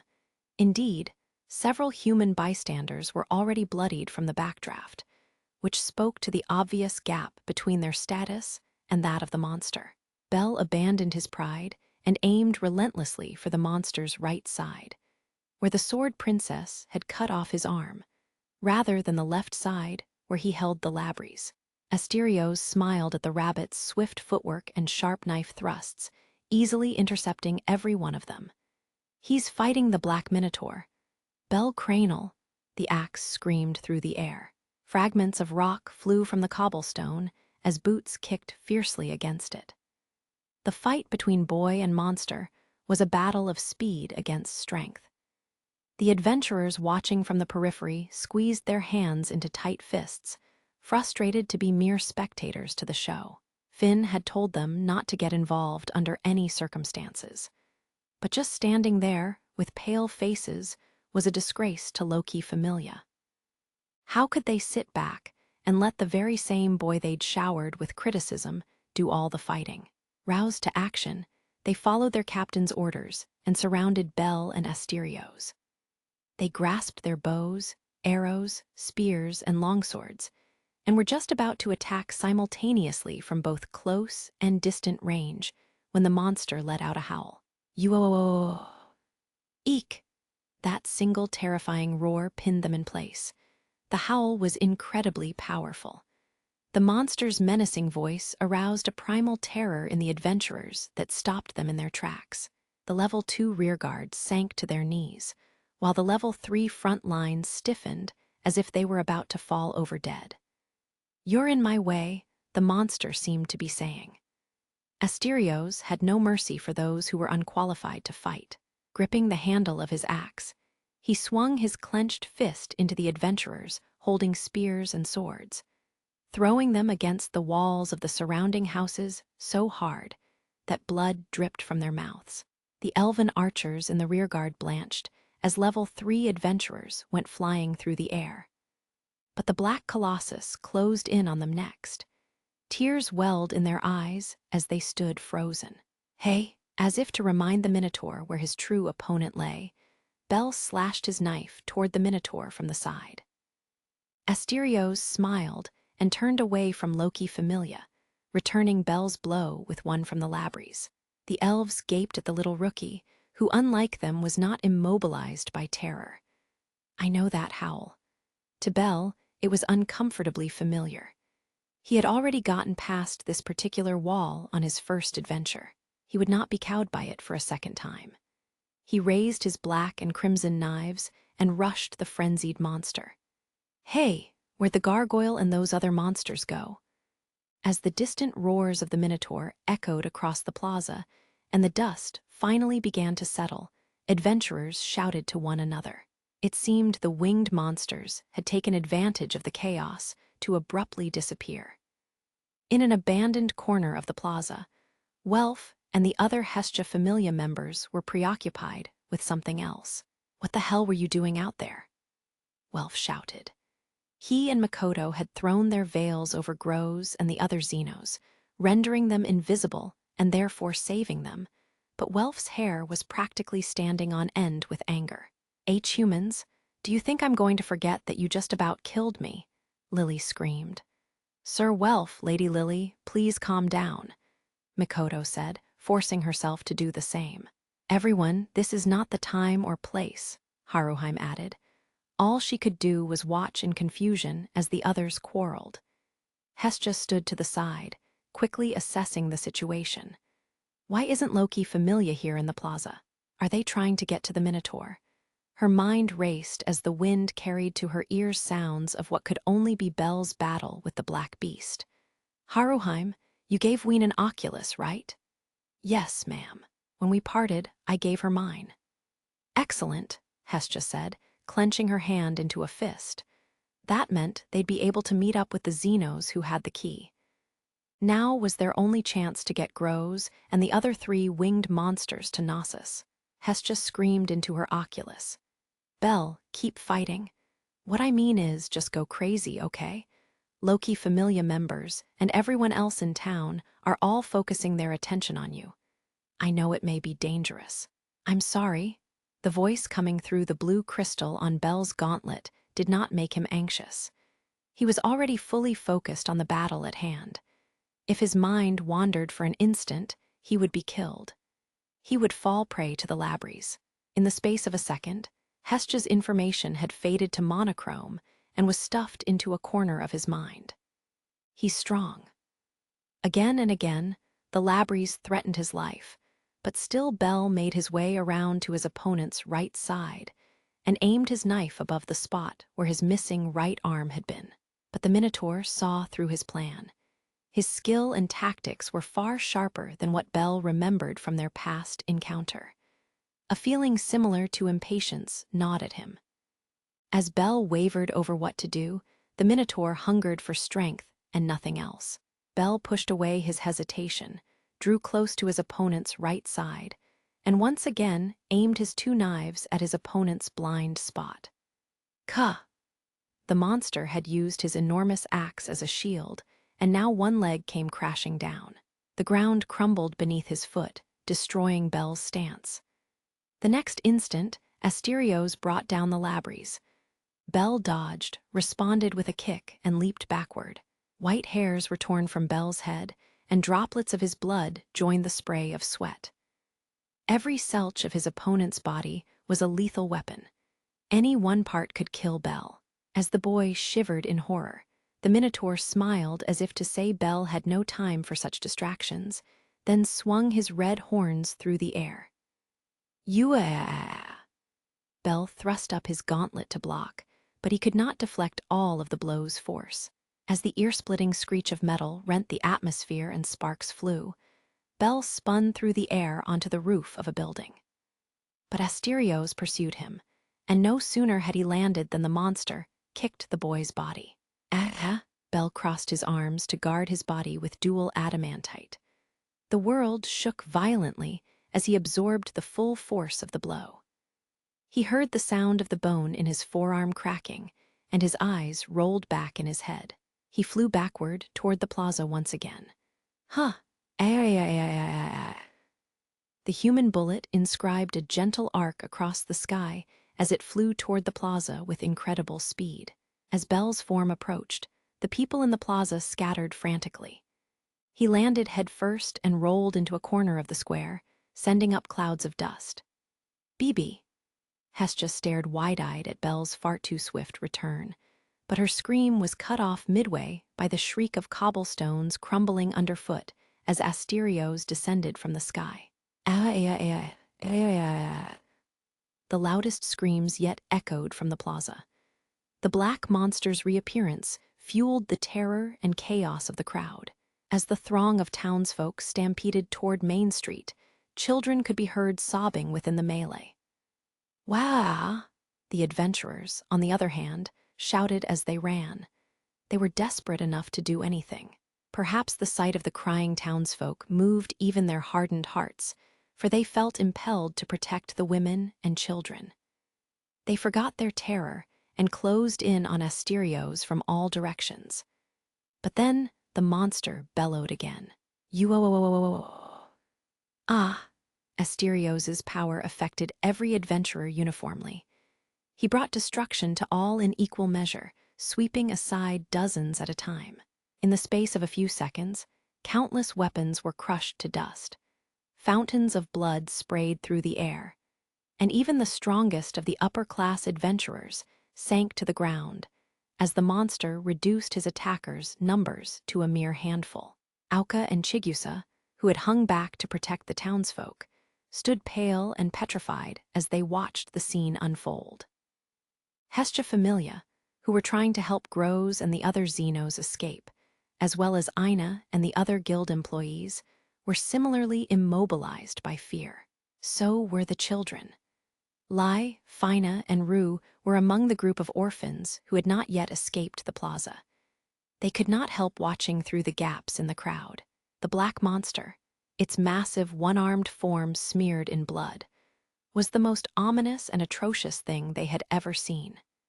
And the sight of adventurers flying this way, and that like leaves in the wind, was a scene from their worst nightmares. They did not know if the black forms spinning through the air were weapons or human arms. This overwhelming monster was completely different from the gargoyle and winged beasts they had been watching just a few minutes earlier. Talai, it looked like a windstorm of death. If you touched it, you would die. That was the nature of the thing before his eyes. He had only heard about floor bosses, never seen one, but he imagined that this was what they were like. It was only natural that this most horrendous of monsters terrified the children to their very core. It was inevitable that they could move only their eyes and nothing else. In the space of an instant, the Minotaur trampled the adventurers. Then it turned and looked straight into the children's eyes. Lai felt all hope drain from him. Fina and Rue knew then that fear had no limits. Time slowed to a hellish crawl as their hearts tightened in their chests and their breath caught in their throats. "Run, everyone," Maria screamed. She had been separated from the children and was standing toward the back of the crowd. But the children did not budge. Caught in the monster's gaze, they could not move so much as a finger. And just like the children, the adventurers in the crowd had lost heart. Not one stepped in between the children and the beast. It took a step toward Lai, Fina, and Rue as if it was searching for something. But just as the children felt that their hearts would explode from the overwhelming fear, a white-haired adventurer burst through the cloud of dust and rushed the black monster. Bel's sudden appearance shook the children free of their frozen daze. His fluttering white hair drew a pure white arc as he flew at the monster, red knife in one hand and black in the other. The Minotaur felt a renewed surge of joy at the sight of his rival. Lai saw it all. The scene was burned into his memory. Bel was howling as blood flowed from his head and stained his face red. He was different from all the other pale and shaking adventurers. No one else would stand up to the monster, but Bel would. He was the only one willing to engage the windstorm of death in battle head-on. Bel's expression was completely different from any Lai had seen him make before. He had seen him miserable, smiling bitterly, afraid, and crying. Lai had felt Bel had betrayed him, yet his memories of him were happy. But none of these Bels matched the one before him. Here was the image of a man roaring heroically. Here was the face of a man throwing himself into an adventure. That's an adventurer. The boy stared at Bel. His hands and feet shook. His chest grew hot. Lai didn't know what this feeling was, like he was about to cry. He knew just one thing. Bel Cranel was neither a traitor nor a coward. He was an adventurer. Lai opened his mouth and tried to speak. There was something he had wanted to say for a long time. Bel had been drowning in despair, and he wanted to apologize, to tell him something. But he couldn't form the words. He felt as if a string were wrapped around his throat, preventing him from speaking. Fina and Rue felt the same way. They stood next to him, tears trickling down their cheeks. Lai willed his mouth to move as tears blurred his vision, too. Just then, he heard a voice. Goo woo woo woo, little rookie. The deep voice thundered across the plaza. Get imum. Kill the damn monsterer. It was Mord, the rogue adventurer. He and his companions had stayed a safe distance from the battle, but they were watching with beach-red faces, fists clenched tightly. Mord spit, and then shouted his battle cry at the fighting boy. Lai turned his head to look at Mord's, and the string around his neck seemed to fall away. The boy squeezed both hands tight, shut his eyes, and yelled as loud as he could. Go get I am big brothierer. This is... As Hestia gazed around the plaza in a daze, she noticed a change begin to occur. Bell, big brother. Yeah, you go. Give I am hell. Mord's thundering shouts echoed alongside Fina's and Rue's earnest cheers. Ganesha Familia was urgently attempting to evacuate everyone from the plaza, but when the panicked townsfolk heard the shouts, they stopped. Everyone realized in astonishment what was happening. A single adventurer was taking on the enormous monster, and his horrifying axe, rushing at him with two terribly puny knives.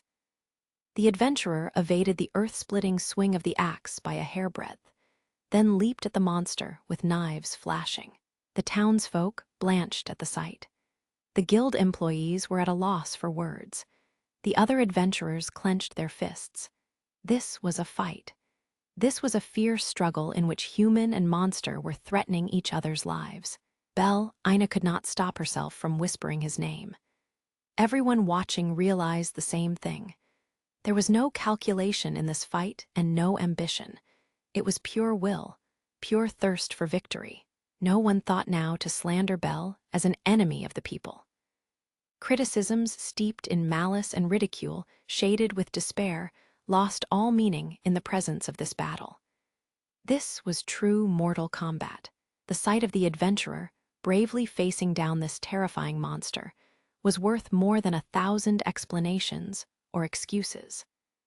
There was not a trace of falsehood in the face of the one roaring at the black beast. Go, a human finally whispered. Fight hard, an animal person yelled. Don't give in, an elven girl screamed. They were shouting at the boy locked in battle with the fierce monster in the center of the plaza.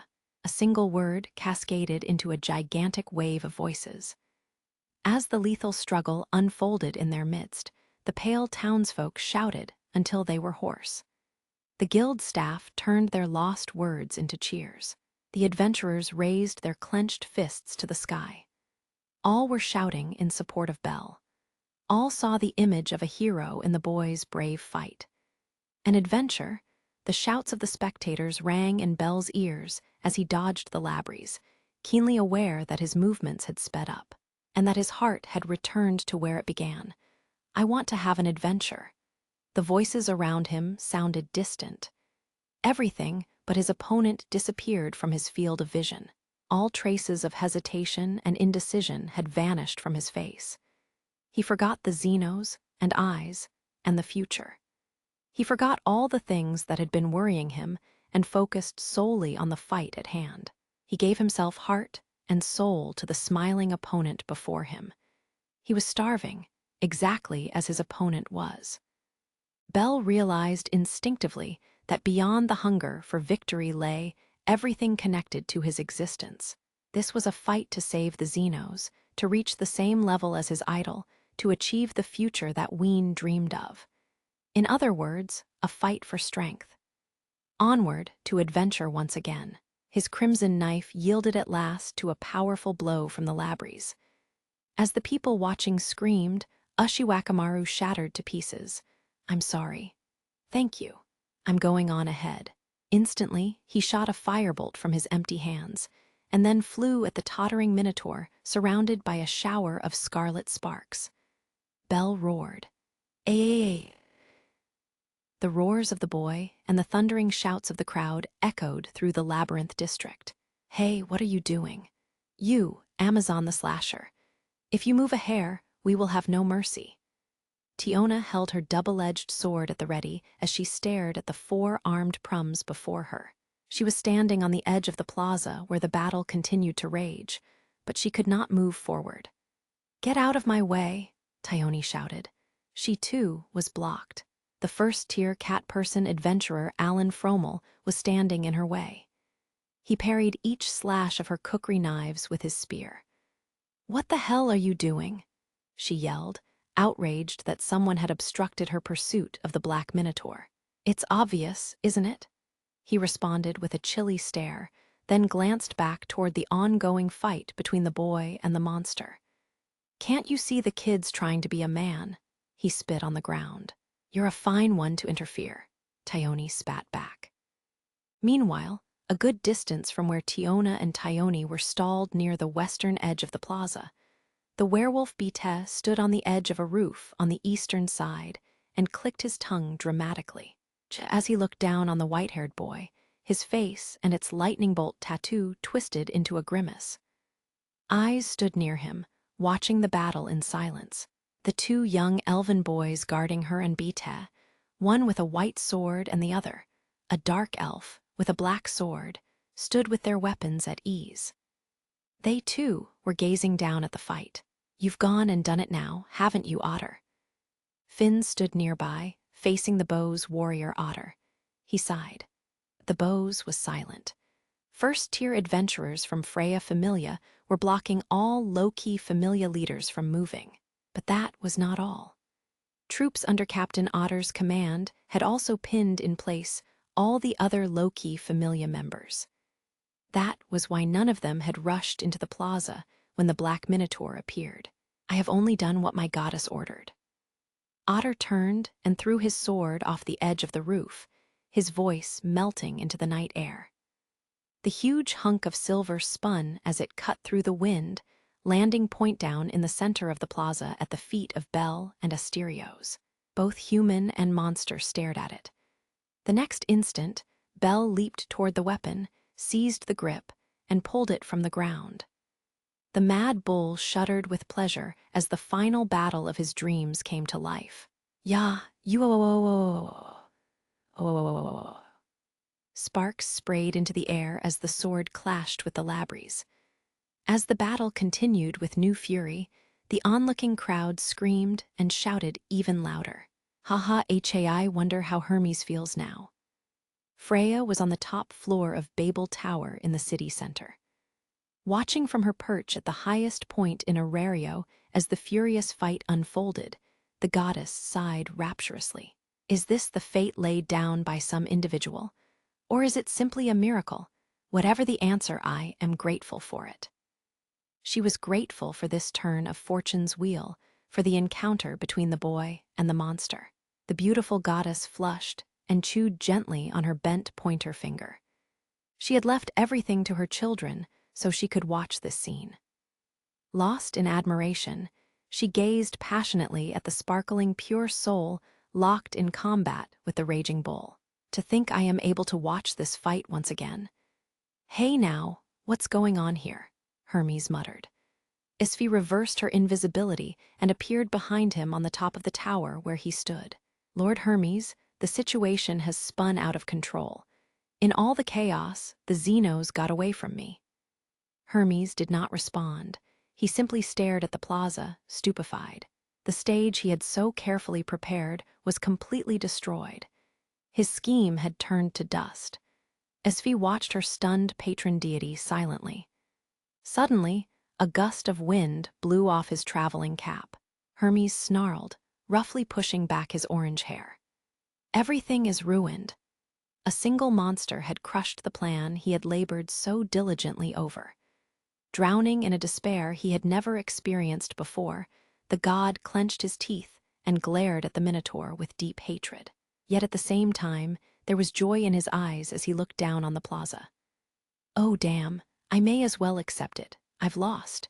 How could I possibly have imagined this scenario?" The plaza echoed with battle cries, roars, cheers, and prayers.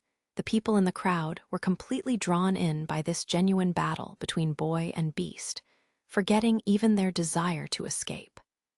Hostility and despair had been replaced by a whirlwind of excitement.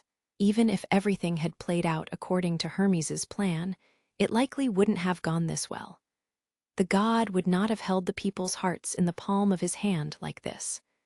Of course not. Even when the boy was in the midst of battle with the gargoyle, he had been suffering and constantly resisting. All-knowing, all-powerful god though he may be, Hermes could not have conjured such a scene. It was better than a real adventure. Is this what you meant? Was this it, Zeus? Did you disappear from Arario because you foresaw this? Behind him, Asphi gasped. Both she and Hermes were completely enraptured by this scene as brilliant as lightning that swept away the darkness. Only one who resisted the divine will of a deity could shine like this. The world wanted a hero. It wanted a blade to rip through the darkness of old, a light to overcome long-held desires, a roar full of ugly, yet noble life. It did not want a puppet who danced for the deities, but rather the potential to overcome thousands of years of stagnation in the mortal plane. It wanted a familiar myth, a story woven from pure will. In the end is this black beast the pole star that will burn the weaver's hand and show him the way. I'm a complete clown. Hermes shivered in humiliation at the strange scene that so eclipsed his own divine will. The wisdom of the sage, the strategies of braver, the schemes of a god, this pure power has smashed them all to pieces. Hermes narrowed his eyes as he drank down the last dregs of his own shame. Ah, such a beautiful, loving fight to the death.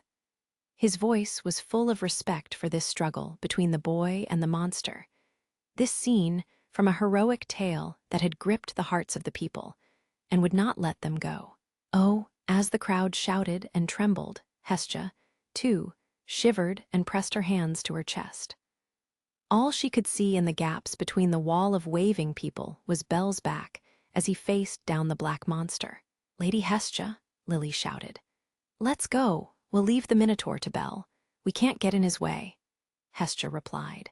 They had to escort the hidden Xenos to Knossos. Borne up by the surge of battle created by their Familia member, the remainder of Hestia Familia was prepared to risk their lives to do what must be done. Before leaving the plaza behind, Hestia looked one last time toward the center.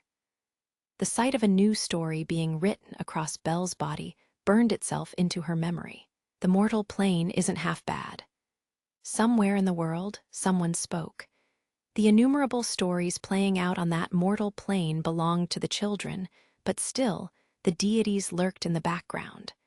That was certainly true. But no matter how much the strings were pulled, or the lines whispered from backstage, or the movements rewritten mid-step, there were naughty children who did not listen. They raged across the stage, most of the time making mistakes too terrible to look at and drawing contemptuous laughter.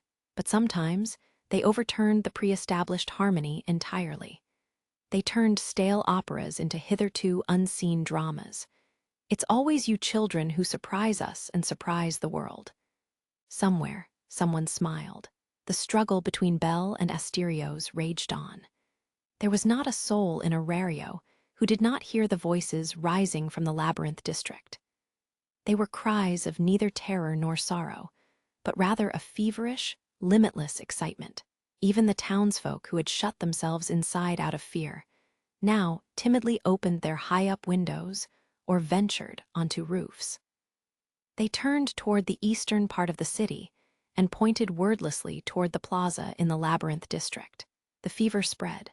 Most of all, it spread among the deities who danced in joy, their shadows stretching over the city. And then, they're moving. Bel had been hurled down at the feet of the screaming townsfolk in the plaza, and now he vaulted off the cobblestones as high into the sky as his level 3 status would allow him, hoping to prevent the townsfolk from being drawn into the fight. Of course, Asterios followed. The sound of 2 pairs of feet landing on a roof was followed by the thunder of the labries making contact, and then the pounding of running feet. Asterios's gaze never wavered from Bel as the boy left the labyrinth district. The 2 forms ran alongside each other across the rooftops. Where can we fight? Avenues, alleys, and East Main Street passed below Bel's gaze. Guild staff and evacuees stood out in the road staring up at them, their presence limiting his choices. Finally, he caught sight of a large open space up ahead. "Come here."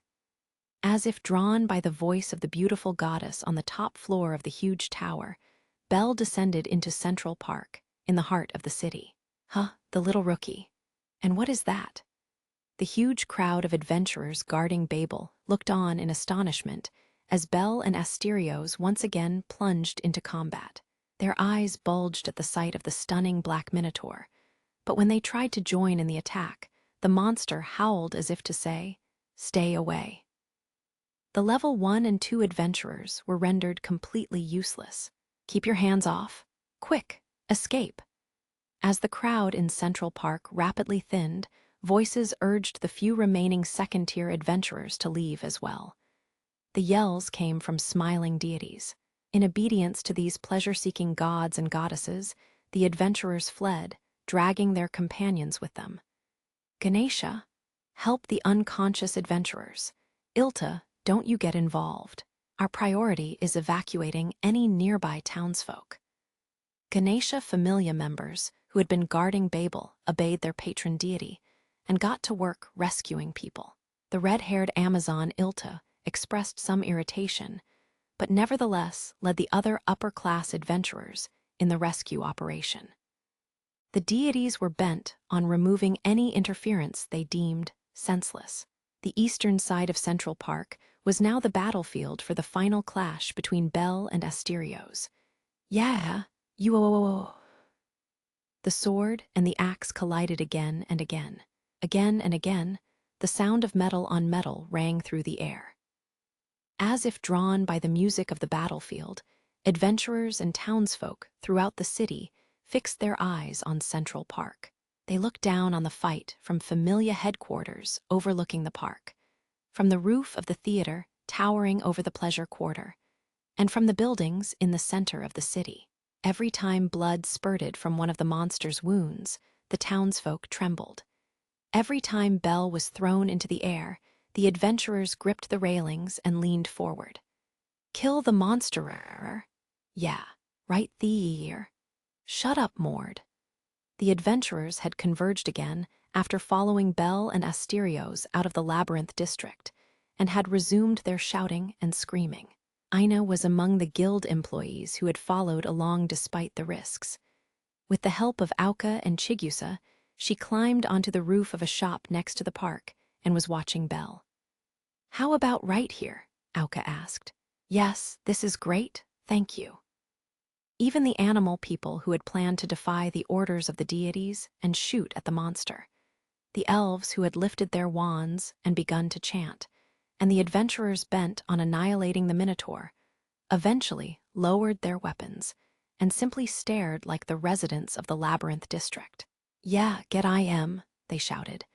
As if time were repeating itself, they began yelling angrily, as if to show their adventurer's spirit.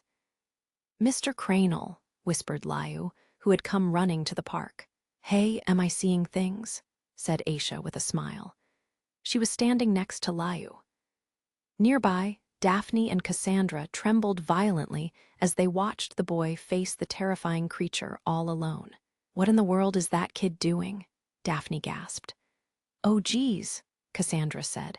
"Welf's Familia is nothing if not fun," said Tsubaki, squinting through her good eye. "Belle, you'll die if you keep this up," said Naza, gripping her silver prosthetic with her left hand. As cheers thundered through the air, the townsfolk, the deities, and everyone else in the city trained their eyes on the adventurer and the monster. You. Belle and Asterios raged against each other, both wringing the last drops of power from their bodies. Belle's arms screamed as they wielded the huge sword. But that was all. Although his fissures spiderwebbed across his bones, he felt he could move them endlessly. On and on, he swung the sword, transforming the fire of searing pain into power driving his attacks. He slashed at Asterios, then used the force of the Minotaur's interception to spin around and slash at him again. Again, the Labries blocked his blow and smashed down Belle's desperate firebolt, swinging his axe diagonally a hairbreadth from the boy's chest. The axe's blade grazed his gauntlet, and the oculus buried within it cracked into 1,000 shards. Shit! Bell's equipment was falling off piece by piece. The fasteners on his gauntlet were broken, and its surface was covered in scratches. The epaulets he had used as impromptu shoulder guards fell off from the force of Asterios's blows. Even the mud beneath the Minotaur's feet became a threat as Bell slipped and slid over it. Bell's entire body was stained red, but the blood was not his. It was the fresh blood that gushed from Asterios every time he raged. The Minotaur was not only missing one arm, he was on the verge of death. His body was inscribed with wounds that easily could have brought him toppling down. Had that not been the case, Bell would have been killed instantly. If he had both arms, if he had not been on the edge of death, Asterios had come to this battle after Eyes, and many other adventurers had injured him. This fight came at the end of a long road. If Bell's opponent had been in the prime of health, the boy would not have lasted a minute. He was that strong. He was ridiculously, fiercely strong.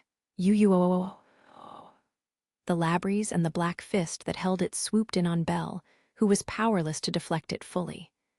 Behind Asterios, Bell saw Dix. He saw Eyes, the idol whose feet he could not even touch. He saw Ween, who had once turned to ash and disappeared because he was not able to save her. He saw his own powerless image. Behind the Labrys, he saw Dix's spear, and Eyes' sword, and Ween's tears. They woke in him a mad hope that tore at his heart. I want to be strong, so I can overcome this worthy opponent and overcome my own powerless self. I want to be strong, so I can beat this worthy opponent, and so I never lose anything again. Be strong, like a hero. Like a hero who protects the ones he cares about. Like a hero who struggles on even when reality crushes him and hypocrites mock him. I want to be a hero. Bell roared. He thrust himself forward beyond his limits and ran full speed into a world of white. He dashed with all his might through a white field where everything burned with white heat, toward the black Minotaur who waited on the far side. He lunged forward on his left foot with such force it blurred before the eyes of his audience, and at the same time he swung the huge sword.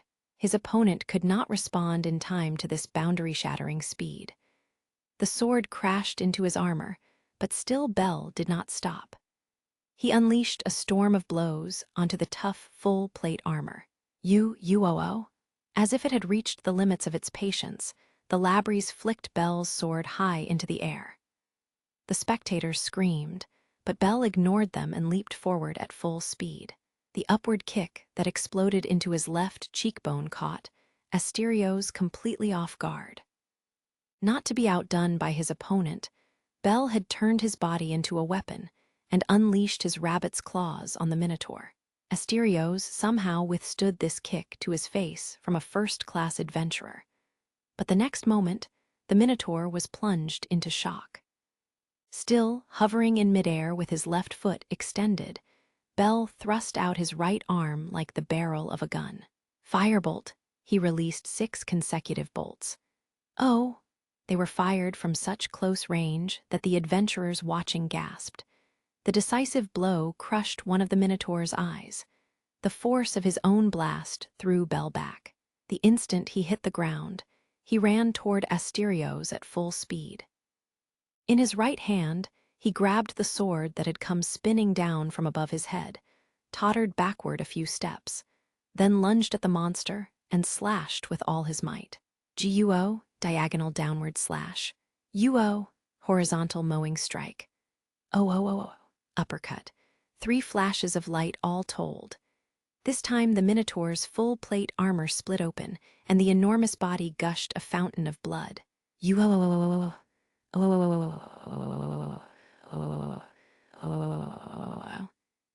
The adventurers and gods screamed as if their chests would explode at the sight of Bell's full power awakened. As for Asterios, whose left eye had been obliterated and whose body had suffered a deep wound, he smiled. a quiet, powerful expression so uncanny it silenced the cheers of the crowd for a moment. The boy's will to fight was as fierce as ever. He rushed forward with the huge sword, burning with determination. Asterios's feet pounded into the ground, splintering it underfoot. Belle's feet carried him forward with blinding speed. Each could see only the other. Their eyes flashed as they charged toward their final clash. It was the final match. The roars of the boy and the beast filled the air. No trace of elegance could be found in their duet, only the battle cries of two beings hungry for victory. Persistence clashed fiercely against strength. Even as the ringing hunk of silver warded off the bloody double blade, the Minotaur's powerful leg crashed down to cut Belle's parry short. The sword and axe were pulled back, only to meet again an instant later in a swirl of flashing light and flying sparks. The axe grazed Belle's shoulder, and blood spurted out. The sound of flesh being crushed came from within the armor that had deflected the blow. Belle's right hand shot a firebolt that burned the monster's body, but mere contact with the inhumanly strong opponent was enough to damage more of Belle's gear. Even the divine knife and the crimson horns played their part in the epic battle, inscribing purple-blue and crimson arcs of light between the axe and the sword. This clash of wills and stubborn determination had nothing to do with pride. Each accepted no compromise from the other, instead urging him on like an image in a mirror. The adventurers leaned backward to avoid their blows. The townsfolk shuddered. The deities smiled and cheered. Wordless screams flew toward the battle. The crowd standing around the edge of Central Park forgot even to breathe, instead pouring their whole selves into one continuous scream. The beautiful goddess's silver eyes glittered feverishly. The half-elf trembled and turned pale at the sight of the deadly struggle. All those who had crossed paths with the boy watched with bated breath as the fight approached its final stretch. And as they watched, the boy and the monster desperately staved off the end of their battle. Uo-o-o-o. Oof! The Labries struck a powerful blow to the sword raised hastily to ward it off. Belle's feet left the ground, and he was thrown backward as if he were a mere feather. The moment his back hit the cobblestones, he rolled and saw Asterios in the center of his field of vision. Oh! About 10 meters separated them. As if he had been waiting impatiently for this moment, Asterios brought his left hand, and the Labries in it, crashing onto the cobblestones. With his one arm planted firmly down, the Minotaur dipped his head low. A buzz of anticipation swept through the crowd of watching adventurers. The Minotaur seemed to be preparing himself to use his most deadly weapon, his horns. He charged forward with incomparable power, crushing everything in his way. Belle stared at the raging bull outlined against the limestone tower. In an instant, he guessed his intent and brought his sword directly in front of his body. He was about to unleash the hero's attack. A chime sounded, and white light gathered. The trigger for his skill was the image of an Argonaut, his role model. The Argonauts had wanted to become heroes, and they had overcome their checkered fate to do so. Belle thought about this original heroic tale as he drew back his sword. The image of the crimson horns burned into the boy's eyes. The converging white sparks of light pierced the monster's gaze. Their eyes met. Both brimmed with a will to fight that erased all boundaries. A single second stretched on forever. Their limbs cried out, their hearts hungered, their warriors' resolve burned fiercely. Belle's red eyes met the monster eyes of Asterios, and then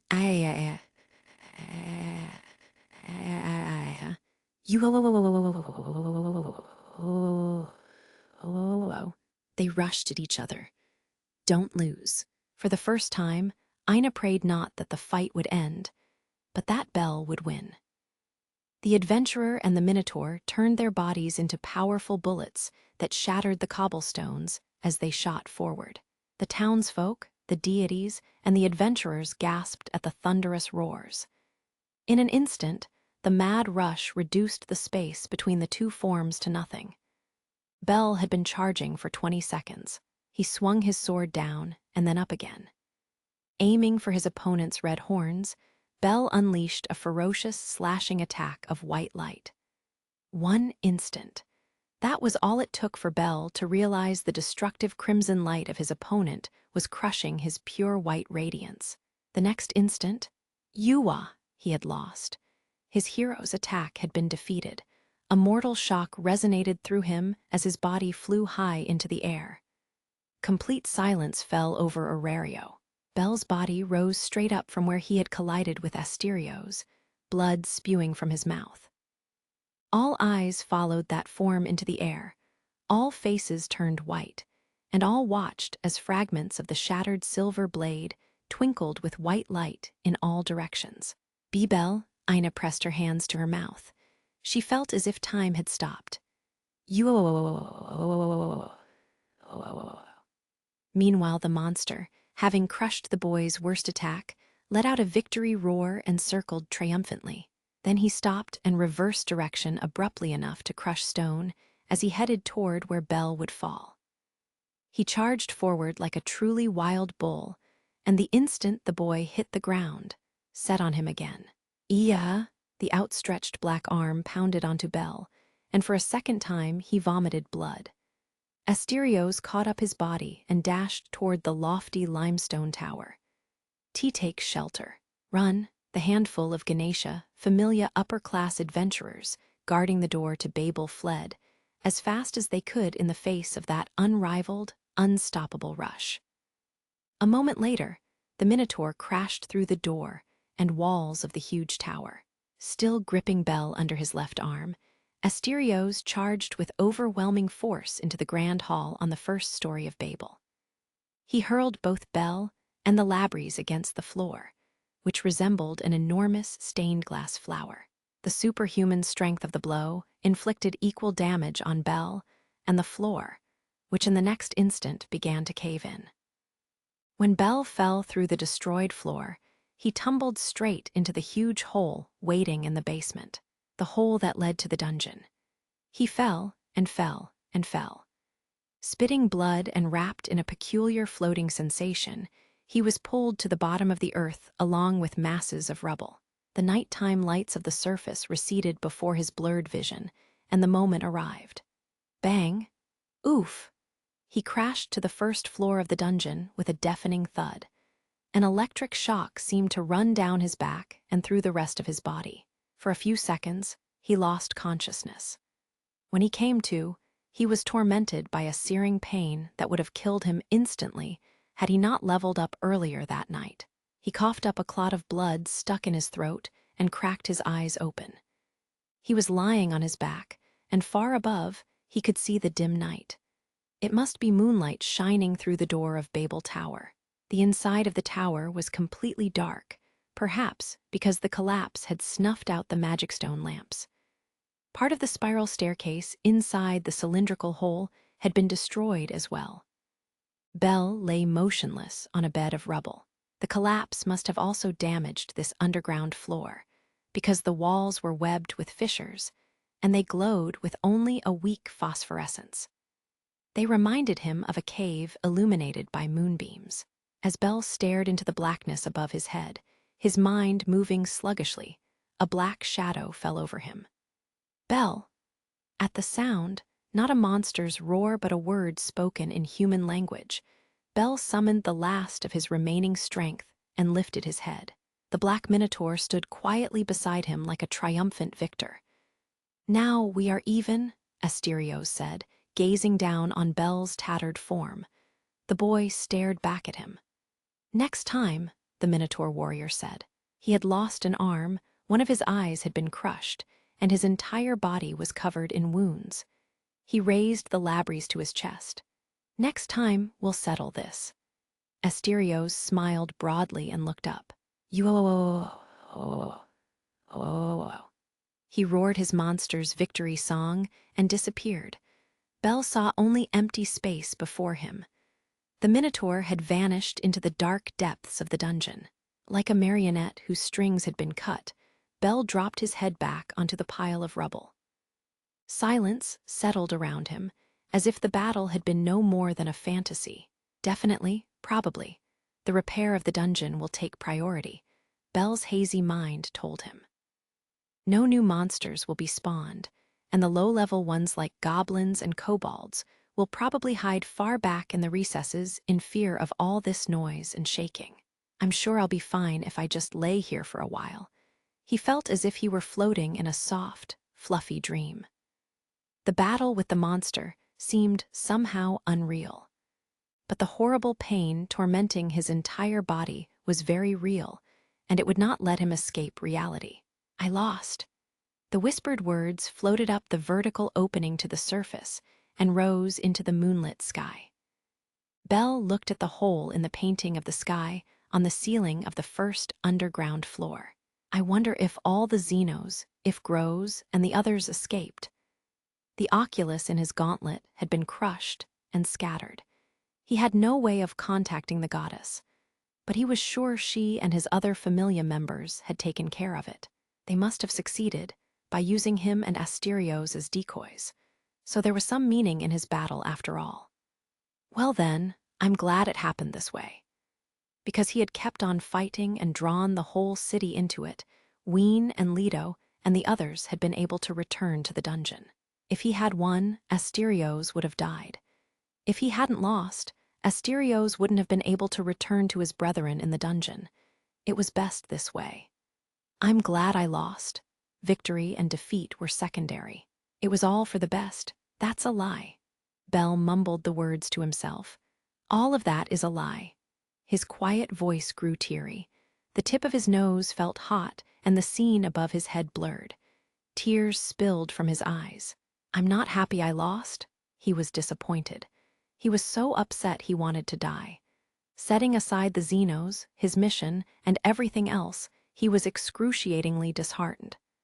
Belle wanted to beat Asterios. He wanted to beat the old enemy who had appeared before him for another round.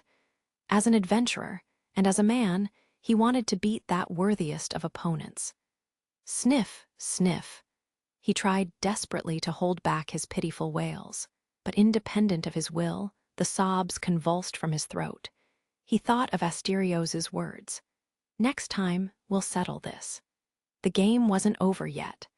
Belle had been lost since he met the Xenos, and Asterios had given him a reason to fight.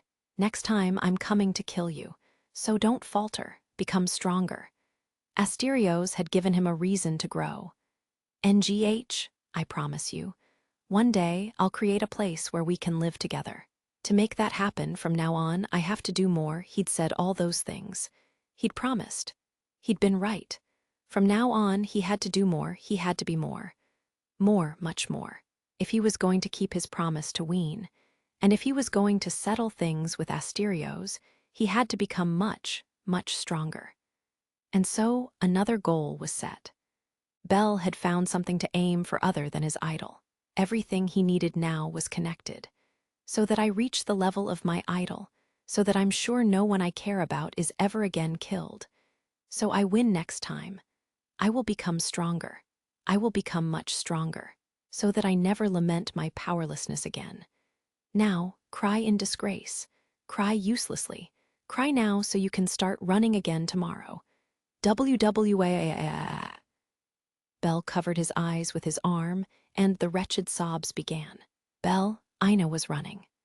After the monster had disappeared into Babel with Belle, she had climbed down to Central Park faster than anyone else. Panting from the exertion she was unaccustomed to and swinging her arms furiously, she rushed toward the limestone tower. Please wait, it's dangerous.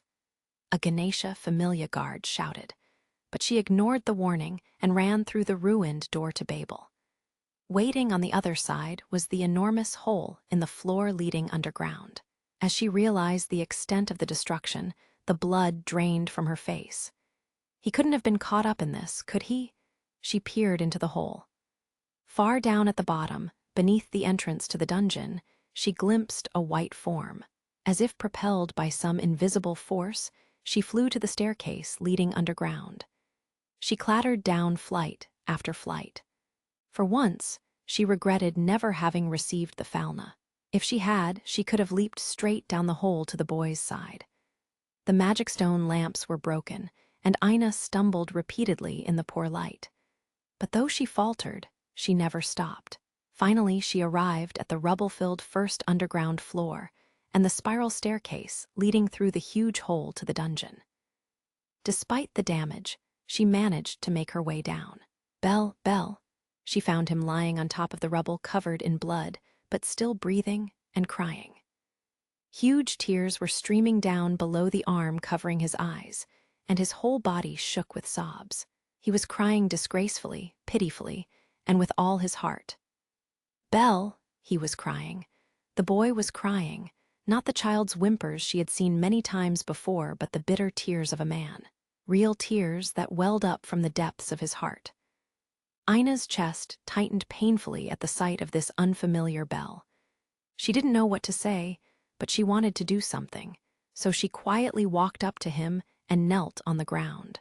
She wrapped both her hands around his right hand. He squeezed back so hard it hurt.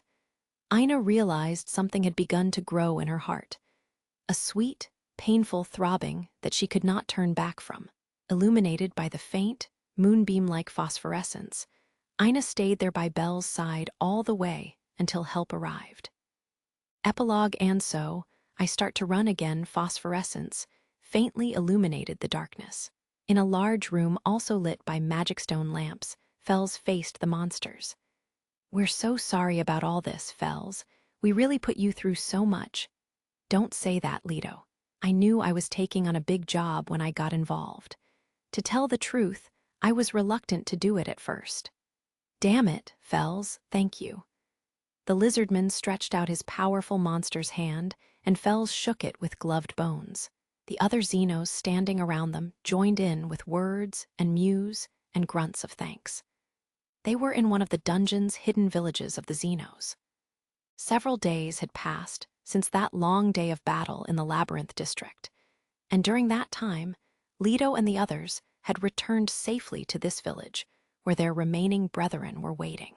"Even you made it back, Groz. You really do have the devil's own luck, it seems," Leto said.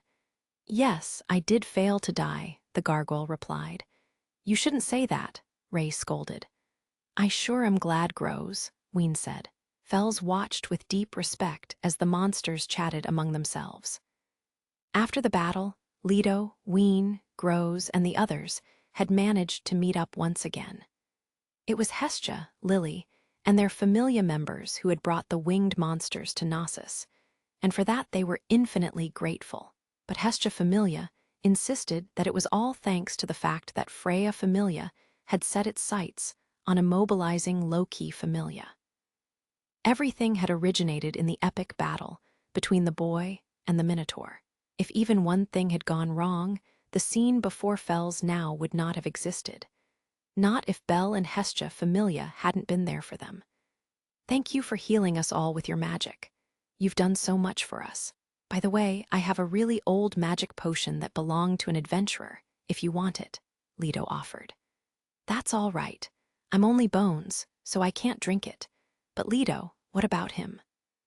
Along with healing the other Xenos, Fels had tended the near-fatal battle wounds of the Minotaur and even restored the severed arm they had preserved on ice. Afterward, Asterios had thanked Fels briefly, but that was all. "He's returned to the deep zone to train again." "I see. He said he had to become stronger to settle things once and for all."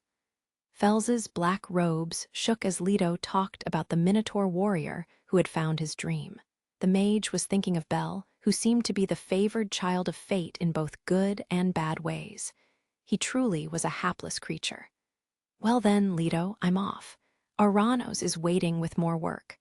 "I understand, Fels. When you return to the surface, please tell Belle." "No, it's nothing. I want to tell him myself. After all, I did promise," Leto said, a wrinkly smile forming on his lizard's face. "Yes, that would be better," Fels nodded. "Fels, what is it, Ween?" "See you soon. Next time, I hope Belle is with us too," she said, beaming. "Yes, see you," Fels replied, with a pang of regret at being unable to smile back at the group of Xenos gathered to say goodbye. though the inability to smile at the world that Belle and Hestia Familia had saved was frustrating. However, the distress was tempered with just a hint of thankfulness that a skeleton's eyes could not shed tears, either. Far away from the dungeon, the chaos on the surface continued for a time. The cleanup work in Daedalus Street was a prime example.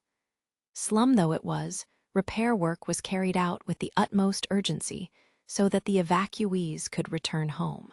There were endless tasks to accomplish, from setting up temporary tent facilities to dispatching adventurers and guild staff to calming the residents. The one bright spot was that the townsfolk were greatly comforted by Loki Familia's assistance with the efforts. The guild chief Royman, however, was rumored to be drowning under the ever-growing mountain of problems, starting with the ongoing reconstruction of the pleasure quarter. Meanwhile, false information was spreading about the fate of the monsters who had appeared on the surface. People said that, while Belle Cranel had been battling the violent Black Minotaur, Loki Familia had exterminated the others. In fact, the rumors were started on the orders of Aranos, who knew the whole story. Even Royman did not know all the details about this secret agreement to spread misinformation. Surprisingly, however, Loki Familia, whose pride had been wounded during the incident, did not oppose the scheme. Various faction members and first-tier adventurers had their own opinions about it, but they accepted the guild's negotiations and announcements. Fake drop items, supposedly from monsters with bounties on their heads, were displayed in front of guild headquarters, drawing bitter tears from the other adventurers.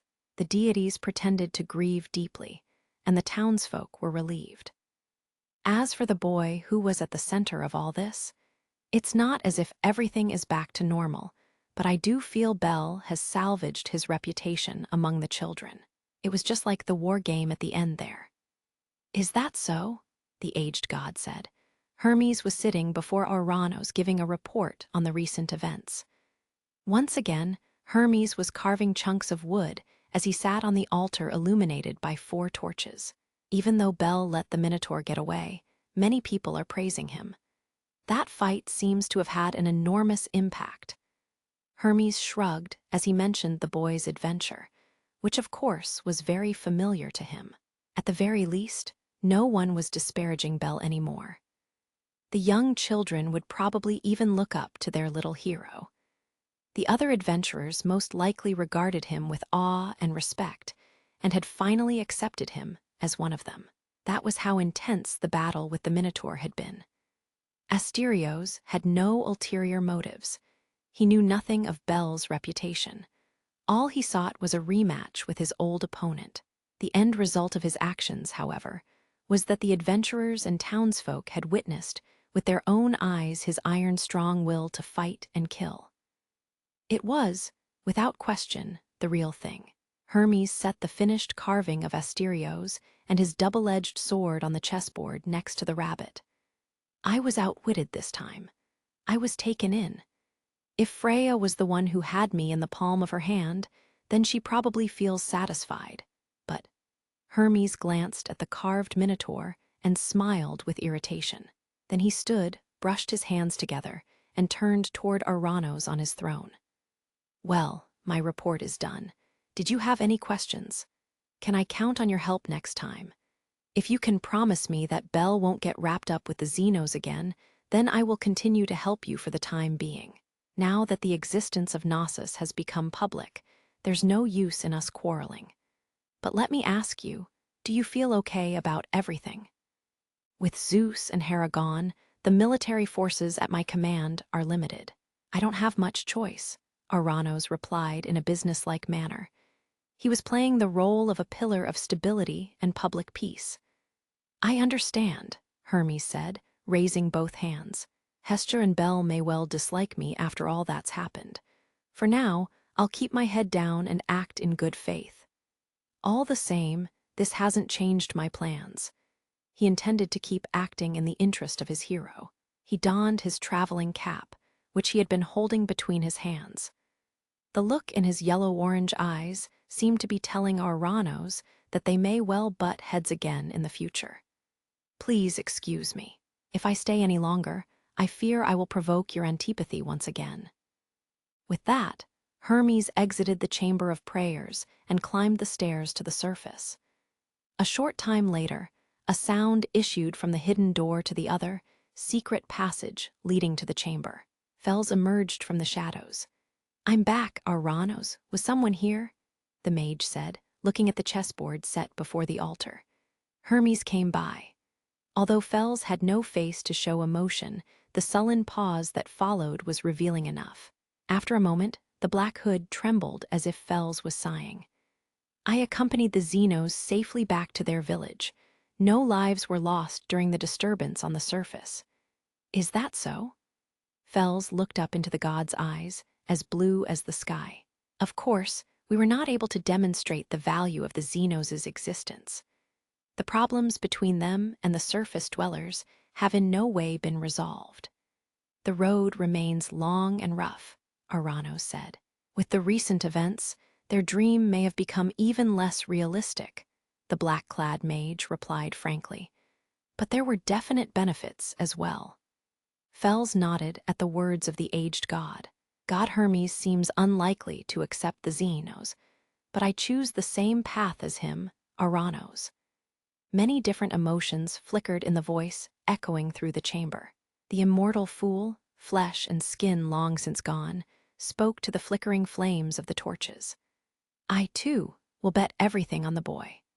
Little Rookie miraculously returns alive, the adventurer who stood alone against the monster. I can't stand these fickle people."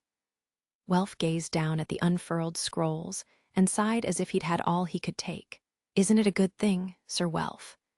The misconceptions about Belle have been fixed now," Mikoto said, "and people around town aren't giving us the cold shoulder anymore. You seem to feel like you owe them something. But that will fade with time," Haruheim added in an attempt to comfort her companion, who was reading the headlines of the news bulletins circulating in the city. Now that Hestia Familia had accomplished what needed to be done, free from the tension of the past few days, they were relaxing together in the living room of their home.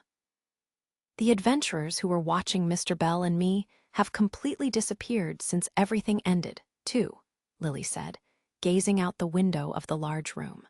"Yes, and I was sure that everything of value would be gone when we came back. But we weren't robbed after all," Hestia replied from the sofa. After delivering the last of the Xenos to Knossos, when all their work was truly done, they had returned home expecting to find the doors and windows destroyed. But that was not the case. Someone did seem to have broken in and searched the place, but there was no sign of rough behavior. Nor was any of their important property damaged or missing. It was as if some exceedingly strong familia had been keeping an eye on things. "So now things are back to normal? Except they aren't." Mikoto finished Lily's sentence. Their eyes scanned the living room slowly for the shadow of the dragon girl. Even Lily could not hide her longing for the girl who was missing from the warm family circle. After a moment, everyone in the living room looked at Haruheim.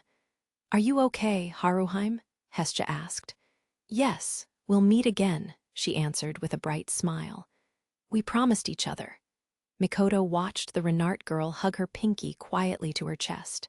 Everything was over and their worries were gone, but their hope remained. A very modest sense of fulfillment descended on the little familia. "But there's still Belle to think about," Welf's voice echoed across the living room, where the boy was nowhere to be found. Haruheim and Mikoto looked at each other, and Lily turned to Hestia. "Lady Hestia, is Mr. Bell?" "Yes." Hestia looked away from Lily and stared up at the ceiling, narrowing her pale blue eyes. "Today, too," she muttered. The wind was blowing. A morning wind from the blue eastern sky. Bell felt the cool breeze rush over him as he stood on the high city wall. He was looking out quietly on the center of the city and the huge limestone tower. Eventually, the sunrise lit up the clear sky. It glinted off golden hair. A girl had come to stand beside him. "Miss Eyes, yes, good morning. Why are you here?" "I'm not sure. I guess I thought if I came, I might find you." "Oh, really?" "Yes."